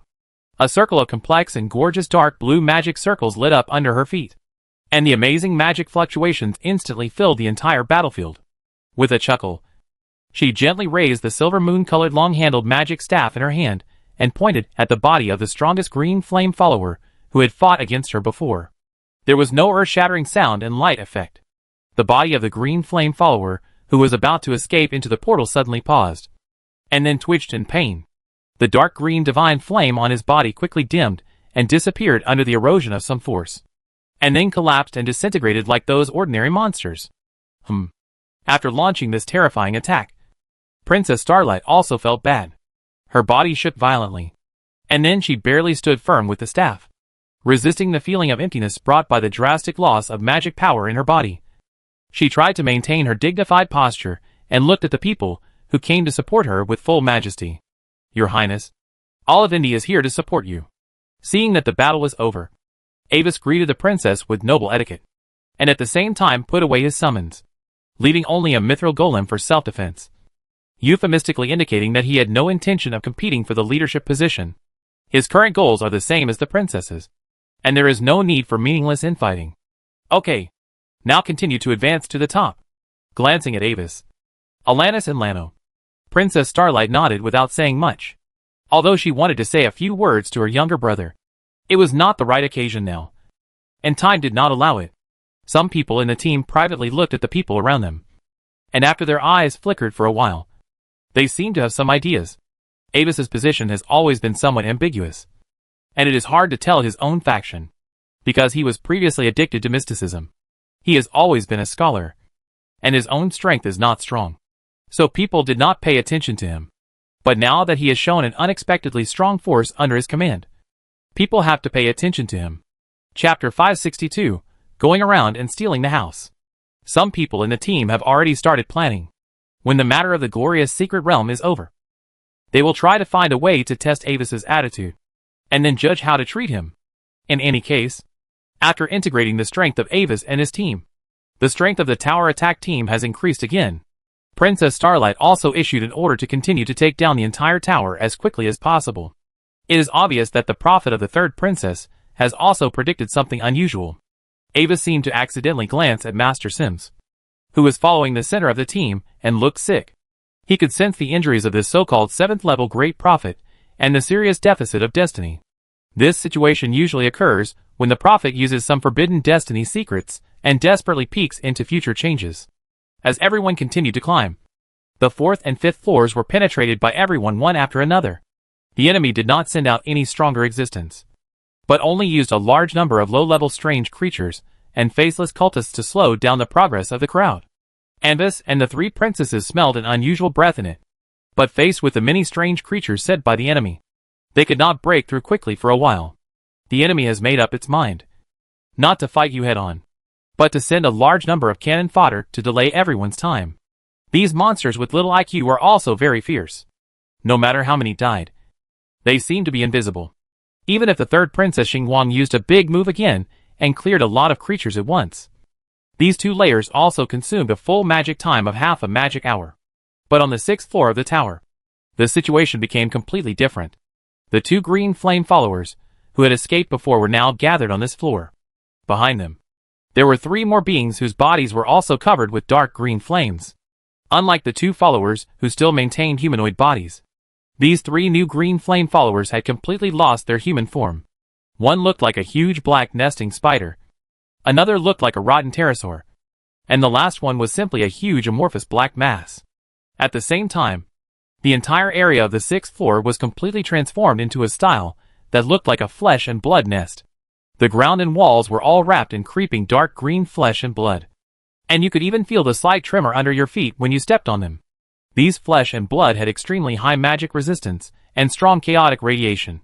While it was difficult to clean up, everyone had to consume a lot of magic power to maintain protection at all times, while the enemy's combat effectiveness was greatly enhanced. At this point, everyone finally ushered in a real hard battle. The intensity of the enemy's resistance was completely different from the first 5 levels. With the addition of the environment, those ordinary strange creatures had combat power comparable to the 7th level. The enemy's high-end combat power was also not weaker than everyone else. Under the influence of divine power, the 3 newly appeared followers also had combat power that barely touched the threshold of the 9th level. Even if several princes and princesses and the descendants of the 4 major families used all their means, they could only maintain a state of equal strength. Looking at this situation, Avis suddenly felt a little anxious. A hazy and mysterious omen reminded him that if he could be faster now, maybe Evan would still have hope of being rescued. Looking at Prince Lano and Landon, who were always paddling around, Avis was not ready to wait any longer. These people definitely have their own trump cards. But since they are not of the same mind, they may not use them unless it is absolutely necessary. Then, why not just use them to attract the enemy's attention below, and sneak into the top of the tower to wait for an opportunity to disrupt the sacrifice? Thinking of this, Avis's left hand moved slightly and pressed on the cover of the old secret scripture. Invisibly, an independent clone sealed in the pages replaced his original position, and the main body left with the help of the effect of Dark Side of the Moon. All this was done very secretly. Even Alanis and Prince Lano beside Avis did not notice his abnormality. After all, although Avis's participation in the battle had a significant impact on the battle situation, it was almost entirely dependent on external forces such as summons to fight. And the main body was always paddling in the back, so it was actually the same whether he was there or not. Only the Dark Crow and Landon's spirit felt something vaguely, and looked suspiciously in the direction of Avis, but found nothing. As a spell-like effect that had once deceived the 9th level extreme speaker, many strange creatures were unaware of Avis, who was shrouded in the effect of Dark Side of the Moon. In addition, Avis deliberately avoided a certain distance near the green flame followers, and after spending some time, he successfully sneaked into the passage leading to the 7th floor. However, before actually entering the 7th floor, Avis first changed his clothes, removing all the decorations such as magic costumes, and replacing them with a nondescript magic isolation cloak and mask. He still remembered the exposure experience described by Alanis. Under the power of the sacrifice, the 7th floor has formed a space similar to the divine domain. He is not prepared to gamble whether the effect of the Dark Side of the Moon can be concealed from the prying of divine power. However, what made Avis feel a little relieved was that when he stepped into the 7th floor, there was no sudden incident around him. Compared with the 6 floors below, the space on the 7th floor was not large. In the center of the hall made of gray-white rocks, there stood a pitch-black stone altar that was obviously recently built and incompatible with the style of the hall itself. A priest in a dark green ritual robe stood on the top of the altar, facing a ball of green flames at the core of the altar, and it was unknown what he was doing. Around the altar, a circle of people with different clothes, but the same fanatical look knelt in a circle facing the altar. On their bodies, a wisp of smoke-like substance slowly rose and gathered towards the green flame at the core of the altar. Among these people, Avis saw many familiar faces. After a quick glance, he soon saw his second brother Evan in the crowd. After a careful observation, Avis found that the green flame seemed to be able to absorb some destiny characteristics from everyone, different from the power of the web of fate that the prophet gains after assisting the child of destiny to complete the goal. This absorption directly strips away the original destiny of everyone and gathers it on himself. If the green flame is a person, then the effect will be to forcibly separate the adventure that was originally destined for them from the original owner and transfer it to themselves. This method of fate stripping can also be done by high-level prophet with their own power. But basically no one will do that, because it will not only be severely backfired by the web of destiny, but also make their own destiny interfered with and constrained by the destiny of the original owner, resulting in the change from chess player to chess piece. As an 8th level prophet, Avis understood it immediately. The priest wanted to use this method to make the green flame deeply entangled with the web of fate of the main material world, so as to locate the coordinates of the return of the outer god, who is the source of the green flame. He must not be allowed to continue. After estimating the maximum safe distance, Avis immediately sneaked to Evan's side. The priest who controlled the power of the outer god was a strong enemy, and Avis was not sure that he could defeat him. The bottom line task he set for himself was to destroy the ceremony, and then delay time until the support of the 9th level outsiders arrived. In this way, if a war broke out in a while, he would not have the spare energy to protect the safety of these people. The best way is to send them to a safe place in advance, or wake them up and let them find a way to save themselves. Chapter 563 Avis's Fighting Skills. The spatial interference in the Radiant Secret Realm is very strong, and Avis cannot open the half-plane of the treasure of Emperor Fightiers to collect people. But relying on the omnipotent magic, he still thought of a solution. Group Shrinking Spell. As the handful of perverted sand in Avis's hand dissipated, the brilliance of magic suddenly flickered in the crowd. In order to avoid being exposed in advance, Avis used the silent technique an added spell extreme effect and spell range to this spell. Before the people surrounding the altar could react, their bodies shrank rapidly and uncontrollably. And then Avis quickly took them away with replacement magic and put them in a special sealing box. That is a common prop used by the summoning school, usually used to seal wild monsters that are too large or have just been captured in large numbers. It is attached with various suppression and sealing magic, which can make the summoned creatures trapped inside fall into a sleeping and sealed state, to prevent them from killing each other. If everyone was still in a normal state at this moment, Avis's spell would definitely not be so effective. But when they were controlled by the priest, not only did their own will almost disappear, but the green flame continued to absorb the power of faith, and almost everyone was in a state of residual blood. The most important thing is that after being attacked and controlled by the priest, all kinds of magic defense accessories on everyone were almost scrapped, which caused everyone's resistance to Avis's spell to almost completely disappear. When Avis released the spell, the priest instantly discovered the abnormality, and instantly waved his staff to mobilize the divine power in the field, controlling everyone in the field, trying to disrupt Avis's actions. But because Avis seized the initiative, at least half of the people were successfully rescued by him.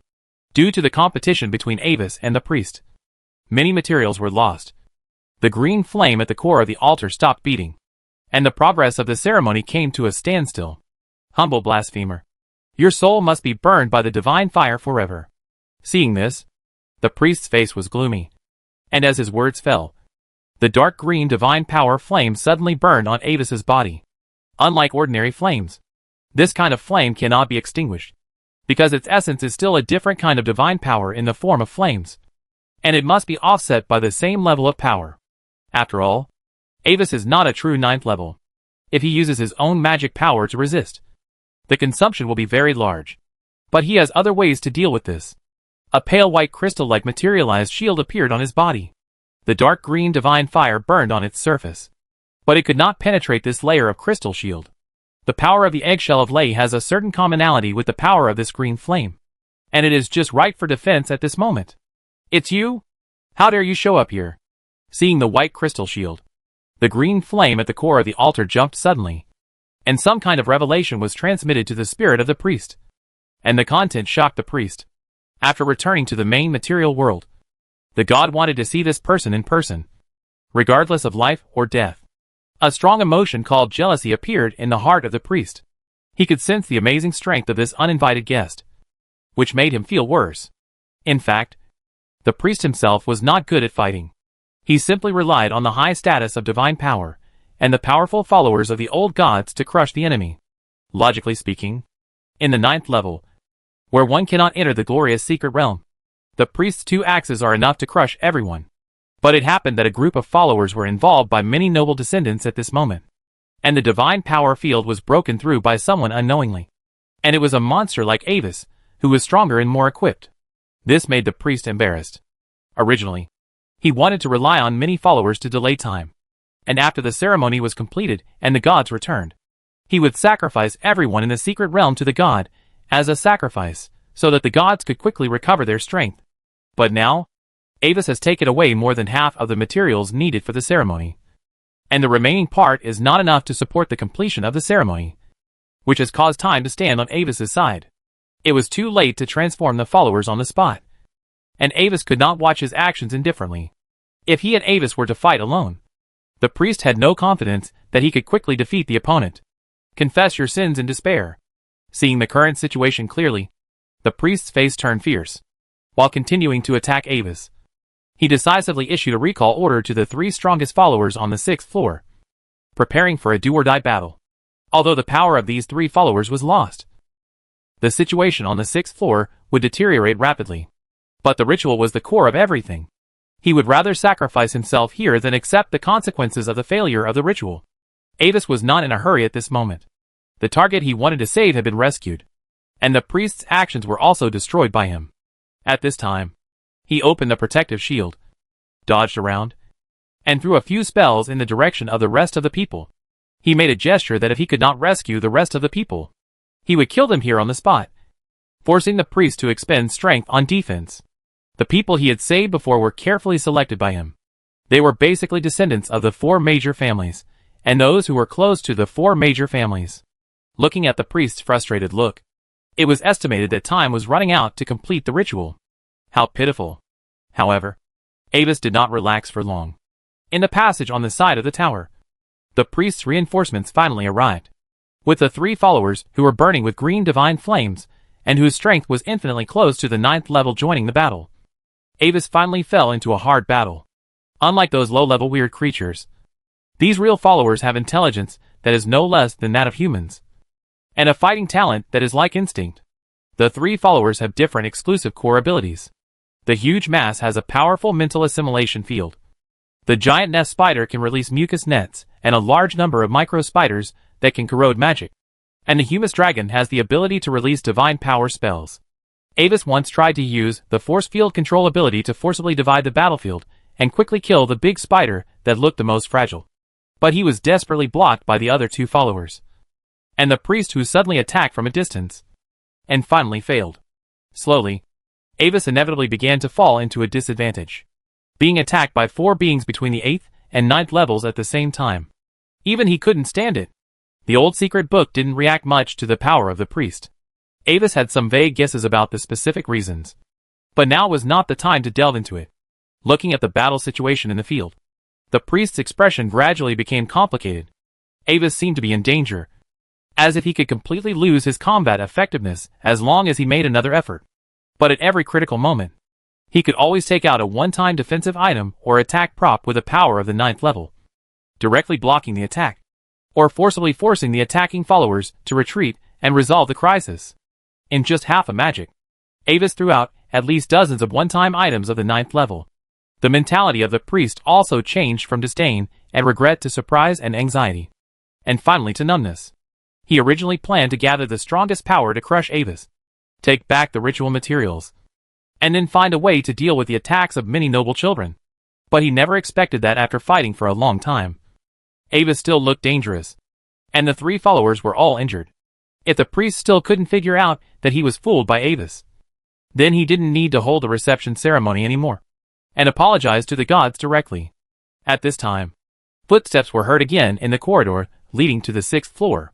The 3rd Princess Xingguang, holding a long-handled staff, walked out of the gate with many teams that finally broke through the entire 6th floor. The reinforcements that Avis had been waiting for finally arrived. Chapter 564, Shocking Change.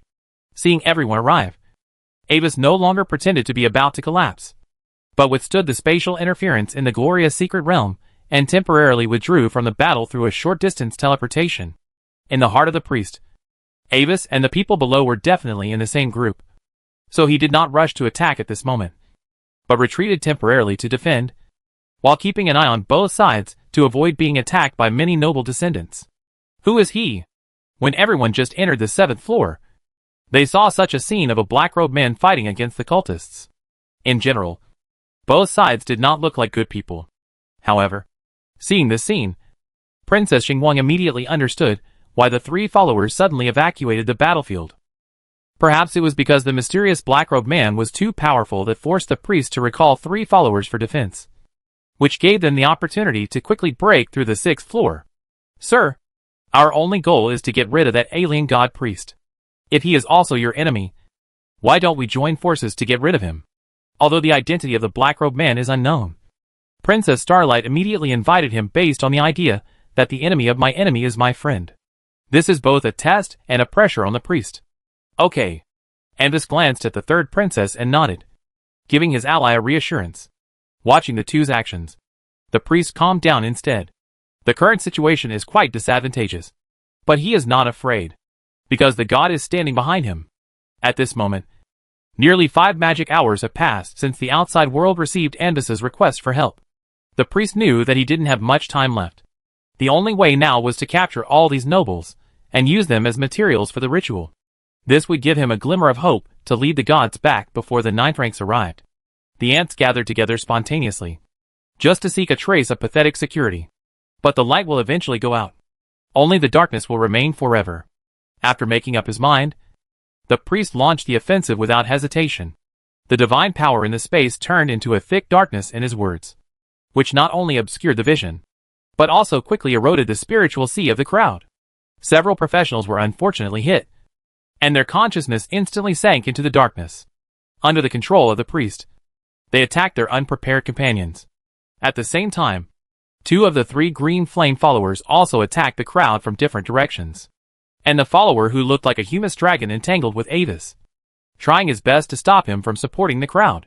However, although they were beaten for a while, they still quickly blocked the priest's offensive and even began to try to concentrate their firepower to eliminate a follower. The darkness created by the priest only controlled a few of the followers. The explorers, who were born in noble families, all had their own trump cards. Various strange magic items blocked the priest's attacks and subdued the few people who were in chaos. At the same time, Princess Starlight relied on her 9th level staff to personally support a piece of protection in front of everyone to block the dark power in the space. Give up.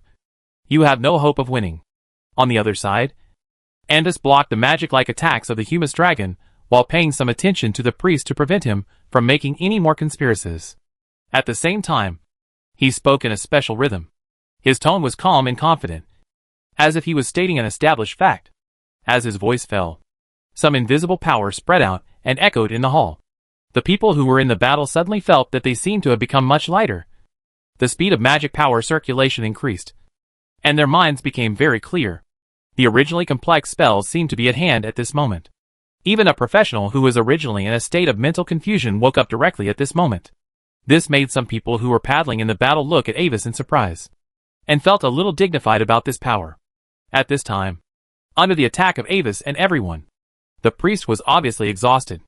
Except for a few people such as Princess Starlight, many people have begun to retain their strength, not wanting to lose too much.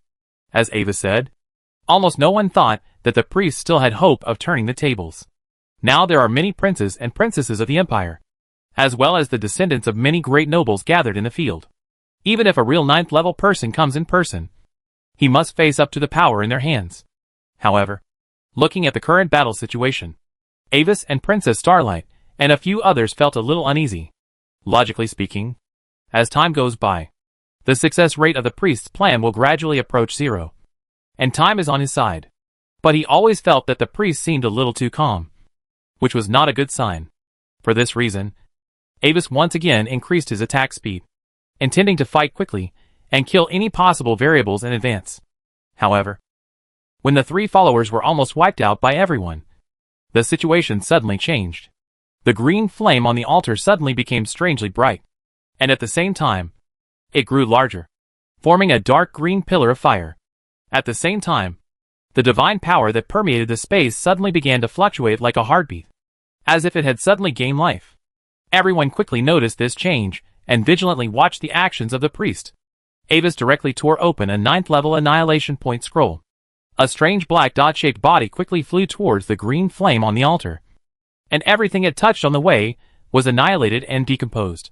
Strange agent. The priest had no reaction to Avis's attack and did not make any blocking action. In the eyes of everyone, the annihilation point hit the center of the green flame directly. But the next moment, the two crossed directly. Whether it was the altar or the burning dark green pillar of fire, nothing changed, as if they did not exist in this world at the moment. Sink into the glory of the Lord. Without waiting for everyone to continue to take action, the priest raised the staff in his hand high, including the humus dragon in front of Avis. The 3 followers could not even struggle and turned into ashes in an instant. But the demise of the enemy did not make everyone feel a bit happy. As the power in the ashes gathered, it seemed to have enough support, and the dark green fire column finally gathered into a shape. From the green flame, a cold and indifferent look swept over the crowd in the field. The essence of power contained in it made Princess Starlight lose color in an instant. Ava's heart sank suddenly. Could it be that the outer god behind the sacrifice had arrived in advance? Although the opponent's state did not look good, it was a god after all, a true existence above the 9th level. The mind touched the obelisk in the sea of spirit, and Ava separated a trace of spiritual power to touch Alanis, ready to run away immediately. Chapter 565 Response. The sudden change made everyone feel depressed. They could all feel the terrifying power of Avis's annihilation particle. But under this level of attack, the altar was able to remain intact. Wherever the particle passed, the space was distorted and annihilated, leaving a straight distorted mark that was as solid as an oil painting. In other words, the altar did not dodge by creating a space layer, but resolved the attack in an incomprehensible way, facing the green flame column. The sight that seemed to carry a huge sense of oppression that transcended the level of life. Everyone instinctively activated their strongest defense state. This has nothing to do with rank, but an instinctive sense of crisis when a life encounters a natural enemy. The priest on the high platform did not care about the reaction of the crowd, but knelt down in front of the flame with a fanatical look. And the dark green flame column did not make any move on the crowd for the time being. And the situation in the field was strangely calm for a while. What is that? In the turbulent crowd, the two players, Last Dragonborn and Summer Night Firefly, keenly sensed that the atmosphere was not right. I don't know, but according to my professional player judgment, the Pillar of Fire must contain some extremely terrifying danger to make the natives present react like this. While everyone on the scene was alert and nervous, many players in the live broadcast room were watching with great interest. The boss is coming out. It's coming out. It's coming out. Wow. It's green. Even the host's helmet is green. Love is like a light. Green enough to make you panic. It is a very precious scene to see the mission experience of real high-end players. The detection skill is full of question marks. But don't panic. Let me use my secret skills to detect the information of that thing. After waiting for a while, the Last Dragonborn found that there seemed to be no danger for the time being. And the mentality of seeking death that is unique to players prevailed again. There is no doubt that the detection skill that comes with the system has no effect on the fire column. But he also has a powerful special ability that he has obtained in the adventure. The Origin Demon Eye. But just after tentatively opening the skill, he trembled suddenly the next moment and covered his left eye in an instant. At the same time, a strange pendant hanging on his chest that looked like a mini doll, but with facial features somewhat similar to his own, instantly turned into ashes, as if it was completely burned by some invisible flame. The Last Dragonborn only felt that an extremely dazzling green flame seemed to light up in front of his eyes. And then the vision of his left eye disappeared instantly in a burst of pain, as if he had completely lost this eye. But he did not care about his injuries, but immediately used the system panel to check his condition. The power of the Origin Eye is still there. It has not disappeared. However, the substitute doll obtained in a high-risk hidden mission has been completely destroyed at this moment. Damn. What level is this thing? The last dragon was heartbroken. That thing was a mysterious item given to him by an old witch, which could take a fatal injury on his behalf before he reached level 70. In order to make this thing, the old witch paid the price of her own life, which is the principle of equivalent exchange in mysticism. Now, it was suddenly damaged, which meant that his action just now should have brought a fatal crisis. Survived? Interesting mysterious item. But it seems that the green flame column should not be a real god. Not even the will of God. Avis also saw this scene. As a high-level magician, he immediately deduced some important information from the changes of the elf. The green flame column in the center of the altar should not be a part of the real body of the god, nor even the body of the will of God, but a medium connecting this world with the consciousness of the god. Specifically, the nature of the flame column is similar to a video chat window, which can see the picture on the opposite side, but cannot be touched. This is the result of Avis snatching away many captives in advance and preventing the ceremony. Otherwise, it would not be a video chat window now, but a window that truly connects to this world. Otherwise, the elf would not be able to survive even if it was protected by that thing, because the mystery of the substitute doll was not enough. Everyone, don't hesitate any longer.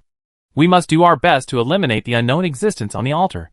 That thing has not left the altar yet, so it must be subject to some kind of restriction. This is the best time to eliminate the enemy. If we continue to wait, if its restrictions disappear, we will be in danger. At this time, Princess Starlight had already figured out the situation everyone was facing. She mustered up her courage and began to persuade everyone to temporarily give up preserving their strength and go all out to eliminate the altar and the sacrifice. She was not sure what the Pillar of Fire was, but she was sure of one thing. If everyone did nothing, the situation would only continue to deteriorate. Now the scope of the entire Radiant Secret Realm has shrunk to the size of this city, and it is not certain whether the sky outside will continue to shrink. We can't escape it all, and we must eliminate the enemy here. Listening to Princess Starlight's words, many people couldn't help but frown, but they had to admit that she was right. Indeed, if the sky of the Secret Realm continues to shrink, where can they escape to? Only by taking advantage of this opportunity to fight to the death and eliminate the monsters on the sacrifice and the altar. The survival rate of everyone can be maximized. I agree with the opinion of Her Royal Highness. At this time, Avis, who stayed in the crowd to play his own clone, suddenly spoke. At the same time, in order to show his support, a magic scroll with an aura that obviously reached the 9th level appeared in his hand. I agree too. I agree. For Avis's active statement, everyone looked at him with some surprise. And while secretly wondering if this was some kind of signal, they also expressed their agreement with the princess's opinion. Many people still have trump cards, but they just didn't want to take them out before. Okay, let's continue attacking now. Even if it can still dodge in the strange way it just did, it's impossible to do it without any damage. With the support of everyone, Princess Starlight smiled at Anvis gratefully, and then immediately issued the attack instructions. According to the arrangement of the third princess, many powerful 9th level attacks instantly rushed to the altar. Because they were indoors, everyone used single target attacks. But their power was quite amazing. Faced with this wave of terrifying attacks, the priest did not react as if he had not noticed it. But at the core of the altar, the surface of the dark green flame column suddenly surged automatically. The same indifferent gaze swept across, and the flame column suddenly began to expand like a balloon, forming a constantly expanding sea of fire in an instant. And this time, the dark green sea of fire did not dodge the attack, but completely submerged all the incoming attacks. Strangely, those powerful attacks with the power of rules disappeared without even splashing water after entering the sea of fire. Facing the terrifying sea of fire that was coming, everyone's face changed drastically. The power of the fire could even silently annihilate the 9th level attack. They dared not let that thing touch them. But the entire 7-story tower space was so large that there was no place to hide. When the two descendants of the nobles couldn't help but want to retreat to the 6th floor, they were horrified to find that the passage leading to the 6th floor behind them had completely disappeared at some point. Where is the passage? Princess Xingguang's face turned cold after discovering this abnormality. She remembered very clearly that there was a special person guarding the passage before, even though there was no change just now. And now, in just a moment, the passage has been blocked. But it is too late to find the passage now. The sea of fire spreads at an alarming speed and has already approached everyone. In midair, Avis wanted to take Alanis away immediately, but he suddenly realized that something was wrong. These flames have no temperature or killing power at all, not to mention annihilating so many previous attacks. Hallucination? Blasphemer. The Lord wants to see you. At this time, a hoarse voice suddenly exploded in Avis' ears. Chapter 566 The Death of Avis. Avis' heart sank. But before he could react, everything around him suddenly came to a complete standstill. Panic expressions froze on everyone's faces. The trajectory of the magic attack was frozen in midair. The dark green sea of fire no longer rose, and everything was in a state of stillness at this moment. Along with this abnormality, the surrounding environment suddenly began to fade and lighten. Everything around seemed to be moving away from Avis, or Avis himself was moving away from everything around him. He tried to activate magic props to protect himself, but found that all the space items, magic items, etc. on his body were disconnected from him at this moment. It seemed that a long distance suddenly appeared, and it was out of his control. Is this teleportation? No, that's not right. This has gone beyond the scope of spatial changes, but some higher level replacement. He wants to send me somewhere?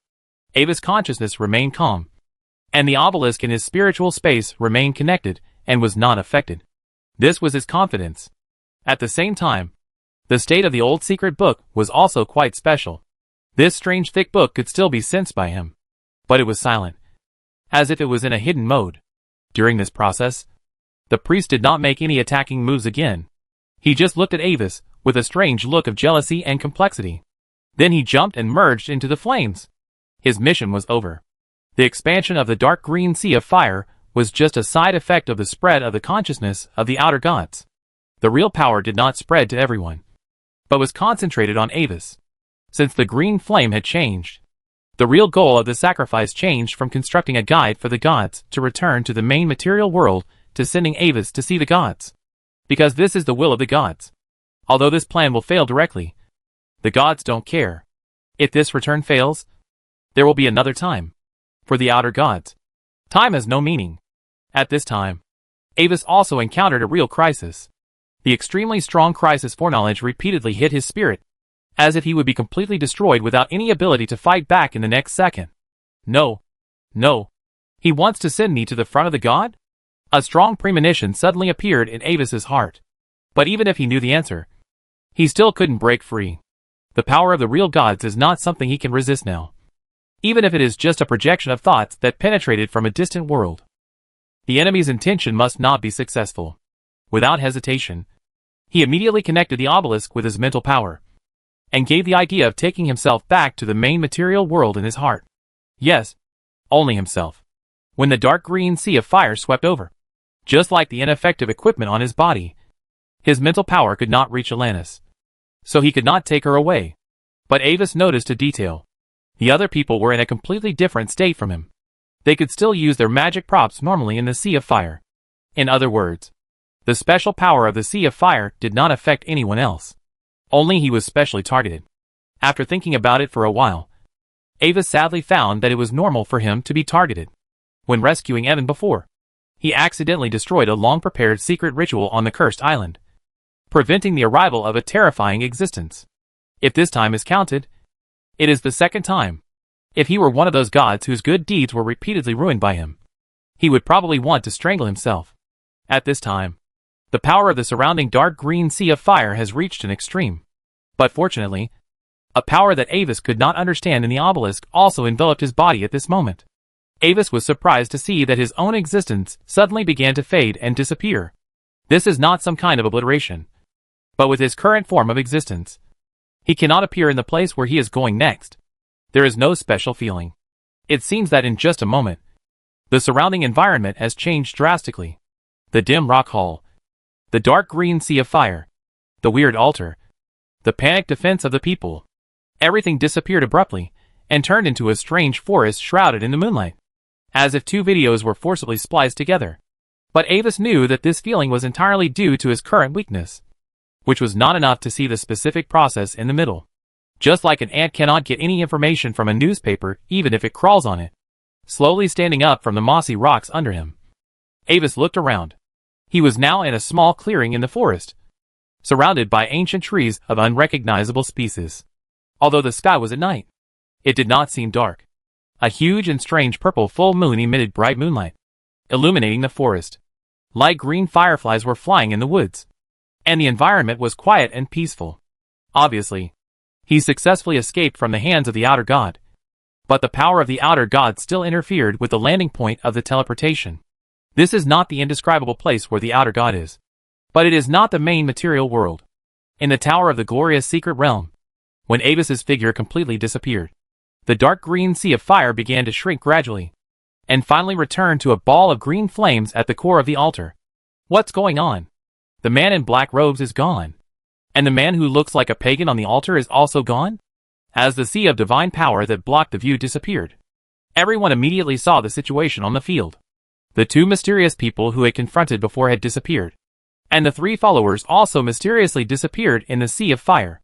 Now there is only a weird altar, and the strange dark green flame at the core of the altar in the entire XC. Avis? Suddenly, a short scream broke the silence in the field.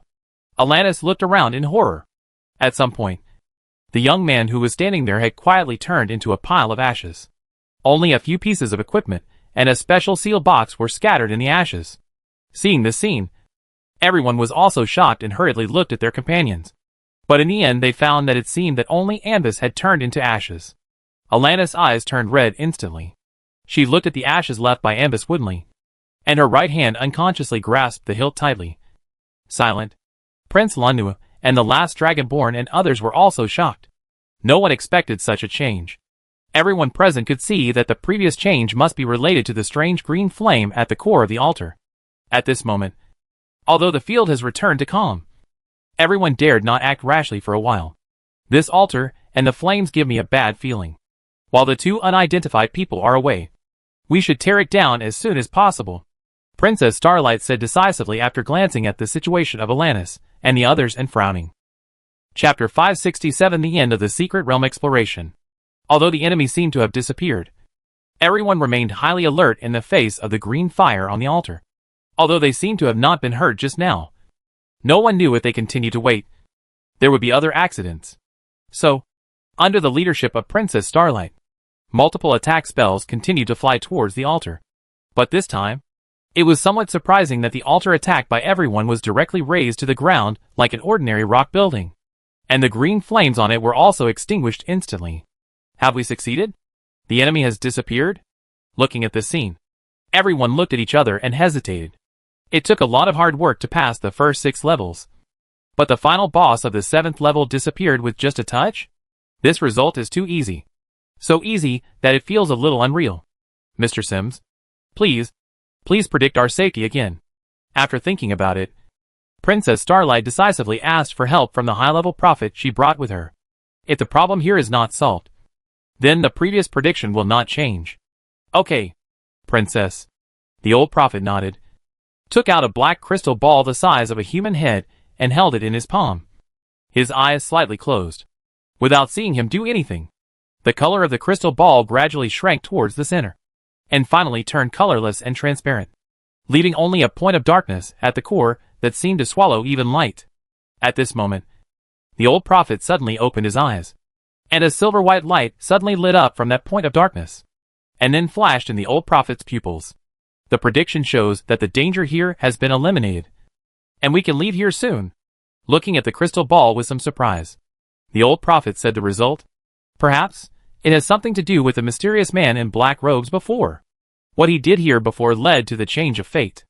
Remember that the 3 followers suddenly returned to the 7th floor to wait for the situation during the battle? Perhaps the mysterious man had already fought with the alien god priest at that time. Although the specific process is unclear, some people still keenly guess part of the truth. I understand. In any case, it is a good thing that the crisis has disappeared. Nodding to the old prophet, Princess Starlight looked at the people around her, and after blessing herself with a sound amplification, she spoke in a deep voice. Everyone, the danger here has basically been eliminated. Next, I will not continue to restrict you from doing anything, but it is best for everyone not to leave too far for the time being, in order to avoid encountering possible dangers again. After speaking, Princess Starlight no longer paid attention to the reactions of the crowd, but walked towards the wreckage of the altar in front of her. Although the group and the green flames have been destroyed by the attacks of the crowd, there is a high probability that some information will be left in the wreckage. After listening to Princess Xingguang's words, everyone looked at each other, and then instinctively gathered according to their respective positions, forming several small groups. The descendants of the 4 major families were divided into 2 parties. The 3 princes and princesses except Lan Nua formed 1 party each. The descendants of the 9 marquises gathered around the 2 strongest ones and formed 2 parties. The others attached themselves to these groups. When the external enemy disappeared, the contradictions among the people were highlighted again. The status of the 2 players in the crowd was a bit awkward. After Avis died, they were equivalent to turning into wild state. Xia Yingguo had a 9th level limit secret star scholar as a teacher, so it was better at this time. The last Dragonborn was a little bit, and the favorability of the nearby natives was cold, and he couldn't get close to them. But he didn't care about this situation, because he had more important things to do. When Avis turned into ashes before, the elf's heart thumped, feeling that something was wrong. If Avis died, who would issue his task rewards? But after glancing at the panel, the mentality of the last Dragonborn immediately calmed down. He had experienced before.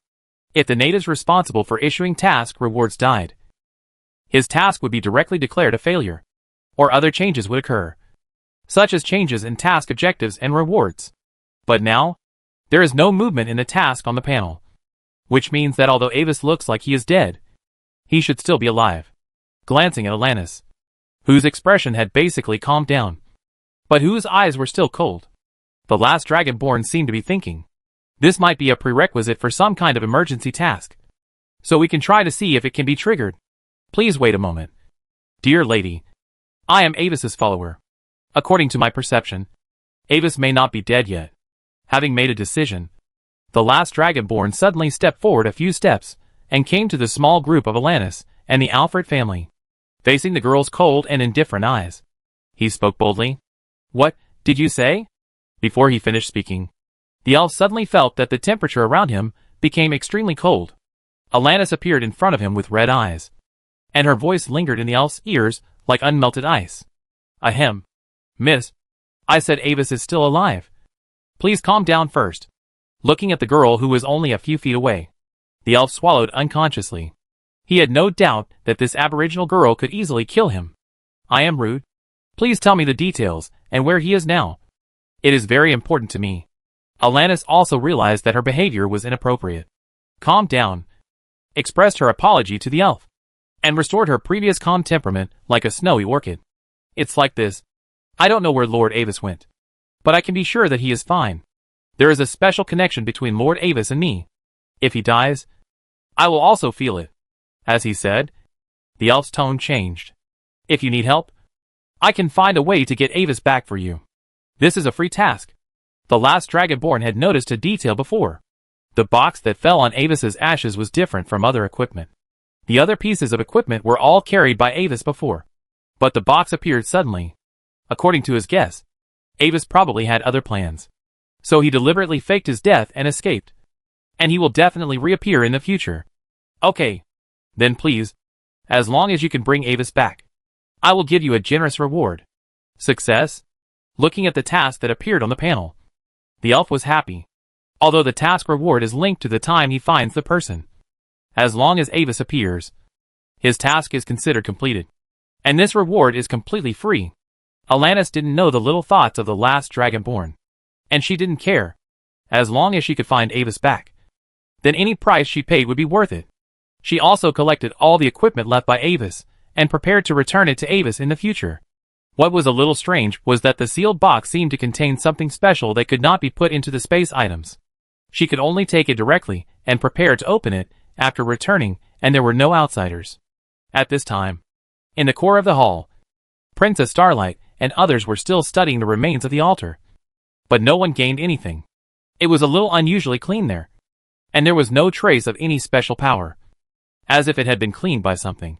But soon, before they could continue their research, ripples suddenly appeared in the space on the 7th floor of the tower. Everyone was shocked by this sudden situation. And then immediately became highly alert. Are those two mysterious people back? But the next moment, the ripples gradually solidified into a deep purple crystal door. And Crystal Door Bayer's clone walked out of the open space according to the location. After the outside world received the 6th magic hour of the request for help, the escape passage was successfully opened. Chapter 568 The Empire's Response. Although everyone left the secret realm without any danger, the follow-up of this incident has just begun. According to the descriptions of Princess Xingguang and many other eyewitnesses, the alien god cult disguised their identities, attacked and killed many of them, and even arranged a mysterious ritual with unknown effects, suspected of calling for the arrival of the alien god. If it weren't for the last moment, a mysterious man appeared and suspected of fighting with the priest, and finally died together. They might not be able to hold on until the support arrived. When the news of the changes in the glorious secret realm spread, the upper echelons of the Gloria Empire were in an uproar. A foreign god cult infiltrated the glorious secret realm and attacked the descendants of the Empire's high-level officials. This has touched the absolute red line. The imperial family was furious and directly defined the Songqing secret cult as an extremely evil organization. The entire empire strangled the Songqing secret cult members and used the strange object Eye of Destiny to search for its whereabouts, vowing to completely wipe out the Songqing secret cult. But it seems that the reaction of the imperial family was already prepared. The main forces of the Songqing secret cult had already secretly transferred to the Idle-Free Federation, leaving the royal family empty-handed. The imperial envoy has made a solemn representation to the federal parliament, asking the other party to cooperate with the imperial 9th level to capture the high priest of the Songqing secret cult. But the other party has not responded yet, and it seems that they are ready to discuss it publicly at the next meeting. However, the attack of the pagans is just a superficial phenomenon. Many people have noticed the unusual things exposed behind it. The people of the Songqing secret cult, even if they have some strange means, how can they hide from the surveillance of more than one 9th level extreme? Also, why are most of those who were attacked and killed conservatives? If the attack was random, it would be difficult to coincide to this extent. Some people questioned this at the regular meeting of the nobles, but several marquises of the Reform faction firmly denied it, believing that this was a complete conspiracy and that the mastermind behind the scenes intended to frame them. Their reason was also very simple. If this was an action planned by the reformists, there would never be such obvious tendencies and loopholes. After a fierce verbal battle, since neither side had evidence, this issue was temporarily shelved. Wait for further investigation results to appear before making a ruling. But it can be expected that the investigation of the reformists will end up like previous investigations of the same type. After all, no matter what, as long as it involves a 9th-level strongman, it will become extremely troublesome. To paraphrase a sentence from a responsible investigator, you can't investigate everything. What if you find something? In this incident, the 2 explorers of the Olivendi family attracted the most attention. The first is the 4th son of Duke Carlos, Ambus Olivendi. With his unique vision, he overcame all objections and allocated the precious exploration quota to 2 strangers. And at the critical moment, he passed the information through the special channels of strangers, which bought precious time for rescue. It can be said that Ambus played a great role in the rescue of many noble descendants this time. But unfortunately his whereabouts in the secret realm were unknown, and he could not accept the royal reward. However, according to the information provided by the Olivendi family, Ambus did not die, but was suspected to be lost in a special area, and there is still hope to return soon. As the second key to providing intelligence, the 2 strangers were personally received by Gloria III, and were awarded the title of Honorary Viscount of the Empire and rich resource rewards. Although Xia Yinghua did not contribute to the process of delivering the message, she was a student of Secret Star Scholar, so she was also counted in the award. Honorary Viscounts do not have fiefs, but have the right to explore. As mentioned earlier, although the humans on the Yar continent claim to have unified the entire continent, but the actual living area of humans only accounts for about 35% of the continent's area. If the last dragon or Xia Yinghua is able to open up a Viscount-sized territory in the uninhabited area of the empire and build a city, then they can obtain the Orthodox Lord status recognized by the royal family. The imperial family also has many considerations for giving such a reward. The status of the honorary Viscount is not big, but not small either. Although the 2 have made great contributions, they are foreigners after all, and this reward is just right. If the 2 do not explore the territory, then this reward is just a simple title, and even if they find a way to explore the territory, then the empire will not lose. Moreover, the strangers have no offspring. When the 2 die of old age, the royal family can legitimately take back the developed territory, which is equivalent to paying wages to expand the empire. Finally, the royal family also took advantage of Avis's absence to privately win over the 2. The strangers who were favored by Avis and invested in the exploration of the glorious secret realm must have their own special features. It is quite cost-effective to tie the 2 at the cost of a Viscount's territory. Even if the win-over fails, it can leave a grudge in Avis's heart, making him dare not reuse the 2, providing opportunities for further win-over. The other one is the 3rd daughter of Duke Carlos, Alanis Olivendi. She rescued some people attacked by pagans from the secret realm by some unknown means, and received gratitude from many people. The rescued people also didn't know what happened to them. During the attack, they were in an unconscious state, although Alanis said it was just an accident, because she found them in the ashes of Avis. It was not her who really saved them from the enemy. But most people didn't believe this explanation, just thought she was low-key and didn't want to bear the reputation of saving people with mysterious means. So they simply sent their respective gifts in the name of asking her to deliver them to the people who saved them. The open-air platform on the 2nd floor of Moon Castle, the night training ground. Several groups of fierce whirlwinds kept rolling in the open field, carrying the ancient snow breath on the top of the Meguro Mountains, and attached a silver-white frost mark on the surface of several target dolls used for practice. On the ice crystal ground in the center of the training ground, a girl with long ice blue hair sat cross-legged, with a thin sword that looked like 10,000 years of ice placed across her slender white thighs, reflecting a faint blue light in the sun. The girl closed her eyes calmly. Her breathing seemed to be in tune with the rhythm of the entire environment. After an unknown amount of time, this harmonious scene was finally broken by the young man who walked into the field. "Didn't I say that saving you has nothing to do with me?" Sensing Evan approaching, Alanis sheathed her sword, opened her ice blue eyes, and glanced at him calmly. As she moved, the swirling wind in the training ground gradually subsided, as if it had been put into the scabbard by her. After she returned to the family, she immediately checked Ambus's blood crystal ball. When she confirmed that Ambus was indeed fine, she was relieved for the time being and checked the sealed box. Everyone knew what happened afterwards.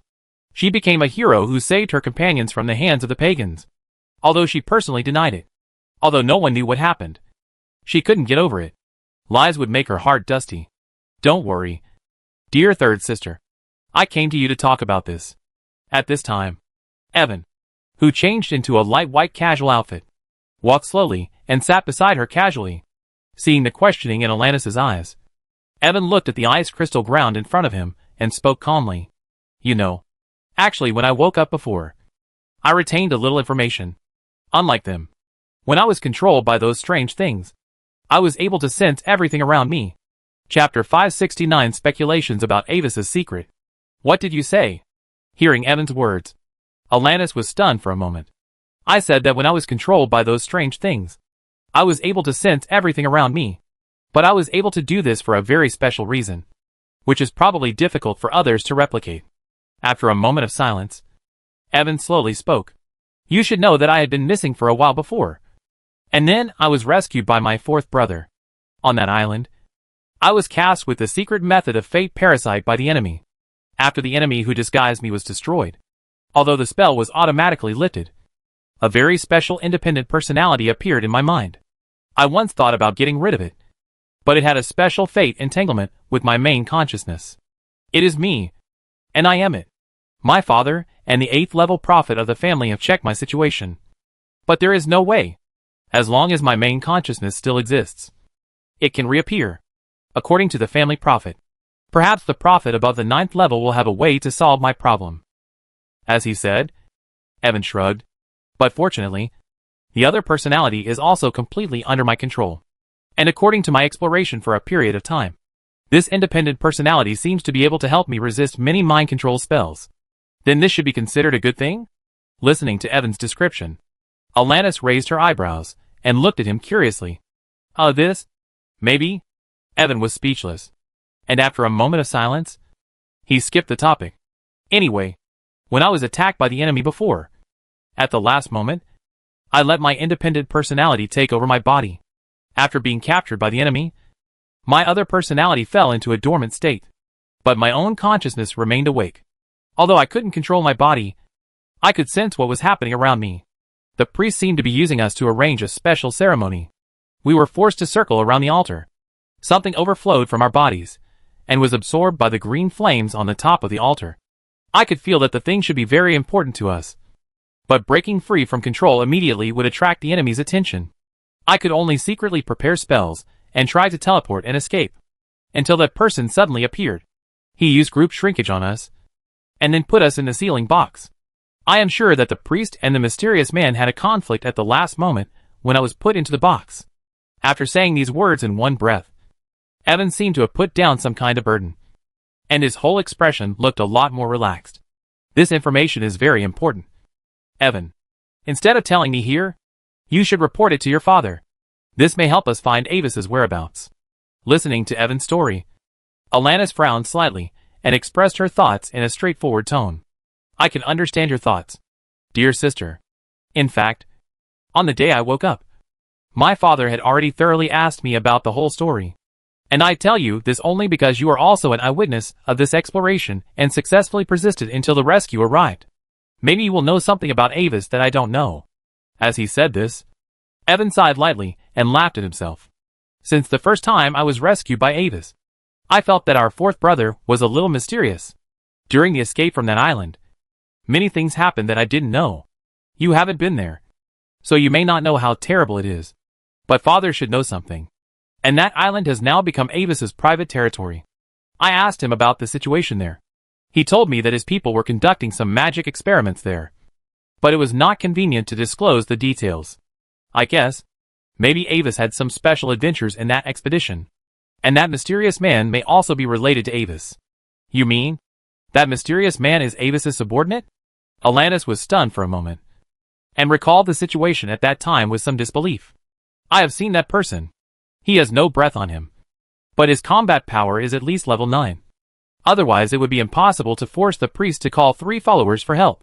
2 of the 3 people that Avis brought with him were foreigners. And the remaining one was a student of His Majesty Ring of Space and Time. And he always acted with us. Not necessarily a subordinate. But the mysterious man should know Avis. Otherwise it would be impossible to explain why the sealed box appeared in Avis's ashes. Evan shook his head and gave his own inference. The other party himself is probably inconvenient to show up for some reason. But he can't just ignore the people he rescued. So he wants Avis to rescue these people on his behalf, so that Avis can also gain the gratitude of the rescued people. Have you noticed that almost all of those who were rescued were people whose positions did not conflict with ours? I didn't expect that Avis was also attacked. But fortunately, he was not in danger of death. According to the scene at that time, the fourth brother should have some kind of life-saving secret effect of a substitute, which could transfer consciousness to a spare body in other places in times of crisis. Or it was just a special clone, and the main body did not enter the secret realm. I just don't know whether the fourth brother's delay in appearing this time was due to an accident, or whether he deliberately left the spare body in a place where no one could find it. I think your guess should be right. Evan. Avis's personal equipment, including the family amulet, fell into the ashes, which is indeed similar to the result of the disappearance of the clone or the substitute. After listening to Evan's analysis, Alanis nodded slightly in a daze. Father has set out to find the whereabouts of the fourth brother, but because the family amulet he carried with him was not there, he was unable to determine the location. But I heard from my mother that Avis was likely trapped in a corner of the deep dream world. If that's the case, the credit for saving those people should go to Avis, and I will pass on those gifts to him later. As she spoke, the girl seemed to be relieved and nodded to the blue-haired young man beside her with gratitude. Thank you for telling me, Brother Evan. You're welcome. Then, I won't bother you anymore. Dear sister. Seeing the change in Alanis, Evan nodded, and then stood up and left slowly as she appeared. The ice-blue eyes reflected Evan's departing figure, and a strange look suddenly flashed in Alanis's eyes. For some reason, she always felt that her second brother's back was a little strange. That kind of pure and elegant demeanor, if replaced with long hair, would be more like a beautiful noble lady. Outside, the matter of the glorious secret realm continued to spread. As the people in the secret realm were rescued, the entire exploration process ended. Many players flocked to the Chamber of Commerce of the Olivendi family, etc., demanding the rewards promised by Avis in advance. There were a lot of players, because there were at least tens of thousands of players who saw Avis issuing tasks in the live broadcast at that time. If all were paid, then this would also be a number that could not be ignored.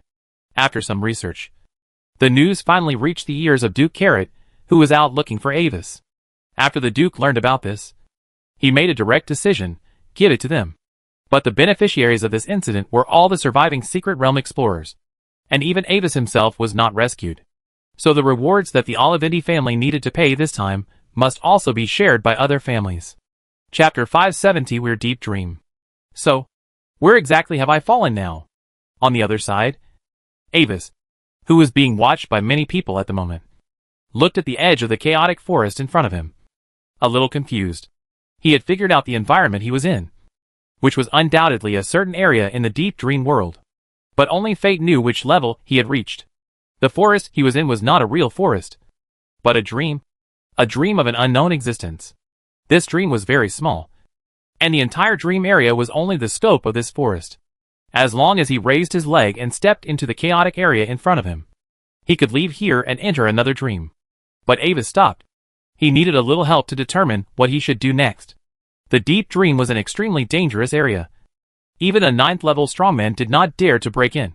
Otherwise he would only be lost here forever, and then be assimilated by the deep dream and become a part of it, because no one could know what kind of dream the next new dream was. If you are unlucky and break into the dreams of those indescribable ancient beings, then even the 9th level limit will be in danger of complete destruction. According to the exploration of countless dream school spellcasters, the deeper the dream, the greater the probability of the appearance of those terrifying beings. Avis is not sure where he is, and he dare not touch anything here. At least for now. The environment of this dream is still safe, and the owner of the dream does not seem to be here. I don't know if he has died or something, but he can't wait for long. After all, this is an unknown deep dream. The longer he stays, the greater the probability of problems. Although he has a combat power very close to the 9th level, Avis is very clear that not mastering the power of rules is the biggest gap between him and the real 9th level. If you want to escape from the deep dream world, you must first confirm how deep you are trapped. But if you want to confirm your own coordinates, you need to shuttle between dreams to do it. Looking at the darkness in front of him, Avis carefully took out the shallow basin filled with moonlight mercury, placed it in front of him, and then took out a special destiny coin refined after he reached the 8th level. The destiny coin made of ordinary materials can no longer withstand the prediction. He is now doing his best. I want to know the safety of the road ahead. If it is safe. No. If the danger of the road ahead is within my tolerance range, then the front side is facing up. Otherwise, the back side is facing up. After silently reciting in his heart, Avis flicked lightly, and the coin wrapped in the feedback power of destiny drew an arc in the air and landed accurately in the center of the shallow basin. What is strange is that the coin that fell on the surface of the moonlight Mercury did not sink, but instead spun rapidly on the liquid surface of Mercury as if it fell on some solid. With each rotation, Avis's fate feedback would decrease by 1 unit. After just half a minute of rotation, Avis' accumulated fate feedback power was directly reduced by hundreds of units. This consumption rate made Avis' eyelids jump. But now was the critical moment to save his life. All the resources he had accumulated in the past were prepared for this moment. Finally, the fate coin seemed to have lost the power to continue rotating and fell down. The back was facing up. Avis frowned, took out his pocket watch and took a look. The carved mithril watch hands pointed precisely to 2:15. But strangely, the hands on the dial were rotating in the opposite direction. Avis was not confused by this. Unlike the surface dream world, which was more affected by the main material world, the existence of the deep dream world was closer to the real dream, and any absurd and incredible things could happen. His pocket watch was also affected by this dream, but the hands were rotating at a constant speed instead of irregularly, which meant that some parts of this dream were related to time. Glancing at the huge purple moon and the light blue guiding star in the sky that seemed to be eternal, Avis sat on the ground calmly, waiting for time to flow. The structure of the deep dream world is changing all the time. If you go out now, you will encounter danger. Maybe you will go out again in 1 magic hour, and it will be another safe dream world. When the hands on the dial went back another magic hour, he reopened the prophecy. But except for spending hundreds of units of fate feedback, the result was exactly the same as the first time. Avis frowned, and he had a bad feeling in his heart. There seemed to be some unknown danger in this forest, although it has not appeared yet. The longer you wait, the greater the variables will be. After thinking about it, Avis decided to shorten the prophecy interval again. After half a magic hour, he started a prophecy again, but the result was still the same. The back of the coin was facing up, and even a tiny crack appeared. At this moment, the fireflies in the surrounding forests began to disappear one by one, and the refreshing night breeze blowing in the forest gradually stopped. The whole forest seemed to be turning into a strange state of silence. The huge purple moon hanging alone in the night sky seemed to become brighter, but the bright purple moonlight reflected on the forest in the dream made the shadows of the trees more distorted and dark. Silently watching the changes in the environment, Avis looked at the pocket watch again. The pointer was still slowly turning counterclockwise, gradually approaching 0. So, is the danger here related to the time in the dream? Although a little nervous, Avis did not rush to decide to continue to open the next prophecy. The interval between prophecies is not simply the shorter the better, because the changes in the dream world also take time. Before the changes are completed, whether the prophecy is made once or twice, the result is the same.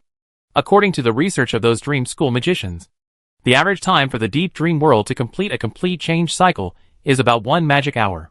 Another half magic hour passed, and when there were only 15 minutes left before 0, Avis started the third divination again. If the coin still faces upside down this time, he will continue to wait until the coin faces upside down, rather than going directly to another dreamland where there is a huge danger. Avis would rather try to resist the unknown danger in this forest. But this time, it seems that fate has finally favored Avis.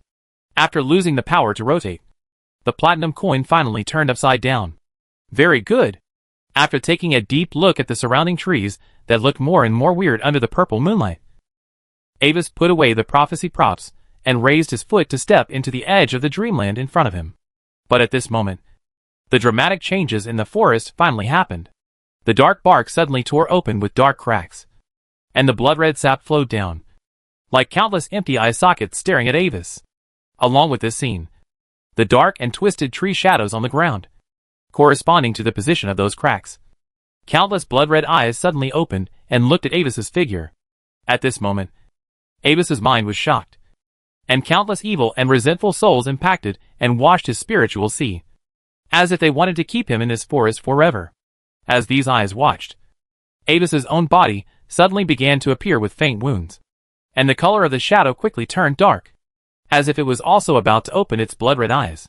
If this eye is opened, it is hard to say what kind of impact it will have on his body. Chapter 571 Accident. But in the next moment, pure white spiritual light shone from Avis's spiritual sea, resisting the subsequent soul shock like a solid reef standing in the waves. At the same time, a thin layer of pale white crystal shield covered his body, isolating the strange purple moonlight and the mutated shadow. What kind of power is this? Sensing his own abnormality, Avis took off his gloves and touched a shallow wound on the back of his right hand. There was no pain from the wound, but a strange tingling sensation, as if something was restlessly turning underneath, trying to stretch it open. However, Avis knew very well that this was just an illusion, and the real cause of this phenomenon was the alien power lingering in the wound. There was an extremely strong curse wandering in this dream forest. Whether it was the forest or the moonlight, everything was the carrier of the curse. Avis could still resist the current curse strength, but as time went on, the power of the curse continued to grow. With a flicker of his eyes, Avis suddenly stopped his steps and swung his staff violently, tearing off a large shadow with blood-red eyes on the ground. While doing all this, he rolled up the shadow he had torn off, stepped into the edge of the dream without hesitation, and left this strange forest behind him. The entire forest froze for a moment because of his actions. The next moment, all the tree shadows with blood-red eyes twisted crazily. The huge curse force field, as if it had substance, kept sweeping over the place where Avis had stayed before, madly washing the area that Avis had left. But all this has nothing to do with Avis who left. The feeling of stepping into the edge of the dream is like walking into the sun with eyes closed. There are many chaotic lights swaying in front of his eyes, but he can't see their source clearly. It seems that in just a moment, these lights dissipated again, and a new world appeared in front of Avis. The surrounding environment is still in a forest, but the time is in the daytime, which is very rare in the dream world. The mottled light golden sunlight shines through the gaps between the branches and falls on his body, giving him a warm feeling. The surroundings are full of vitality, and even the traces of birds and small animals can be seen. Avis looked at the watch again, but this time, the hands on the pocket watch were completely rotating irregularly, and even the hour hand occasionally turned faster than the second hand. The shadow with blood-red eyes that he rolled over before is now turned into a piece of chocolate cake, with several bright red strawberries dotted on it. When staring at it, it will make people unconsciously have a weird appetite. At the same time, the wound on the back of his hand had healed and turned into a crooked strawberry jam. Looking at the cake in his hand, Avis frowned, found an isolation box and carefully put it away, while wiping off the strawberry jam on the back of his hand. He always felt that this dream was more bizarre than the previous forest, but his prediction told him that the danger here was within his tolerance. The good news is that he had previously confirmed the approximate depth of his entrapment and the direction of leading through the interference ripples when he shuttled through the dream. To explain it in a game way, the deep dream space is like a copy with seemingly infinite layers. The deeper the map, the higher the challenge level. Each time he moves through the edge of the dream, there will be 3 results: going deeper, moving horizontally, and escaping outward. The depth that Avis is currently in is undoubtedly a random map with a challenge level of 80 to 96 plus. But his movement just now was very lucky, and he encountered the result of escaping outward and arrived at a shallower dream world. Specifically, it is similar to returning from the 100 plus floor to the 99th floor. After detecting the surrounding environment, Avis followed the direction of the guiding star in the sky and walked straight to one side of the forest. As he moved forward, the trees in the forest gradually became sparse, and it seemed that he had approached the edge of the forest. But at this time, Avis's expression moved, and his mental power suddenly detected an unusual place. A small house made entirely of candies and biscuits. There was no danger signal in his mind. After thinking about it, Avis changed direction and walked towards the small house. There should be things or information related to this dream world there. If he can get it, it will be of great help to his exploration. After all, since it is a copy, there are naturally rewards. In the secret realm of Moon Castle, Fiona, wearing a frilly white dress, lies softly on her little bed, reading a book with 2 little ones with great interest. Fiona's Wonderland. Seemingly influenced by their owner, The kitten Kate and the little dragon Fia also huddled beside Fiona, their postures making it clear at a glance that they are the girl as pets. And every once in a while, the kitten would obediently use its tail to turn the book to the next page. Although a lot of things happened during this period, Fiona is still proud of her training results, because her own safety was threatened, and she could not leave the family's secret realm. The girl often relieved her boredom by reading the strange book given to her by Avis while learning magic. Recently, as her strength has become stronger, the fairy tale dream world in this book has also developed on its own, as if it was automatically updated. Hum hum hum hum. The little girl hummed the melody of an elf music with great interest. Her soft light golden hair naturally scattered on the bed, and her white feet swayed back and forth behind her, waiting for the effect of the book to take effect. As time went by, the consciousness of one person and two pets gradually sank into the fantasy world constructed in the book, just as it had happened countless times in the past. But this time, some special changes happened quietly. From the perspective of the web of fate that no one saw, the power of fate that was shrouded in Fiona's fate line suddenly broke out again. As the tremor spread, the bodies of the three little ones in the room suddenly began to fade and disappear. However, at the same time as this tremor occurred, a blue-haired spellcaster on the top floor of the magic tower at the core of the Olivindi secret realm suddenly opened his eyes. "Stay here." He is the cousin of Duke Carrot, Esvel Olivindi, also a veteran 9th level bloodline sorcerer. When the incident occurred, he instantly realized that something was wrong. Not only did he use the power of rules to block the space, he also activated the multiple imprisonment arrays that had been arranged in the room, directly separating the entire room from the outside world. Humph. No matter who you are, as long as I'm still here, don't even think about touching her. Looking at Fiona's body solidifying again, he breathed a sigh of relief and couldn't help but snort it coldly. As the only successful experimental subject of the blood fusion plan of the two families, Fiona's existence is not just the business of the Olivindi family. So, since Fiona disappeared unexpectedly once before, the defense here has been directly doubled, blocking all loopholes. Even if the special angle transmission happens again, it is impossible to penetrate the protection of the room. Under such perfect protection, he doesn't think there will be any accidents. After a moment of full attention, there seems to be no other movement in the room. The unknown enemy who attacked Fiona seems to have realized that it is impossible and left completely. Slightly relieved, Esvel turned around and pretended to leave here, but had decided to lurk near Fiona's room for the time being to avoid another accident. But when he was about to leave, he suddenly paused, and then rushed to Fiona's bed and touched the girl's body. With his touch, the three little figures in front of him burst like bubbles in an instant. Chapter 572 Candy House in a Fantasy Dream. Looking at this scene, Esvel's face turned purple, feeling that he had been tricked. Something bad had happened. The family guardian was currently out for something, and his biggest role here was to ensure that Fiona would not get into trouble again. But now, the person was gone, and it was gone right under his nose. After hesitating for a moment, he still began to contact Duke Carrot and another 9th level family member who could be contacted. This matter was too important, and it was meaningless to conceal it. At the same time, Duke Carrot, who had already entered the dream world, also discovered the abnormality. A crystal bird-style gem amulet in his ring suddenly emitted a special magic fluctuation. It was specially made for Duke Carrot by Anvis after Fiona's power of destiny erupted. Its effect was that when the power of destiny in Fiona erupted again, this amulet would automatically emit magic fluctuations to warn. Seeing the reaction of the amulet, Carlot's expression changed slightly, and he immediately planned to contact Esvel, who was stationed in the family's secret realm. But the first contact failed, and the second time it was Esvel who took the initiative to contact, which made Carlot's eyes go dark. Avis is still missing, and Fiona is lost again? Holding the dream communication nameplate in his hand, Carlot wanted to say something trashy, but in the end, he held back. Things have already happened, and there is no point in saying these anymore. And he actually knew that Fiona's last burst of destiny power could allow her to slip away from the 9th level family guardian.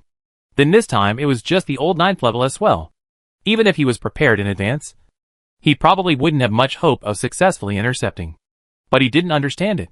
According to what he had asked from Avis and the family prophet, there was obviously a long interval between the outbreak of the Child of Destiny. But how long has it been now? Less than half a year, right? But fortunately, This time was different from the last time. The family amulet on Fiona was not completely disconnected. Although the interference was still serious, at least he could determine the general direction. Putting away the nameplate, Carlotte sighed. The only good news was that at least the family amulet on Fiona was not completely isolated, and its direction could be faintly sensed. Avis and Fiona disappeared at the same time, so he could only save Fiona, who had a clearer target, first, and Avis, who was missing, needed to ask other members of the family to continue searching. But sensing the specific location of the amulet, Carlotte's heart gradually sank. The deep dream world. And it is an extremely deep area. Even he himself had to be cautious when entering there to explore.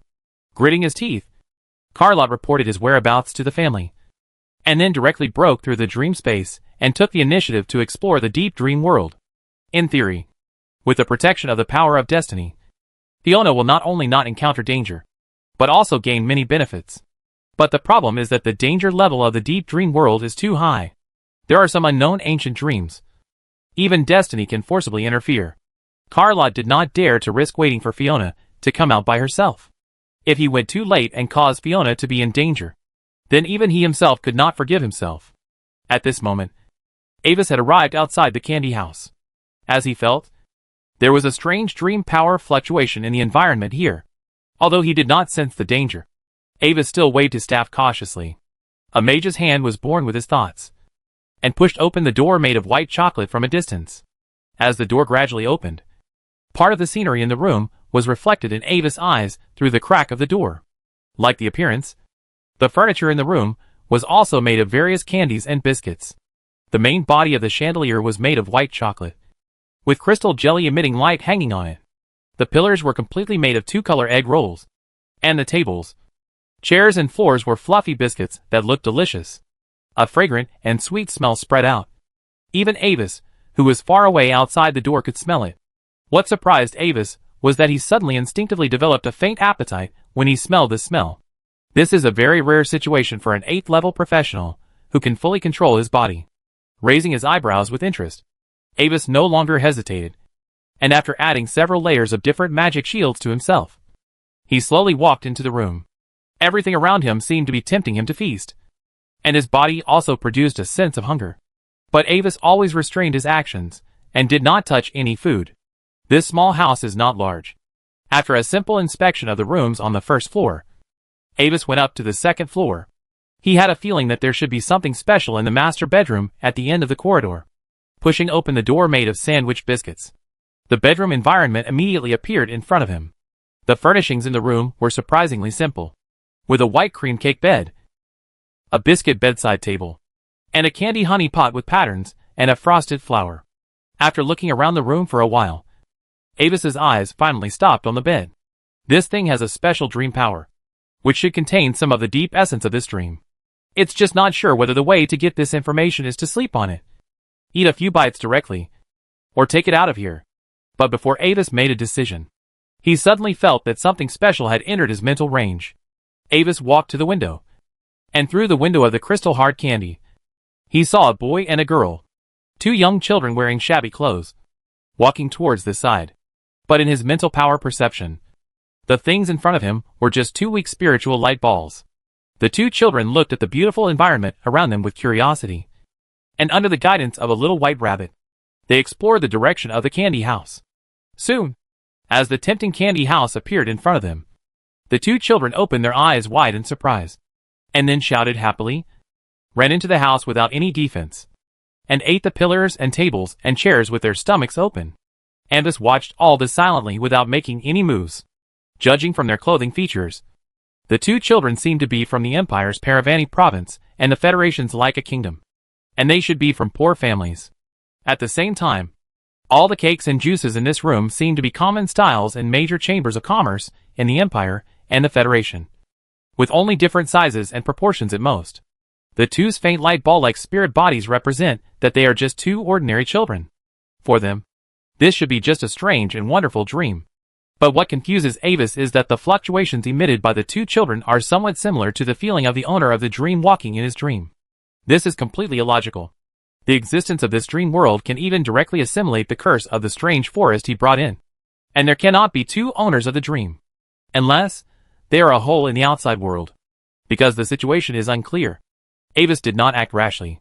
He watched the two children eat and drink, and then explored the layout of the first floor and walked upstairs. In the end, the two pushed open the bedroom door and ate the door handle of the sandwich cookie. After playing in the bedroom for a while, they snuggled up to sleep together on the cake bed. When the two children fell asleep, Avis, who was hiding and waiting on the side, finally found that the situation had changed. Chapter 573 Trial and Intervention.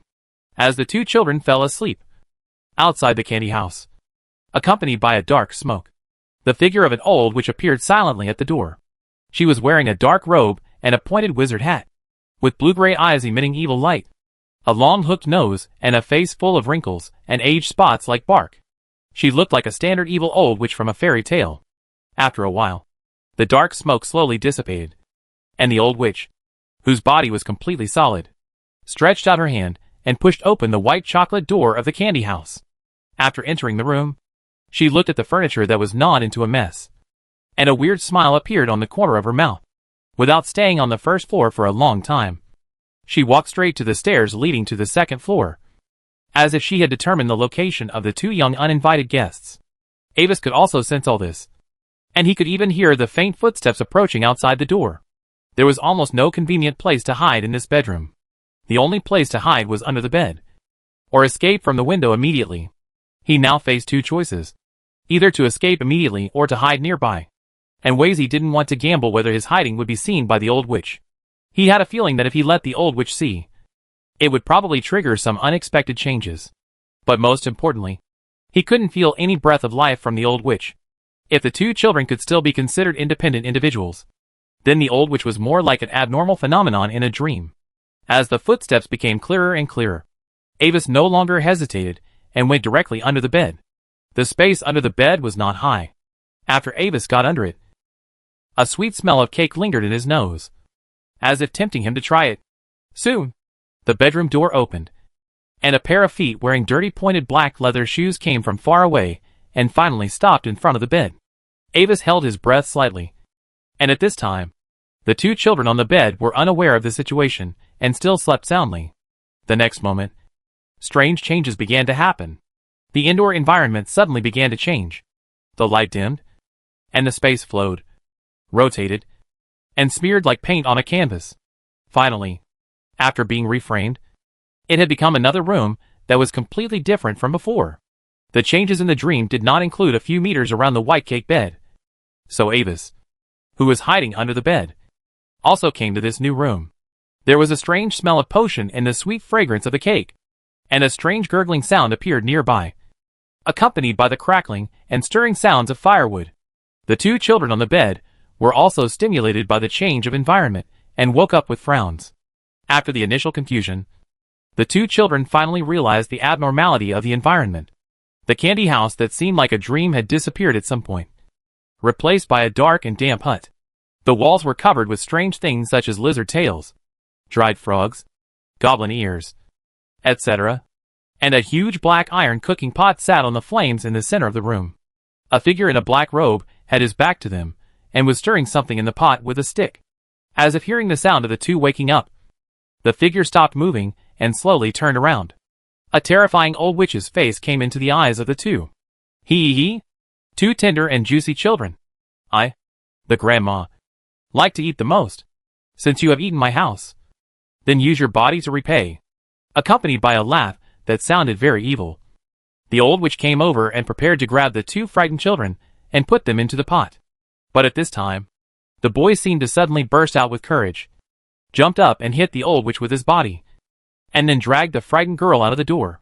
Caught off guard, the old witch was hit and staggered, and then she was furious and ran out after the two children.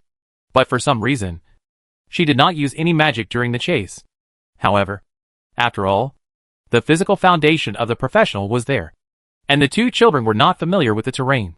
So the old witch quickly caught up with the two people who were running away in panic. But when her hand was about to touch the two children, a faint white light flashed on the two children, flicking the old witch's hand away and teleporting the two children to other rooms. But soon, the old witch would find them again and continue the previous chase. If this isn't a fairy tale, how should the plot develop next? Watching the scene of the old witch chasing the two children around the house through his mental power, Avis felt extremely speechless. He also saw some problems. There seemed to be some special mechanism in this dream. The candy house seemed to be completely taken from the best things in the two children's memories, and the old witch was the embodiment of their fears. Moreover, the light of protection on the two was not infinite, as they were caught by the old witch too many times. This light became dimmer and dimmer. The door of this room seemed to be unable to be opened. After being almost caught by the old witch many times, the two finally realized that it was useless to just run away. This won't work. So, we have to find a way to get rid of her. Otherwise we will definitely be caught. Then what should we do? Gray? The door seems to be locked. And there is no window here, so we can't escape. Hiding in the kitchen cupboard, the two children began to discuss.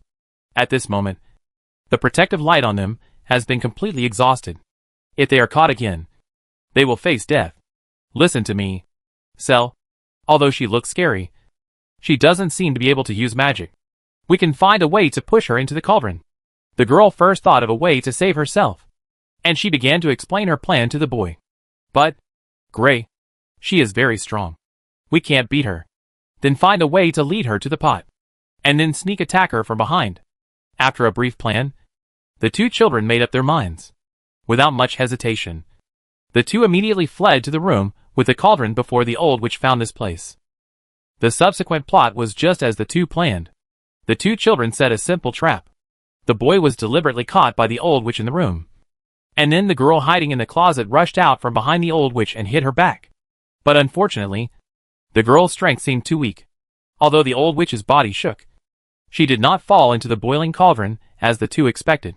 Showing a hideous smile to the girl with a look of despair, the old witch reached out and grabbed the girl, and then was about to put the two children into the pot together.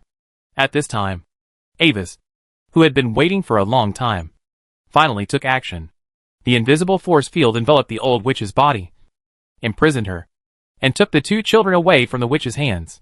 But as Avis moved, a huge sense of crisis stimulated his nerves like a thorn in his back. It seemed that an unknown factor had interfered in the scene. The rolling iron pot, the two children flying away from the witch's hands, the imprisoned old witch, everything fell into a strange state of stagnation. Then, an unstoppable force surged from the dream itself and descended on Avis, trying to completely erase his existence. But before this power came, Avis had already taken a bite of the cake on the bed in advance. At the same time, the effect of dark side of the moon that emerged on him also confused this power for a moment. The next moment, a special dream wave emanated from Avis's body. Sensing the existence of this fluctuation, this force swirled around Avis for a while before finally dissipating again. Aware of all these changes, Avis secretly breathed a sigh of relief. He made a bold attempt, and the result was not bad. Chapter 574, Old-Fashioned Soup. If Avis, who entered this world through the edge of the dream before, was an outsider who broke it accidentally, now, after obtaining the dream characteristics on the small bed before, he is equivalent to applying for an ID card in this dream by himself, and has become a normal member of the dream from the original smuggler. Before making this choice, Avis has made a lot of considerations. In this kind of dream with special rules, obtaining a formal dream identity can make it easier for him to move in the dream world. If he does not have this identity, he can only explore carefully to avoid accidentally triggering the defense mechanism of the dream. According to his previous test, the power of this dream is obviously not something he can resist. So the longer he maintains his identity as a stowaway, the greater the risk he will bear.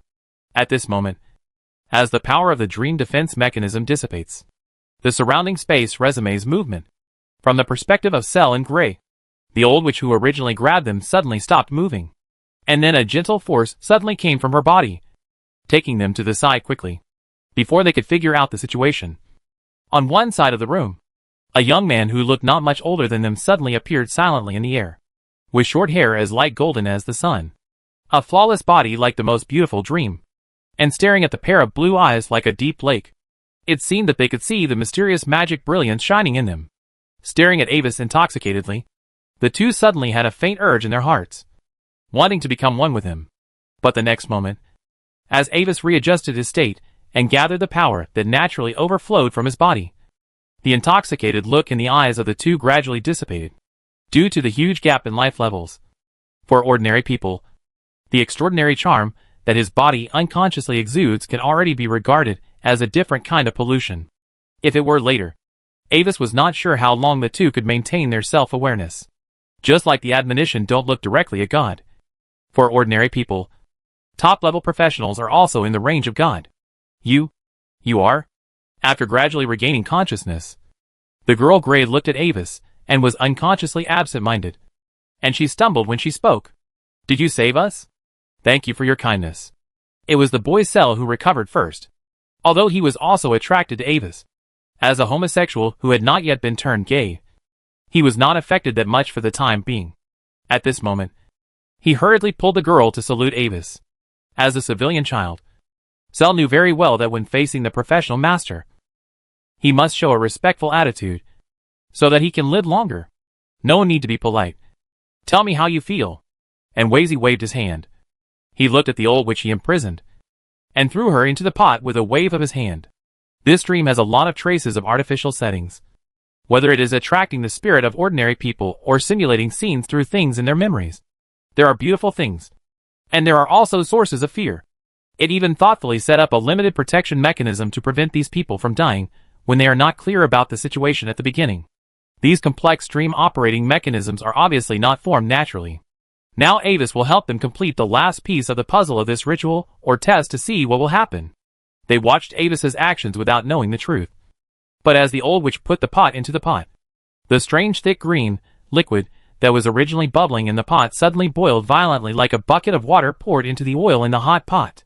The originally green liquid quickly turned into a dark color like the night, and a wisp of dark smoke overflowed from the pot. At the same time, Cell and Gray suddenly had a white dream light on their bodies at the same time. A special tingling feeling.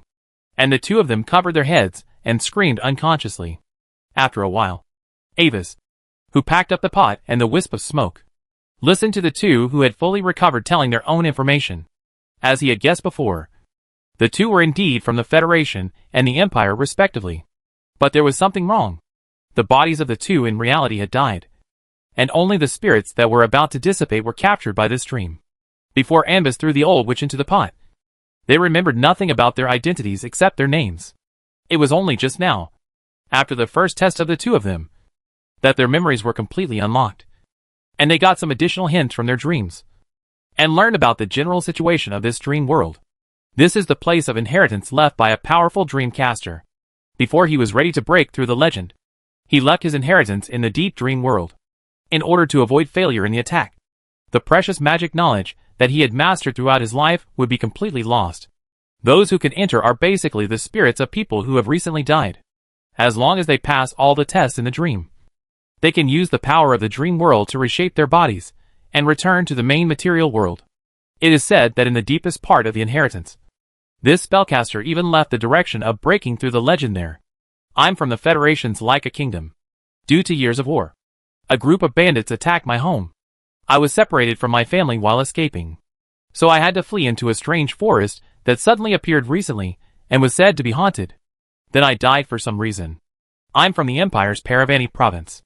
The weather has been too cold recently, and there is no food at home. I was cold and hungry, so I had to go to the house in the old town to find food.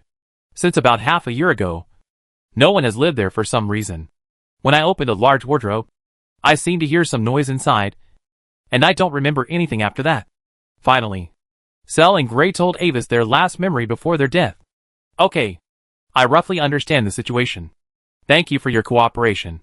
Nodding, Avis left them 2 magic ornaments for self-protection, and then said goodbye to the two. Through the descriptions of the 2 children and his observation of Cell and Gray's own existence, he obtained a lot of important information. The way the 2 children entered here was most likely related to the recently appeared overlapping area. After he stopped the Lord of Dreams Malin from coming, this phenomenon began to appear without signs and irregularly in various places on the Yar continent. There are all kinds of incomprehensible weird dream phenomena, which are threatening even to formal professionals. At the same time, the two may not know it themselves, but Avis can feel a unique dream quality in them. This is not the power of this dream, but the influence of the aftermath of Malin's projection. Now it seems that the incident has been regarded as an alternative super-large adventure. And I don't know how many people have been lucky enough to gain dream talents from it. After leaving the candy house, Avis looked at the big pot of the old witch's soup in front of him and fell into deep thought. Should he also participate in this trial? If he chooses to participate, what identity should he give himself? A normal trialer like Selbra? Or a nightmare incarnation like the old witch? Chapter 575, Making a Fake Certificate. A normal trialist like Cell or Grey? Or a nightmare incarnation like the old witch? If the identity of a normal trialist is a path provided to ordinary people, then the nightmare incarnation is equivalent to a hidden route specifically for professionals and those who have mastered certain dream knowledge. The old witch soup in front of him is the special prop to open the hidden route. From this pot of soup, and ways he obtained more fragmentary information about the other path. There is no difference between the two paths, but the focus and process are different.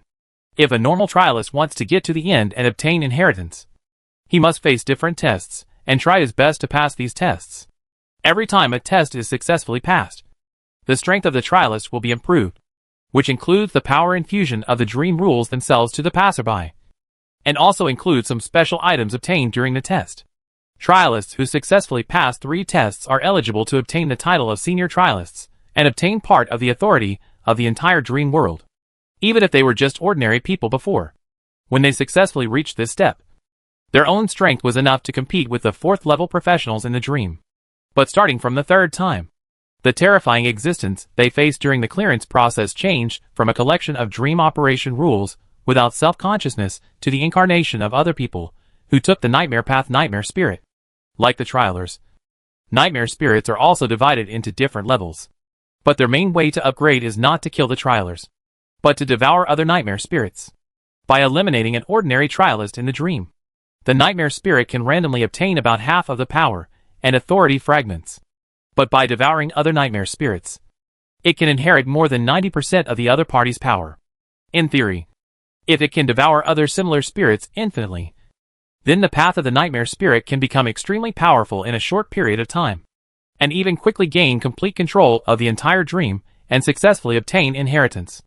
The trialists are slower to improve, but they also have advantages.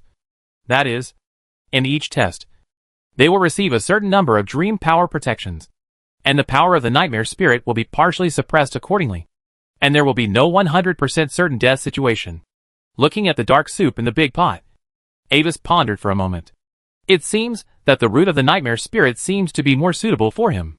But is it really so? It's a simple truth.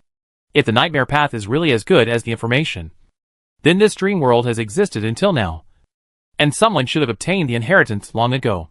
The test of this world still exists today, which can only mean that so far, all those who choose the nightmare path have not succeeded. Avis didn't think that in the long years of this dream world's existence, no strong person would arrive here. This route must hide some unknown flaws.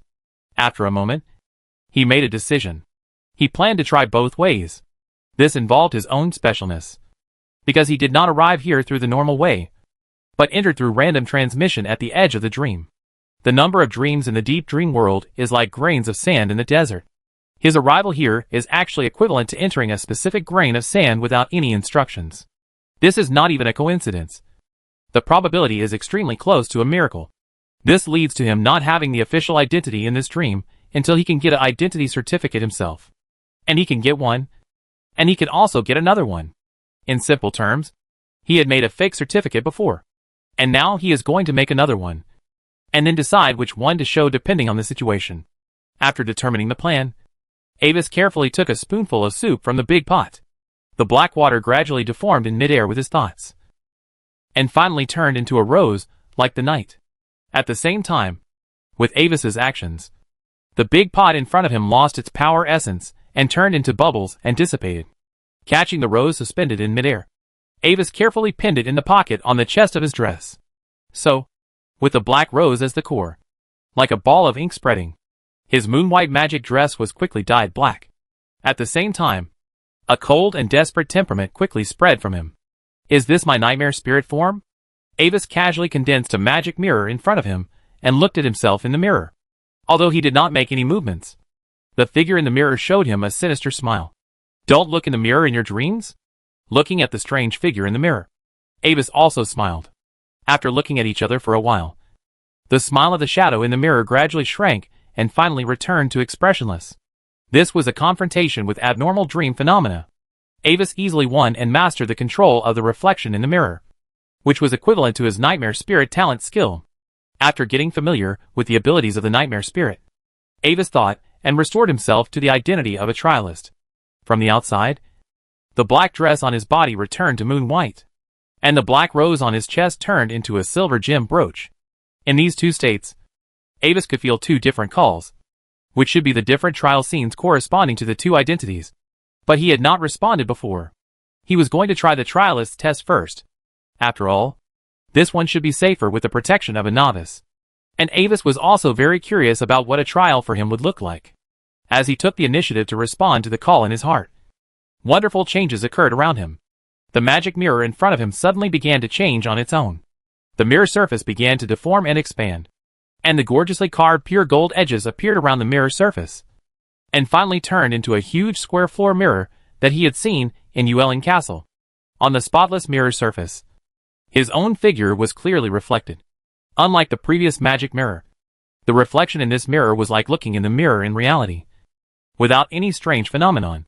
Following the invisible guidance of the dream world, Avis slowly stretched out his hand to the mirror, and the reflection in the mirror made the same movement as him. Finally, the two hands wearing pure white gloves touched each other. With a flash of light, Avis's figure suddenly disappeared in the mirror. After an unknown amount of time, when he saw the surrounding situation again, Avis found that the surrounding scene became very familiar. He was currently at the foot of the mountain of Moon Castle, in a field full of hyacinths, rosemary and bluebells. The clear nameless stream flows out of the sunset forest on the side, gurgling through the vibrant wilderness, and flowing into the sapphire-like olive Indy Lake in the distance. But what makes him feel most strange is that there seems to be another familiar figure here. Chi-Chi Fiona? But soon, Avis noticed something unusual. The sound he made was a little strange, and the flowers and plants around him were also abnormally tall. He looked down at his body, still wearing the moon-white magic dress and white gloves, but it didn't seem to be in human form. Exposing above the gloves were limbs with white fluff. Avis walked forward a few steps and came to the stream.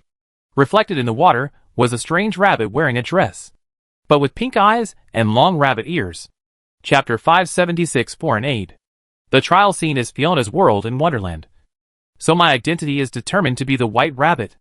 Avis nodded, feeling that he had figured out the situation. After all, this is a story about a heroine, and his identity cannot be arranged as Fiona. So, the first important supporting character in the book, the White Rabbit, became his identity.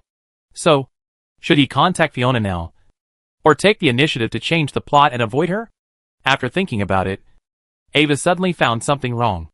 In this story, the White Rabbit did not seem to contact the girl on purpose, but was in a hurry to go to the rabbit hole. Thinking of this, Avis quickly took out his pocket watch and took a look. At this moment, the time on the pocket watch was only about 10 minutes away from 12 o'clock.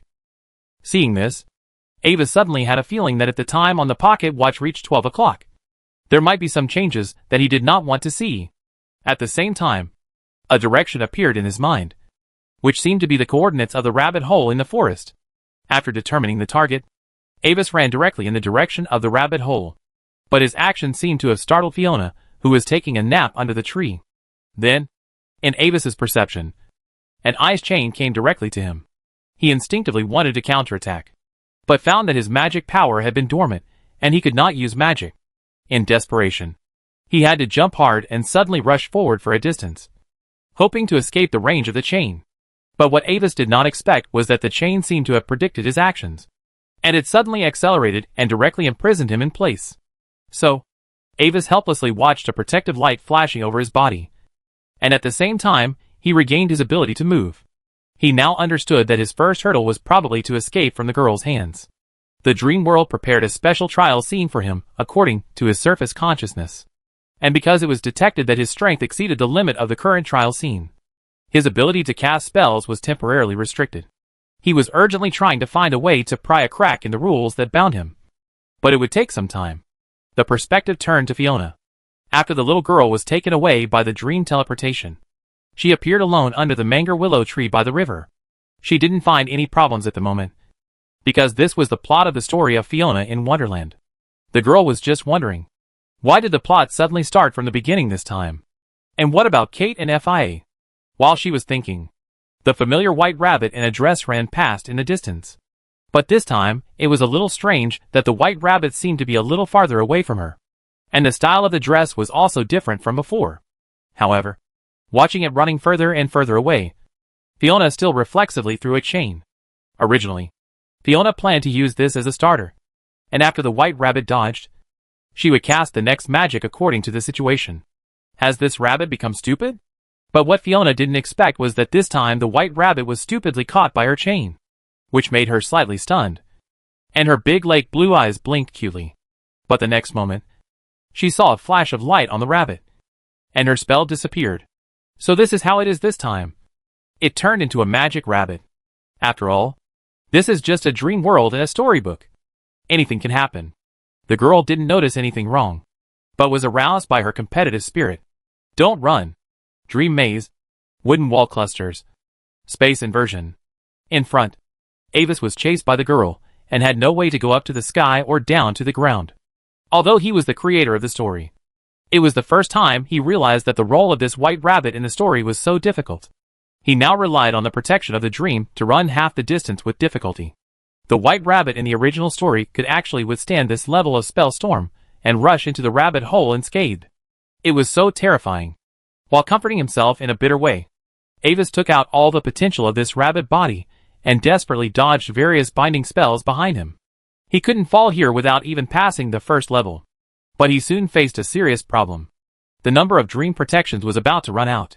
Fortunately, before the number of dream protections was completely exhausted, Avis finally found a way to unlock a little power. At the last moment, he suddenly used magic to speed himself up, and at the same time interfered with the operation nodes of the incoming spells from behind, causing them to collapse into magic particles. Only then did he escape into the deep rabbit hole between the roots of the huge banyan tree under the pursuit and interception of the girl. After escaping from the girl's sight, Avis breathed a sigh of relief and took out his pocket watch to take a look. The time on the pocket watch was less than a minute away from 12 o'clock. Fortunately, when he entered the rabbit hole, the time on the pocket watch stopped moving. Looking at the dark and hazy space around him, Avis's pink rabbit eyes flickered with a faint light, allowing himself to slowly fall. According to the hint of the dream world, he had just successfully escaped Fiona's pursuit and gained a short period of safety. I don't know if it's a coincidence. In the story of Fiona's adventures in Wonderland, the white rabbit escaped from the girl's pursuit and did not appear in the story again until a long time later. Avis's eyes flickered, and he had a feeling. This period of safe time is likely to last until the plot happens. So, during this time, what was the white rabbit in his writing doing? If it was just a simple story, then Avis could not care about this, because except for the protagonist, the time and other places can be regarded as static. But now, this story has become a dream world that will truly develop on its own. So the world outside the plot may have many stories that even he, the creator, is not aware of. The reality of this world is very high. When he was chased by Fiona just now, he couldn't even tell whether Fiona was real or fake. Presumably, the characters in other places will also have their own virtual lives. After thinking for a while, Avis decided to bring in some off-site assistance during this safe time. For example, a girl named Emily, the Nightmare Lantern, whom he had invested in before. It was because the environment was temporarily safe that Avis dared to summon her consciousness. Otherwise his behavior would be tantamount to murder. Avis originally planned to use the power of the girl's Nightmare Lantern. But the problem was that even with his help, the other party's current strength had barely broken through the third level. But the root of this problem was not Emily, but Avis's strength was improving too fast. So fast that most people around him couldn't keep up. Originally, Avis expected to wait for the girl's strength to improve, and then obtain the Nightmare Lantern step by step through normal means, and finally seek the Dead Sea Lantern. But as his strength improved, he now has a new understanding of the girl's Nightmare Lantern inheritance. Instead of just passively waiting for her strength to improve to a level sufficient to summon the body as before, he did it as soon as he thought of it. And even before landing, Avis directly drew a magic circle in the air. Chapter 577 Rabbit Hole. When Emily, in her nightgown, just emerged from the magic circle, she was completely confused. She was meditating quietly before bed in her room at the Academy residence.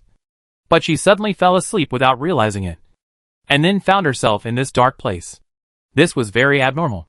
As a spellcaster who walked the dream path, it was impossible for her to have an uncontrollable dream, unless she was disturbed by some external force. She looked around and saw a strange magic circle that was slightly glowing under her. Next to the magic circle, a strange rabbit wearing a formal dress and white gloves stared at her with pink eyes. At the same time, she also felt a strange sense of weightlessness. She seemed to be falling slowly at this moment. "Did you bring me here?" Unable to figure out the situation, but not feeling any danger for the time being, Emily looked at the rabbit and asked carefully, while activating the power of the nightmare lantern hidden in her mind. Being the one chosen by the nightmare lantern, this can be regarded as her innate skill. A faint blue glow emanated from her body, making her dream body look like crystal. A faint lantern shadow enveloped her whole body, and the girl in the center looked like the wick of a lantern. "Remember me, Emily? I'm Avis." In the surprised eyes of the girl, the rabbit in formal clothes suddenly spoke, and it was a very standard imperial aristocratic accent. Not only that, as if seeing something from her, the rabbit's tone became a little playful. "Do you remember? Yes. It's the naive fat sheep who invested in you in the college's free trade zone. Provided a large amount of gold coins and training resources for free every month. And has never asked about your research progress so far." "Ah. Uh-huh. You misunderstood, Avis.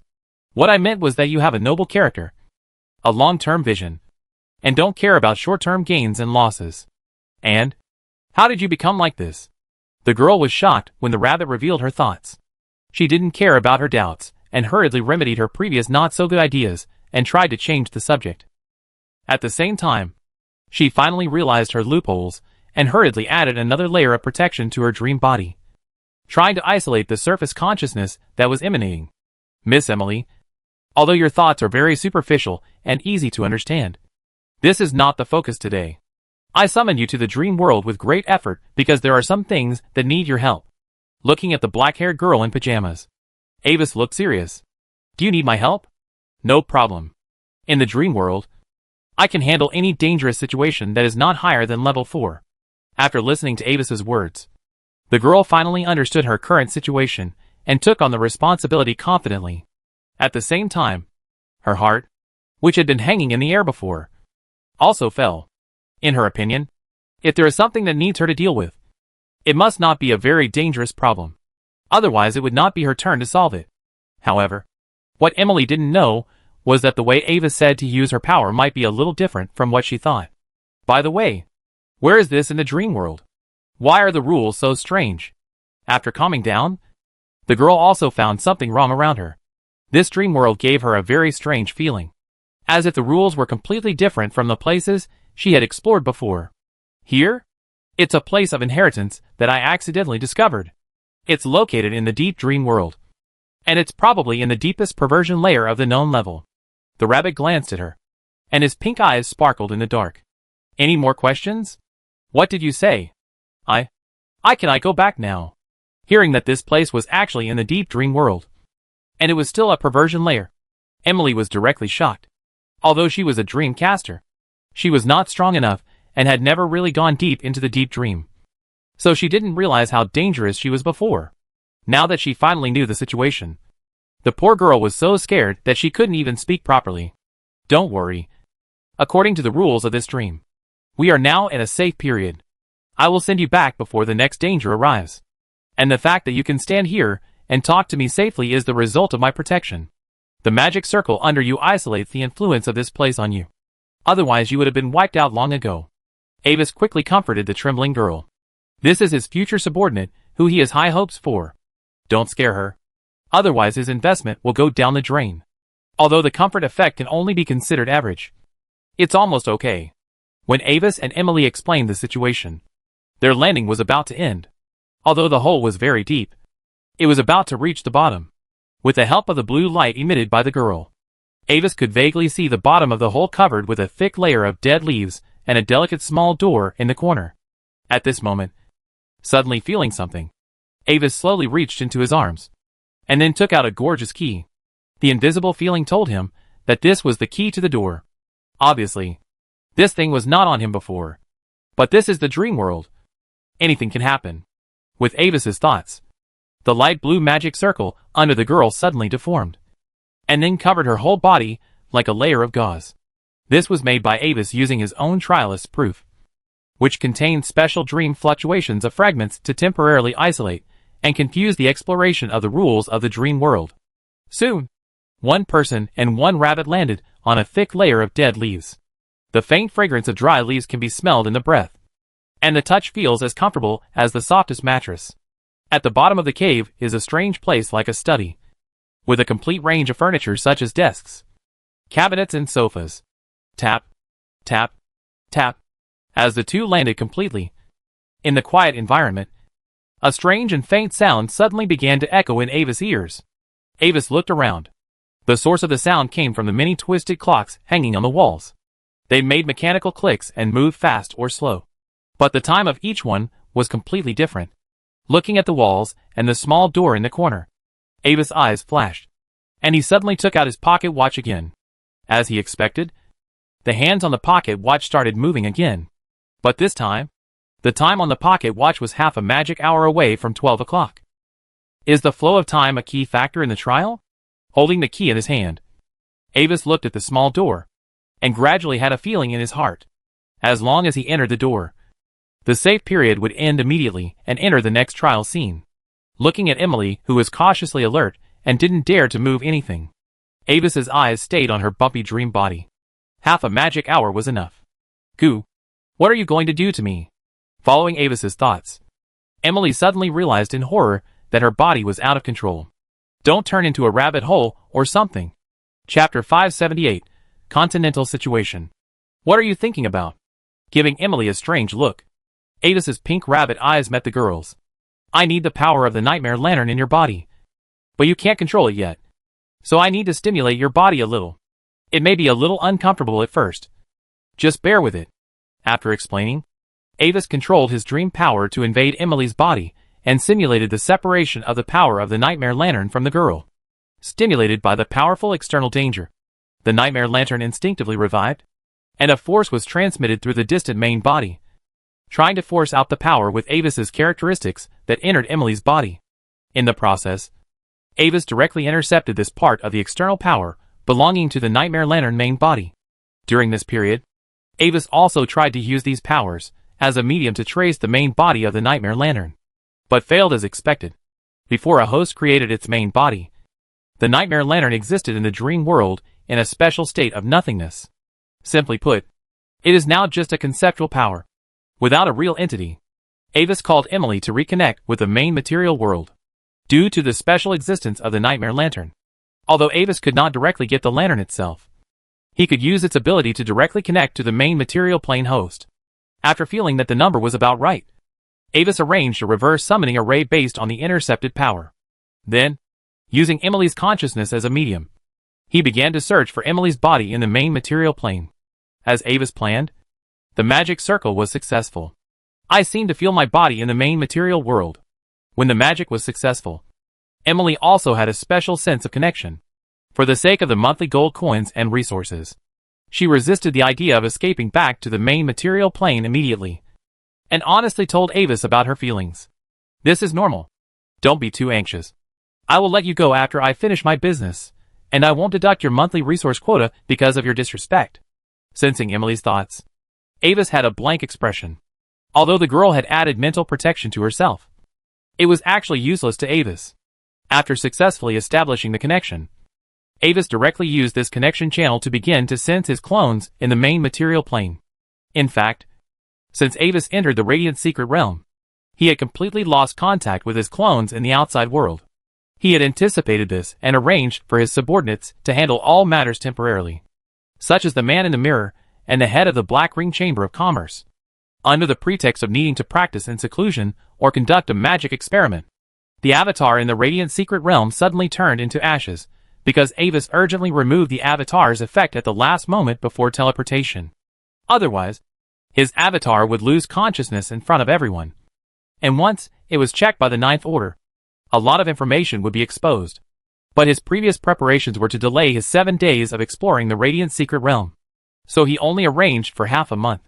But due to a series of accidents before, Avis was no longer sure how long he would explore here, if his clones did not show up for too long. Others would also wonder if something went wrong. Now, he would let his clones reappear to dispel other people's doubts. At the same time, he would find out what major events had happened on the Yar continent after his original body disappeared. Free Federation. Black Ring Chamber of Commerce Alliance headquarters. In a quiet room on the 3rd floor underground, the head of the Black Ring Chamber of Commerce, Raphael, who was lying in the magic constant box, opened his eyes slowly and sat up. He looked at the row of magic hourglasses placed next to him. At this moment, in the hourglass on the far left, which was the largest in size, 13 purple gems had fallen from the upper layer. Has it been 13 days? Fortunately, it's not too long. I just don't know whether this time lapse is due to the abnormal flow of time in the deep dream world or the influence of the previous transcendental transmission. However, as long as we continue to explore, we will soon be able to determine which factor is the cause. Without thinking too much, Avis controlled the clone to leave the constant box, reset all the hourglasses, and walk towards the study room of the headquarters. Master Raphael, is your training over? At this moment, at the door of the study, a middle-aged man with a mustache and a monocle was waiting here. His name is Garverman. He is the deputy appointed by Avis and the vice president of the Black Ring Chamber of Commerce. On hearing the news that Avis reappeared, he immediately put down the things in his hands and handed over the work to Avis. Seeing Avis' figure in a black suit appear from the stairs, Garverman immediately bowed respectfully. It's Garverman. Come in and report on the operation of the Chamber of Commerce these days. Also, during my retreat, is there anything noteworthy happening on the continent? Nodding to him calmly, Avis held the door handle, unlocked the magic lock, pushed open the door of the study, and motioned him to follow in. The room was very large, with a faint scent of cedar needles floating in the air. It was surrounded by huge bookcases, which contained many famous books and magic books. Although the level was not high, it looked very high. Sitting behind the large desk, Avis looked at Garverman standing in front of him and motioned him to start reporting. You have been in seclusion for a total of 13 days and 9 magic hours. During this period, the Black Ring Chamber of Commerce has been operating well, with a turnover of about 400,000 rose gold coins. There have been no changes in other chambers of commerce within the Alliance, but some small and medium-sized chambers of commerce have smuggled contraband. During your seclusion, an accident occurred in the Glory secret realm of the Glory Empire. Suspected followers of the Songqing secret cult disguised themselves and sneaked into the secret realm, attacked some noble explorers, and tried to arrange unknown rituals in the secret realm. Currently, the people of the Empire have asked the Federation to cooperate in the search and suppression of the Songqing secret cult, but the Federal Parliament has temporarily shelved the matter, and some members of the Parliament believe that the Songqing secret cult should be secretly protected to tie up the Empire's energy. Also, due to the outbreak of a large number of abnormal phenomena on the Yar continent, the leaders of the 3 empires on the continent decided to hold a joint meeting to discuss how to deal with the threat. According to intelligence, Pope Saint Messia, Emperor Gloria, and Speaker of the Idle Federation will all attend the meeting. Speaker of the Magic Parliament, Orvani, will also participate as a special guest, but the specific time is not yet known. For the time being, these are the only situations that need attention. Here are some specific details, including the entire process of the last federal meeting. After the report, Garverman took out a crystal ball, placed it on the table, and then bowed his head respectfully. Chapter 579 Contact. Very good. I understand. So, how is the recruitment of that kind of people going? Looking at the crystal ball on the table, Avis nodded slightly, and then his eyes returned to Garverman. According to your instructions, the Chamber of Commerce will absorb many people who are suspected to have qualifications every day, including ordinary people and low-level professionals. But there are no candidates who are outstanding enough for the time being. Due to the large number of people, the monthly salary paid to them has reached nearly 200,000 gold coins, which has brought great financial pressure to the operation of the Chamber of Commerce. As he said, the middle-aged vice president instinctively touched the corner of his mustache, and his tone was a little hesitant. At present, the Chamber of Commerce has a surplus of staff, and the value they create for the Chamber of Commerce does not seem to be worth this number. Then, let's continue to expand the scale of the Chamber of Commerce. Hearing Garverman's complaints, Avis shook his head indifferently. We don't have to focus only on those powerful kingdoms and large main cities. Many medium-sized cities in the Kingdom Federation also need to popularize the Black Ring Chamber of Commerce branches. This will free up a lot of positions, and we can arrange for those people to go there. In addition, those kingdoms that are at war can also arrange for branches to move in, and the staff can be recruited from local qualified people. But this will bring extremely high operational risks to the Chamber of Commerce. If the city is breached in the war, we will suffer heavy losses, and it is also likely to cause backlash and suppression from local forces. Please consider it carefully. Hearing Ambus's almost whimsical arrangement, Garverman was shocked and hurriedly tried to dissuade him. It doesn't matter. High risk will also bring enough returns. This matter is settled. You can now discuss the details with other management personnel. If there are local forces trying to stop us during the expansion process, just notify the security department to deal with it. I will give you the highest authority, including mobilizing the elimination troops. Ambus was not moved at all. He found a reason to settle this matter and issued an order to expel him. For him, gold coins are just a string of numbers. In order to serve his plan, he doesn't care about possible losses at all. Okay. Your will, Lord Raphael. After receiving Ambus's unquestionable order, the middle-aged man no longer dissuaded him, but bowed again, and then respectfully left the study. Watching his men leave, Ambus touched the crystal ball with his mental power and quickly read the information recorded in it. There is nothing to say about the process of the federal meeting. The members of parliament went through the formalities to submit the bill, expressed their opinions, and then voted by raising their hands, and then did not pass it. So a motion was temporarily shelved, and piled up with many motions that had been shelved over the past few hundred years, waiting to be rejected again one day in the future. However, the three major forces on the continent are preparing to jointly hold a high-level meeting, which shows that the arrival of Malem's thought projection has a more serious impact on the Yar continent than Avis expected. Although the projection disappeared, Malem's power did not disappear. Just like the land where high-concentration nuclear waste was once stored. Even if the waste is removed one day, the radiation will continue to exist. The radiation of Malem's power has already had a serious impact on the continent, and even directly changed part of the ecosystem. Whether it is the overlapping areas that appeared in various places, or the many people whose bodies showed dream characteristics, they all had a great impact on the situation, especially within the Ill Federation. The millions of people trapped in the construction network during the previous battle between Avis and the former speaker, because they were sacrificed by the speaker and directly sank into the dark dream of Malem's power. They were most seriously affected. Although Avis successfully solved the former speaker afterwards, and used the old secret book to extract Malem's power again. But the people who came into contact with Malem's power in the construction network could not really pretend that nothing had happened. According to the statistics of the Parliament, 3 months after the construction network failure incident, about 40% of the network connectors who came into contact with Malem's power had different degrees of abnormal mental state. Among them, 80% were ordinary people and low-level professionals. Many people began to become less talkative, looking at others as if they were looking at a group of aliens and ants. And they no longer work hard every day, but quietly perform some strange actions and rituals, and finally fall asleep.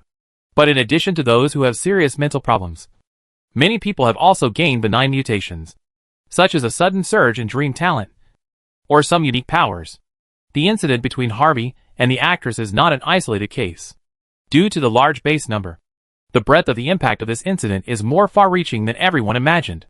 The Parliament gave these people affected by Malem's power a code name. Contact. These people are the second special group on the continent that has received widespread attention after the arrival of many foreigners. The contactees may mutate into terrifying abilities, or they may just have meaningless abilities, but their potential has attracted the attention of many people. What Ambus had discussed with his deputy before was the matter of recruiting these people. The index finger wearing a white glove tapped lightly on the table. Ambus thought for a moment, and decided to increase investment and exploration in this area again. Due to the previous attempt of Grey Mist to break through with the arrival of Malem, the web of destiny on the continent was significantly affected. This caused the fate of the millions of contactees to be directly involved in the tide of the web of destiny. In other words, among these contactees, there will definitely be a protagonist of the era representing this group in the future. Ambus is trying to establish contact with this person before other prophets. The prophecy method is invalid because his destiny line has not yet awakened. In other words, the protagonist has not really been born yet. and everyone can only try their luck by casting a wide net. After arranging his men to deal with the matters of recruiting contacts and the development of the Chamber of Commerce, Raphael's work was basically done. When he basically dealt with the affairs of the Black Ring Chamber of Commerce, the affairs of the Man in the Mirror were almost done. The Man in the Mirror was a completely idle position in the Glory Alliance, and his daily affairs were not as busy as Avis's life in the Academy. It was nothing more than paying attention to the recent developments and provoking Mrs. Mandel's emotions on a daily basis. After walking around outside publicly and expressing that he had not been beaten to death, Avis's consciousness returned to the dream world. After releasing the girl's body, Avis looked at his pocket watch again.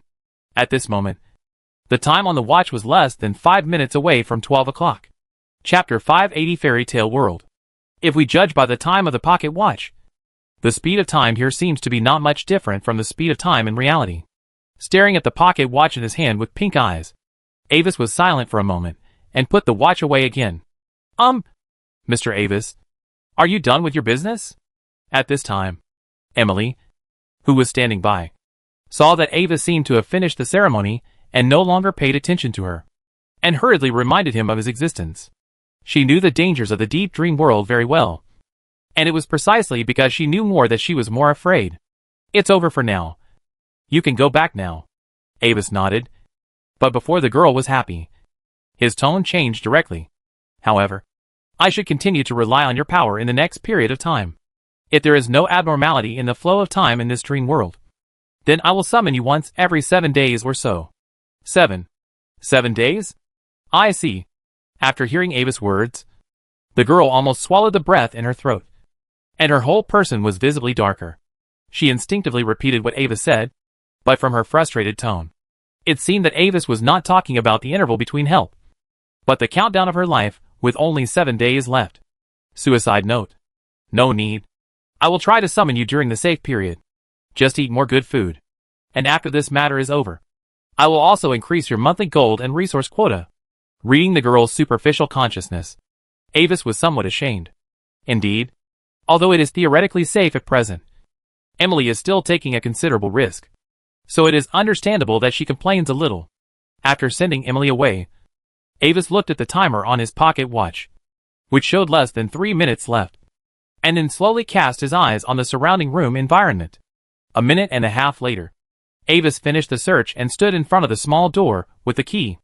The room at the bottom of the rabbit hole had been searched by him, but unfortunately, except for some leaves on the ground, other items were not physical, and would disappear directly in his hands even if they were taken away. As the key was inserted into the keyhole, the small door in front of him opened silently, and the light golden sunlight overflowed from the crack of the open door, reflecting Avis's pink eyes in the dark. Behind the open door is a world that only exists in dreams and fairy tales. Colorful mushrooms bigger than houses, small fairies flying on colorful and gorgeous flowers, and various small animals dressed in formal clothes, walking on the streets paved with fine bluestones like humans. Looking at these strange little animals, Avis swept his eyes over their bodies and tried to analyze them, but due to the interference of the dream rules, he did not obtain any valuable information. Mr. Lobet, what are you doing there? The Duchess is looking for you. At this time, a faint voice suddenly came from the side. Avis turned his head and found that a lizard in a mage uniform had come to his side without knowing when. Are you Bill? A memory that seemed to be real emerged in Avis' mind. This was the memory of the White Rabbit identity that Avis replaced. The White Rabbit is called White Lobet, and this little lizard named Bill is his servant, and also the servant of the Duchess.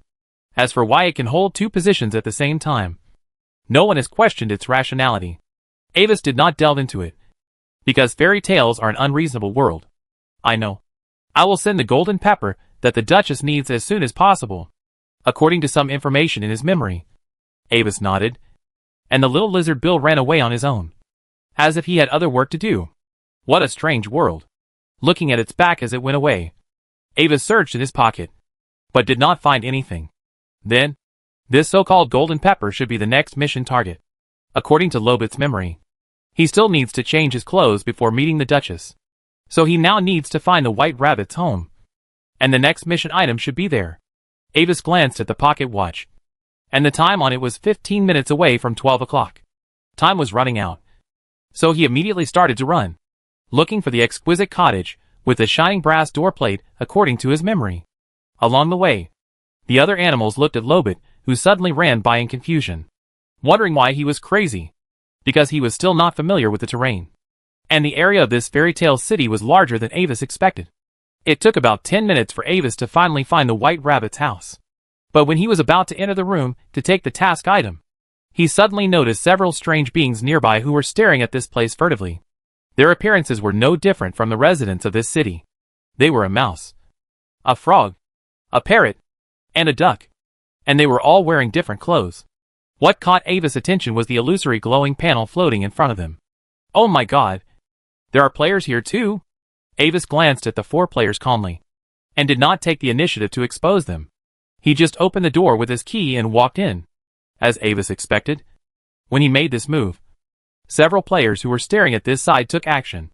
The mission target seems to have returned, and it seems that there is no threat. What should we do? Infiltrate or open which one? Quan al-Bashi, that is, the parrot, spoke first. It stared at the open door, and its posture was eager to try. Indeed, that rabbit looks only level 10. But if you really run over and chop it, it might directly trigger some kind of rule-based defense mechanism here. Have you forgotten the evaluation level of this special task? Bosher? If you want to die, please don't take us with you. Have you not noticed that we haven't even seen a battle all the way here? The frog glanced at the parrot with contempt and began to teach the 3 people his game experience. According to my judgment, there should be some special rules here. And if we don't want to die again, we must find a way to get through this secret realm. But at our current level, it is almost impossible to do this. The system will not assign us a task that will definitely kill us. So I can conclude that the key to this task must be these NPCs. And we need to choose a camp to join. I think Mr. Gua is right. The dangers in the S-level mission are simply beyond our ability to deal with. Force is not very useful. We must outsmart it. After listening to the frog's words, the duck also agreed. Humph. Whatever. I hope you don't think too much. Kwang Bayoshi snorted, tacitly agreeing with the frog player Mr. Gua's judgment. Look! The rabbit is out again. It seems to have changed its clothes. At this time, the mouse, who had not spoken before, suddenly spoke, attracting the attention of the other 3 players. At this time, Avis had changed his clothes and found the golden pepper he needed. They were placed in a box made of gold, and the appearance also looked like gold powder.